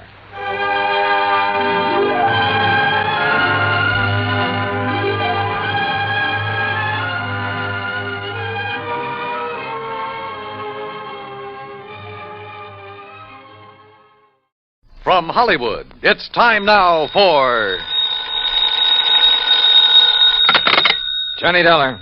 Paul Brennan, Inter-Allied Insurance Company, Johnny. Oh, hi, Paul. How's the world doing by you? Oh, I got troubles. Oh, like what? Like Albert W. Winkler. Winkler? Who's he? Maybe you mean who was he? Well, which is it? Well, that's the trouble, Johnny. We don't know. Huh? Well, he's disappeared, and with him a hunk of emerald worth exactly 100,000 clams. Wow. Well? Sure.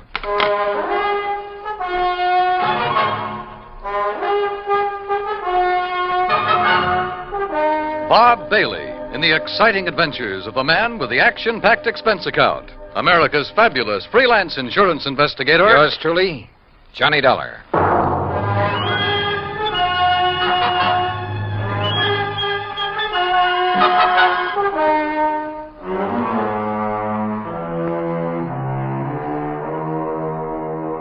Expense account submitted by Special Investigator Johnny Dollar to the Inter-Allied Insurance Company, Dawson Building, Hartford, Connecticut. Following is an account of expenses incurred during my investigation of the Blooming Blossom matter. Expense account item 1, $1 even. Taxi from my apartment to the offices of Inter-Allied, where Paul Brennan wasted no time in getting to the point. Albert Winkler was a partner in a small jewelry firm down in New York. Real exclusive type place. Floyd and Winkler? Yeah, that's the outfit. Well, a few days ago, they got hold of an emerald. It's called the Green Eye of Calcutta. And, Johnny, the darn thing's big enough to choke a horse. Okay, Paul, okay. I don't think you need to go any further. No, wait.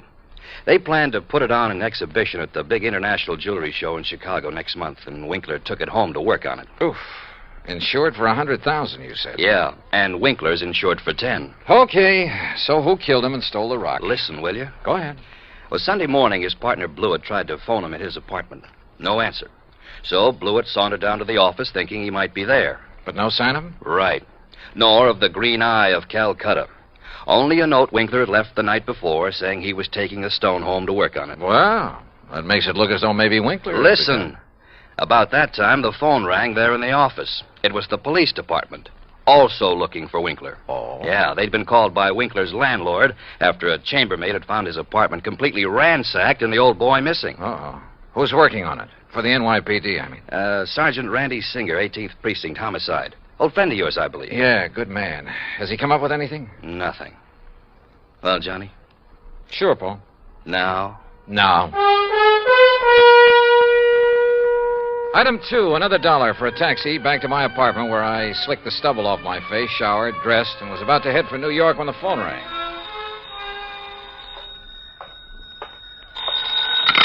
Johnny Dollar. Johnny Dollar? That's right. Oh, good. Well, who's that? Oh, yes, of course, Mr. Dollar. Huh? I must talk with you, sir. It's important, very important. Well, who are you? Me? Well, this is Wilbert Kenworthy Blossom. Yes, and I must see you right away. Well, what's this all about, Mr. Blossom, did you say? Oh, why, that's right. How did you know that? Oh, is this some kind of a gag? Certainly is not.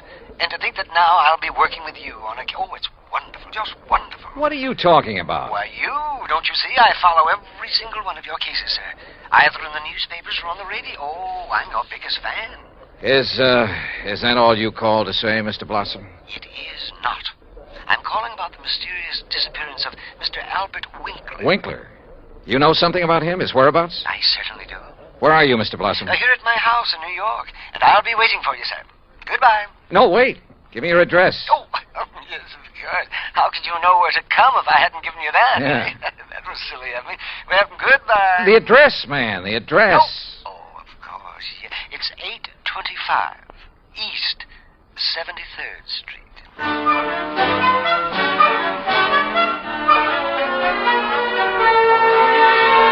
Item 3, $9.20, transportation and incidentals to New York City and 825 East 73rd Street. It turned out to be one of New York's famous old brownstone houses, well preserved and reeking of an era long past, when the city's wealthy and elite had built row on row of these monuments to a now forgotten financial aristocracy. Oh, come in, Mr. Dollar. Come in. I'm Wilbert Kenworthy Blossom, and I cannot tell you how thrilled I am to be working with you on this. I don't know how to describe it, but I'll try. The inside of Blossom's home was unbelievable. Ornate pre-Victorian furnishings, heavy velvet draperies, huge lamps and chandeliers, gilt-framed mirrors, even an ancient horsehair sofa. It was also filled with dusty piles of newspapers and magazines, hundreds of old books. Travel books, Mr. Dollar, and mysteries. Oh, I just love mysteries. One corner of the high-ceilinged living room was piled with old trunks and handbags, an old carpet bag even. Boxes of tools and utensils were stacked about, an ancient Victrola, beat-up sewing machine. You just never know when you might want to sew something, do you? Old guns and pistols, some of them museum pieces. A stringless tennis racket. A pair of rusty handcuffs locked to the base of a floor lamp without a shade. A broken bicycle pump. That's just in case I ever find a bicycle to go with it, you understand. Yes. Against one wall stood an old metal cabinet loaded with rusty surgical instruments and a worn-out catcher's mitt. Yet directly opposite was a corner shelf full of priceless porcelain figurines and rare pieces of china. Some of the old clocks and jewelry on the mantelpiece were collector's items. Fine original oil paintings lay among piles of old shoes. All in all, it looked as though the contents of half a dozen pawn shops had been dumped into it. At auction sales, Mr. Dollar. Oh, yes, sir. I just cannot resist an auction sale or a bargain. But what are you going to do with all this stuff? Oh, just keep it. I like it. I like a lot of things. Yeah, so I see.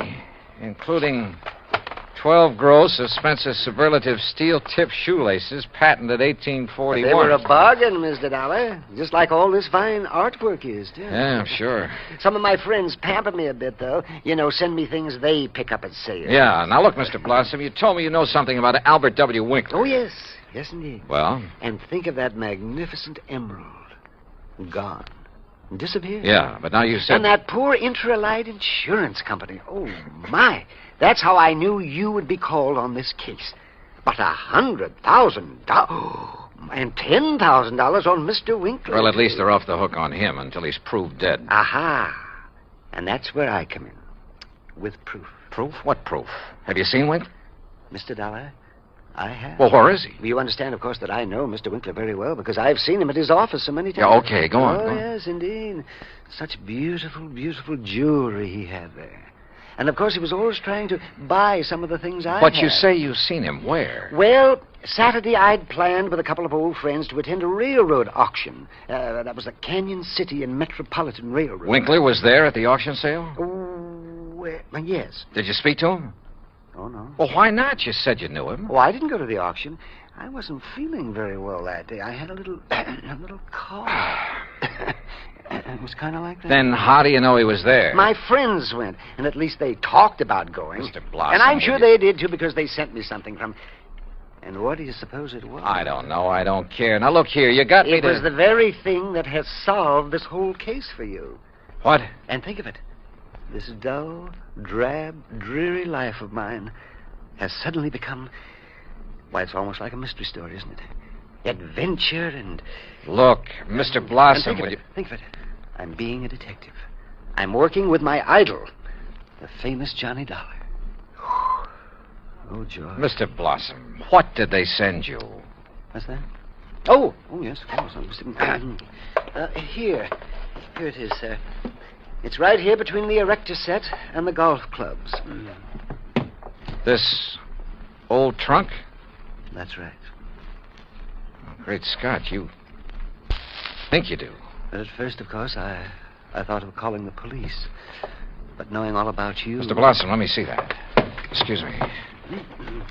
There are a lot of crumpled newspapers on top. Yeah, I see. As old as the trunk. Good Lord. It isn't pretty, is it?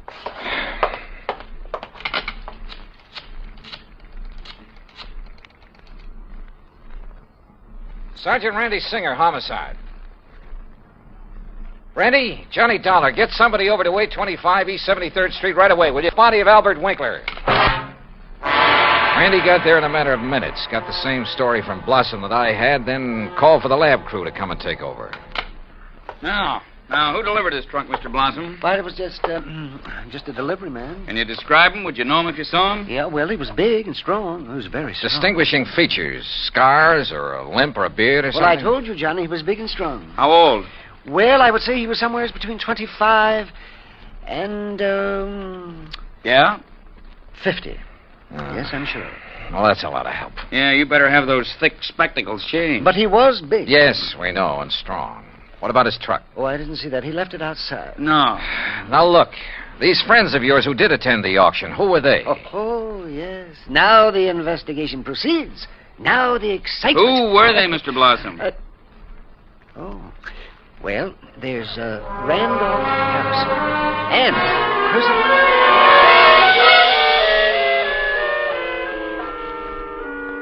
Randy Singer took down the names of Blossom's 3 auction-minded friends. The lab crew arrived. Randy took off to dig up Blossom's friends, and I took a cab. That's item 480 cents to the apartment of Elwood Blewett, Winkler's partner in the jewelry business. Blewett lived alone in a modest but tastefully furnished 5 or 6 rooms on East 52nd Street. Of course, Mr. Dollar. I'll be glad to help you all I can. Albert's death has been a terrible blow. Yes. Well, tell me this, please. Yes? Did Mr. Winkler make a habit of taking valuable pieces of jewelry to his residence? Yes, Albert often took pieces home with him to work on them, clean, polish, and so on. Wasn't that a rather dangerous practice? Frankly, I always thought so, but he felt there was far more chance of being robbed if he were alone at the office than at his flat, where he wouldn't be expected to have anything of great value. Well, who has seen the Green Eye of Calcutta besides you and Mr. Winkler? I'm not sure. Of course, almost anyone would have been able to recognize it. Because of the publicity and pictures when you brought it over here? Yes. Come to think of it, Blossom indicated he'd been much impressed with it. Wilbur Blossom? Yeah. You know him? He's been in the office many times. He and Albert were always bickering over pieces that either bickering? of us... Well, it was really something of a joke. Albert always wanted some of Blossom's heirloom pieces, and Blossom wanted some of the finer things we had. Did he ever buy? Never. He always wanted us to put them up at auction or at a bargain price. Hardly our way of doing things, needless to say.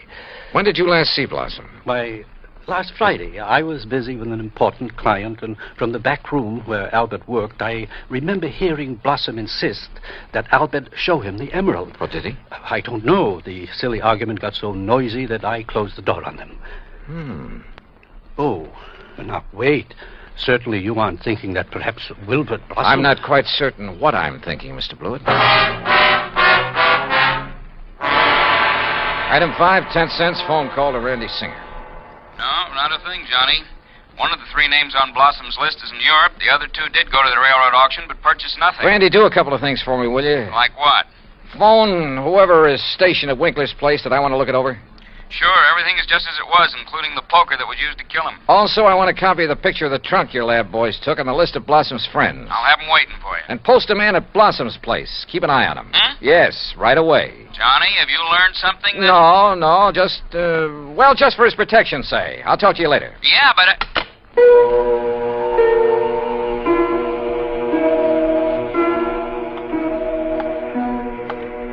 Blossom. Yeah, Blossom. Maybe I hadn't given enough thought to the strange little character. Or to why the trunk with Winkler's body had been at his place. But if he were involved, why call me in? Cover up? Possibility. But Wilbert Blossom kill a man?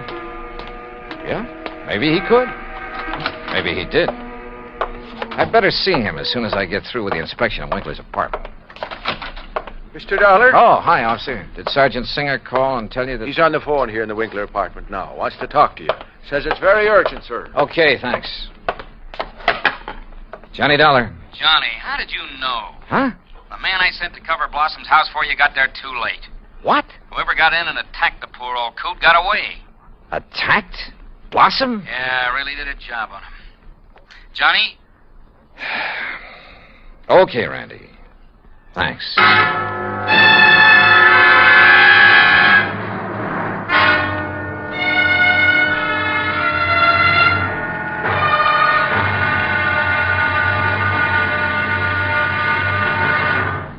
Act Two of yours truly, Johnny Dollar, in just a moment. Democracy. As everyone knows, democracy means many things. Self-rule of the people, a higher standard of living, freedom of speech, press and religion, rights and privileges, liberty. But the most vital promise of democracy is mankind's right to dignity. For it is through the dignity of man that democracy has given mankind its greatest legacy of freedom. Now, Act Two of yours truly, Johnny Dollar, and the Blooming Blossom Matter.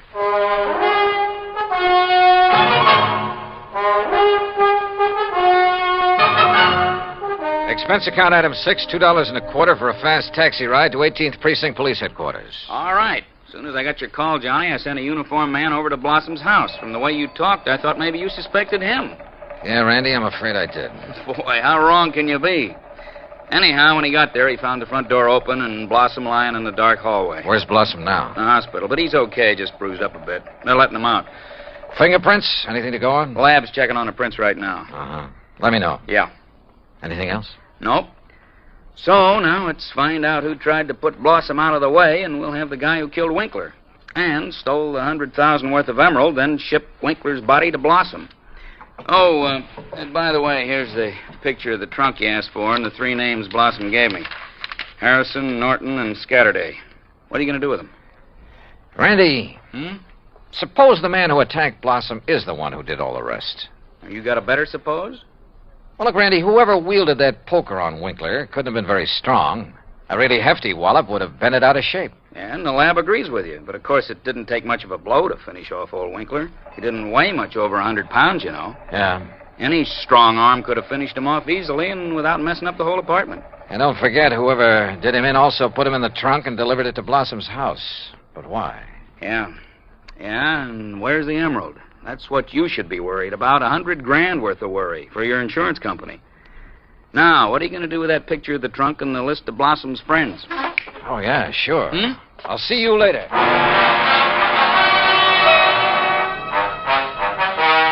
Item 7, $5.50 for a taxi to the warehouse of the Canyon City and Metropolitan Railroad over in Jersey. There I finally managed to track down a man who knew something about their occasional auction sales of unclaimed baggage and stuff. Insurance investigator, eh? That's right, Mr. McKinney. One of those boys with a fancy expense account, eh? Well, that's a matter of opinion.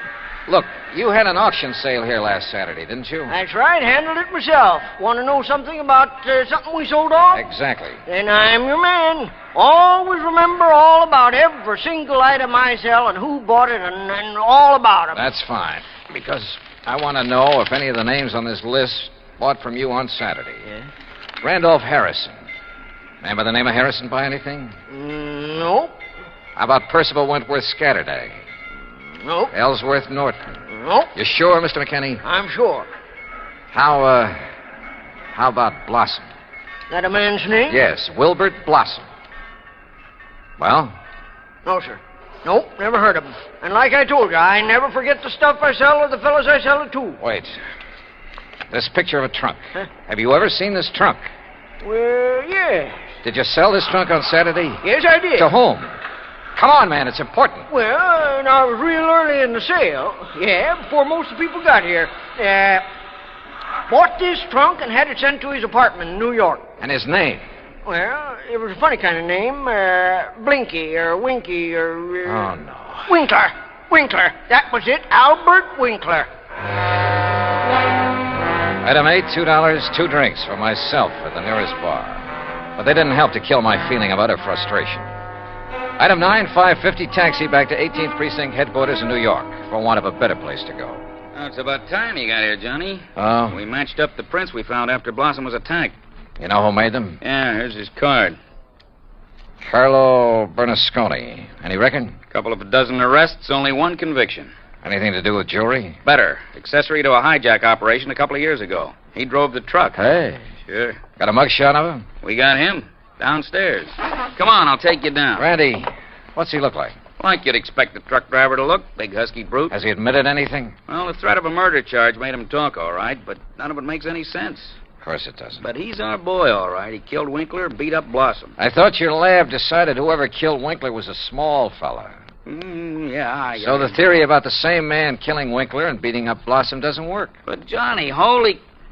Come on down. Let's talk to this Bernasconi. After I make a phone call. Huh? Who to? Yeah? Get me a man named McKinney, Canyon City and Metropolitan Railroad warehouse over in Jersey. Make it fast, please. Yes, sir. Hey, you been over there, Johnny? Just before I got here. Did you find out anything? No, but I'm going to now. Like what? Randy, for the first time, this whole thing is beginning to make sense. Here's your party. Mr. McKinney? That's me. This is Johnny Dollar, remember? Sure do. Good. And say, Now... I've been reading in the paper since you left here about that body found in the trunk over there in New York. Yeah, well, look. Is that the same trunk you was over here asking about? Yes. Now, you told me that trunk was bought by a man who gave his name as Winkler. That's right. Do you remember what he looked like? Sure do. Why, I can give it to you as accurate as if it was in the police files. Well? Height, 5'9", maybe 9.5. Go on. Weight, between 155 and 58. You see, when I was young, I worked with a carny show guessing weight and height, and if I didn't guess it right... Yeah, okay. Now, how about the color of the eyes? Well, I noticed them because of the way he squinted through them thick, old-fashioned steel glasses. Thanks, Mac. I'm sending you a 10 spot in the next mail. Well, now... Well, Johnny? Come on, Randy. Let's go down and see this Bernasconi. You find something out new? Yeah, and I don't like it. I don't like it.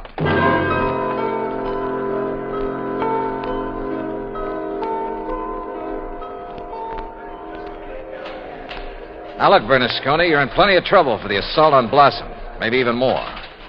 But I'm the man who can save you from a murder rap, if you'll answer a couple of questions. Sure. I told the cops. All right. Did you pick up and deliver a trunk yesterday morning? Sure, I told him. For a guy named Winkler. You got the trunk from Winkler? Sure, at his apartment on East... What did he look like? How tall? Maybe 5'8" or 10. What? Johnny... Slight build or heavy or what? I'd say about medium. Maybe 150 pounds. Johnny... Now, look, mister... Now, wait a minute, you look. Did you deliver that trunk to a man named Blossom? Sure, at 825 East 73rd Street. What did he look like? Him I never seen. I knew it. He hollered from a window that the door was open and I should put the trunk in the living room. What a junk house. But you must have seen him later when you came back and assaulted him. It was night then. When he come to the door, I just slugged him and let him lay there. Then I went inside where the lights was on to look for... Well, look for the big rock I'd read about in the paper. But then I heard a prowl car coming, so I beat it. Trunk wasn't there anyway. Okay, Bernasconi. See you later, Randy. Now, just a minute. Hey, and what about me? You said it...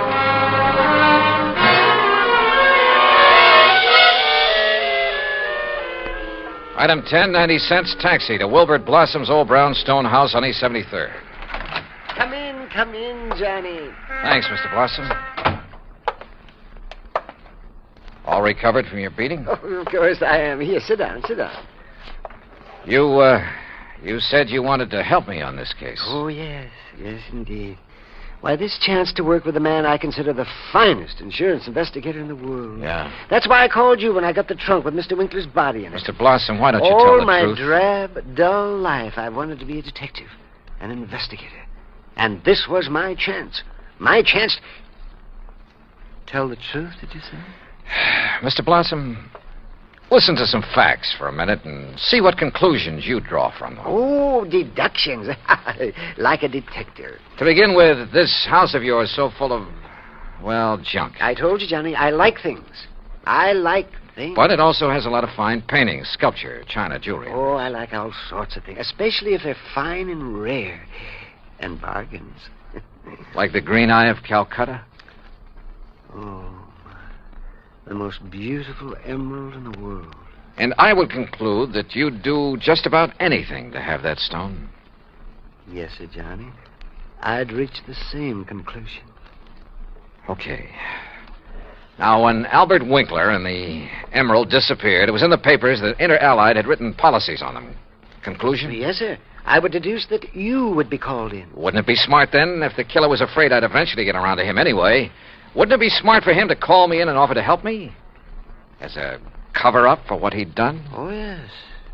Yes, indeed. Or at least he'd think it would. Oh, yes, I guess he thought it would. Another thing, Mr. Blossom. Oh? What is it, Johnny? The body was packed in the trunk with old newspapers. Like these you keep piled around. Oh, why, yes.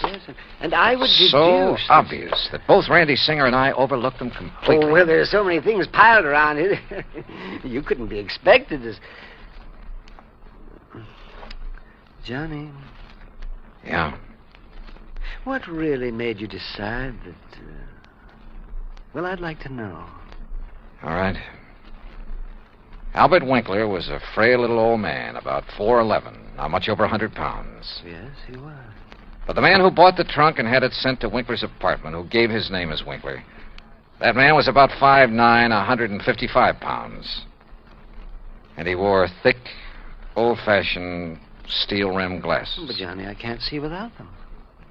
Then there's the truck driver. The man who ordered the trunk delivered to this house gave his name as Winkler, too. But Winkler was dead by then. Dead from a blow inflicted not by some big bruiser, but by somebody of, say, your build. Oh, that awful truck driver who thought the emerald would be in the trunk and came here to steal it and who beat me up. I suppose you want the emerald. Yeah.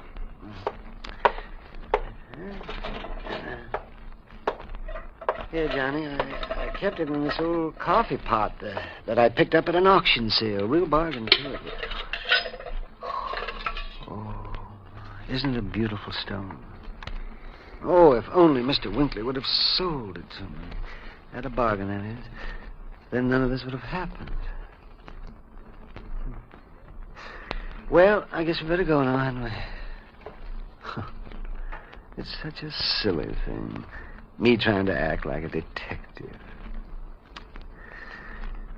I guess I didn't even make a very good killer. Did I? Why? Just this overpowering passion to have things? Maybe. Or maybe it was just a reaction. A last desperate attempt to some way, any way, break from a lifetime of lonely, dull, drab idleness. I don't know. But for some crazy reason, I feel sorry for the funny little old character who turned killer. Expense account total, including incidentals and fare back to Hartford, $61.55. Yours truly, Johnny Dollar.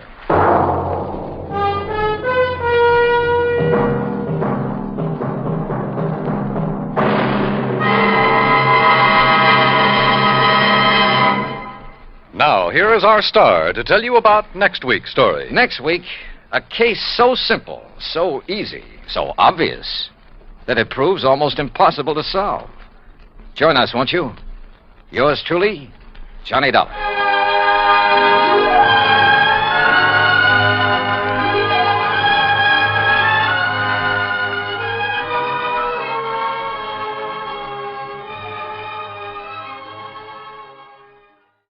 From Hollywood, it's time now for Johnny Dollar. Hillary Fuchs, Johnny. How's your time these days? Time to live, time to die, you know. What's up? A claim on a $100,000 policy. I want it investigated. 100,000? What kind of policy? Straight life. You sound worried. I am. I think we're going to be taken this time, Johnny.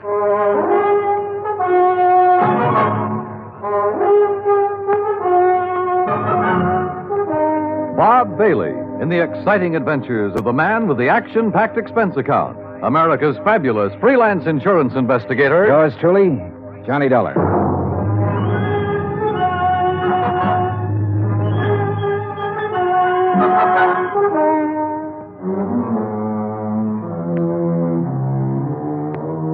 Expense account submitted by Special Investigator Johnny Dollar to Continental Insurance and Trust Company, 657 North Spear Boulevard, Hartford, Connecticut. The following is an account of expenses incurred during my investigation of the Desalles matter. I'd heard of Dave Desalles. I guess everybody in this country's heard of him at one time or another. Desalles Television, Desalles Radio, Desalles Electronics, Desalles Appliances, racetracks, theaters, Desalles this and that. But up until the time I talked to Hillary Fuchs about the case, I had never put a man behind the name. Expense account item 1, $2, 2 drinks for Hillary Fuchs and myself. We had them in his office out of my bottle over his desk. Just plain worn out with it. Stuck. Ooh, that's some water. Oh. But I'll tell you this. I'm not going to make a present of $100,000 of stockholders' money to anybody. I wouldn't do that either. Drink your drink. Here's to war. Salute. Now, while that's settling, maybe you'll settle down and tell me what it's all about. Dave Desalles. Know him? I've heard the name, yeah. Well, he's dead. Drowned 4 days ago out on the coast. So? Did you ever see our K policy series? I've heard of it. Well, the premium's about triple a normal life policy. It's designed only for people with big money. Sure. But it's got a feature that makes those people with money look at it a long time. Uh-huh. This clause isn't anything more or less than the old accident clause paying double indemnity. Broken down, we aren't taking much of a chance. The incident statistics are with us. All right, I'll look it up if I need it. Okay. 3 months ago, we insured Dave Desalles on one of those K policies. 4 days ago, he fell off the back of a yacht and drowned, and we're hooked for $100,000. Well, accidents happen. You betcha, all the time. But I'm not sure it was an accident. At least there's not enough proof in this coroner's report to convince me. You say it happened 4 days ago? Yes. Has the claim been filed yet? Yes, and the beneficiary is the deceased's widow. Inquest? Inquest, burial, everything. Was there an autopsy? No, there was not. Investigation? Yes, it was handled by the local police in San Ladillo. San what? Oh. San Ladillo, a little place about 30 miles south of Los Angeles. 4 days ago. Why didn't you put someone on it then? I did. Bert Kenyon. Here's his last report. No evidence available to dispute coroner's verdict of accidental drowning. Recommend claim be honored. Kenyon. Sounds like cold turkey to me. It may sound that way to you, but I still don't like it. I want it warmed up. Now, look, Bert Kenyon knows his way around. And he can miss like anyone else. I want you to go out there and work with him. Cover it all again. Get at Desalles' widow. She stands to gain most by his death. Maybe the two of you can come up with something. Well, what do you do about the claim? Deny liability on the grounds that the accident is not proven. Hillary, you will be sued. I'll take that chance. Fuchs was an old chance-taker who had been raised in the insurance business. The kind of man who gave a claim every kind of test, and if it still passed, he sat down and smelled the paper it was written on. And if he didn't like that, he'd take his chance. Expense account item 2, $138, plane fare to Los Angeles. Item 3, $3, a telegram to Bert Kenyon advising him of my arrival, which turned out to be at 1 o'clock in the morning, 10 minutes ahead of a fog that blanked out the whole area at the airport. Johnny Dollar. What? Oh, hey, Bert. How are you? Johnny, good to see you. Yeah, good to see you. Come on, I got a car. Well, have you got a cigarette? I ran out 2 hours ago. Sure, man. Here you go. Good to see you. Good to see you, boy. The last time I saw Bert Kenyon was July, a year ago, in Dayton, Ohio. He was there working on an arson claim for the National Underwriters. Before that, I'd run into him in Denver, Portland, and Chicago. And we'd worked together for 2 weeks in New Orleans on the San Antonio case. He sent me a Christmas card every year. I sent him one. We were as close and as far apart as two friends can be. When I saw him this time, he looked tired and thinner. And he lit one cigarette after the other. You'll like San Ladillo, Johnny. Yeah? How's the hotel? Oh, old Spanish job. Big rooms, fireplaces, smells kind of damp all the time. You get used to it. Are you tired? Yeah. Well, tell me about the claim, Bert. Nothing to tell. Routine so far. Oh, Fuchs was pretty worried about it. He doesn't like the coroner's report. Ah, you know, Fuchs, worry. That's what he gets paid for. Oh, that's what we get paid for, too. Okay. On the face of it, I'd question the claim right away. Just on the 3 months period alone, I'd question it. You still think it was an accident? I think we should pay up and shut up. I'd like to have met this Desalles guy, Johnny. Stocks and bonds and pretty blondes. He sure had them all. Wait till you meet Mrs. Desalles. Wait till you see the layup. Boy. And Fuchs worrying about a $100,000 claim. Do you know how much Desalles' widow is worth? $8 million. $100,000 means about that much to her. Not that much. Peanuts. You want to hear something funny? Real funny? Go on. Desalles bought that policy one day at the racetrack at Del Mar. Yeah. Because an insurance broker gave him a tip on a horse. Yeah. I can just see Fuchs worrying about his $100,000 and finding out about that part. How did you find out about it? Mrs. Desalles, she told me the story. What about her? Now, what about her? She's the beneficiary. Well, I told you, 100,000 doesn't mean a thing to her. Why would she kill him for $100,000? Why not? Fuchs sent you out here to take over because he thinks I lost stuff, didn't he, Johnny? He sent me out to see if I could give you a hand. He wants us to cover the whole thing again. Wouldn't kid an old pal, would you? I'd never try, Bert. I bet you wouldn't. I just bet you wouldn't. In another 10 minutes, we were in San Ladillo, a sprawling little town built around a natural harbor. The houses looked expensive, the boats even more expensive. Kenyon pointed out one house on a hill, a 3-story affair with an acre or so of lawns around it. He explained it was the Desalles home. I checked into the San Ladillo Hotel and got a good night's sleep. Next morning, Bert Kenyon and I went over to the statements of everyone who had been on the yacht the night Desalles went overboard. Then we went out and interviewed everybody again, including Mrs. Desalles. It's getting awfully dull. You understand we have to do this. All right. Dave and I were having drinks with a few friends. He said he felt like getting a little air. He went up on deck. A few minutes later, someone was looking for him. Mr. Burke. It might have been. Well, that's what's on your statement. All right. Mr. Burke. We couldn't find Dave, and then I remembered he was on deck. We went up there and saw his hat floating on the water. We looked around. We didn't see him. I sent one of the crew to call for help. They fished him out an hour or so later. You were never on deck until then? No, I wasn't. Who were they? You said they fished him out. The police. Someone. I don't know. There were a lot of men. They tried to give him artificial respiration. Well, what did you do? I watched. What else was there to do? Hard thing to watch, Mrs. Desalles. Your husband just drowned? Yes. Yes, it was. Is that all? Yeah. That's all.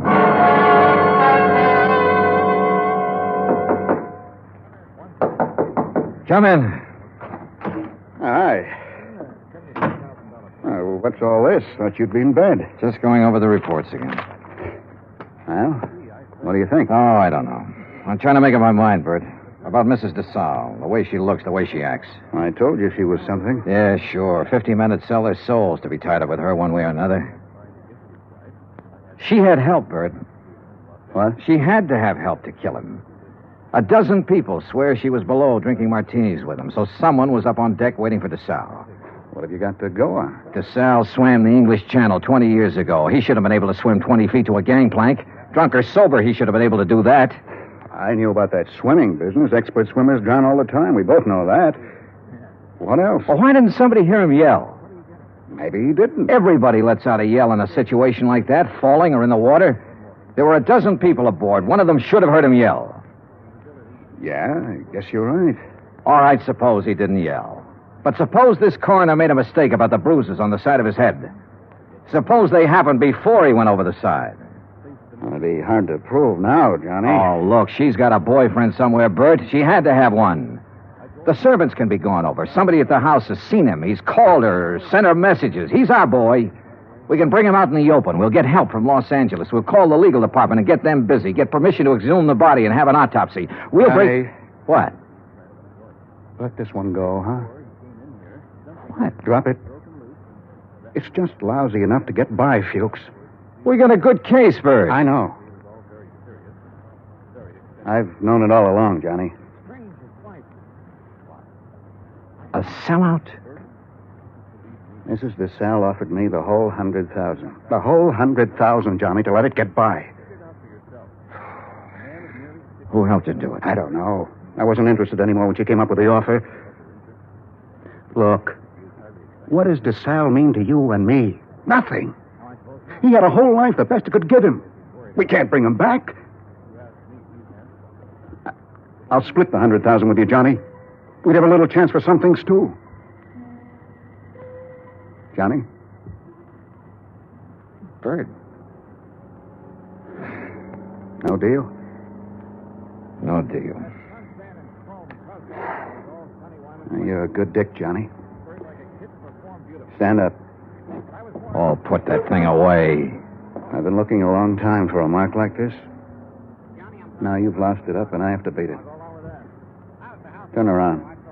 Bert. So long, Johnny.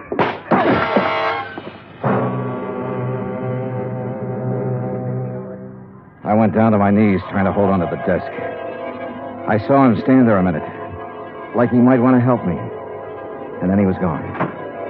I did everything I could to make my feet, but my legs wouldn't work. And then it was all over.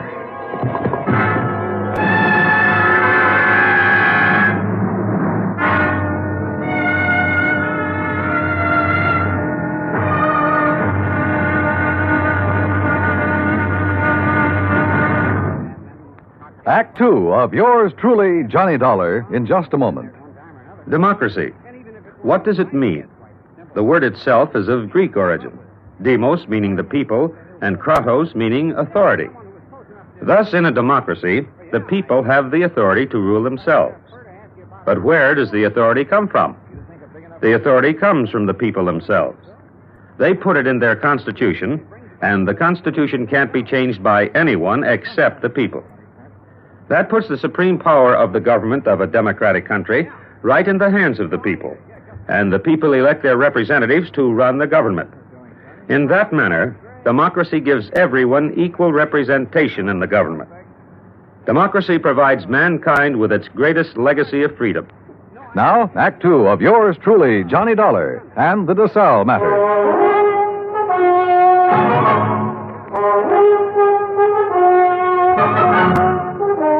The light on the desk was the first thing I saw. It was still on. The window was still open. The room was the way it had been before. I kept thinking about every man having a price and how Bert Kenyon had settled for $100,000. It seemed like a fair price. It also seemed too bad there was no way for him to collect it. There were two of them, a heavy-set man about 50 years old and a tall, lean-faced man with dark eyes. They looked me over. Your name, Dollar? Yeah. Police. We want to talk to you. My name's Blair. This is Sergeant LaFrida. You sick or something? I bumped my head. How? Never mind. Well, what do you want? We'll ask the questions. What are you doing in San Ladillo? I'm standing around in a hotel room talking to a couple of cops. Just answer up. Don't be funny, fella. I don't feel even a little bit funny. You got a license to carry this gun? Hey, what is this? Have you? Yes. Your meat-handed friend ought to put it down or it might go off. Been fired, Tom? Meat-handed, huh? That's what I said. I'll remember that. Okay.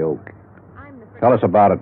Tell us what you're doing here. And don't waste a lot of time doing it. I'm an insurance investigator. Tell this goon to back away and undouble his fist or I'll break a chair over his head. Are you going to try to be tough, baby? I'm going to try to find out what this is all about. You want me to pop him open to see if he's as tough as he sounds? Behave yourself, Tom. Let's see something that says you're an insurance dick. Top of the dresser. Bring it over, Tom. Sure.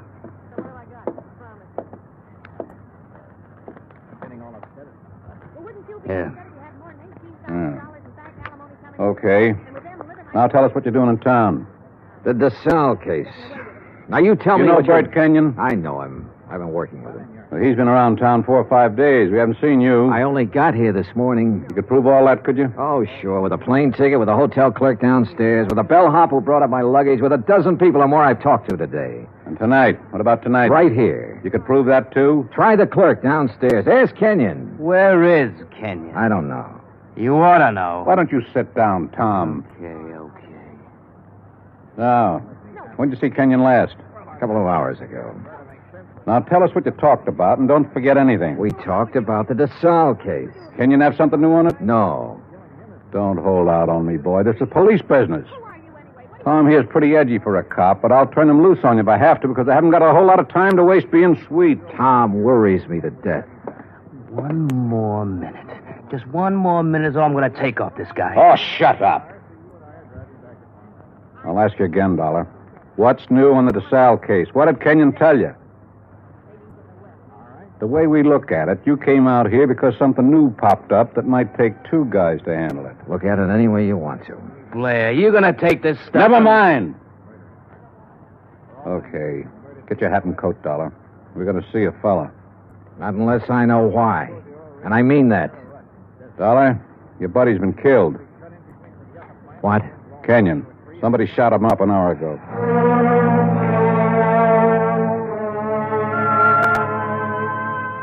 I put on my clothes and we went downstairs and climbed into a battered-looking police car. Tom LaFrida drove. I sat with Blair in the back seat. No one said anything. A half a mile out of San Ladillo, we turned onto the main highway and drove to a spot about 2 miles away, all-night filling station. There were a couple of highway patrol cars there, an ambulance, and men in dark suits who looked the way policemen always look. Wait here. Keep an eye on him, Tom. Sure. Be just a minute. He's a soft old gink. I suppose you're hard. I know how to handle pinballs like you. Before we're through, you and me, we'll have it out. Okay, Dollar. Get out. Yeah, sure. Tom, put the spotlight on him. Okay. Good. Now, Posey. Posey, take a good look at this man. You ever seen him before? No? Look good. Take your time, boy. No, man I saw was shorter by this much. He wasn't as husky. Okay. You go in back of your place there and get some sleep, boy. That all? There'll be more by morning. Go along now. Sure. Night. What was all that? Tom, get out. You stick around here with Dick and Wally. Okay. You're the boss. You get in the front, Dollar.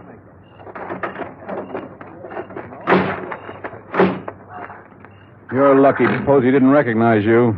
I suppose I am. Why? An hour ago, Posey's pumping gas. He hears 3 or 4 shots off in the dark. Then a car starts up and gets out of there real fast. Then Posey sees your pal Kenyon stagger out across the highway, full of lead. Kenyon drops dead right in front of the station. That's him they're mopping up now. We had half an idea you might have been the man beaten in the car. That's a dumb idea.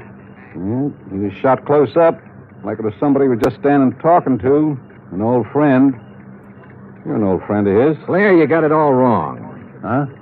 We haven't been friends for 3 hours.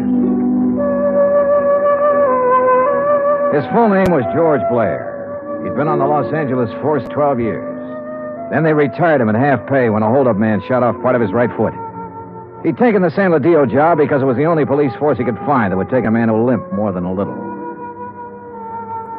Expense account had him 4.20 coffee for Lieutenant Blair and myself. I don't know. Maybe we went at you the wrong way in that hotel room. That's my fault. But a man's been murdered, and I get excited about things like that. I don't blame you. No hard feelings. No. As long as I don't have to do business with your boy, Tom. Yeah, I got Tom LaFrida and 3 other boys. None of them worth the press in their pants. I need help, darling. What? This town's popping open tonight. Your buddy got it. It's tied in with this Desalles thing somewhere. You're sure he didn't have anything new for you? No. You wouldn't want to tell me about that bump in your head, would you? Not right now, no. My boys are so green, they tromped all over the boat the night Desalles drowned. They loused up anything that might have helped me to find out how he went over the side. They banged his head against the dock a few times, bringing him in. I couldn't tell if the bruises were there before or after he was in the water. You don't think Desalles was accidental? I was murdered. She had somebody do it. Well, why didn't any of that come out in the coroner's report? My coroner runs a drugstore when he isn't being a coroner. If you feed him enough scotch, he'll tell you whether somebody's dead or not. He don't know from nothing. You know, the thing that kind of got me was this Kenyon. He went along with that coroner's report. I know that. You both know that. All right, I'll lay it on the line. I need help, Dollar. If I'm going to get anything done, find out who killed Kenyon, and get at this Desalles thing, I need help. All right, I'll help you. I was hoping you'd say that. More coffee? No. Dollar. What? You can start by telling me about that bruise in your head. Kenyon. He sold out, did he? Yeah. To Mrs. Desalles. He covered up for her in the reports he sent in. A man back in Hartford got suspicious and sent me out to make a recheck. Yeah, I guess something like that. No dummies, those claims men. Look, who'd he say was in on it? He didn't say. I don't think he really knew. At least not any more than you and me.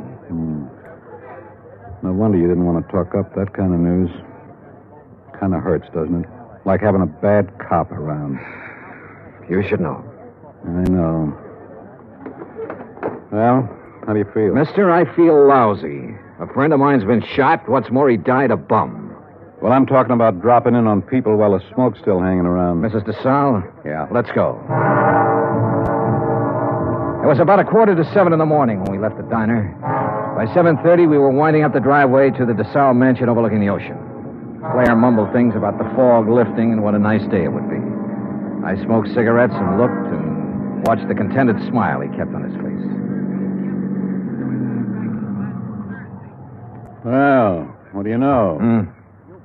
Tommy LaFrida's car. Well, what does that mean? Well, let's find out. Tom was off duty at 6 o'clock, as far as I know. I told you it was going to be a nice day. Yeah, you did it then.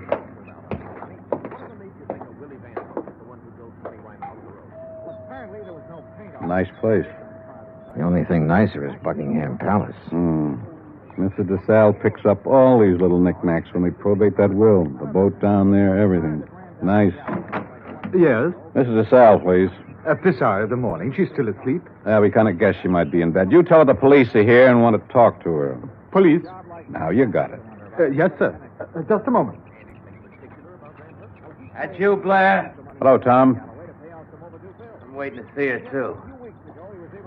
Thought she might have a little something to say that'd help in that Kenyon killing and be willing... You remember Mr. Dollar? Mister? That's what I said, Tom. What is this? He's giving me a hand. You trust him. Better than I do you. What kind of a crack is that? No crack. Just that you're always talking when you ought to be listening. Besides that, you've been drinking again. Go on, get your hat and get out of here. No, I just gave you an order. Beat it. Okay. He'd like to kill somebody, that bird. I'm not so sure he didn't. You got a gun in that coat? No. Take mine. What? I don't like him being here. It just came to me. He was the first one down at the dock the night Desalles got it. The first one. Her boyfriend? Could be. I can't awaken Mrs. Desalles. You'll have to come later. We'll handle that part. Which room is hers? But you can't come in here Which like this. room? Top of the stairs, the first door. Oh, you run along and buy yourself a cup of coffee. Come on, Dollar. You can't go up there at this hour of the morning and break in on her. Mrs. Desalles. No. Hey, get the light switch. Yeah. Come near me, please. Don't come near me, please. Please. Oh, please, I won't tell. I won't tell anyone. Mrs. Desalles, I just... Beaten up. Good Lord. Please. Oh, please don't. Look, Mrs. Desalles, we aren't going to hurt you. Tell us who did this to you. Tell us why. Tom LaFrida? Was it Tom? Tom helped you get rid of your husband, is that right? We know that's right. Now, what about Kenyon? Tom killed him. LaFrida killed him. Why? He wanted money to get away. Tom said it'd be easier to kill him off than let him go. Tom did this. Why? He said people would be around to see me. Not to talk about anything. Not to talk about anything. This is George Blair. Get an ambulance over to the Desalles place, fast. He said he loved me. He never loved anything in his life. You big, fat pig. Turn around and get it. I'll warn you, Tom. Dollar's got my gun. He's next. You look at mine. You all right? Okay, here's one in the ceiling. You? Okay. He's gone. What made him, Dollar? What made him? All these knickknacks. And her.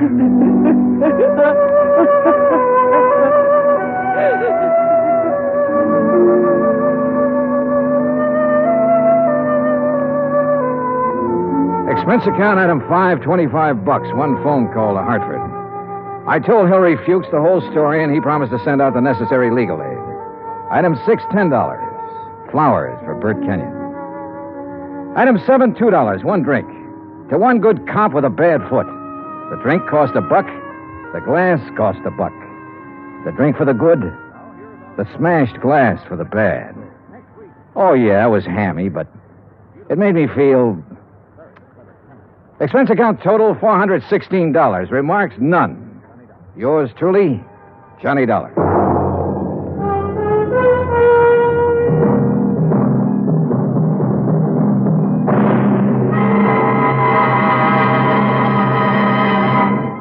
Now, here is our star to tell you about next week's story. Next week, one of the sweetest old characters I ever met. And with him, one of the cleverest killers. Join us, won't you? Yours truly, Johnny Dollar.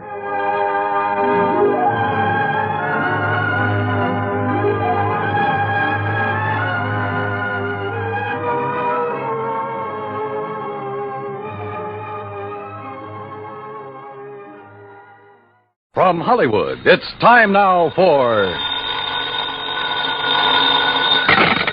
Johnny Dollar. Pat McCracken, Johnny, Universal Adjustment. Oh, hi, Pat. What's on your mind? The sleek, lovely, beautiful Ellen Deere. On the strength of that description, I'll take her. And she's loaded.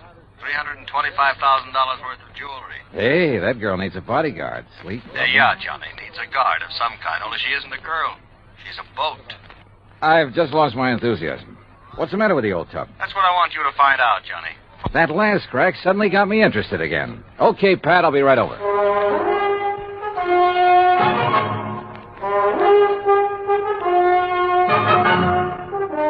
Bob Bailey in the exciting adventures of the man with the action-packed expense account. America's fabulous freelance insurance investigator. Yours truly, Johnny Dollar.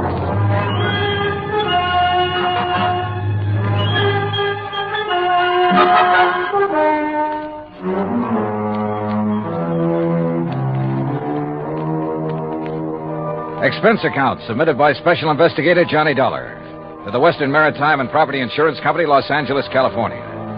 Following is an account of expenses incurred during my investigation of the Ellen Deere matter. Expense account item 1, 90 cents taxi from my apartment to the offices of Universal Adjustment Bureau in Hartford. Pat McCracken's usual smile was noticeably missing when I walked in on him. Come in, Johnny, and sit down. Thanks. Oh, and you're to bill Western Maritime and Property on this one instead of us. Okay, but how are you involved? We handle all their claims that are of any size. Story. You ever hear of Randolph Berman? I know of a jeweler down in New York. That's the one. And if you know him, Johnny, you've been putting too much gravy in your expense account. I said no of him. Didn't he bring in the Star of Cape Town and the Kathmandu Emerald? That's right. Everybody seems to think he's a crook, and yet somehow he manages to handle some of the finest jewels in the world. How could an honest man afford it? This time it's the Bettenhaus collection. It's out of Hungary. Oh, yeah, I read about that.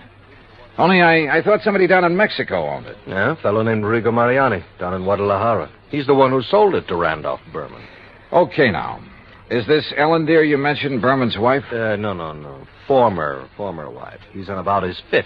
All beautiful, dumb dolls. But more important, it's the name of his 72-foot motor cruiser. Mm-hmm. And the Bermans have been traveling around in it, down the coast, through the canal, along the coast of Central America, and so on. Anyhow, when he got word that the Bettenhouse collection could be had, he wasted no time in getting to Guadalajara.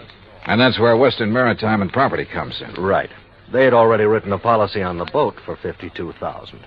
Their main office in Los Angeles was close at hand, so he had them write the policy on the jewels. Is that where Berman is now, in Los Angeles? Oh, no. He's still in Mexico. Didn't want to move with those priceless rocks until he was certain of the insurance. And before Western would write it, of course, they wanted the collection appraised. Naturally. But who in Mexico? Jacques Jean-Pierre, the famous gemologist, was right there in Guadalajara, to look over the collection himself. Oh. So he made the appraisal. The policy has been issued. $325,000. I still don't see anything wrong with the whole deal, Pat. There isn't anything wrong with it yet. But in spite of Berman's standing in the profession, his reputation, it isn't everything it might be.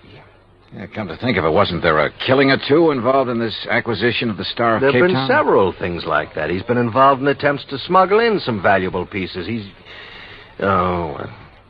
always managed somehow to come out smelling like a rose.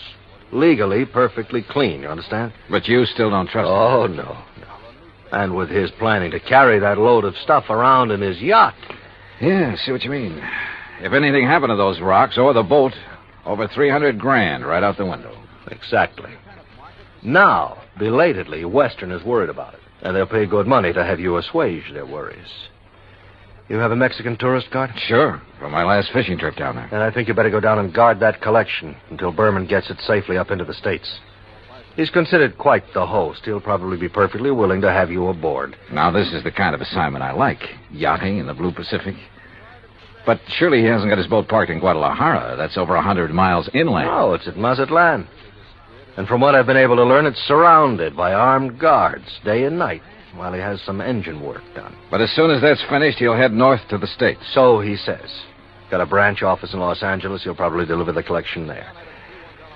I just want to be sure he gets there, Johnny. Okay, Pat. You can wire the boys at Weston that I'm on my way. Item 2, 191.40, plane fare and incidentals, Hartford to Mazatlan via Los Angeles.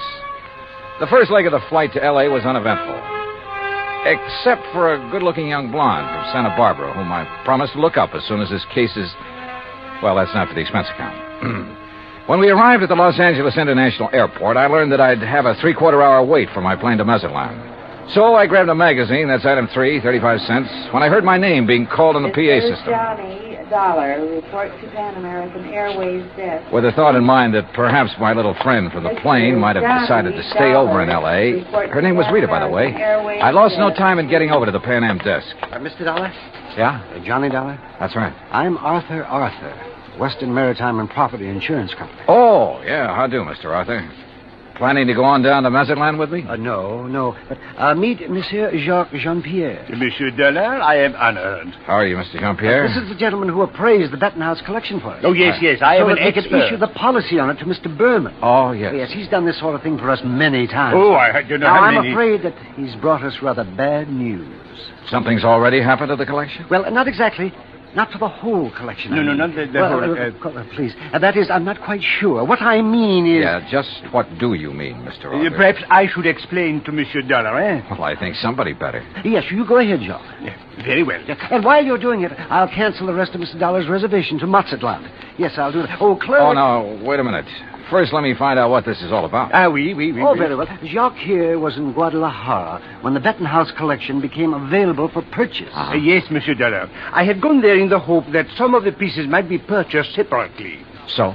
Alas, such was not the case. The Mariani firm decided to dispose of the collection only as a whole. I see.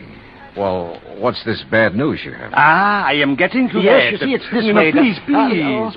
Well, then go ahead, John. Thank you.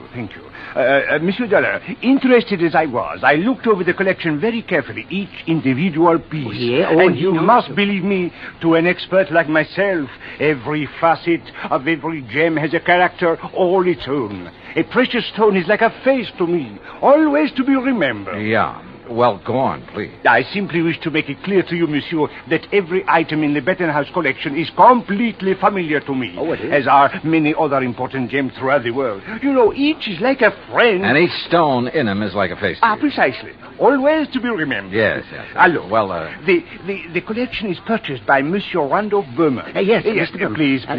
He wishes to insure it in Monsieur Arthur's company. Yeah, I know all that. Well, Monsieur Arthur requests by telephone that I appraise it. $325,000. Then you know. I know. So I stay at Guadalajara a few days to wait Monsieur Arthur's check for my services. You want to be sure the check was please.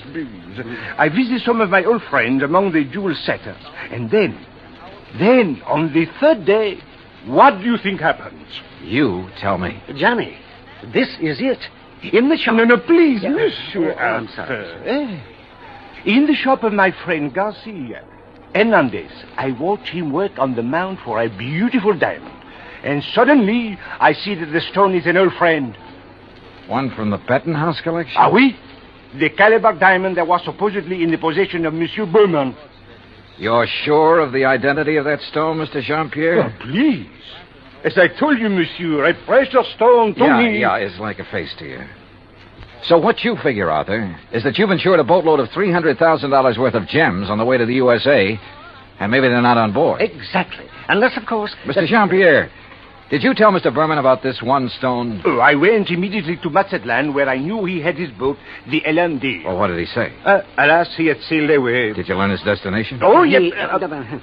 Los Angeles, Johnny, right here. He has a branch office. Well, has he had time to get here yet? I don't think so. Have you tried radioing to his yacht? No, I've done nothing. You see, I didn't learn about this until Mr. Jean-Pierre arrived just a few hours ago. Yes, I came up on the aeroplane, the better to arrive and speak with Monsieur Arthur before Monsieur Berman would arrive. Do you know where Berman plans to dock his boat? Well, I'll tell you. Probably the port in San Pedro, if he is coming here. But who can be sure? Usually on vacation trips, he docks down the coast at Balboa, the yacht club.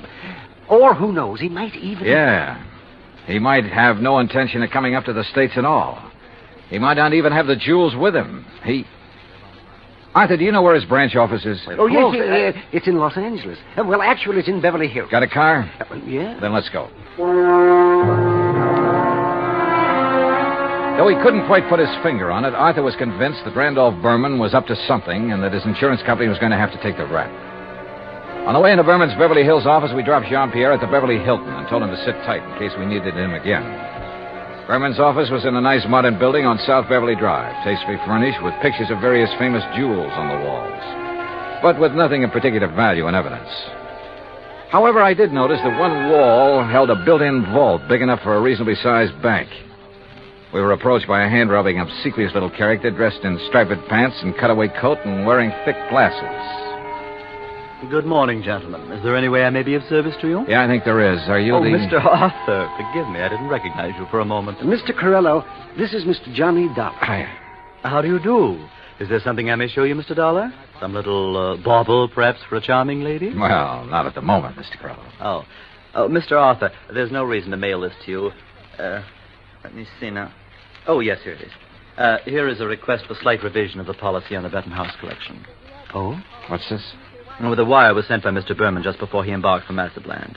I was going to put it into letter form to be more proper. What's it say? But Well, now here, I'll read this. Please request Arthur revise Bettenhouse policy. Exclude Calabar diamonds. Value $4,000, which I have sold private party in Guadalajara.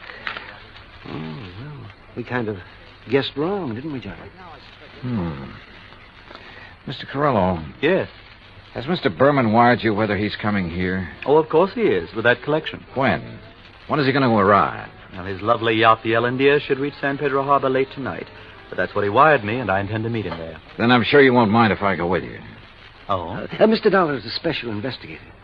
Investigate it. Well, actually, I'm here just to help Mr. Berman protect that collection. Oh, excellent. Then you can arrange for the police escort. Yes, and alert the harbor police to guard the Ellen Deer, as Mr. Berman requested.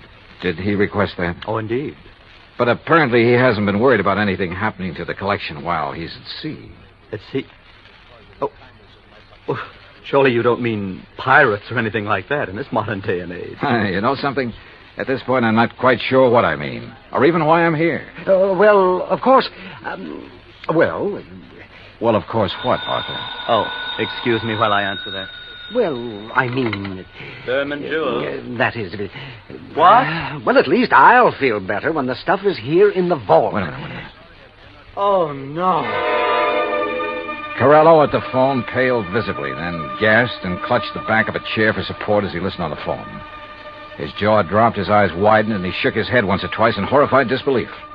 Finally, slowly, he hung up and came unsteadily toward us. Mr. Corello. Yeah, what is it, Mr. Corello? The Coast Guard. Yes? They said the Ellen Deer, the yacht. Yes? Sunk. What? In 600 feet of water. In the outer channel.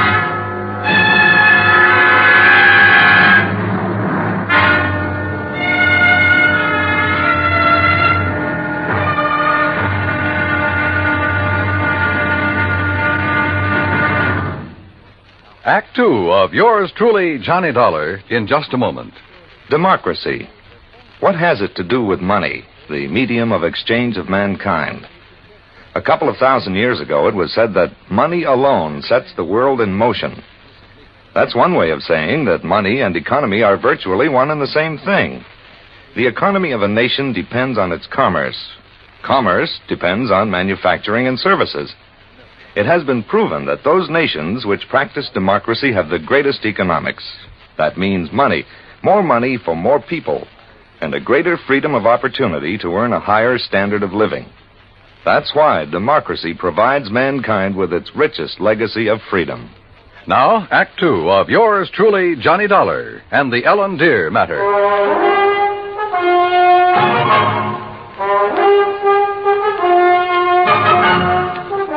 Expense account item 4, $7 even for a fast taxi ride to Coast Guard headquarters in San Pedro, which is really the port of Los Angeles. By dint of elbowing my way in, I got directly to Captain Barney Thorson. I'm afraid you got only half the story, Mr. Dollar. All I know, Captain, is that the Ellen Deer went down in some 600 feet of water in the outer channel. Total loss. That's correct. However, what you don't know is that the passengers, Mr. and Mrs. Berman, and the crew were picked up and brought in here. Oh? Outside of a little soaking and a little scare, they were perfectly all right. You see, the Ellen Deer had apparently had some engine trouble before she left Mazatlan. Yes, so I understand. Mexican authorities, with whom we fully cooperate, notified us we'd better keep an eye out for her. So when she reached the channel, we weren't surprised to get a radio call from her asking us to stand by that Universal joint was kicking up. Is that what happened? By the time one of our cutters got within hailing distance, she was on the way down.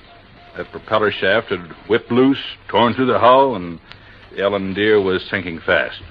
Ask me, that boat was overpowered, Dolly. How do you mean? Well, it must have been, because sheer torque tore the whole engine loose from its mountings. And it plowed through the bottom along with everything else on board that was heavy. There was a big safe, for instance, anchored amidships. There was a what? A safe, you know, a small, heavy steel vault. Yeah, I know. That went down, too? Yeah, with the engine. It was all our boys could do to keep the owner from diving over after it. It was crying like a baby. You'd think he'd had the crown jewels in it. Maybe you're not too wrong at that. What? Not the crown jewels, perhaps, but a collection worth something over $300,000. Now, what about salvage? Salvage operations in 600 feet of water in that channel? Oh, yeah. No, Dolly. Salvage, even if it were possible, it'd cost a couple of times the worth of that stuff at least. The only passengers were the Bermans, huh? That's right.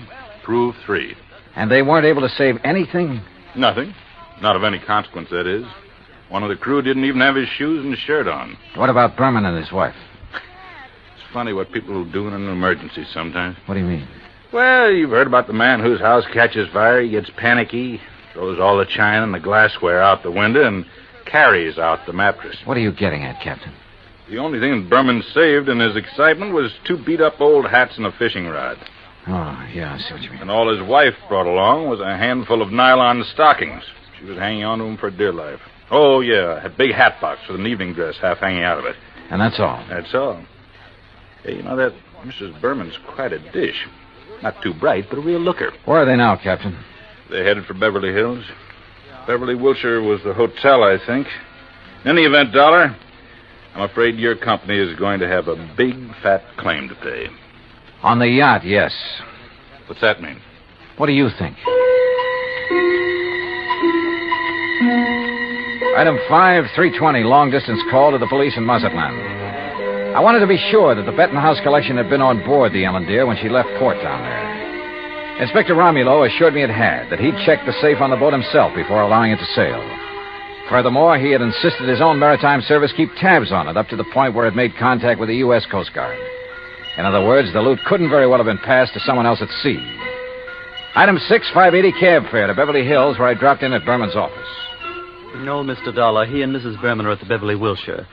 I'm sure you understand it's been necessary for them to buy a lot of clothes and things. Yeah, but he will come here. Oh, yes, indeed. From his last phone call, I'd say he'll be here within the hour. All right, then I'll come back. Please ask him to stick around and wait for me if he doesn't mind. Of course, Mr. Dollar, I shall be glad to. Oh, incidentally, he has had me phone Mr. Arthur and ask that claim forms for both the Bettenhouse collection and the loss of the cruiser be brought here to the office just as quickly as possible. Yeah, I'd figured as much.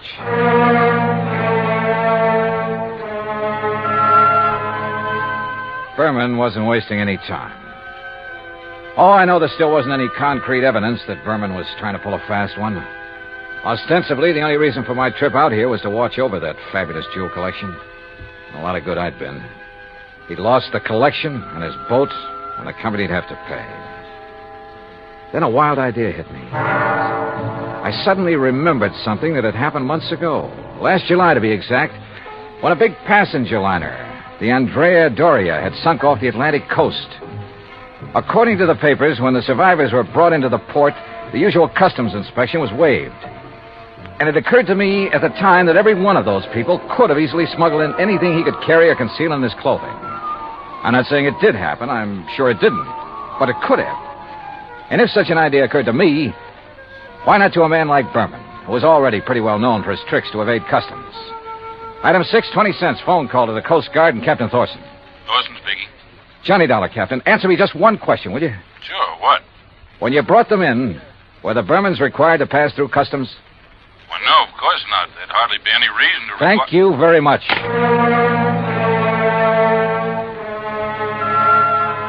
Item 7, 10 cents, another call. This time to Arthur at Western Maritime and Property Insurance. You caught me in the nick of time, Johnny. I was just walking out the door. On your way to Berman's office? Why, yes. With a handful of claims forms? Yes. Now listen, get there as fast as you can. Get there ahead of him. What? So that you can see if he brings anything into the office, like the Bettenhouse collection. What? Though I doubt if he'd be that foolish. Foolish or not, how could he, Johnny? That collection, unfortunately, is at the bottom of the ocean. Listen to me. Keep him there. Maybe on the pretext of having to wait for me. Any reason you can think of. I'm afraid I don't understand. Just hold him until I get there, understand? Very well, Johnny. But what are you going to do? Arthur, I may have to break in and rob a hotel room. I went out and stationed myself across the street from the Beverly Wilshire. 5 minutes later, I saw Randolph Berman walk out the front door and head east on Wilshire Boulevard in the direction of his office on Beverly Drive. I waited a few minutes to make sure he didn't turn back, then entered the hotel. At the desk, I learned the number of Berman's suite on the 9th floor. Break in? It would have taken a battering ram. So I tried knocking.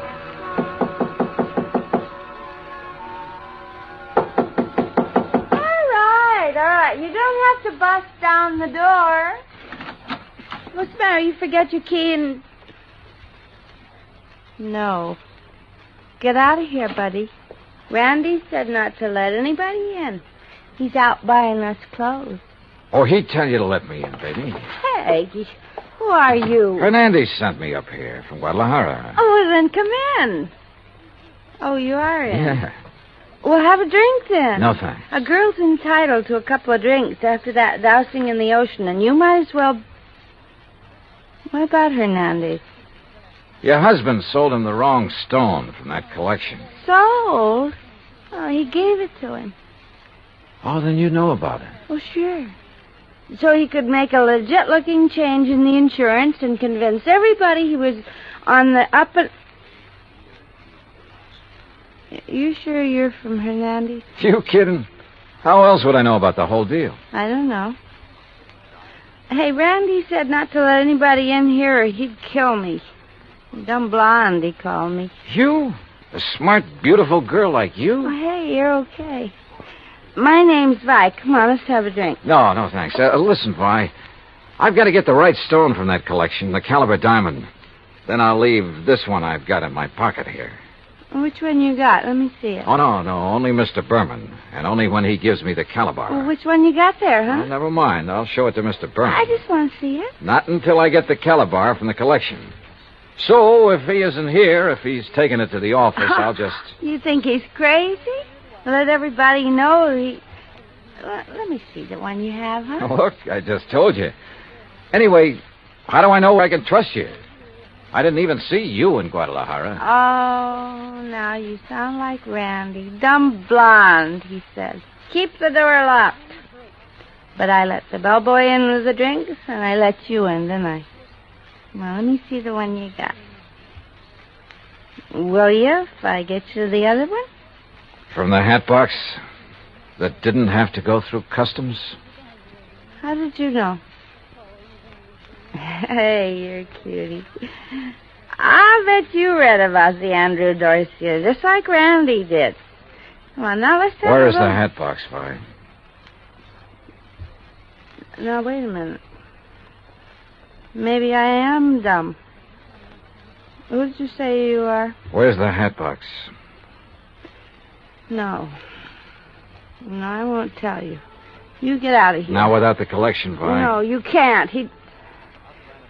Randy would kill me. He'd kill me if he even knew I let you in here. Who are you? Johnny Dollar, insurance investigator. Oh, please, Johnny, get out of here. The stuff in the bedroom? You can't go in there. I mean it. He'd kill me. Sorry, but that's your worry. Oh, no. Stop it or I'll set your eyes out. Now Hey, you get... pull in those claws, baby. No, you... Well, I hate to do this, but... No, help! Oh, yeah, that's right. Get the manager up here. Get the police up here. Police? Oh, no. Oh, yes. Then you'd really be in trouble. You'd be better off if Berman tried to kill you. Now, where's the stuff? It's in the closet, on the floor, in the hat box. Thanks.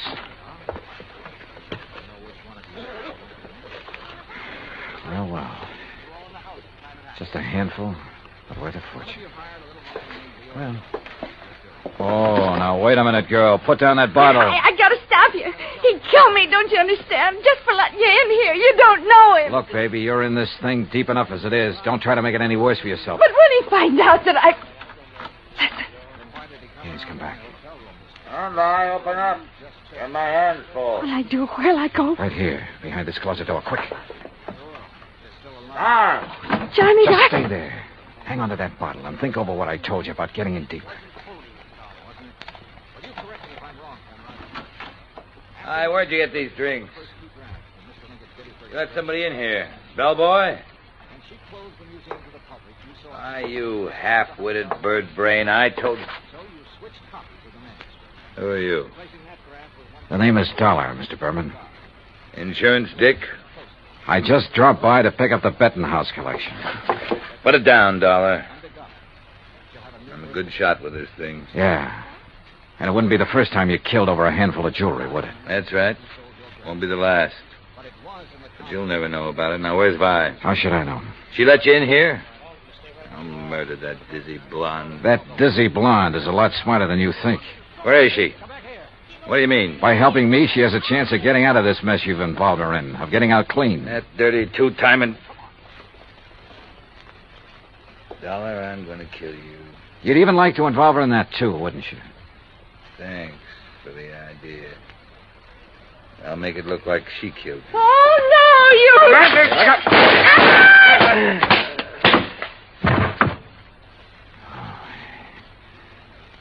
Nice work with that bottle, Vi. Sorry he missed you. Please, you won't let him... No, don't worry, baby. He won't bother anybody. Not for a long, long time.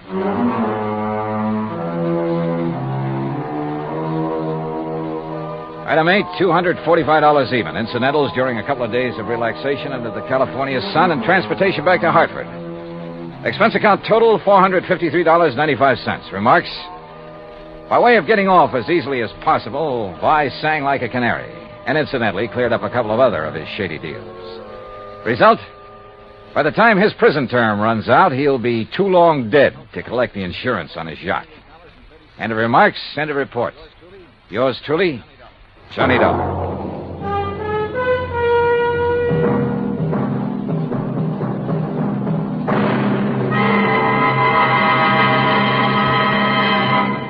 Now, here is our star to tell you about next week's story. Next week, the Desalles matter, and I promise you a double-barrel thrill in it.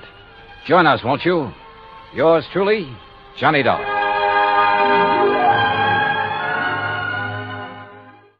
From Hollywood, it's time now for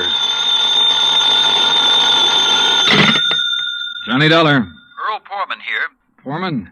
Tri-State Life and Casualty. I'm the branch office manager down here. Oh, sorry, Mr. Poorman, but the answer is no. Well, this is an arson case, Dollar, and we're already having to make one payoff on I'm it. sorry, but it'll have to wait. I'm going to get as far away from this New England winter as I can. Well, for that, I don't blame you, but there's no reason you shouldn't come Look, down. I've had a rough year of it. I'm tired, and I'm cold. And unless I can get down to where the warm, balmy breezes waft in... Dollar, I have got to have you on this case. There's a lot at stake. Now, my office is down here... No, sir, I'm sorry. You down see... here in Sarasota. I just can't do it, Mr. Poorman. I've already made a plane reservation for Sarasota, Florida. And this is one time I'm going to... Where did you say your branch office is? Sarasota, Florida.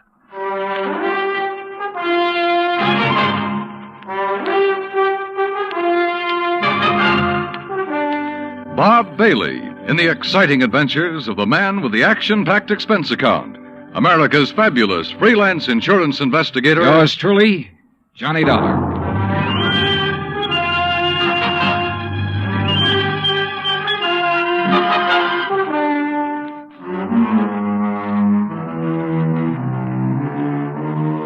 Expense account submitted by Special Investigator Johnny Dollar to the Tri-State Life and Casualty Insurance Company, Home Office, Hartford, Connecticut. Following is an account of expenses incurred during my investigation of the burning Carr matter. Expense account item 1, which I'd thought I was going to have to absorb myself. $129, transportation and incidentals to Sarasota, Florida. It was nearly 5 p.m. when I got there, so instead of checking into a hotel, I taxied, that's item 2, $1 even, I taxied to Earl Poorman's office in the Conroy building. He turned out to be a tall, lanky, easygoing fellow with clear blue eyes and a ready smile. Sit in an office and talk business this time of day? You're in Florida now, Johnny. Well, I thought from your call this was a pretty urgent matter, Mr. Poorman. It is. Arson, you said. Yeah, probably, but here's no reason we can't go out to my little shack on the quay and be comfortable while we talk about it. Besides, Michael wants you for dinner. Mike? My wife, Gertrude. Oh. Come on, my jalopy's right out at the curb. Come on, Johnny. Poor man was a misnomer for this man because his jalopy turned out to be a spanking new Cadillac, complete with air conditioning and all the fixings. And the shack, anything but. It was on St. Armand's Key across Sarasota Bay from the mainland, a beautiful 2-story concrete and stucco job. The big yard backed on a quiet bayou, and there, tied up at a private dock, was a 24-foot lap strake speedboat, ideal for fishing the Gulf of Mexico. After all, as long as you're down here on expense account. Yeah, but it's charged to your company, remember? Oh. Hey, there she is at the door. Huh? The big, fat, overbearing broad I'm married to. This was another switch. For Earl's wife standing in the doorway was the cutest little trick I'd seen in a long time. Petite, pretty, and blonde, and with eyes that you noticed right away because they were almost green. Eyes that suddenly narrowed as she looked at me. And I wondered why. Johnny? Dollar, did you say? That's right. Insurance investigator down here to look into those fires. Oh. Any objections? No. No, of course not. Just set your bags here in the hall, Johnny. All right, thanks. And wouldn't you like a drink after your long trip? Yeah, and you can get me one, too. Scotch, Johnny? Martin's VVO. Oh, great. Well, soda, please. Sit down, sit down. Thanks. I take it Mike isn't too interested in the insurance business, huh? You know, she used to be a singer, dancer. Oh, well, this is a little different. But now, tell me all. Well, actually, I guess we ought to wait until Arnold Carr gets back. Carr? Carr Brothers, Lumber Enterprises. Arnold runs the business, and his brother Edward... well, Ed just shares the profits. Real black sheep of the family, from what I've been able to learn. Oh? Anyway, they have yards all over the state. There's one here in Sarasota, one up the coast a ways at Fort Pierce, and still another at Arcadia. That's about 40 miles inland, just east of here. And there was one up in Orlando. Was? Completely destroyed by fire a couple of weeks ago. And a $120,000 claim has been filed. Wow. That's where Arnold Carr is then, in Orlando, trying to clear things up. Here's your drink. Oh, thanks. Here, Earl. Yeah. Well, to the gods and goddesses and us. But shouldn't I be up in Orlando then? Arnold's on his way back here now. He lives here. He just went up there to arrange for clearing off and selling the property. You mean he's planning to just pocket the money? If Tri-State pays off, I mean. Looks like it. But I take it you suspect arson. Yes, Earl suspects arson, Johnny, and so does Arnold Carr. At least he says he does, but they have no reason. No? How about the other fires? Or attempted fires? Oh, where? At Arcadia, for one, but they got it out in time. At least that's the way Arnold Carr reported it. The way he Let tells me tell it, Mike. Oh. There was another at the yard here in Sarasota. Arnold himself discovered it one night when he was just driving around. But nothing to indicate it was attempted arson. No, Well, and the authorities up in Orlando found no indication of it there. Mike, you know as well as I do that a lumberyard fire will obliterate signs of arson better than any other kind of fire in the world. Yeah, but she has a point, though, Earl. Unless there's some evidence of arson. Of course.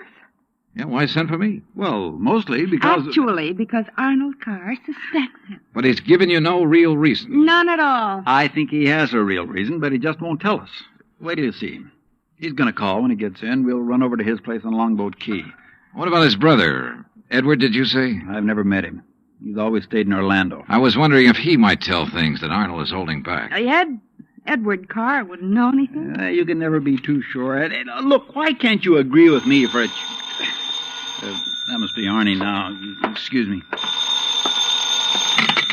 Hello. This is Arnold Carr. Oh, hi, Arnie. Johnny Dollar arrived, so we'll be... Well, here, I'll let you talk to him. Here, Johnny. No. Okay.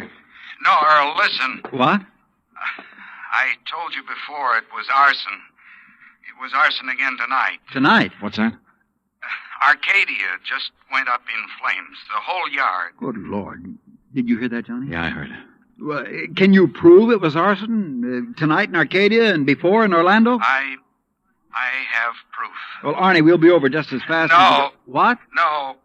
Wait for me there at your home. Well, but look now. You mustn't come here. And I mustn't stay here because I... Now, listen, man. You... Arnie? Well, I guess he's ready to tell us now. A suspicion began to grow in my mind. A suspicion that Mike apparently shared with me. That Arnold Carr himself might be responsible for the fires. After all, he was the only one who had seemed to know about the two unsuccessful attempts. He himself had planted the idea of arson. He'd lost no time in filing claim for the Orlando burnout. But Earl said I was wrong. Arnold was too honest a man. Earl had also said we were only 15 minutes from Carr's home. So when half an hour passed, we called him back. Got a busy signal. After the fourth try, the three of us took off in Earl's cab. As we pulled into Carr's driveway, we could see him through the picture window, sitting at his desk, telephone in hand, apparently engrossed in a call. Then, as we walked up to the door, I noticed something else. Arnold Carr looked enough like me to be my brother. Maybe that explained Mike's reaction when she first saw me. Hey, Arnie. Can't you see? He's on the phone in there. Well, the least he can do is hear his own doorbell. Earl, wait. Good Lord. What's the matter? Through the window. Oh, no. Earl? Stand back. Earl, for heaven's sake, what is it? Couldn't you see from out there? No, what's wrong? Oh, Well, Johnny? Right through the forehead, Earl. Looks like a .38. Before I could stop him, Earl took the phone out of the dead man's hand and called headquarters. Mike turned pale and slumped into a chair. And I gave the place a quick rundown, checked doors, windows, etc. A few minutes later, an officious young sergeant named Larkin arrived and took over. 38 caliber straight through the middle of the forehead. Were all three of you here when it happened? Mr. Foreman, Mrs. Foreman, and who are you? The answer to your first question, Sergeant, no, none of us was here. And this is Johnny Dollar, insurance investigator. Hiya. You insurance guys work pretty fast. You related to Mr. Carr? No, why? Look a little like him. Who busted in the front door? The killer? I did. When we drove up, we saw Mr. Carr sitting there at his desk. We rang the doorbell and knocked, but... And when he didn't move, you took things in your own hands and busted in, huh? That's right. You haven't moved anything, have you? No. Except I took the phone out of his hand to call you. Dollar, if you're any kind of investigator, you should have known better than let him touch anything. Now, let's see. The shot must have come from somewhere near this window by the fire. Ah, sure, here we are. Bullet hole right through the pane. Bullet was fired from outside. You're sure, Sergeant? Sure, I'm sure. Look for yourself. You call yourself an investigator? Hey, Cummings, Woolway, check the area around that window beside the chimney out there for footprints. Maybe an empty cartridge case. Now, you folks get out of here so I can call Doc Hanley over and get on with my investigation. And no, Dollar, I don't need any of your help. Well, thank you, Sergeant. Your job is fires, not... Hey, where did Mrs. Foreman go? Out to the car. Why? Who told her she could leave? Who told her she had to sit here looking at a corpse? All right, Dollar, all right. Just be sure the three of you stick around town in case I decide to question you further. Oh, of course, Sergeant. Yeah.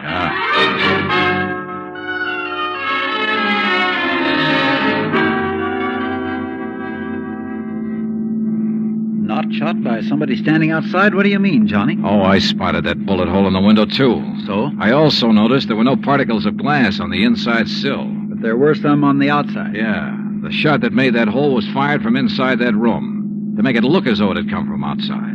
Then somebody was in there with Arnold Carr. Yeah. Either somebody he let in or who had normal access to the house. And he had to stop Arnold from talking about the fire in Arcadia. Hey, how much do you know about his brother, Edward? Nothing, really, outside of what Arnold told me. Was either of them married? Family of any sort? Arnie wasn't. But Arnold's death means Edward will own the business, then. Well, yes. And he lives up in Orlando, scene of the first big fire. Yes, good heavens. Johnny, you don't think his own brother... Where can I rent a car?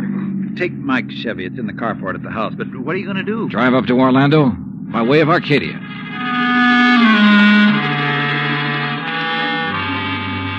When I got to Arcadia, only a few people were standing around the remains of the fire.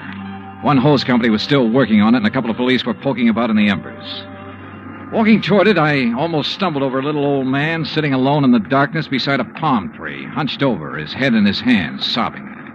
He didn't even look up when I stopped beside him. It's like losing part of my own life, it is. You lost someone in the fire, sir? No, son. Only part of my life. I helped build up that yard, me and Mr. Arnie. Arnold Carr. All along, he's been worried about it.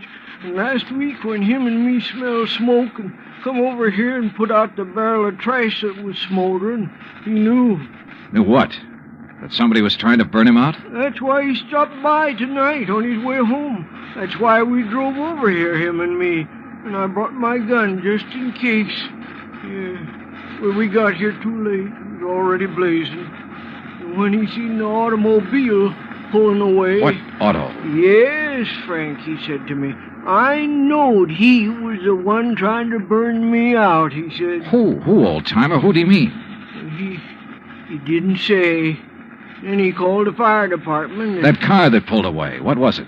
Just a auto, big white Buick. But he tied it in with whoever set the fire. All he said was, I knowed he was the one. Do you know who it was he meant? Well, he told me even if I did know, I should never tell. Even the police. Well, who do you think it was? Break my word to Mr. Arnie? Never, son. All right, look, old man, I'm sorry to have to tell you this. Mr. Arnie's dead. What? But he can't be. He was... You. Huh? Maybe you thought in the darkness I would know you. But I do know you. Oh, now, just a minute, old-timer. If Mr. Arnie's dead, it's because you killed him. What? Just like you set the fires. No, I'm not who you think I am. And I'll kill you. That's what I'll do. Put down that gun. I'll kill you.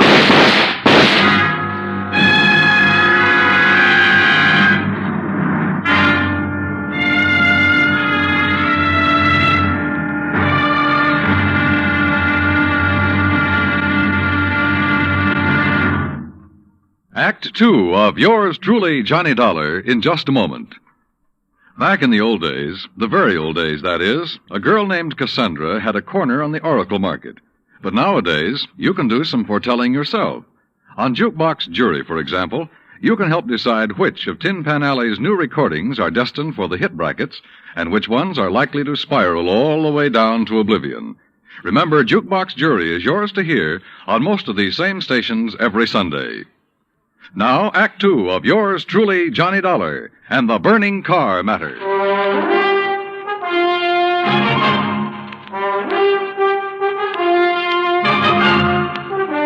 Expense account, item 3, $5.15, gas for the borrowed Chevy to keep me going to Orlando. Either the old man's eyesight was bad or he was just a lousy shot. Either way, it was okay by me. I hated to slap him down, but there was no point hanging around Arcadia trying to explain things to the local authorities. So after making sure I hadn't really hurt him, I appropriated his gun and took off fast. He'd thought I was someone else. Even I had noticed a family-type resemblance to myself in Arnold Carr. Sergeant Larkin had asked me if I was related to him.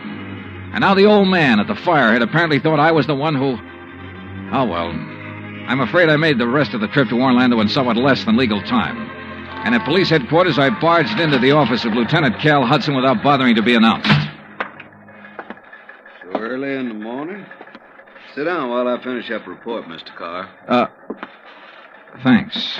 I was trying to reach you, but we got no answer to the phone at your house. Well, that's very interesting, Lieutenant. I'm afraid I have the painful duty of notifying you that your brother Arnold down in Sarasota last night... Why did you say very interesting, Mr. Carr? Or had you already learned... I'll be doggone. Yeah. You're not the first one. Who are you? Johnny Dollar, insurance investigator. I can't believe it. Dollar, you look enough like Edward Carr to be his twin. You even sound a lot like him. I take it you haven't located Edward yet? Well, no. Lieutenant, I think Edward Carr is the firebug we're after. And the killer. Wait a minute. Briefly as possible, I told him of Arnold Carr's phone call to Earl Poorman, his emotional upset just before he was killed. I told him Arnold had been murdered by someone inside the house, someone close to him, and that everything indicated that someone could very well be Edward Carr. That's still all just theory, Dollar, without any proof.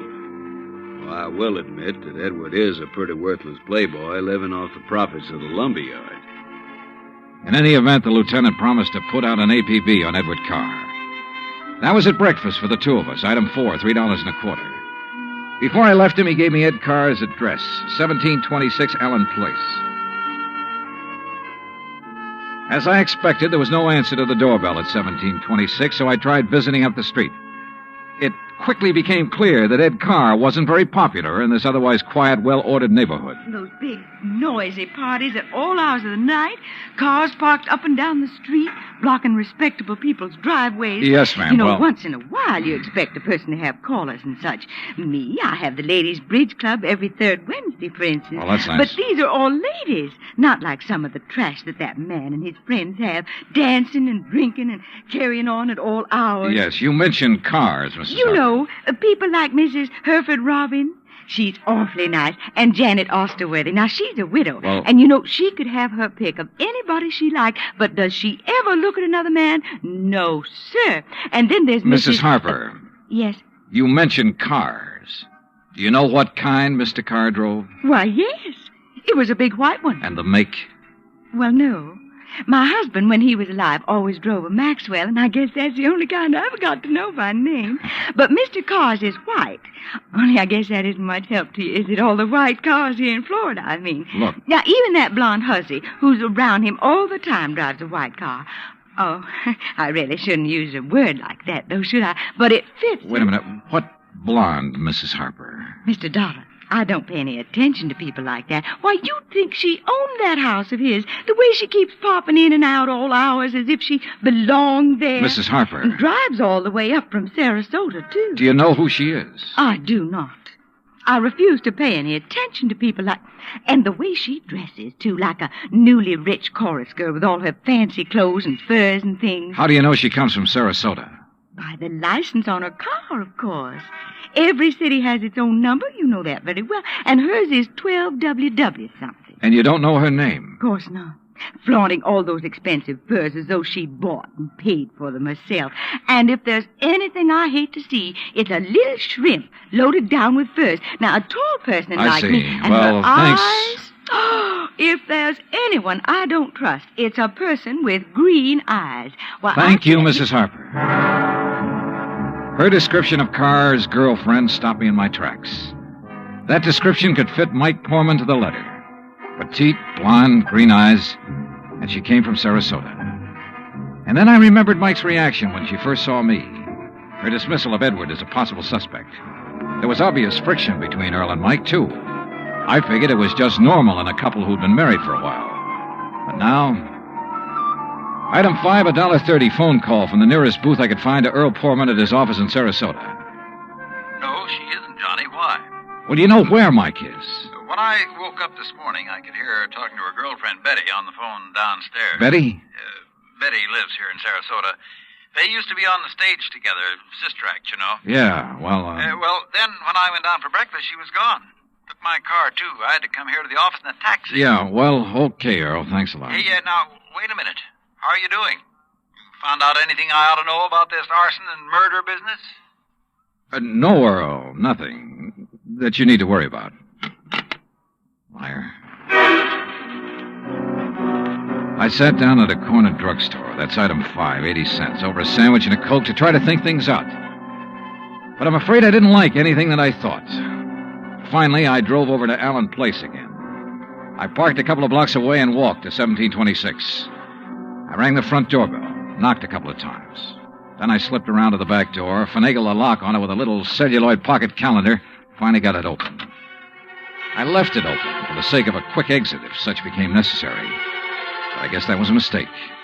For a couple of minutes later, as I rounded a corner from the den into the living room, I felt the barrel of a gun poked into my back.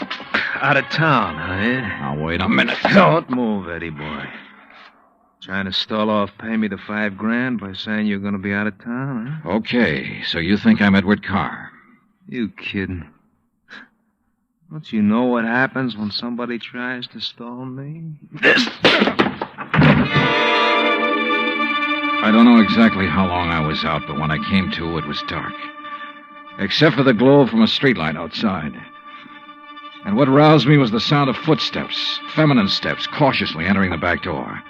Then, briefly, silhouetted against a window, I saw a trim, petite figure that was all too familiar coming toward me.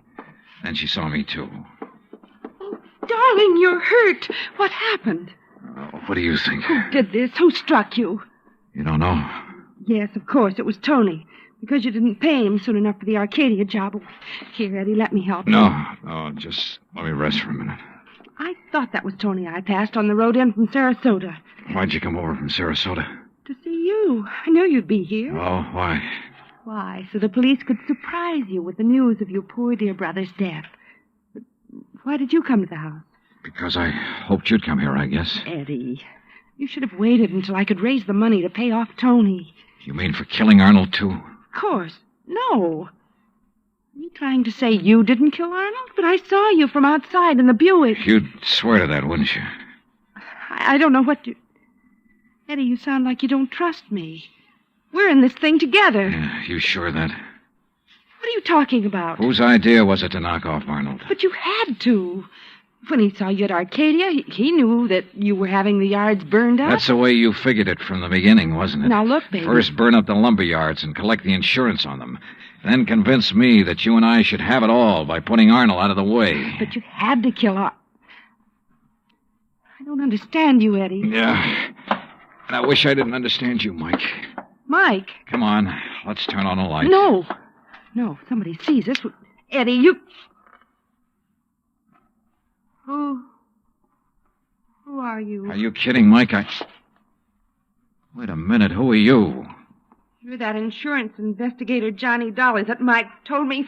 Let me out of here. Oh, no, you don't. You're staying right here. Mike Poorman's sister, aren't you? Well? Oh, sister.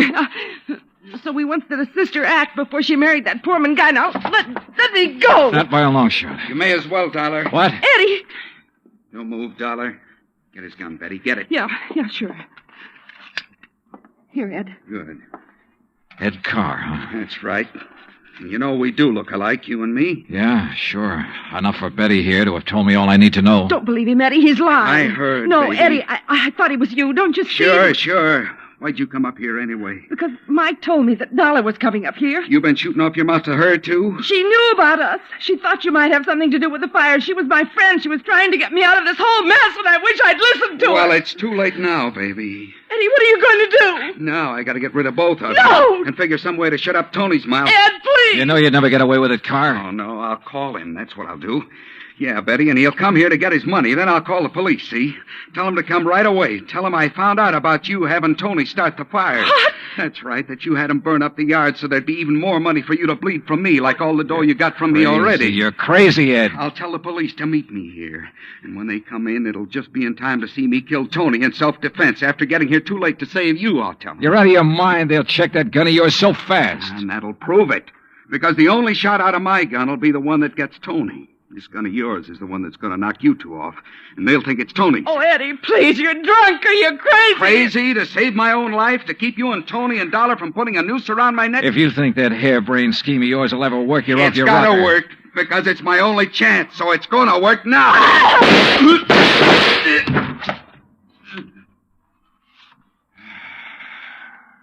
Thanks, Lieutenant. I'm afraid I was too late to save her, Johnny. Mm-hmm. Yeah. But Eddie Carr will live to face a jury. What brought you here, anyhow? I did, Johnny. Mike, stay there.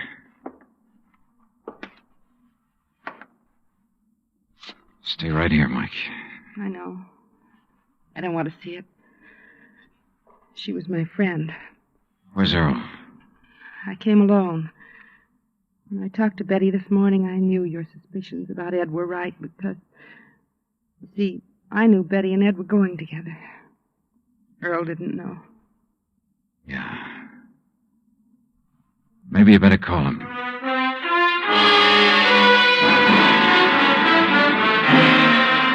Expense account item 6, $9.80, gas and incidentals for the drive for the two of us back to Sarasota.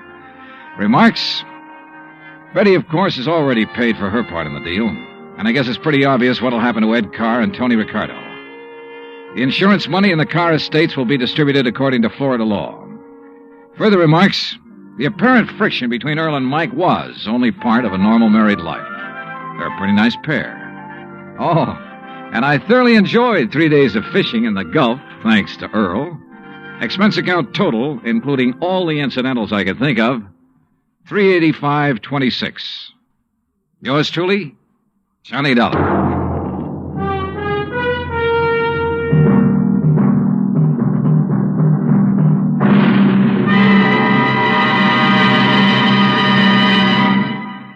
Our star will return in just a moment. You don't have to be an efficiency expert to figure out that it's easier to lend your support to several worthwhile fundraising campaigns all at once than it would be helping one campaign at a time. That kind of efficiency is yours to enjoy through the United Community Campaigns.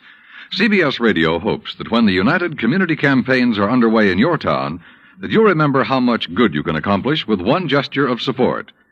Now, here is our star to tell you about next week's story. Next week, a case with a real twist. One that I think will just about tear your heart out. Join us, won't you? Yours truly, Johnny Dollar.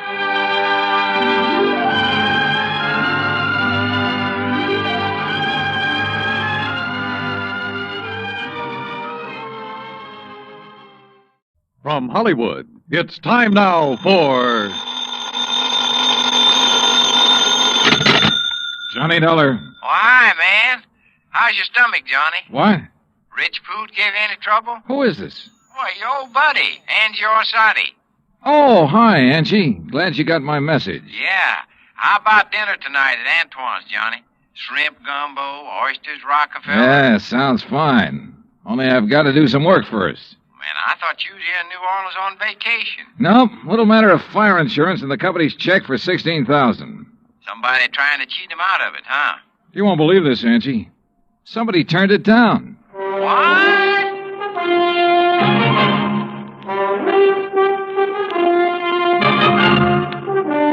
Bob Bailey in the exciting adventures of the man with the action-packed expense account. America's fabulous freelance insurance investigator. Yours truly, Johnny Dollar.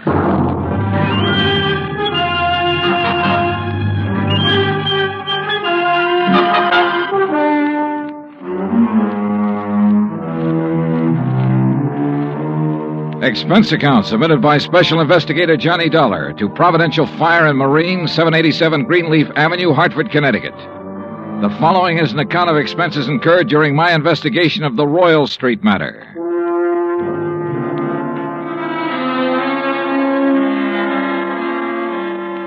Expense account item 1, $103.82, transportation to New Orleans. Item 2, $4.20, cab from the airport to the Roosevelt Hotel. After unpacking, I put in the call to my old friend Angie Orsatti. Nobody knows the French Quarter or the people living there like Angie does. For 3 months of the winter, he stays in the swamp, trapping muskrats. The rest of the year, he lives with his mother near the Cabildo.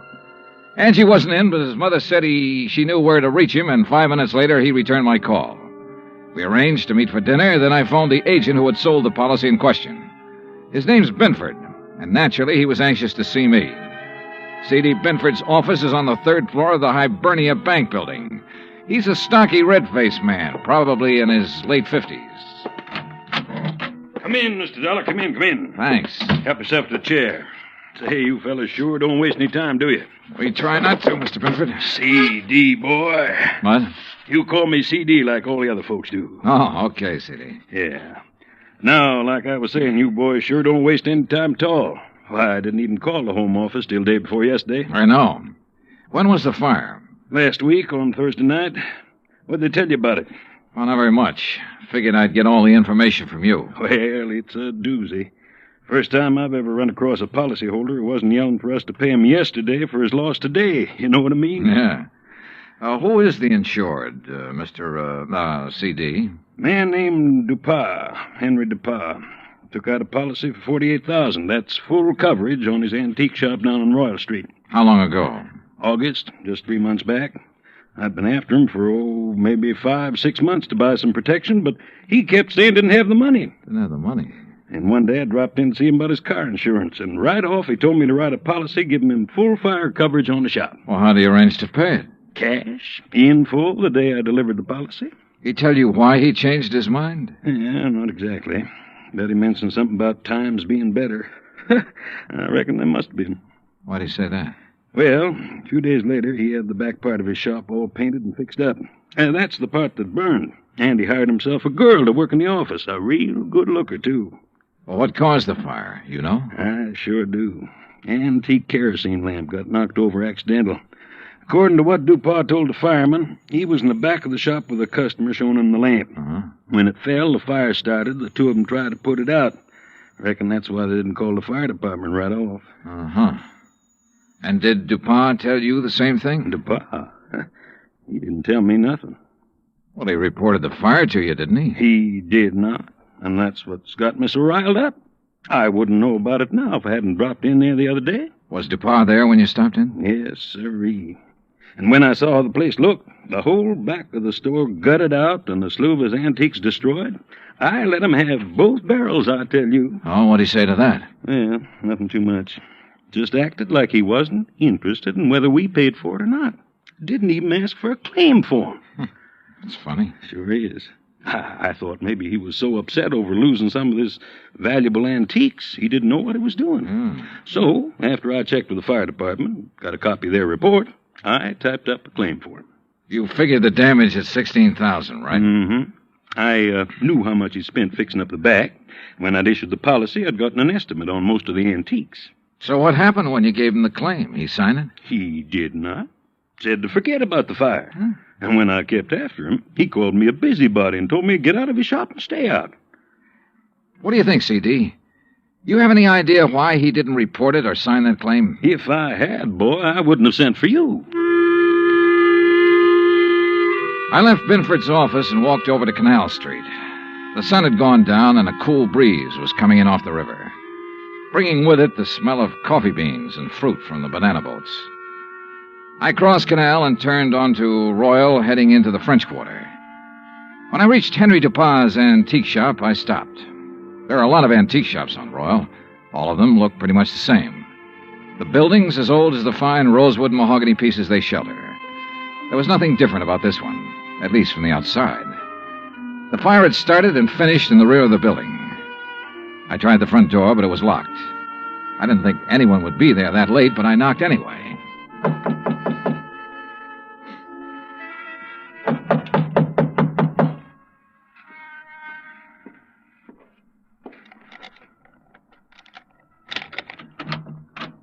Yes, who is it?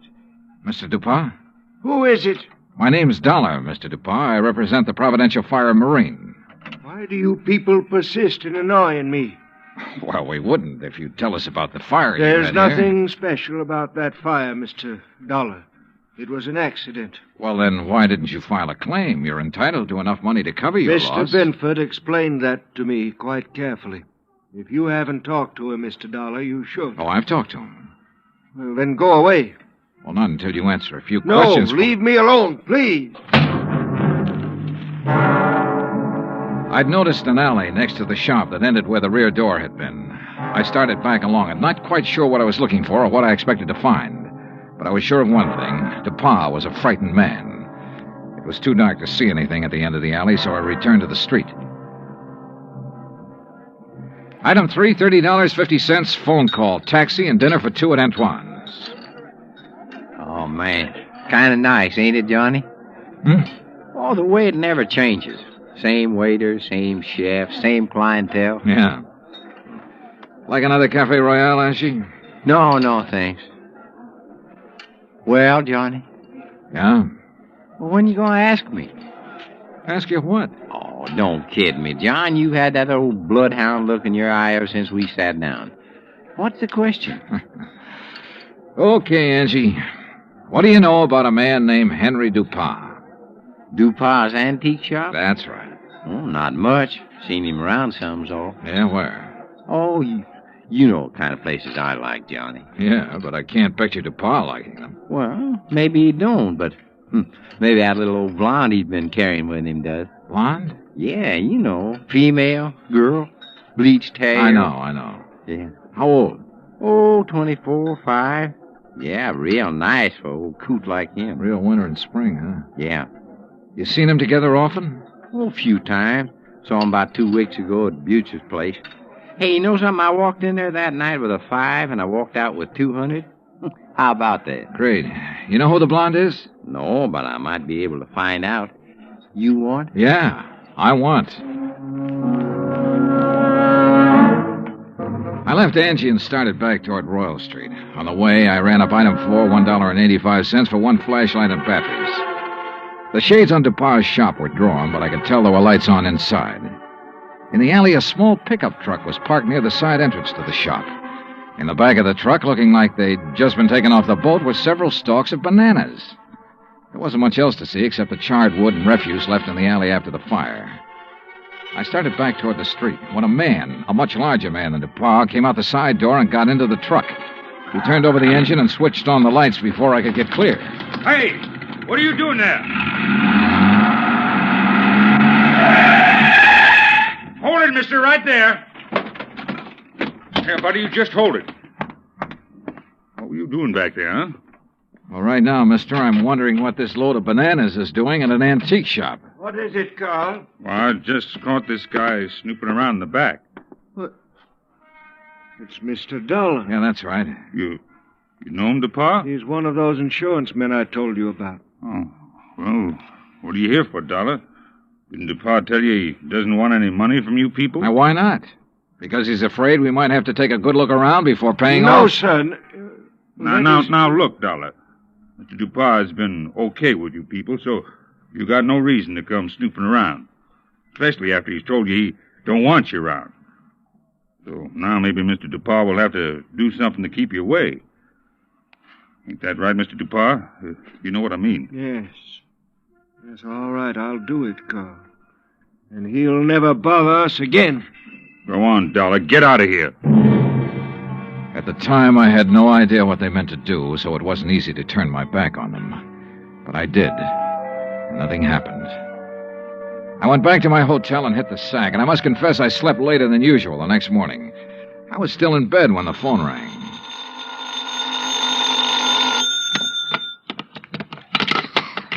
Johnny Dollar.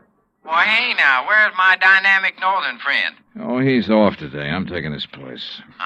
Well, in the news I got, well, I reckon it'll keep till tomorrow. Yeah. Well, so long. No, wait, Angie. Yeah.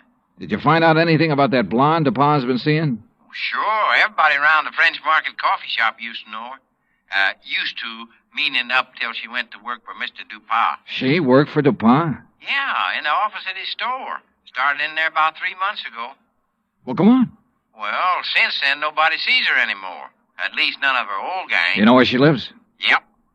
The Pont Alba Apartments. That is, unless she has moved. What's her name? Rose Ellen. What? Yeah, she used to be a dancer. That enough for you to go on? Yeah, Angie, thanks. That's plenty. Expense account item 5, $1.40 cab fare from my hotel to the Pontalba Apartments. The list of names on the register near the manager's office told me Rose Ellen's apartment was number 215. But when I got up there, the girl who opened the door wasn't a blonde. Yes? Oh, I'm looking for Miss Rose Ellen. She isn't in. Oh, she at work? Who are you? I mean, are you a friend of hers? My name's Dollar, Johnny Dollar. I'm an insurance investigator. But she hasn't done anything, has she? Well, not that I know of. Look, Miss, Garbo. Garbo? May Garbo. You're a dancer, aren't you? How'd you guess? Oh, I'm good at recognizing talent. Oh? Would you like to come in? I've got some coffee on. Well, that'll be just fine. Say, you've certainly got a nice view of the square from here. I suppose. Don't you think so? Oh, sure, if you like that sort of thing. Me, I just think the square's kind of square. Oh, that's good. That's very I brought good. it up the day we moved here. You and Rose move in here together? Uh-huh. Oh, sit down, Johnny. Make yourself at home. Well, thanks. Gee, you're so polite. You wait to be asked. Yeah. Look, tell me, what time do you think Rose will be home? Oh, I couldn't say. May, this is important. What time does she usually get home? Well, I don't know. I mean, after all, she's got her own life to live, you know, and I'm not her keeper. Okay. Sometimes she doesn't get home for days. Oh, I better get the coffee. She ever say anything to you about the fire? Yeah? What fire? The fire down at the antique shop. No, you want cream and sugar? No, thanks, just black. Good. When was that? The fire? Last Thursday night. That's funny. What's funny? That was the last time I saw her. What? Yeah. Rose went to work last Thursday, but she never came home.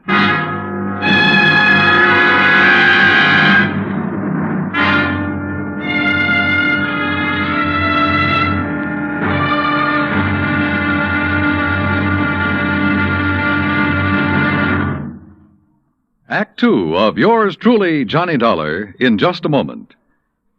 You don't have to be a special investigator to know that Americans don't take their civic responsibilities lightly. The Election Day turnout proved that, beyond any shadow of doubt. So now it's time for you to face up to another responsibility to the nation in just as straightforward a way. Our Ground Observer Corps needs volunteers. We at CBS Radio urge you to write or telephone your nearest Civil Defense Center to learn how you can help in this vast program that patrols our skies. Now, Act Two of yours truly, Johnny Dollar, and the Royal Street Matter.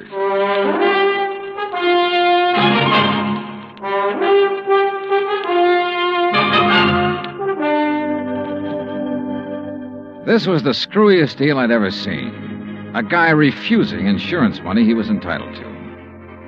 Rose Ellen was my one lead, so I continued questioning May, her roommate. May told me this was the first time Rose had been away so long without at least sending for a change of clothes. I asked about Rose's boyfriends. She told me Rose had been going with one other man beside DuPont, but she didn't know who he was. After May promised to call me if she heard from Rose Ellen, I left. Expense account item 6, $1.90, taxi from the Pontalba Apartments to the Hibernia Bank Building. My insurance contact, Binford, wasn't in. So while I waited for him, I wondered again why DuPont had refused to sign the claim for the fire damage to his shop.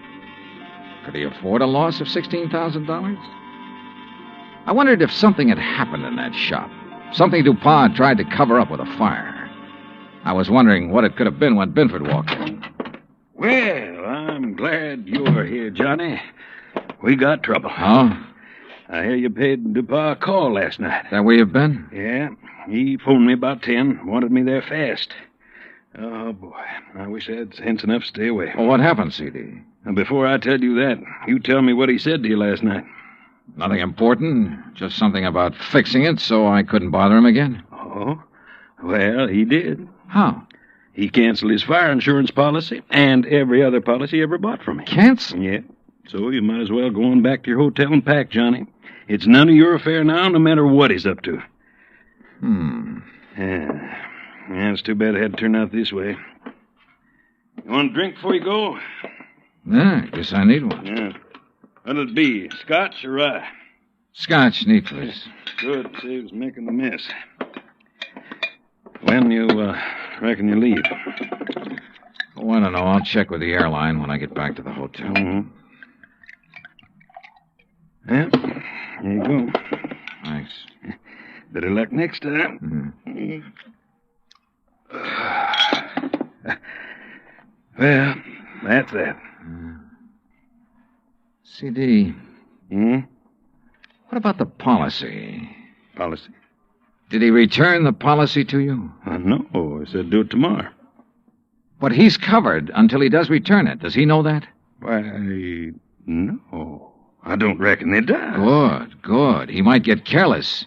And as long as that policy is in force, I can bother him as much as I want. Oh, I don't see what's the use, Johnny. He'll have it here by tomorrow evening. That still gives me 24 hours to get lucky. C.D., you said something about a customer being with him when that kerosene lamp was knocked over. Mm-hmm. According to what he told the fire department, there was. You had that person's name? Well, I should have. I took it from the fire department report, and I've got that right here. Here it is. Now, let's see. Mm-hmm. The name's Andrew W. DeLong. Address 1515 West Claiborne.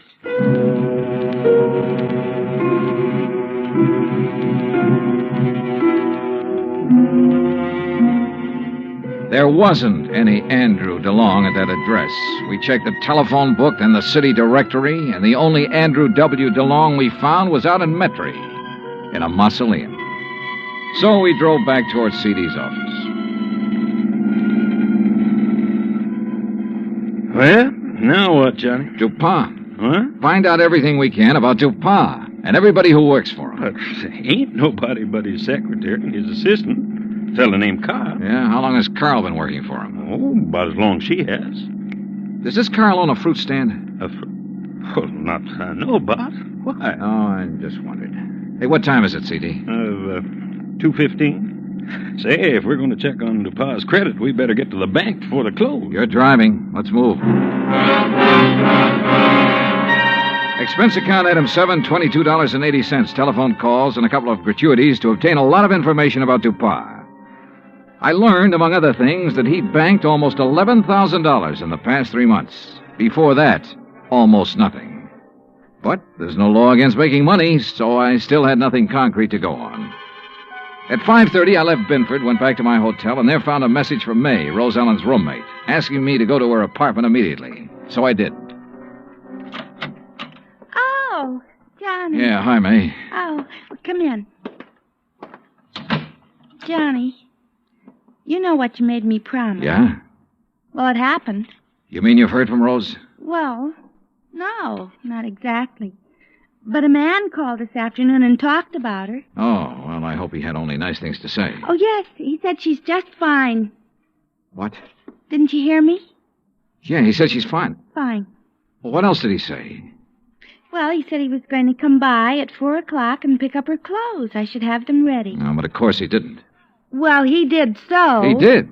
Oh, what man? You know him? You get his name? Mr. Dollar.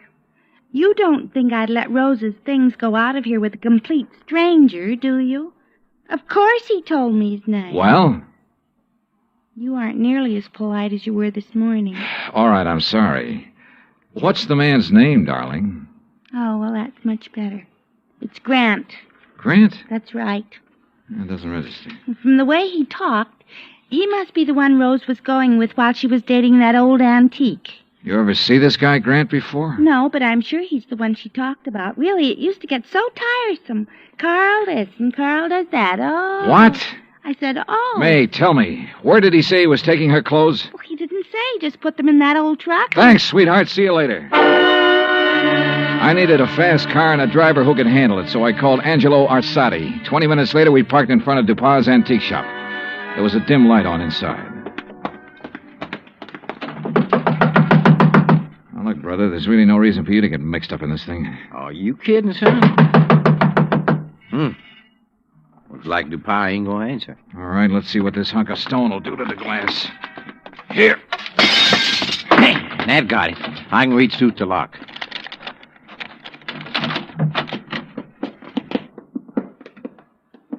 Looks like nobody here. Well. Hey, wait a minute. Yeah, I see him. Carl, what happened to you? $1. Angie, call an ambulance. Tell him a man's been stabbed here. Yeah, right, Johnny. $1.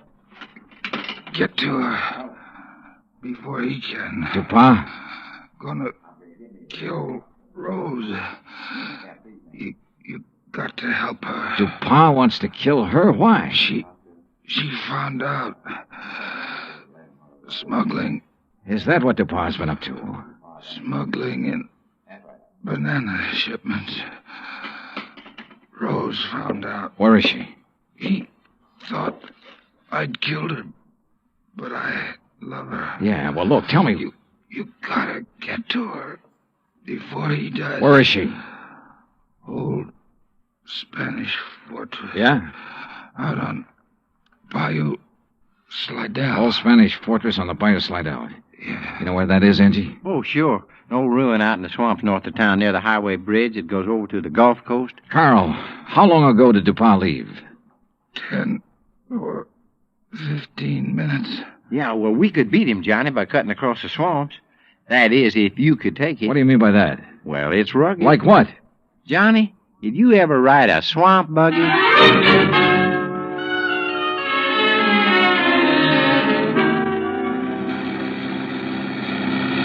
Oh, brother. How much farther, Angie? Well, should be right up ahead. How can you tell? All I can see is swamp and marsh grass. Yeah, well, I done a lot of trapping out here. I know the channel. Think we'll make the old ruins before Dupas? Well, we got to, don't we? Hey, there it is. That old wreck is called a fortress? Man, that's it. Well, get us up as close to it as you can. I don't see anybody parked. Somebody approaching the bridge. There we are. Come on, let's go. Hey, look, John. There she is at the side entrance. Yeah, I see. Rose! Rose Ellen! She's scared. She ducked back inside. Rose! We're friends of Carl's. He sent us to help you. Well, come on, Johnny. We can get inside to her through this here doorway. Okay. This place looks like it's about ready to fall apart. Rose! Yeah, man. Dark in here, too. Yeah. Don't step on them fallen bricks. Okay. Rose! Rose Ellen! Yes? Where's Carl? Dupas tried to kill him. Oh, no. Rose! Come on out here where we can see you. Rose!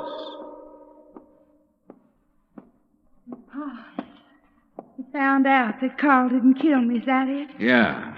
But Carl's all right now. Look, Rose, I want you to tell me all you know about the fire at Dupas' shop. Were you there? Yes. Well, what happened? Pa had me tied up. Told Carl I'd found out what they were doing. Smuggling, I mean. He told Carl to kill me. He didn't know Carl and I was going to be married. Go on, go on. Carl argued with him. That's when the lamp got knocked over. They didn't stop arguing until Dupas said he'd kill us both. So finally, Carl told Dupas he'd take care of me. He had to, or DuPont would have killed us. But instead, Carl brought you here. Yes. Oh, come on, Johnny. Let's get out of this dark Wait a minute, Angie. Rose, do you know why DuPont was afraid to report his fire to the insurance company? Some of the things he smuggled in was lost in the fire.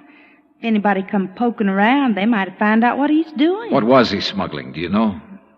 Little tiny boxes filled with white powder, hidden in the bananas. Johnny, narcotics. Yeah, sure. No wonder he banks so much money so fast. I'll bank much more after I get rid of you, Dollar. Look at that. There he is in the door. Yeah, watch it. See, I ain't fooling, Dollar. He can't see us. No, but what a target he makes in that doorway against the light. No gun, Johnny? No. We can try one of these bricks. Yeah, man, but if you miss... Dollar. Wish me luck.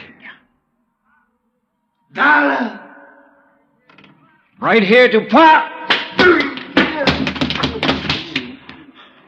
Come on. Oh, man, dear. You could qualify for the New York Yankees, Johnny. All right, DuPont. On your feet. Let's get out of here.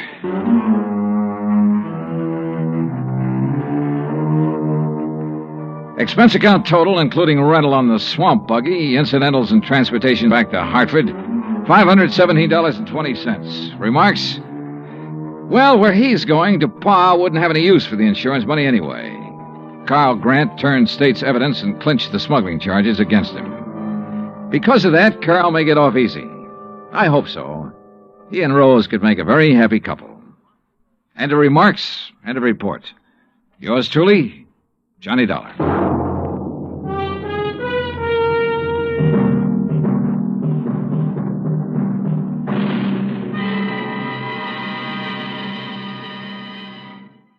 From Hollywood, it's time now for... Dollar. This is Ed Porter, Mr. Dollar. You called my office? Yes, I'd like to see you as soon as I can, Mr. Porter. Well, of course. How long have you been in town? About a half an hour. Are you all squared away? I've got a room and I've had a bath, if that's what you mean. Well, then I guess you're ready to go to work. I will be as soon as I put on some pants. You sound in a rush. I'm always in a rush when I think somebody might be gypping us out of $100,000.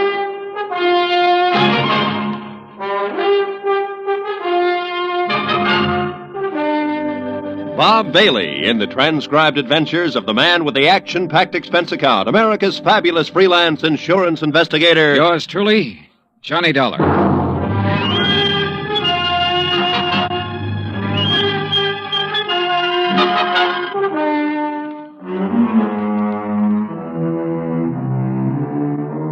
Expense account submitted by Special Investigator Johnny Dollar to Western Life and Trust Company, 826 Spear Boulevard, Hartford, Connecticut. The following is an account of expenses incurred during my investigation of the Markham matter. Expense account item 1, $143.69, air transportation from Hartford to San Francisco. Item 2, $17 for incidentals along the way, including transportation from the airport to the St. Francis Hotel. I walked the 8 blocks to the Commodore building where Ed Porter had his office on the 4th floor. He was a short, thin insurance broker with a face like a tight drum. He apologized for the clammy weather as though it were his fault. He asked me how things were out on the East Coast and invited me to sit down and looked as uncomfortable as he was. I got the telegram you were coming last night. Investigator. I've never met one in all my years in the business. Must be very interesting work. Yeah. Look, I don't want to take up too much of your time, Mr. Porter, but I would like to get some information from you. Oh, certainly, Mr. Dollar. What can you tell me about a man named Floyd Markham? Markham? Well, he's the husband of a client of mine. I've met him, but I really can't tell you too much about him. My dealings have always been with Mrs. Markham. She's my customer. Then tell me about Mrs. Markham. Oh, certainly. I'm not going to ask why. I'm sure you have a good reason for coming all the way to San Francisco. The Home Office thinks I have an excellent reason. Yes. Mrs. Markham. Well, I've known her for 20 years as a customer. She's wealthy, always has been, and she handles her money well, and she lives rather well. Mrs. Markham's the one who has the money, huh? Mr. Markham is a salaried man, an industrial engineer. Frankly, I think he depends on Mrs. Markham for his livelihood. Ah, yeah. These 2 checks were issued to Mrs. Markham this year. Recognize them? Yes. Full payments on 2 endowment policies, $50,000 apiece. And they've cleared the bank. Anything wrong with them? Nothing wrong with the checks. On payoffs like this, I always take it in person. It's a custom, of course, to call and make an appointment and deliver the check to the client. Mm-hmm. And try to sell a little more insurance in the bargain. Well, that's about the idea, yes. Yeah. Anything strange about Mrs. Markham when you delivered either one of these checks? No. Before I left Hartford, I looked up her insurance records. Her premiums are always paid right on the button. Mrs. Markham doesn't have a business office or a business manager handling her affairs. The checks are always personal checks on her personal account. Now, can you explain why someone like that might forget a third endowment policy? Why, no. Well, there is a third endowment policy. It matured this month. I have the check with me for $50,000. Well, yes, but this business of forgetting... Floyd Markham called Hartford and spoke to the head of the endowment division. He explained that Mrs. Markham was ill and didn't know whether or not a third policy existed. He said he was checking for her. Uh-huh. Now, you say you've known Mrs. Markham over a period of 20 years. Well, is she the kind of person who'd forget $50,000? Oh, no one forgets $50,000. Did you notice that both of those checks were deposited in the Markham's joint account? Well, no. So they were. Maybe Mrs. Markham's feeling generous these days. Why do you say that? Well, they have a rather strange relationship as far as I've been able to perceive. I mean, what money he makes is his, and what she has is hers. Oh, yeah. I always like to get out of that house because they never seem to me to be a very close couple in any way. But this seems to make sense now. How's that, Mr. Porter? Well, now, I called up and made an appointment to deliver both of these checks. The first time I went over, Mrs. Markham was ill. And the second time, she had just stepped out for a few minutes. Well, who accepted the checks? Mr. Markham. Both times? Yes. As a matter of fact, now that I think of it, he made the appointment on the phone both times. When was the last time you saw Mrs. Markham? Last spring. A check with the bank revealed that Mrs. Markham had not personally made a deposit since June the 18th. The deposit slips were initialed by Floyd Markham. The checks were endorsed by Leslie Markham. There had been no unusual withdrawals. Expense account item 3, $30, stenographic and notary services for the attached statements. Mrs. Markham's been having her hair done here for nearly 10 years now. Once a week, every Thursday morning. Then she just stopped. I called her home, and Mr. Markham informed me that she was away on an extended trip. Mr. Markham called us, it was last June, and informed us that Mrs. Markham was resigning her membership in the bridge club. I telephoned the house twice to see what was the matter. Mr. Markham answered both times and said Mrs. Markham was out. Well, she used to come in here 2 or 3 times a month. Made us go over the car from top to bottom. She hasn't been around now for 7 or 8 months. I don't know who's taking care of the car. Expense account item 4, 30 cents, 3 phone calls to the Markham residence. I didn't state any particular business. I simply asked to speak to Mrs. Markham. Each time I called, a male voice answered. Each time, the male voice told me Mrs. Markham was out, she was ill, and she was away on a short trip. Industrial Management Limited, Floyd B. Markham president, has a 3-room office suite near the Embarcadero. 10 years ago, it had been sensationally new and glassy. When I got there, the carpet was a little too thin and the varnish a little too thin, too. The whole place smelled faintly of mildew. Yes? I'd like to see Mr. Markham, please. Do you have an appointment? No, not exactly. My name is Harris. I'm with the Cleveland Pump Company. Pump Company? Yes, we're setting in 38 of our installations at the new plant in Valparaiso. Didn't you get my letter? Well, I'm sorry. I'm afraid...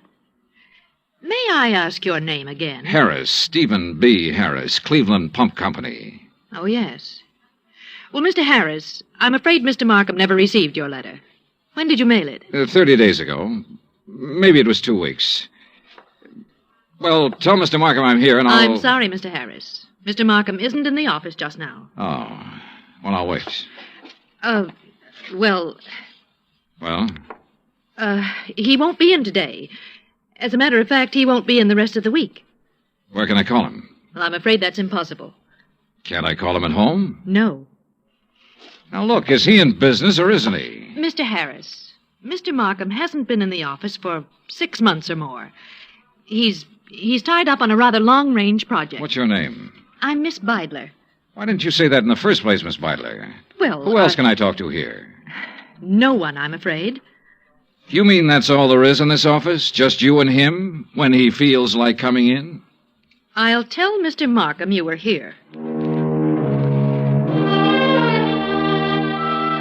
The Markham house was on Fiorella Street, about 6 blocks from the Fairmont Hotel. Stone walls, iron grillwork, tangling ivy.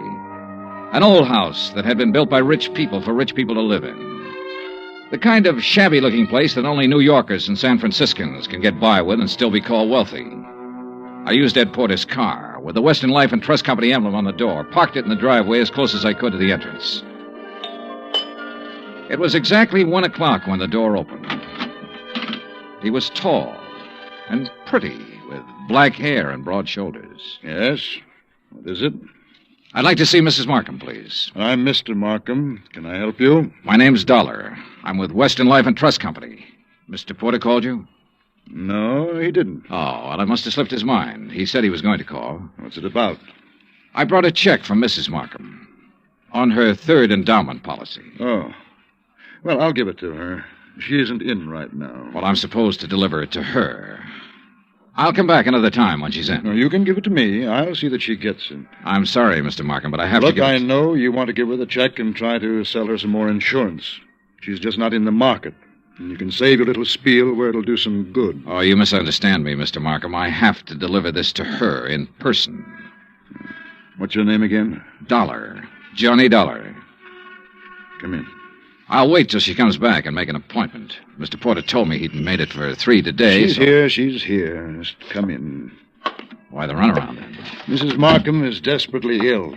I don't want to disturb her with things like this. Well, I'm sorry to hear that. What's the trouble? Very serious anemia. So if you'll just give me the check... I have a report to to make out when I deliver this. I just Only take a minute to hand her the check. Then it'll be off my mind and off your mind. Now, look here, Mr. Didn't you call the company's home office about this check? I called because Mrs. Markham requested me to call. Oh, yes. Just wait here. In the little swirl of his exit, I smelled shaving lotion and guessed at the brand name. I also guessed that his suit cost $300, even if I didn't know what San Francisco tailor had made it. The shirt, the tie, the shoes were expensive, too. Yeah, Mr. Floyd Markham liked expensive things. I wondered if he dyed his hair to keep it all black. I wondered if he was 45 or 50. I also wondered why, in a house of that size, on that kind of street, a servant hadn't answered the door. This way, Mr. Dollar. He led me up a flight of stairs and finally into a high-ceilinged room with a fireplace at one end. A gray-haired woman with a sharp, angular face was seated near the window, looking out over the city and the bay. She didn't turn her head when we came into the room, but I could see that her eyes were watery and slightly glazed. Please, don't take too long and don't upset her. Leslie. Leslie, dear. Yes, Floyd. This is Mr. Dollar from the insurance company. He has something for you. Be a good girl, Leslie. Speak to Mr. Dollar. How do you do? And ask him... Yes. How is Mr. Porter? Oh, he's fine, Mrs. Markham, fine. He'll be sorry to hear that you've been ill. I really would rather that you didn't tell Mr. Porter. Oh. I'm satisfied to make my own slow recovery and not worry any of my friends. We'd like some sherry, Floyd. Now, you know what the doctor said, Leslie. Mr. Dollar, you'd like some sherry, wouldn't you? Why, yes, I'd like that very much. Floyd? No, I'm sorry, Mr. Dollar. It's absolutely forbidden, and you know that, dear. Do you have the check, Mr. Dollar? Yes, right here. Here you are, Mrs. Markham. Thank you. Is there anything else, Mr. Dollar? Well, Mr. Dollar? Now, Leslie... Yes? What is it, Mrs. Markham? I'm very tired. Excuse me if I seem impolite. Good day. Good day, Mrs. Markham. Expense account item 5, 10 cents. Phone call to Ed Porter at his office. Yes, Mr. Dollar? Look, Mrs. Markham's 5'5", about 120, black hair, gray streak to the right of the part, blue eyes, looks about 40 years old, a good 40. Why, yes, that sounds like her. You mean you've seen her? I've seen what's left of her, Mr. Porter. Oh, good Lord, she's not dead. Almost. What? He's killing her, Mr. Porter. My guess is he's been at it for about 6 months.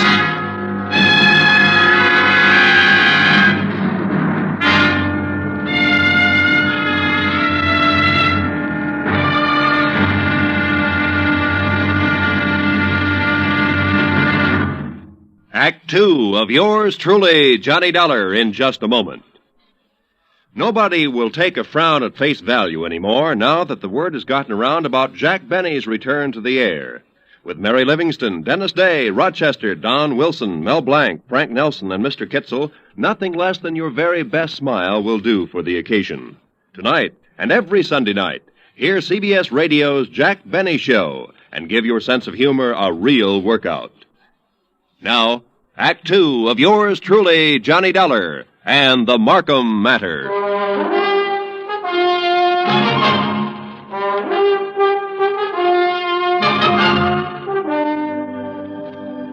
Take a rich old house on a rich old street in San Francisco. Walk in with a legitimate insurance check for $50,000 and tell a man named Floyd Markham you want to deliver it to his wife. Tell him this when you know that no one has seen or heard from his wife in 6 months. Just tell him you want to see her. Insist that you see her. Then stand around and listen to him lie a couple of times. Then let him take you to her. Give her the check.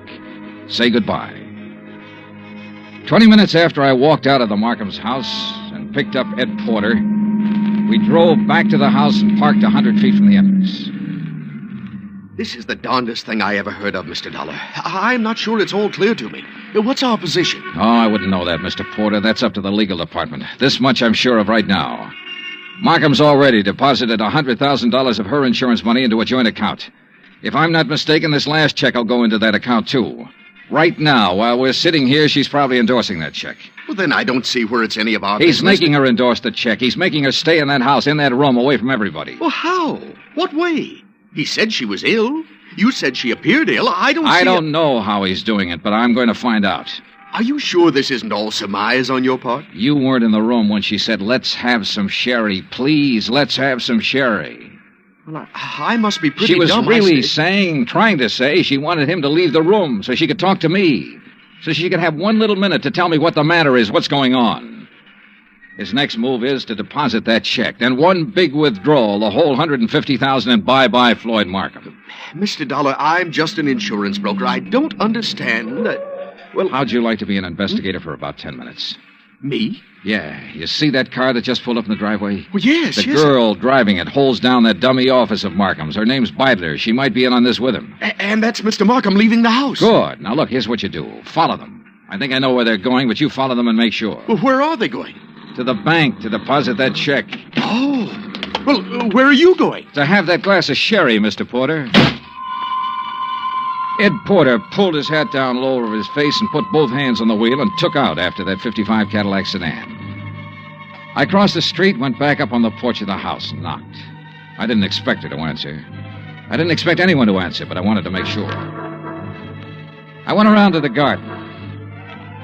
There wasn't a sound in the big old house when I opened the garden door and went up the stairs again. The door to her room was closed. She wasn't by the window anymore. She was stretched out on the divan. I felt her wrist for a pulse. It was there, faint, but there. About 3 inches up her arm, there was a series of little marks. I lifted one eyelid and felt her neck muscles. She was doped to the ears. Mrs. Markham. Mrs. Markham, can you hear me? Look, I've come to help you. Me? Yes. Yes, I'm going to take you out of here. Now, don't be frightened. Mr. Doubtful? That's right. That's right. That's the ticket. Insurance company. Yes. Now I remember. Yes, that's right. Thank you for bringing my check. I don't want Want what, Mrs. Markham? Want any of my friends to worry. Oh. I'm improving. But I don't want them to know I'm ill. Just say I'm out of town for a while. He told you to say that, didn't he? Yes. He told me to say exactly that. Mr. Dollar, don't fool me. Please don't fool me. What? You will help me get out of here. You aren't fooling me, are you? Are you? I carried her downstairs and put her in my car and drove her to the St. Regis Emergency Hospital. Expense account item 6, $100, deposit with the hospital office. I explained as much as necessary to the intern who promised to advise me when Mrs. Markham became rational.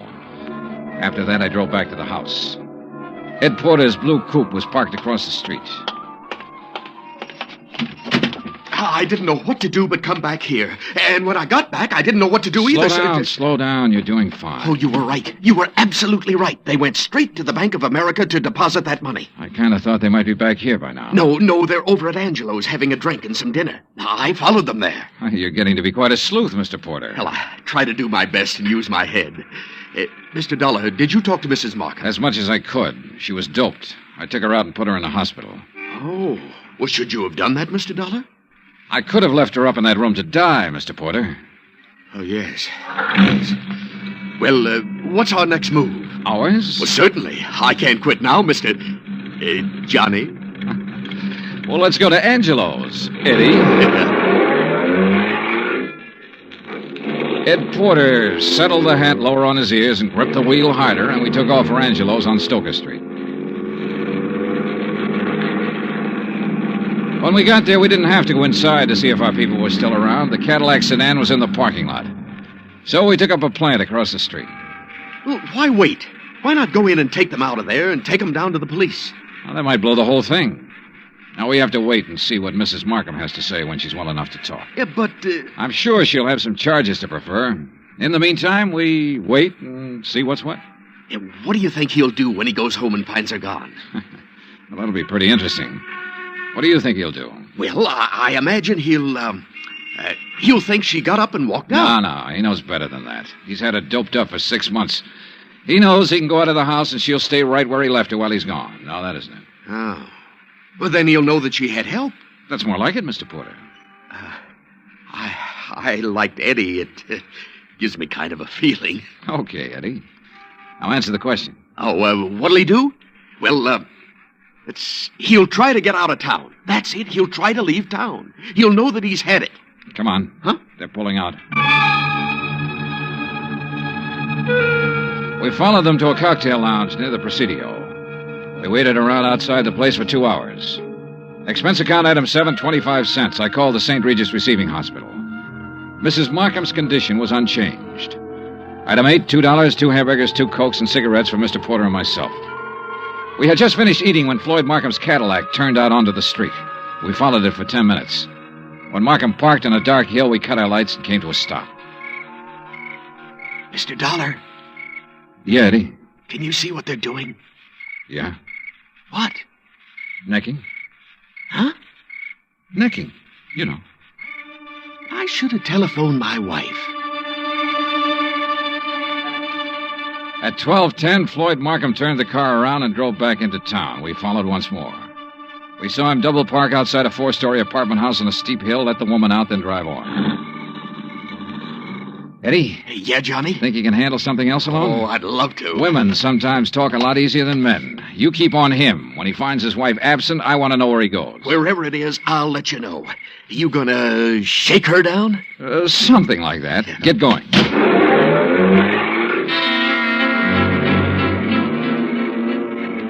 I watched my new assistant investigator follow out after Markham's Cadillac. Then I went inside the apartment house.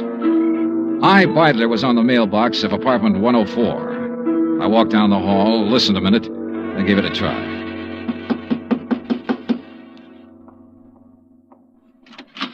Yes? Well, what on earth are you doing? I'm here to see you, Miss Beidler. It's important. You're, Mr. Harris. I'm Mr. Dollar, Johnny Dollar. I'm an insurance investigator. Oh. There was something about you today. I wasn't sure. Now you're sure. Oh, what are you doing? Right now, I'm working for Western Life and Trust Company. You better sit down. Well, I don't know that I'd better do anything, Mr. Dollar. You're rather rude. Then you can stand. We've been checking into Floyd Markham. I don't think I have to tell you what we found out so far. I think you also know that by this time tomorrow he'll be in jail and you might be right along with him. I'm sorry, Mr. Dollar. I simply don't be un- sorry. Just use your head. I said you might be right along with him. On the other hand, if you have some useful information, the insurance company might be useful to you. What do you mean? Well, I figure he sold you on an island trip or an estate in the country bill of goods. It'll be harder getting it out of him, but we'll get it one way or another. We'll get it all right. Now, what do you want to do? I want a drink. You? Oh, thanks. I'm not bad. I'm not a criminal. I've never been in trouble. You are now. Why? Because I fell in love with him? Because you were helping him kill her. What are you talking about? Mrs. Markham. She's in a hospital right now.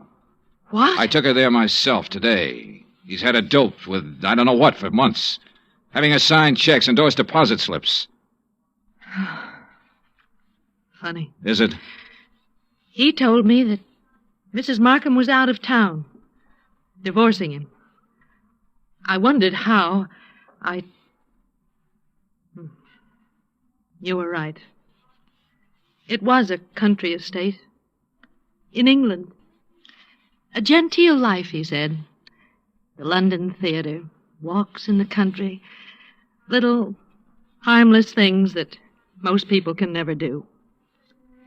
He said we could do them as soon as he cleaned up his affairs. Why, tonight he said we could start packing.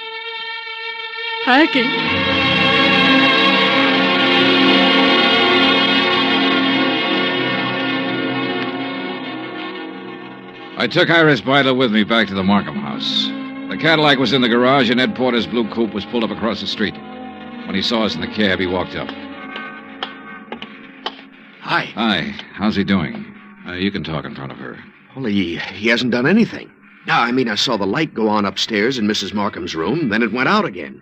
He's downstairs now, sitting in the living room. Okay. Wait here.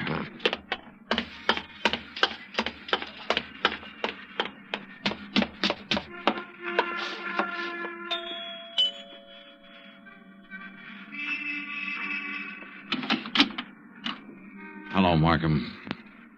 Hello. If you're worried about your wife, which I doubt, she's in a hospital. Are you a policeman? Insurance investigator. That's Miss Byler in the taxi over there. Oh. I want you to come with me now. Of course. Yes. You said your name was Dollar? That's right. Why couldn't you have come around, say, next week? She'd have been dead by then. That's the way she should have been for 16 years. Dead. Yeah. Come on, Markham.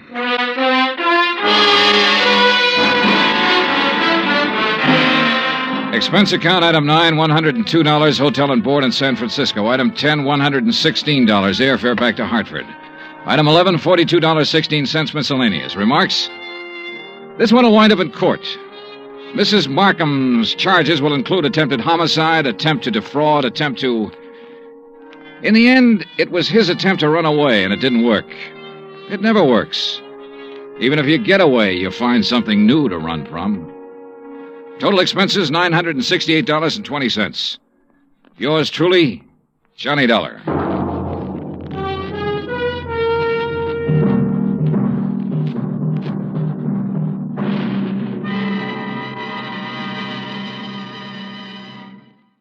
From Hollywood, it's time now for Johnny Dollar. Pat McCracken, Johnny, Universal Adjustment Bureau. Hi, Pat. What's on your mind? Ever heard of A, B, and C? Well, yeah, back in the first grade. Oh, look, I'm not talking about the alphabet. I'm talking about an advertising agency. Oh, well, what about it? Well, the A stands for Appleton. Alfred Appleton, 55 years old, and Eastern Trust has his life insured for $100,000. So? It's annuity. It starts paying off at the age of 65, and we'd like to see him collect it. Looks like somebody else has different ideas. What do you mean? He thinks somebody's trying to kill him. I see. You want me to run down to New York and talk to him? Well, he's up at his weekend place now, about 100 miles up the coast, overlooking the sea at Skeleton Point. You can talk to him there. Skeleton Point. Now, that's a cheerful name. I know. Johnny, make sure it stays just a name.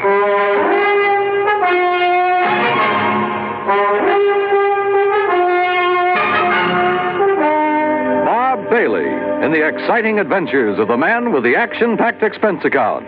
America's fabulous freelance insurance investigator. Yours truly, Johnny Dollar. And now, Act One of yours truly, Johnny Dollar.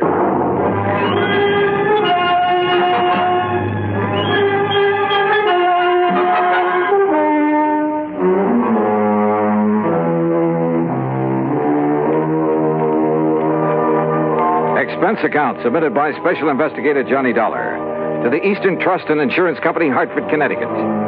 Following is an account of expenses incurred during my investigation of the 11 o'clock matter.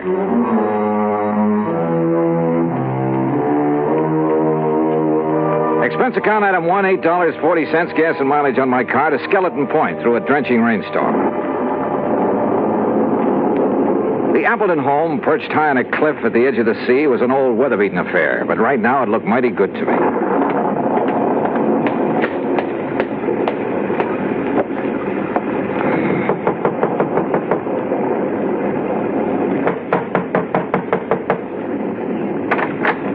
Yes? Is this Mr. Appleton's house? This is the Gregory house. Oh, I'm sorry. Mr. Appleton only leases this house. Oh, I see. Well, is he at home? I believe he's expecting me. You're Mr. Dollar? Yes. I'm Mrs. Gregory, the housekeeper. Come in. Mrs. Gregory had a strong, determined face and dark, metallic, piercing eyes. She took my coat and pointed to a door across the entry hall. I was conscious of her eyes following me as I entered the library to find two men seated in front of an open fire. Johnny Dollar? Yes, sir. I'm Al F. Appleton. This is my attorney, Grant Hillman. Well, how are you, Mr. Dollar? Well, a little damp, Mr. Hillman. Oh, here. Sit down to the fire, dry out. Oh, thanks. Ooh, feels good. And slightly warmer than the welcome the housekeeper gave you, I imagine. Mrs. Gregory? Well, she did seem a little reserved. She's a widow, owns this house. But I love the place, so... Anyway, I'm glad you came. I understand there's been some sort of attempt on your life, Mr. Appleton. Well... Mr. Appleton has received several, crank notes lately. We thought it wise to take what precautions we could. Have you notified the police, Mr. Hillman? No, I vetoed the idea, Johnny. Oh, why, Mr. Appleton? I didn't want that kind of publicity right now. My advertising agency's right in the middle of landing a fat new account. Your agency is A, B, and C. That's right. Who are B and C? C is nobody. Tom Baker and I liked the idea of ABC, but we didn't have any other partners, so C just stands for company. Well, this Tom Baker is your only partner, then? He was. There's some question as to whether he still is. I don't follow you. Al, I don't think there's any need to go into that now. I guess you're right, Grant. Anyway, I don't want to accuse Tom of anything until I've had a chance to go over the books this weekend. Al, did I hear someone at the door a moment? This is Johnny Dollar, Laura. Mr. Dollar, my wife. Oh, I see. How do you do, Mr. Dollar? Mrs. Appleton? Dollar, the crank letters Al has been getting are up in my room. I'll bring them down. Okay, Mr. Hillman. You'll stay overnight with us, won't you, Johnny? Now, haven't you imposed on Mr. Dollar enough, dear? Perhaps he has business back in the city. Nonsense. And with that storm out there, I'll have Mrs. Gregory make a room for him. Well, would you like a drink, Mr. Dollar? No, thanks. Mrs. Appleton, you seemed rather surprised when you saw me here. Oh, did I? Almost as though you were expecting someone else. Someone else? Why, no, I wasn't expecting anyone in particular. Well, perhaps I just... Wait, hold it. What's the matter? That flash of lightning, there's someone outside that window. Oh, no, you must be wrong. Stay right here. I grabbed my coat and went out into the storm. Because of the prowler, sure. But also because of Laura Appleton. Because she'd been staring at that same window, shaking her head quickly as though warning someone. But outside in the downpour and the mud, I could see no one, no footprints. Finally, I went back inside to the phone in the entry hall to call the local police. But the phone was dead. Maybe the storm had knocked down the lines. Yeah. Or maybe someone just wanted to make sure we'd have a nice, cozy weekend, undisturbed. And my hunch was, it might be too cozy for comfort. Act 2 of yours truly, Johnny Dollar, in a moment. And now for another episode in the life of Sergeant Donald Bellwether, my husband.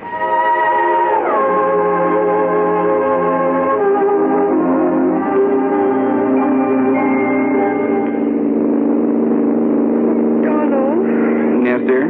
How much further is it? Oh, about 100 miles. You're not getting sleepy, are you? No, no. I'm all right. Now, you just close your eyes, honey, and take another nap. We'll be home soon. Okay. You stay awake now? Yeah, I will. Oh, I still think we should have stopped in the hotel.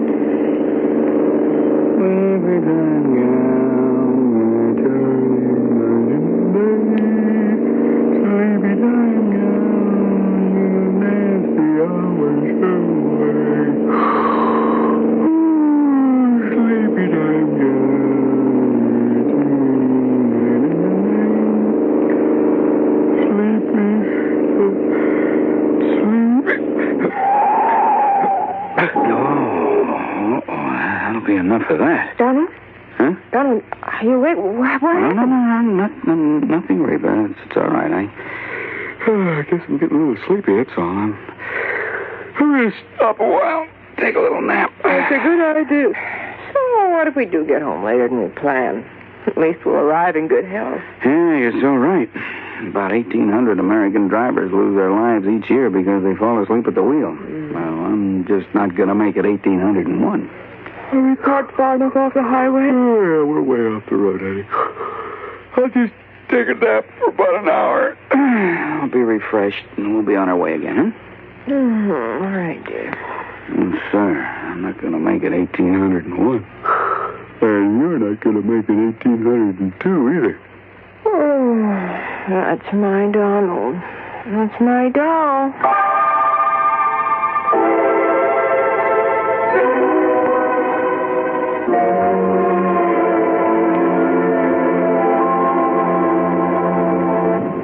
And now, Act 2 of yours truly, Johnny Dollar, and the 11 o'clock matter.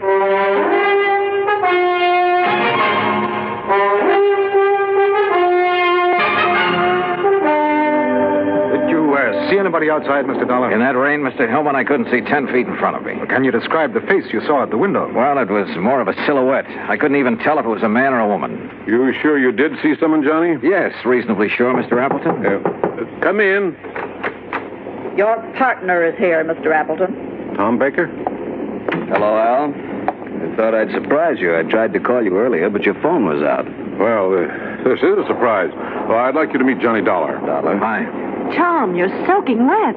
My car hit a big puddle about half a mile down the road and quit on me. I had to walk the rest of the way. Did you just now get here, Mr. Baker? Yes, why? Mr. Dollar thought he saw someone outside the window a few minutes ago.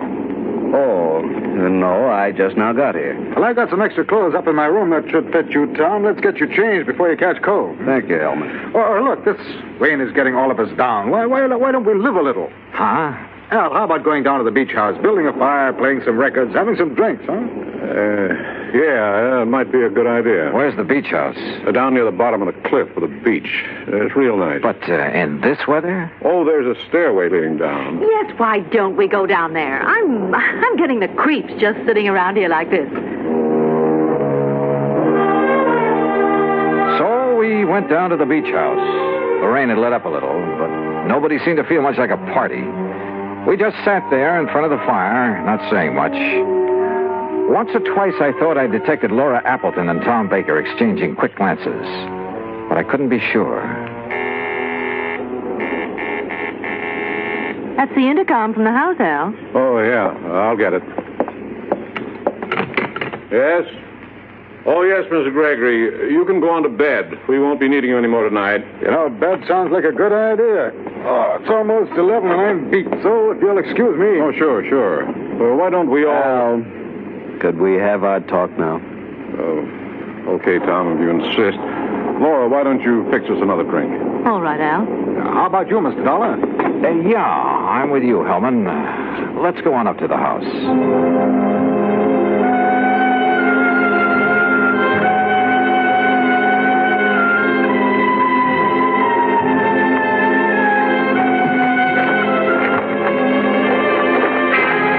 Well, I'm glad the rain has let up. Yeah. Mr. Hillman, I didn't come with you because I was tired. I wanted to talk to you. I thought as much. Earlier this evening, Appleton said something about not wanting to accuse Baker of anything until he'd gone over the books this weekend. What did he mean? Well, I'm not really sure, Mr. Dollar. All I know is that Al seems to think he may have found some irregularities in the books of his advertising agency. Oh? Well, if there is anything wrong, I blame myself partially. How so? Well, I manage most of Al's affairs, but the agency has been running so smoothly, at least so I thought, that, well... I see. That's going to change as of right now. I didn't come up to go to bed either. I'm going to work on those books. Ought to take me about an hour. Just about 11 now. Will you be up by midnight? Yeah. I'd like to know what you find out. Where's that light switch? I never could remember. Dollar. What is it? There's somebody else in here. Look out! What? Oh!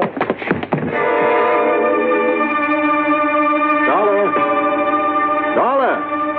I guess I was out only a few seconds because the clock was still striking when Hillman brought me to. Dollar, are you all right? What? Yeah, I guess so. I grabbed at him, whoever he was, but he knocked me loose. By the time I got the lights on, he was gone. Oh. Lucky for you, he only stunned you momentarily. Oh, brother. Hillman, did you see where he went? Well, he didn't leave by this front door here, I'm sure of that. Then he must be still in the house.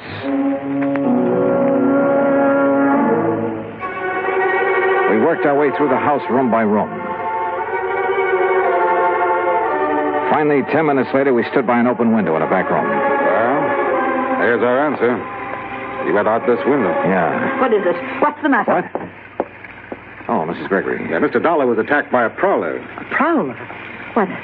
That's terrible. Where's the intercom to the beach house? We'd better tell Mr. Appleton. Right there on the wall. Ah. This button here? Yes.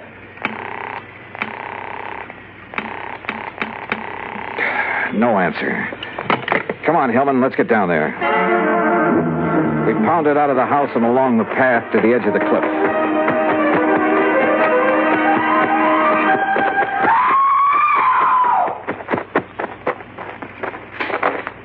Then we found her, Laura, standing at the top of the wooden stairway.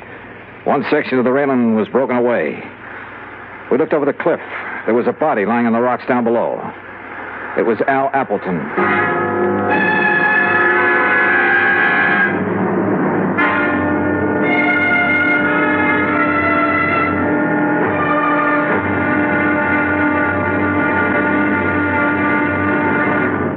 Act 3 of yours truly, Johnny Dollar, in a moment. Do you know who said, democracy is based upon the conviction that there are extraordinary possibilities in ordinary people? Those words came from the American religious leader, Harry Emerson Fosdick. From the earliest days of the United States of America, there has been the sentiment that the average person can achieve an important goal if he is given an environment in which he can develop his capabilities to the fullest extent. An environment in which the individual is given the rights and privileges that he needs for development. It is the duty of every American to protect and stimulate this environment.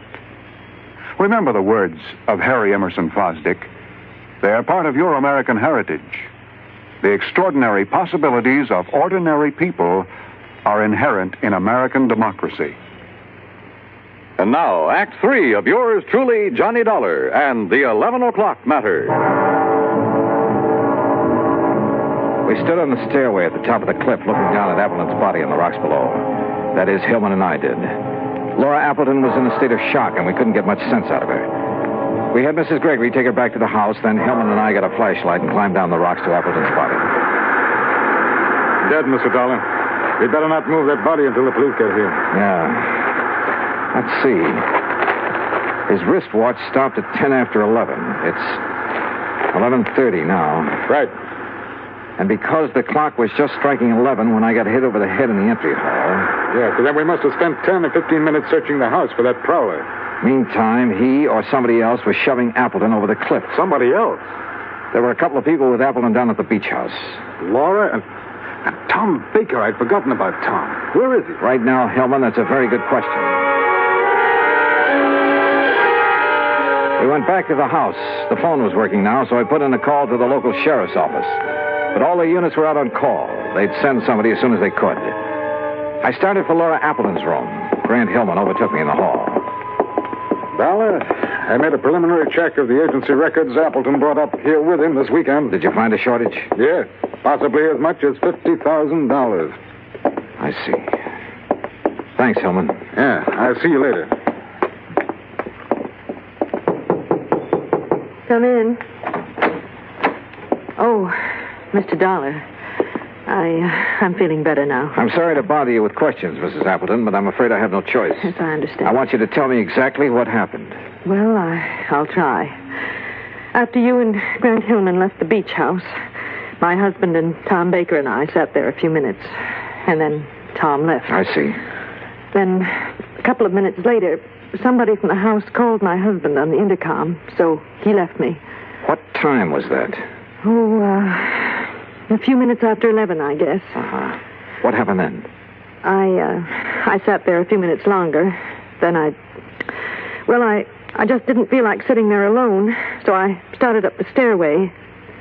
When I got to the top, I saw that the rail had been broken away. I looked over the edge. Okay. Mrs. Appleton, why did Tom Baker come here this evening? Why, I don't know. I think you do. What? You tried to warn him when I saw his face at the window earlier. His face? And the two of you kept exchanging glances all evening. I know you're wrong. Listen, Grant Hillman's in a position to know something about your husband's business affairs, isn't he? Well, of course. Why? Your husband suspected a shortage. Hillman confirmed it a few minutes ago after going over the records. Oh, but surely you don't think that Tom Baker Baker was your husband's partner. Maybe he came up here to try to square things with him. Was that it? No. Oh, all right. Tom did come up here to talk to my husband. What about? I was going to ask for a divorce. To marry Tom Baker? Oh, I know it sounds sordid now after what's happened, but it wasn't that way at all. Tom and I wanted everything in the open. We wanted to tell Al. But I didn't realize that you and Grant were going to be here this weekend. That's why I tried to signal Tom not to come in. Go on. Down at the beach house, he wanted to talk to Al, but... well, I guess he couldn't bring himself to it. That's why he went for a walk. And you haven't seen him since? No. Oh, Mr. Dollar, I know my story doesn't sound very convincing, but if you're trying to suggest that either Tom or I killed my husband... Yeah? Dollar, could I see you a minute? Oh, sure. I'll talk with you later, Mrs. Appleton. What is it, Hillman? Tom Baker just walked in. Baker? Yes, I thought you'd want to talk to him. I sure do. Look, Mrs. Appleton claims somebody called her husband at the beach house on the intercom a few minutes after 11. If so, that's what lured him up to the top of the stairway. A few minutes after 11. Well, that's when you and I were searching the house. We ended up at the intercom last, though. Somebody could have had time to make that call. Now, wait a minute. Mrs. Gregory was near that room when we got to it. Yeah, I know. Why don't you question her, Hillman, while I see what I can get out of Baker? $15, I didn't have anything to do with it. I went for a walk on the beach. I didn't even know Appleton was dead until Grant Hillman told me a few minutes ago. I'm telling you the truth. Yeah, well, I'm afraid we'll have to let the police decide that, Baker. Sheriff Station, Maloney. Hello, Johnny Dollar at the Appleton place. I'm still waiting for one of your units. Oh, yeah, we're sorry, Mr. Dollar. We've had a lot of calls on account of the storm. Well, you're not the man I talked to when I called before. No, that was Harris. He went off duty at 1. He left me a message about your call, and we'll have somebody up there within 15 minutes. Okay, thanks. That's funny. Well, Mrs. Gregory denies making that call on the intercom, Dollar. Huh? Oh, yeah, okay, Helen. Well, what's the matter? Something that sergeant said over the phone. Hey, wait a minute. What time have you got? Why, 10 minutes of 1. Yeah? That's what my watch says, too. But according to the sergeant, it was after 1. I checked the big clock in the entry hall and the one in the living room. They both agreed with my watch, 10 minutes of 1. I slipped outside, unlocked my car door, and looked at the clock on the dashboard. It read 10 after 1. When I felt a gun in my back, I realized I'd come up with the answer a little too late. It's a pity, Dollar. I thought I had a foolproof idea, but I hadn't figured on your locking the car. So it was you who hit me over the head when the clock was striking 11. Who called Appleton at the beach house, lured him up the stairway, and shoved him over. Then came back and reset my watch and the clock so I'd hear it still chiming 11 when you brought me to. I thought I'd only been out a few seconds. Actually, it was 15 minutes. Yes, but you're the only one who knows. Now get in the car. We're leaving. I started to get in, then kicked at the car door behind me. It swung and knocked Hillman off balance. Before he could recover, I nailed it. Oh! By the time he came to, the sheriff's patrol had arrived. And Hillman, you know, he wasn't one bit happy to see them.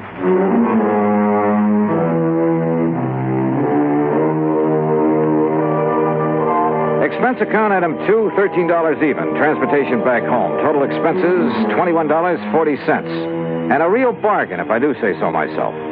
Remarks? Hillman's motive was money, of course. It was he who'd taken the $50,000 from Appleton's agency. Yours truly, Johnny Dollar.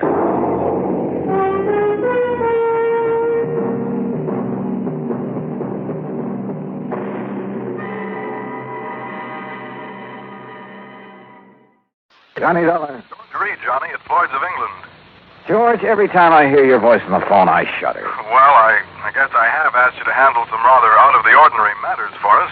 George, they have been so wild, crazy, impossible, I sometimes wonder if you ever issue a normal-type policy. Well, it's a very normal-type policy that I'm concerned about now, Johnny. It's the insured himself who has me worried. Okay, tell me all. His name is Joseph, spelled with an F. Joseph Hentler. He's an inventor, among other things. His invention is what we've insured. It's a device, I guess you'd call it, for making some kind of boron-based compound. Boron-based? The sort of thing the government is vitally interested in for its airplane and rocket fuels. Oh? No kidding. I think you'd better run over here and let me tell you about it. Can you? Right away? When you put it that way, George, yeah, I think I'd better. I'm on my way.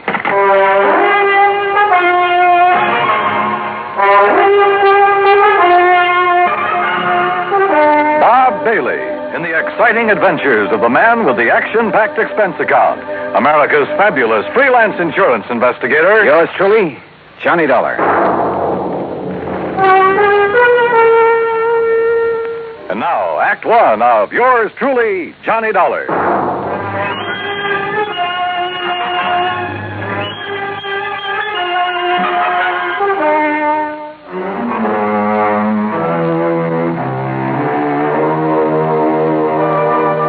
Expense account submitted by Special Investigator Johnny Dollar to Floyd's of England, American Office, Hartford, Connecticut. Following is an account of expenses incurred during my investigation of the Boron 112 matter.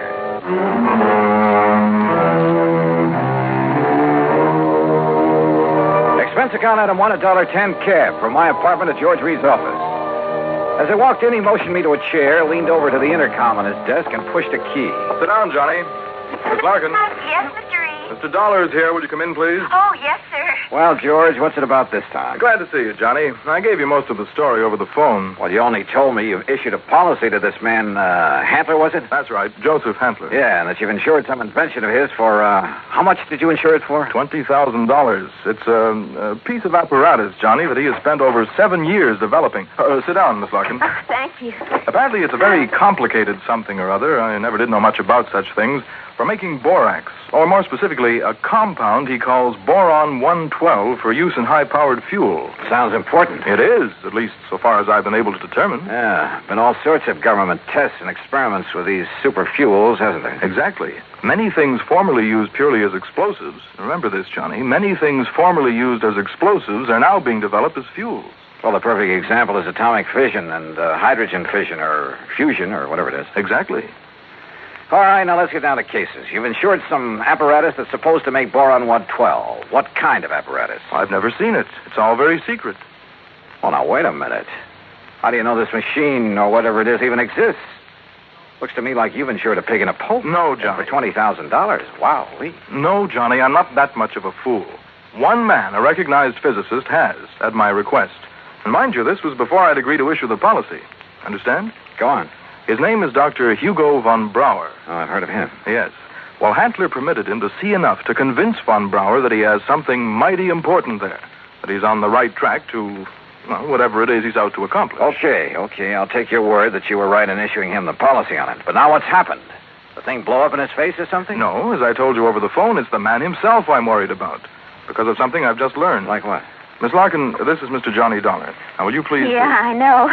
Gee, Mr. Dollar, this is a real thrill. I've heard so much about you. Hi, Miss Larkin. Gee, won't you just call me Louise? Yeah, sure, Louise. Oh, gee. Miss Larkin, will you just tell Mr. Dollar what you told me this morning? Yes, sir. Oh, gee. Well, it was like this, Mr. Dollar. A couple of years ago, well, you know, when I was just a kid, not very mature, you know what I mean? Oh, sure. Go on. Well, some of the kids I traveled around with, some of them were awful immature, compared to me, that is. Miss Larkin. Well, a couple of them had some pretty funny ideas about the government, things like that. You know what I mean? I'm afraid I don't. Well, like, they used to think they were very smart, attending a lot of secret meetings. The kind the FBI likes to keep tabs on. Now, you know what I mean? Go on, Miss Larkin. Well, anyhow, this one night, we didn't take all their talk very serious, mind you, and that's the truth. We didn't think there was anything in it, just a lot of talk. Will you please get to the point? I am, Mr. Reed. Well, anyhow, Charlie and me, that was my boyfriend, Charlie White. At least one of my boyfriends. I always have a lot of them, you know what I mean? Yes. Well, go on, please. Well, Charlie and me, we said, sure, we'll attend one of your meetings. You know, just for laughs, you know what I mean? And what kind of a meeting was it? Oh, it was terrible. It was awful, Mr. Dollar. A bunch of people I never saw before making speeches. Yeah. Down with the government, start the revolution, you know, that sort of thing. Oh, we got out of there in a hurry, believe you me. I'm sure. And we were pretty lucky, too, because the police or the FBI or somebody came in after and busted the whole thing up. Hey, maybe you read about it. That's all very interesting, Louise, but just what... Yes, Miss Larkin, get to the point. All right. Well, just this morning, when I was filing the office copy of this insurance policy and I saw the name on it, oh, gee, Mr. Dollar, it hit me like a... Well, do you know what? What? That name, Joseph Hantler. It was the same as one of the fellas, an older guy that me and Charlie had seen at that meeting. Now, what do you think of that? $20,000 on a highly secret device. Yes. That might be to produce some kind of explosive. Exactly, instead of a simple fuel additive. Exactly the suspicion that came into my mind, Johnny. Of interest to the government, he had told me. But what government? We're jumping to an awfully big conclusion, George. Have you notified the FBI? I suppose I should, huh? Yeah. No, not yet. We may be all wrong about this. Oh, but Mr. Dollar... We may be all wrong about the man, his apparatus, his intentions, everything. Let me see what I can find out about him first. Now, whatever you say. But remember one thing, Johnny. Yeah? You may be dealing with far more than just this one man. So be careful. Be very careful. Oh, gee, you'd better, Mr. Dollar. You know what I mean? Act Two of yours truly, Johnny Dollar, in a moment. Now, Act Two of yours truly, Johnny Dollar, and the Boron 112 matter.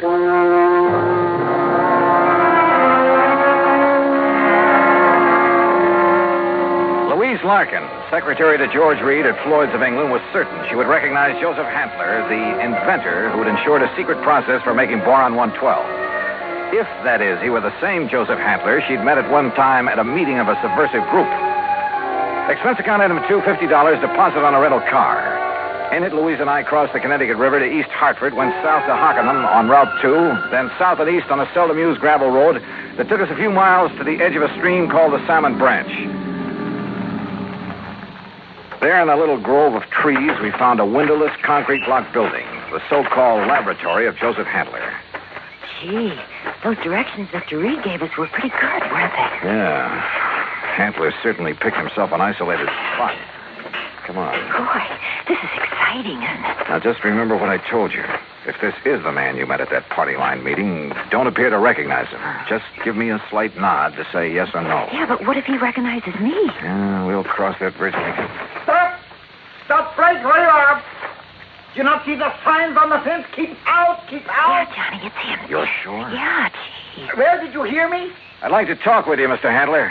It is Dr. Handler. Who are you? My name is Dollar, insurance investigator. And who is this woman? Just a friend of mine. So, what do you want with me? Well, I want to see the machine, the apparatus that Floyd's of England has insured for you. No, you may not. I'm engaged in highly secret work here. Work that is worthy only of my own great talents as a physicist, chemist, and inventor. Work for the government. Yeah? What government? What are you talking about? The United States government, of course. Suppose you let me see whatever contract you may have with them. I let you see nothing. I have no contract. Oh? And I do not have any patent on my converter. And why? Because either one would reveal the secret of this amazing device before I can turn it over to the government of this fine and glorious country. Yeah, sure. So that is also why I will not permit either you or anyone else to see inside of my laboratory. So leave. Immediately. Go, get out of here. Dr. Handler, if you'll just let us... No. Do you understand me now? Mr. Dollar. Oh, hey, now, wait a minute. What's that thing for? You are trespassing on my private property. If I shoot you, I am within my rights. Now leave. Now! Do you hear me? Come on, Louise. Gee, yeah. And do not come back here. Do you hear me? Never! Same man, huh? Oh, he sure is. Gee, that gun he pulled on you, I was scared, you know what I mean? Yeah, I know what you mean. Well, what are you going to do, Mr. Dollar? You know something, Louise? I'm not sure. But I was sure by the time we got back to Hartford. I took Louise back to George Reed's office. George was out to lunch, but I stopped long enough to telephone an old friend of mine, Lee Houck, at the local office of the FBI. Asked him to meet me for a bite to eat. Sure, Johnny. How about the Hearthstone? Anywhere you say. 1 o'clock? I'll be there. Well. Yeah, I know what I'd do, Johnny. What, Louise? I'd tell the FBI. That's exact. Yeah, well, we'll see. I know what Charlie would do, too. Charlie? My boyfriend, I told you, Charlie White. Oh, yeah. Well, I'd better be on my way. He'd go out there and he'd kill that crazy old man. Well, Johnny, he just hates those people who are conspired to overthrow the government. Hey, look, tell George when he gets back to the office. Since we got drugged into that awful meeting of those awful people, why, he hasn't even seen those guys that persuaded he and I to go there that night. Louise. He says if he ever does see any of them, boy, what he'll do to them. Yeah, I'm sure. Now, look, I got to keep a luncheon date. Tell George Reed when he comes back that I'll see him later, huh? Then I'll see you again, Johnny, huh? Hadn't you better answer that phone? Huh? Oh, yeah. Oh, goodbye, Johnny. See you. Floyd's of England. Oh, Charlie. Hey, Charlie, what do you think's happening? Who I've been talking to? My dream man.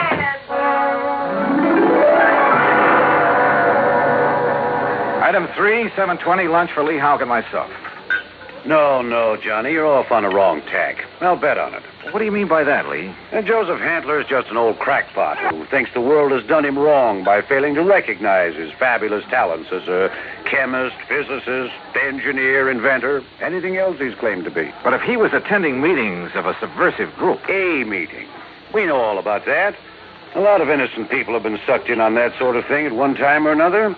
It doesn't mean that they belong or ever have. You can't blame me for being suspicious, though.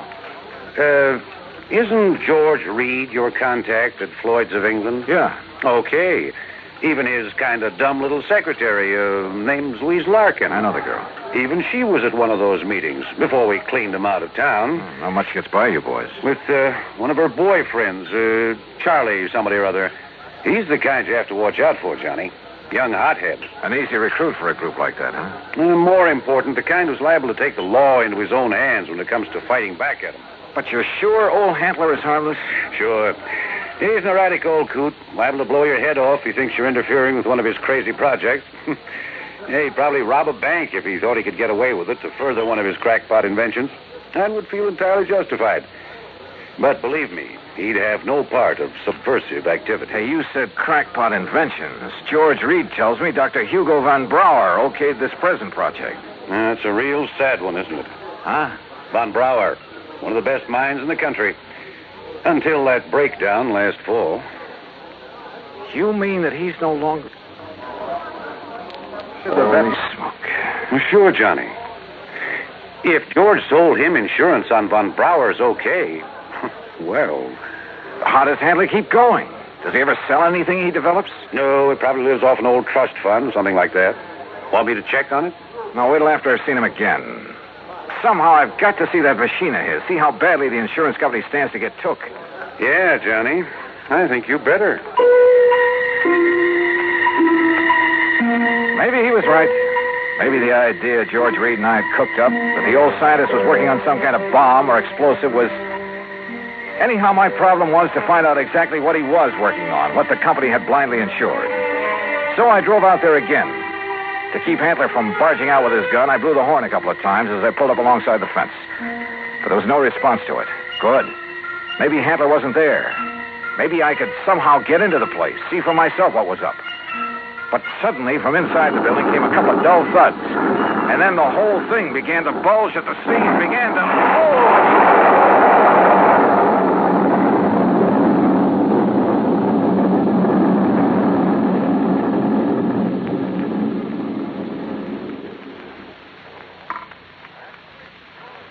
Act 3 of yours truly, Johnny Dollar, in a moment. 3 of yours truly, Johnny Dollar, and the Boron 112 matter.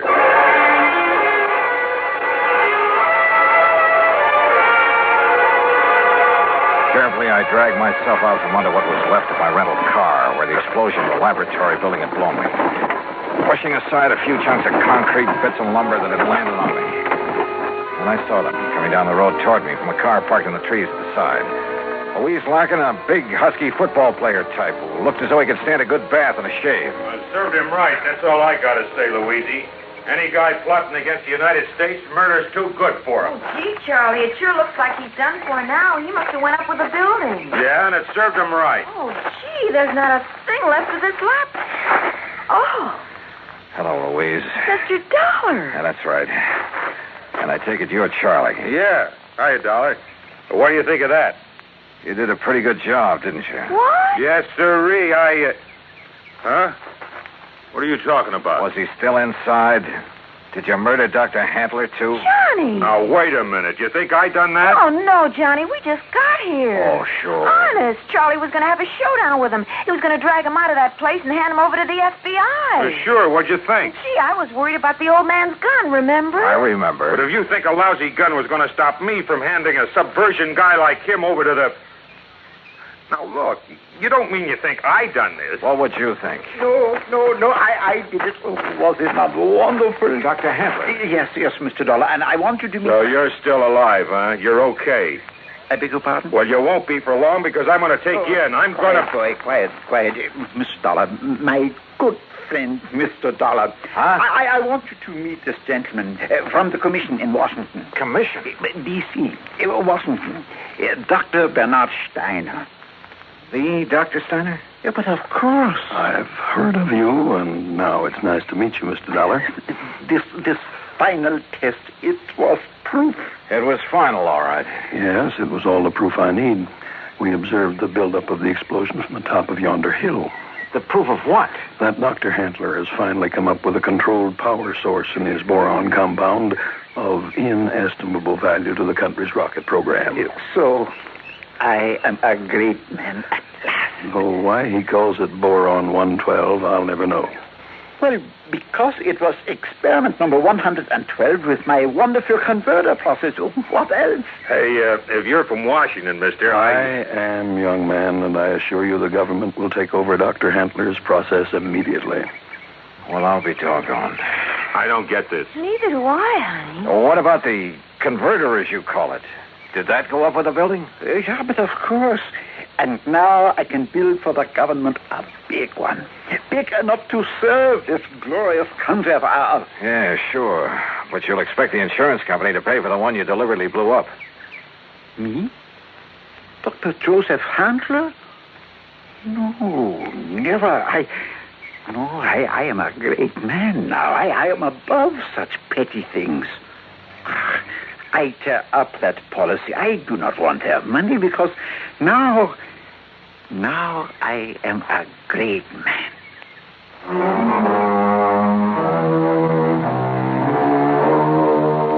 are, George. Full report.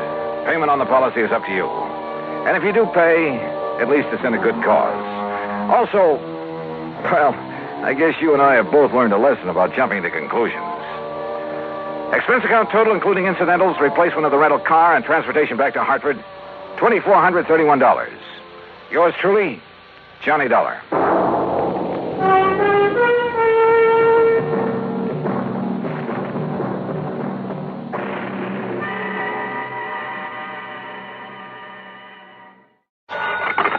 Johnny Dollar. Pat McCracken, Johnny. How's the weather in Palm Springs? A blonde in a bikini just melted past my poolside window. Goodbye now. Oh, don't hang up. Johnny, this job's just a few miles north of where you are. It'll take maybe a day to clear it up. Yeah, you said that last Christmas, Pat, and I got trapped in a blizzard. This season, I soak in the sun. Happy New Year. John boy, we have a bonus list in this office. Your name could be on it. Near where I am, huh? It's a ghost town named Calico. An old prospector named Kringle is breathing his last up there. I thought old prospectors never died. He wants to change the beneficiary on a $50,000 policy, but a nephew, Ned Kringle, threatens suit if we let him. So you contact our agent, Gene Craig, in Barstow. Who's the new beneficiary? Carmen Kringle. Carmen? A borough. A borough? Yeah. If I don't hear from you, Johnny, Merry Christmas.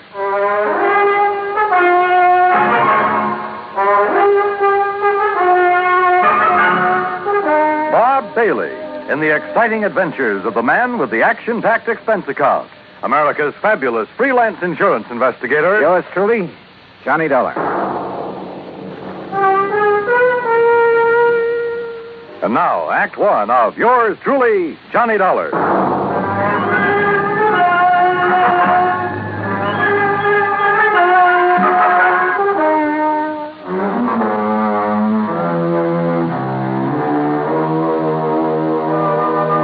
Expense account submitted by Special Investigator Johnny Dollar to the Home Office, Universal Adjustment Bureau, Hartford, Connecticut. Following is an account of expenses incurred during my investigation of the Carmen Kringle matter. Expense account item 1, $1.40. Telegram to Gene Craig in Barstow telling him where and when to meet me. Item 2, $50 even to Al Sterner for his charter plane to the ghost town of Calico. The guidebook says there's something about desert country that's good for the soul. And in spite of the air bumps, I got a panoramic view of the great Mojave that took my breath away. The sun's setting rays hit the weird mineral stratas of the Calico Range and turned them into a patchwork of beauty. Night comes quickly in this country, and I turned to Al when a Christmas tree cluster of blinking lights appeared under our wings. By way of answer, he put the plane into a glide and set us down on the smooth surface of a dry lake bed.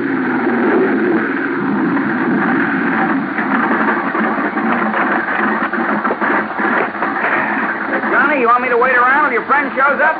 No, thanks.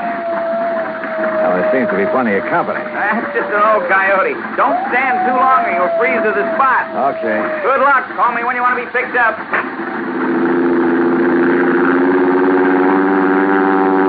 I watched Al's plane until it was swallowed by the darkness. Then suddenly I got that feeling in the hair on the back of my neck that I wasn't alone. The moon was up enough to make out shadows, and silhouetted in a circle around me was a strange collection of figures.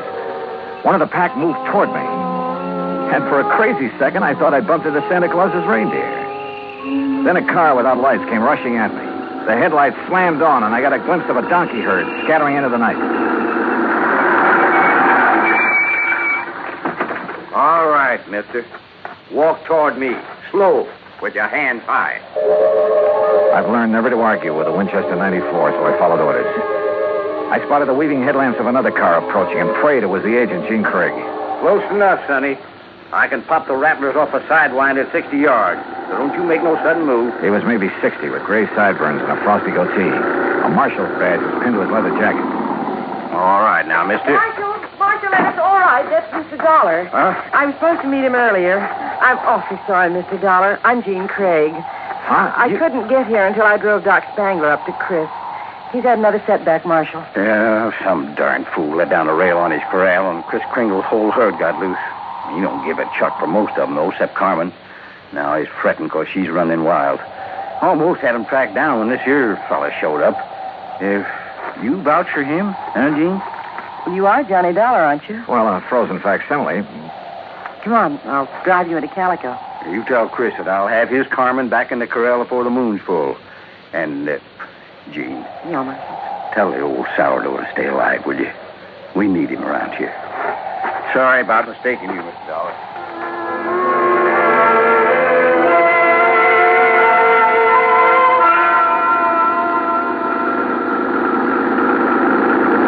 Jean Craig, with a J, knew her way around. She was strictly business and filled me in fast on the old prospector with the odd name and his desire to change the beneficiary of his policy. Everybody calls him Chris because every year he loads up his burros with toys and presents for the miners and their families back in the hills. The kids really think he is Santa Claus. I'm afraid it won't be a very merry one for them this year. Well, what makes everyone so sure Chris Kringle is giving up the ghost? Doc Spangler says there's nothing apparently wrong with him. It's more like he's given up. Oh, what's with this Scrooge character, the nephew? Ned Kringle seems all right. It's the man with him, Willie D'Agostino. He does the talking for Ned. You'd think he was going to inherit the money. Well, maybe he's expecting to. You know, you're making a good case for Carmen. Can a burro be a beneficiary, Johnny? Chris can leave it to a three-masted schooner if he wants, providing a trust is set up. Could the people of Calico be that trust if they promise to take care of Carmen? Yeah, I guess so. Why? That's the way Chris wants it. That way there'll always be a Christmas in Calico. What happens when Carmen goes to donkey heaven? Or is it burros that never die? There'll always be burros in Calico, Johnny. And one of them could always be named Carmen.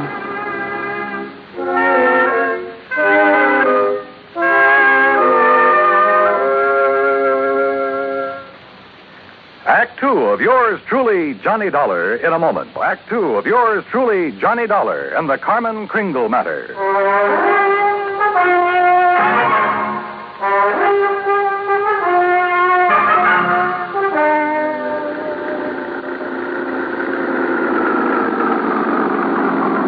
Well, here we are, Johnny. Calico, once the richest silver city in the West. It was unbelievable. Like seeing a page from the past.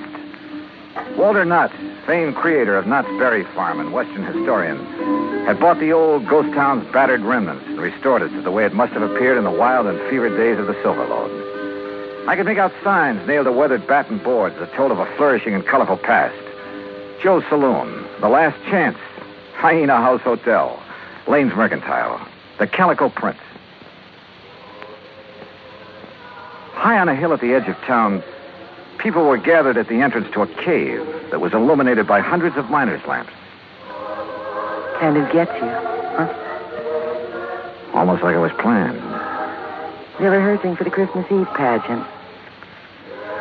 Maybe you can spend Christmas Eve with us, Johnny. If you don't have other plans.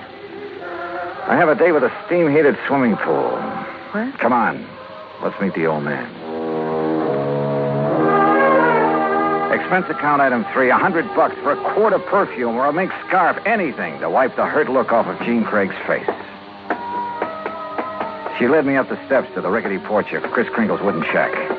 A tall figure carrying a black bag stepped toward us out of the shadows. Jeannie, I'm glad to see you. Will you drive me back to town? Why, certainly, Doc. Oh, this is Mr. Dollar. Hi, son. Hi. Chris, is he still all right? I couldn't say. Been sitting out here waiting for you.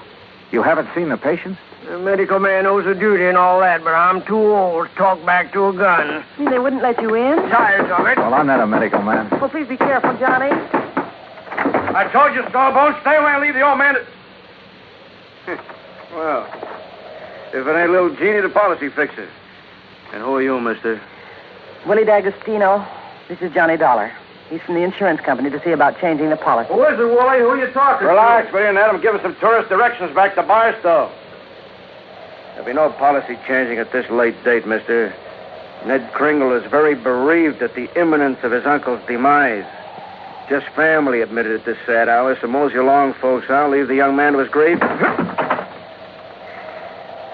Your foot is in the door, mister. I don't like your foot, and I don't like you. His hand moved to his shoulder holster, but Jean was standing right beside me. It was Doc who suddenly shouldered past D'Agostino and fled up the stairs that gave him my chance. I kicked the door wide. Threw him off balance. I shoved Jeannie aside, and that was a mistake because a million Christmas tree lights blazed up in my skull.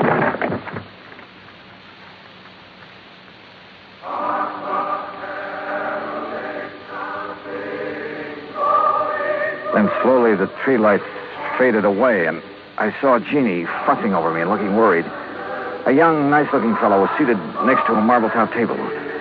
D'Agostino leaned against the stone fireplace and dangled his gun, smiling like he had a stacked deck. He's all right, Doc? A nasty cut, but no fracture. I know how to pull my punches, Doc. The old man. How is he? No better, no worse. Just lying up there staring at the ceiling. I want to see Chris. I have a right to, Ned. I'm an old friend. Wooly, wouldn't it be okay if Gene just went up? No, let him die in peace. He's past carrot hoe season. Wooly, these people have a right. I said no. Now get a hero boy in his feet and shove off. Go on. Come on, Johnny. Help me, Doc. How's it going to feel, Ned? Sharing blood money with a hoodlum. Your uncle paid for that policy with a pick and a shovel. It took a lot of years, a lot of sweat. And he's had your name on that policy ever since you were born. Oh, man, Kringle never saw pay dirt in his life. Ned had given money to live on, paid the premiums on his policy. Chris was always tapping the kid, claiming he had a new find. He was going to mine $1 million. Boy, shut up. The old man's dying. Tell him, Ned. Tell him how the old phony was always taking the bows, making like Santa Claus with the money you give him. Willie, haven't you got a... Tell him to hold on to the money! I know he's been waiting a long time for this. Me. Willie D'Agostino, that's who. Is that true, Ned? Yeah. I thought my uncle would make a strike someday. I honestly thought he'd strike it rich. I know he tried. He did strike it rich, Ned. When he dies, every man, woman, and child in this town will mourn him. He'll live in their hearts. What will people remember about you, Mr. D'Agostino? All right, get out, and stay out before I... Willie, this rifle will make a hole in your belly big enough to pass a borax beam through. So you just drop that gun. Well, I don't know what the shouting's about, but you're guilty of carrying sidearms. You're threatening violence, Mr. D'Agostino. And ain't nobody does that in Calico, long as I'm the marshal. Now, you better get. Ed Noller, I love you. So let Gladys hear that. Well, I'll see how Chris is. Doc, you tell the old buzzard that I got his Carmen back in the corral. Jingle bells and all. Yeah, nice work, Ed. Now, what's holding you, mister? Okay. All right, let's go, Ned. Let the squares have a round, huh? I'm going to stay here, Willie. I want to be here when Chris... Hey, that's a good idea. That way, no fooling around with the will, huh? Smart kid, that Ned. See you at the funeral, huh? I'll go up now. You were wonderful, Marshal. And you too, Johnny. Oh, yeah, sure. I take a nice sock on the head. Hey, you folks better come up, too. Chris wants to say something. Oh, wait a second. I figured on this. The corral. Come on.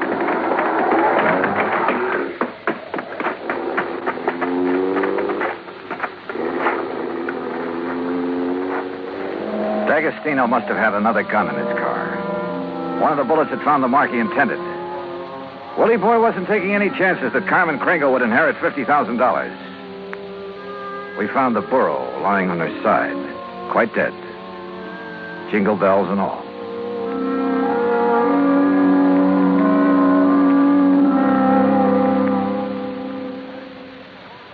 Act 3 of yours truly, Johnny Dollar, in a moment. Oh, Act 3 of yours truly, Johnny Dollar, and the Carmen Kringle matter.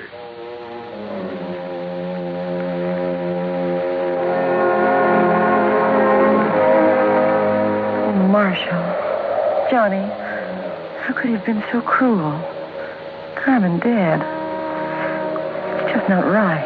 Yeah, I figured D'Agostino might be mean enough to try killing Chris's pet burro. We can't tell him about it. It would kill him for sure. You'll have to know the truth, Gene. You'll have to decide about the will. Yeah, truth is always the best. And easy this time. Easy? Huh? Yeah. I'll just take these bells off of this poor little feller, and I'll put them where they belong. Carmen? What? Carmen. Oh. Mosey over here now. Well, you pulled a switch. You put these bells on another boat. Yeah. I didn't trust that greasy character, and I was right. A nice girl, Carmen. I'll be. Now, you folks go on up and see old Chris. I'll keep an eye on this here $50,000 jackass. That's the way it's going to be, ain't it, Johnny? Yes, sir. That's the way it's going to be. But I was wrong. The roly-poly little old man on the four-poster bed with his white whiskers resting on the quilt changed his mind again. Even after hearing about how the marshal saved Carmen. I wasn't going to scratch Ned's name off of that insurance, Mr. Dollar. I tried to shake that D'Agostino, figuring he'd take his hooks off of Ned if he thought my Carmen was going to get the money. Oh, I was scared for a while that I just might have to up and die to square my nephew's gambling debts. I'm sorry, Chris. I'll work my fingers raw paying every cent I owe, but I'll pay him back with interest. I want you around. Okay, Mr. Dollar. Yeah, Chris. Lift the lid on that footlocker and fetch me one of them bags in there. They're pretty heavy, but you look strong. Well, they're sure heavy enough. You got them stuffed with silver? It's better than silver. Open it up there. Yeah, that's it there. Yes, you recognize that? Yeah. Maybe you'd better have a good sleep, Chris. This here's plain old gravel. Oh, plain gravel. It's uranium, Doc, huh? The last batch assayed at $900 a ton. And I got a mountain of it staked out. In both our names, Ned. You don't care why, Chris. Mr. Dollar, if you and Jeannie check with the Barstow Bank, you'll find that they'll extend credit on the strength of that assay. You reckon you can spend 2 days buying enough presents so as we won't disappoint the folks hereabouts?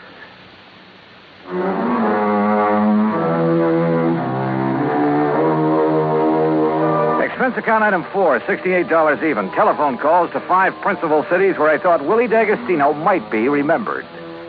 The police departments had a long list of reasons why they remembered Willie. That was my Christmas present to them. Expense account item 5, another $50. Truck rental to haul the presents we bought for Ned to give away come Christmas morning.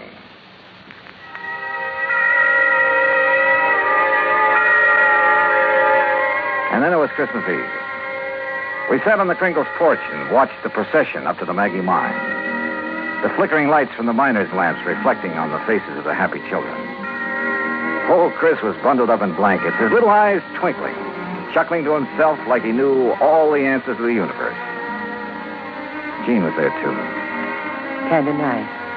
Isn't it, Johnny? Kind of nice. Marshal Ed Noller was one of the wise men in the procession. I recognized the sideburns. And Doc Spangler couldn't hide his height. Oh, he wore an awful beard. Ned Kringle led the burro that carried the Blessed Mother. Yeah, you guessed it. The burro was Carmen Kringle. Expense account total, including return to Palm Springs and incidentals, $229.75. But forget it, Pat. This is the best holiday I ever had. And I was only cold at the start. From all of us to all of you, may this be your very merriest Christmas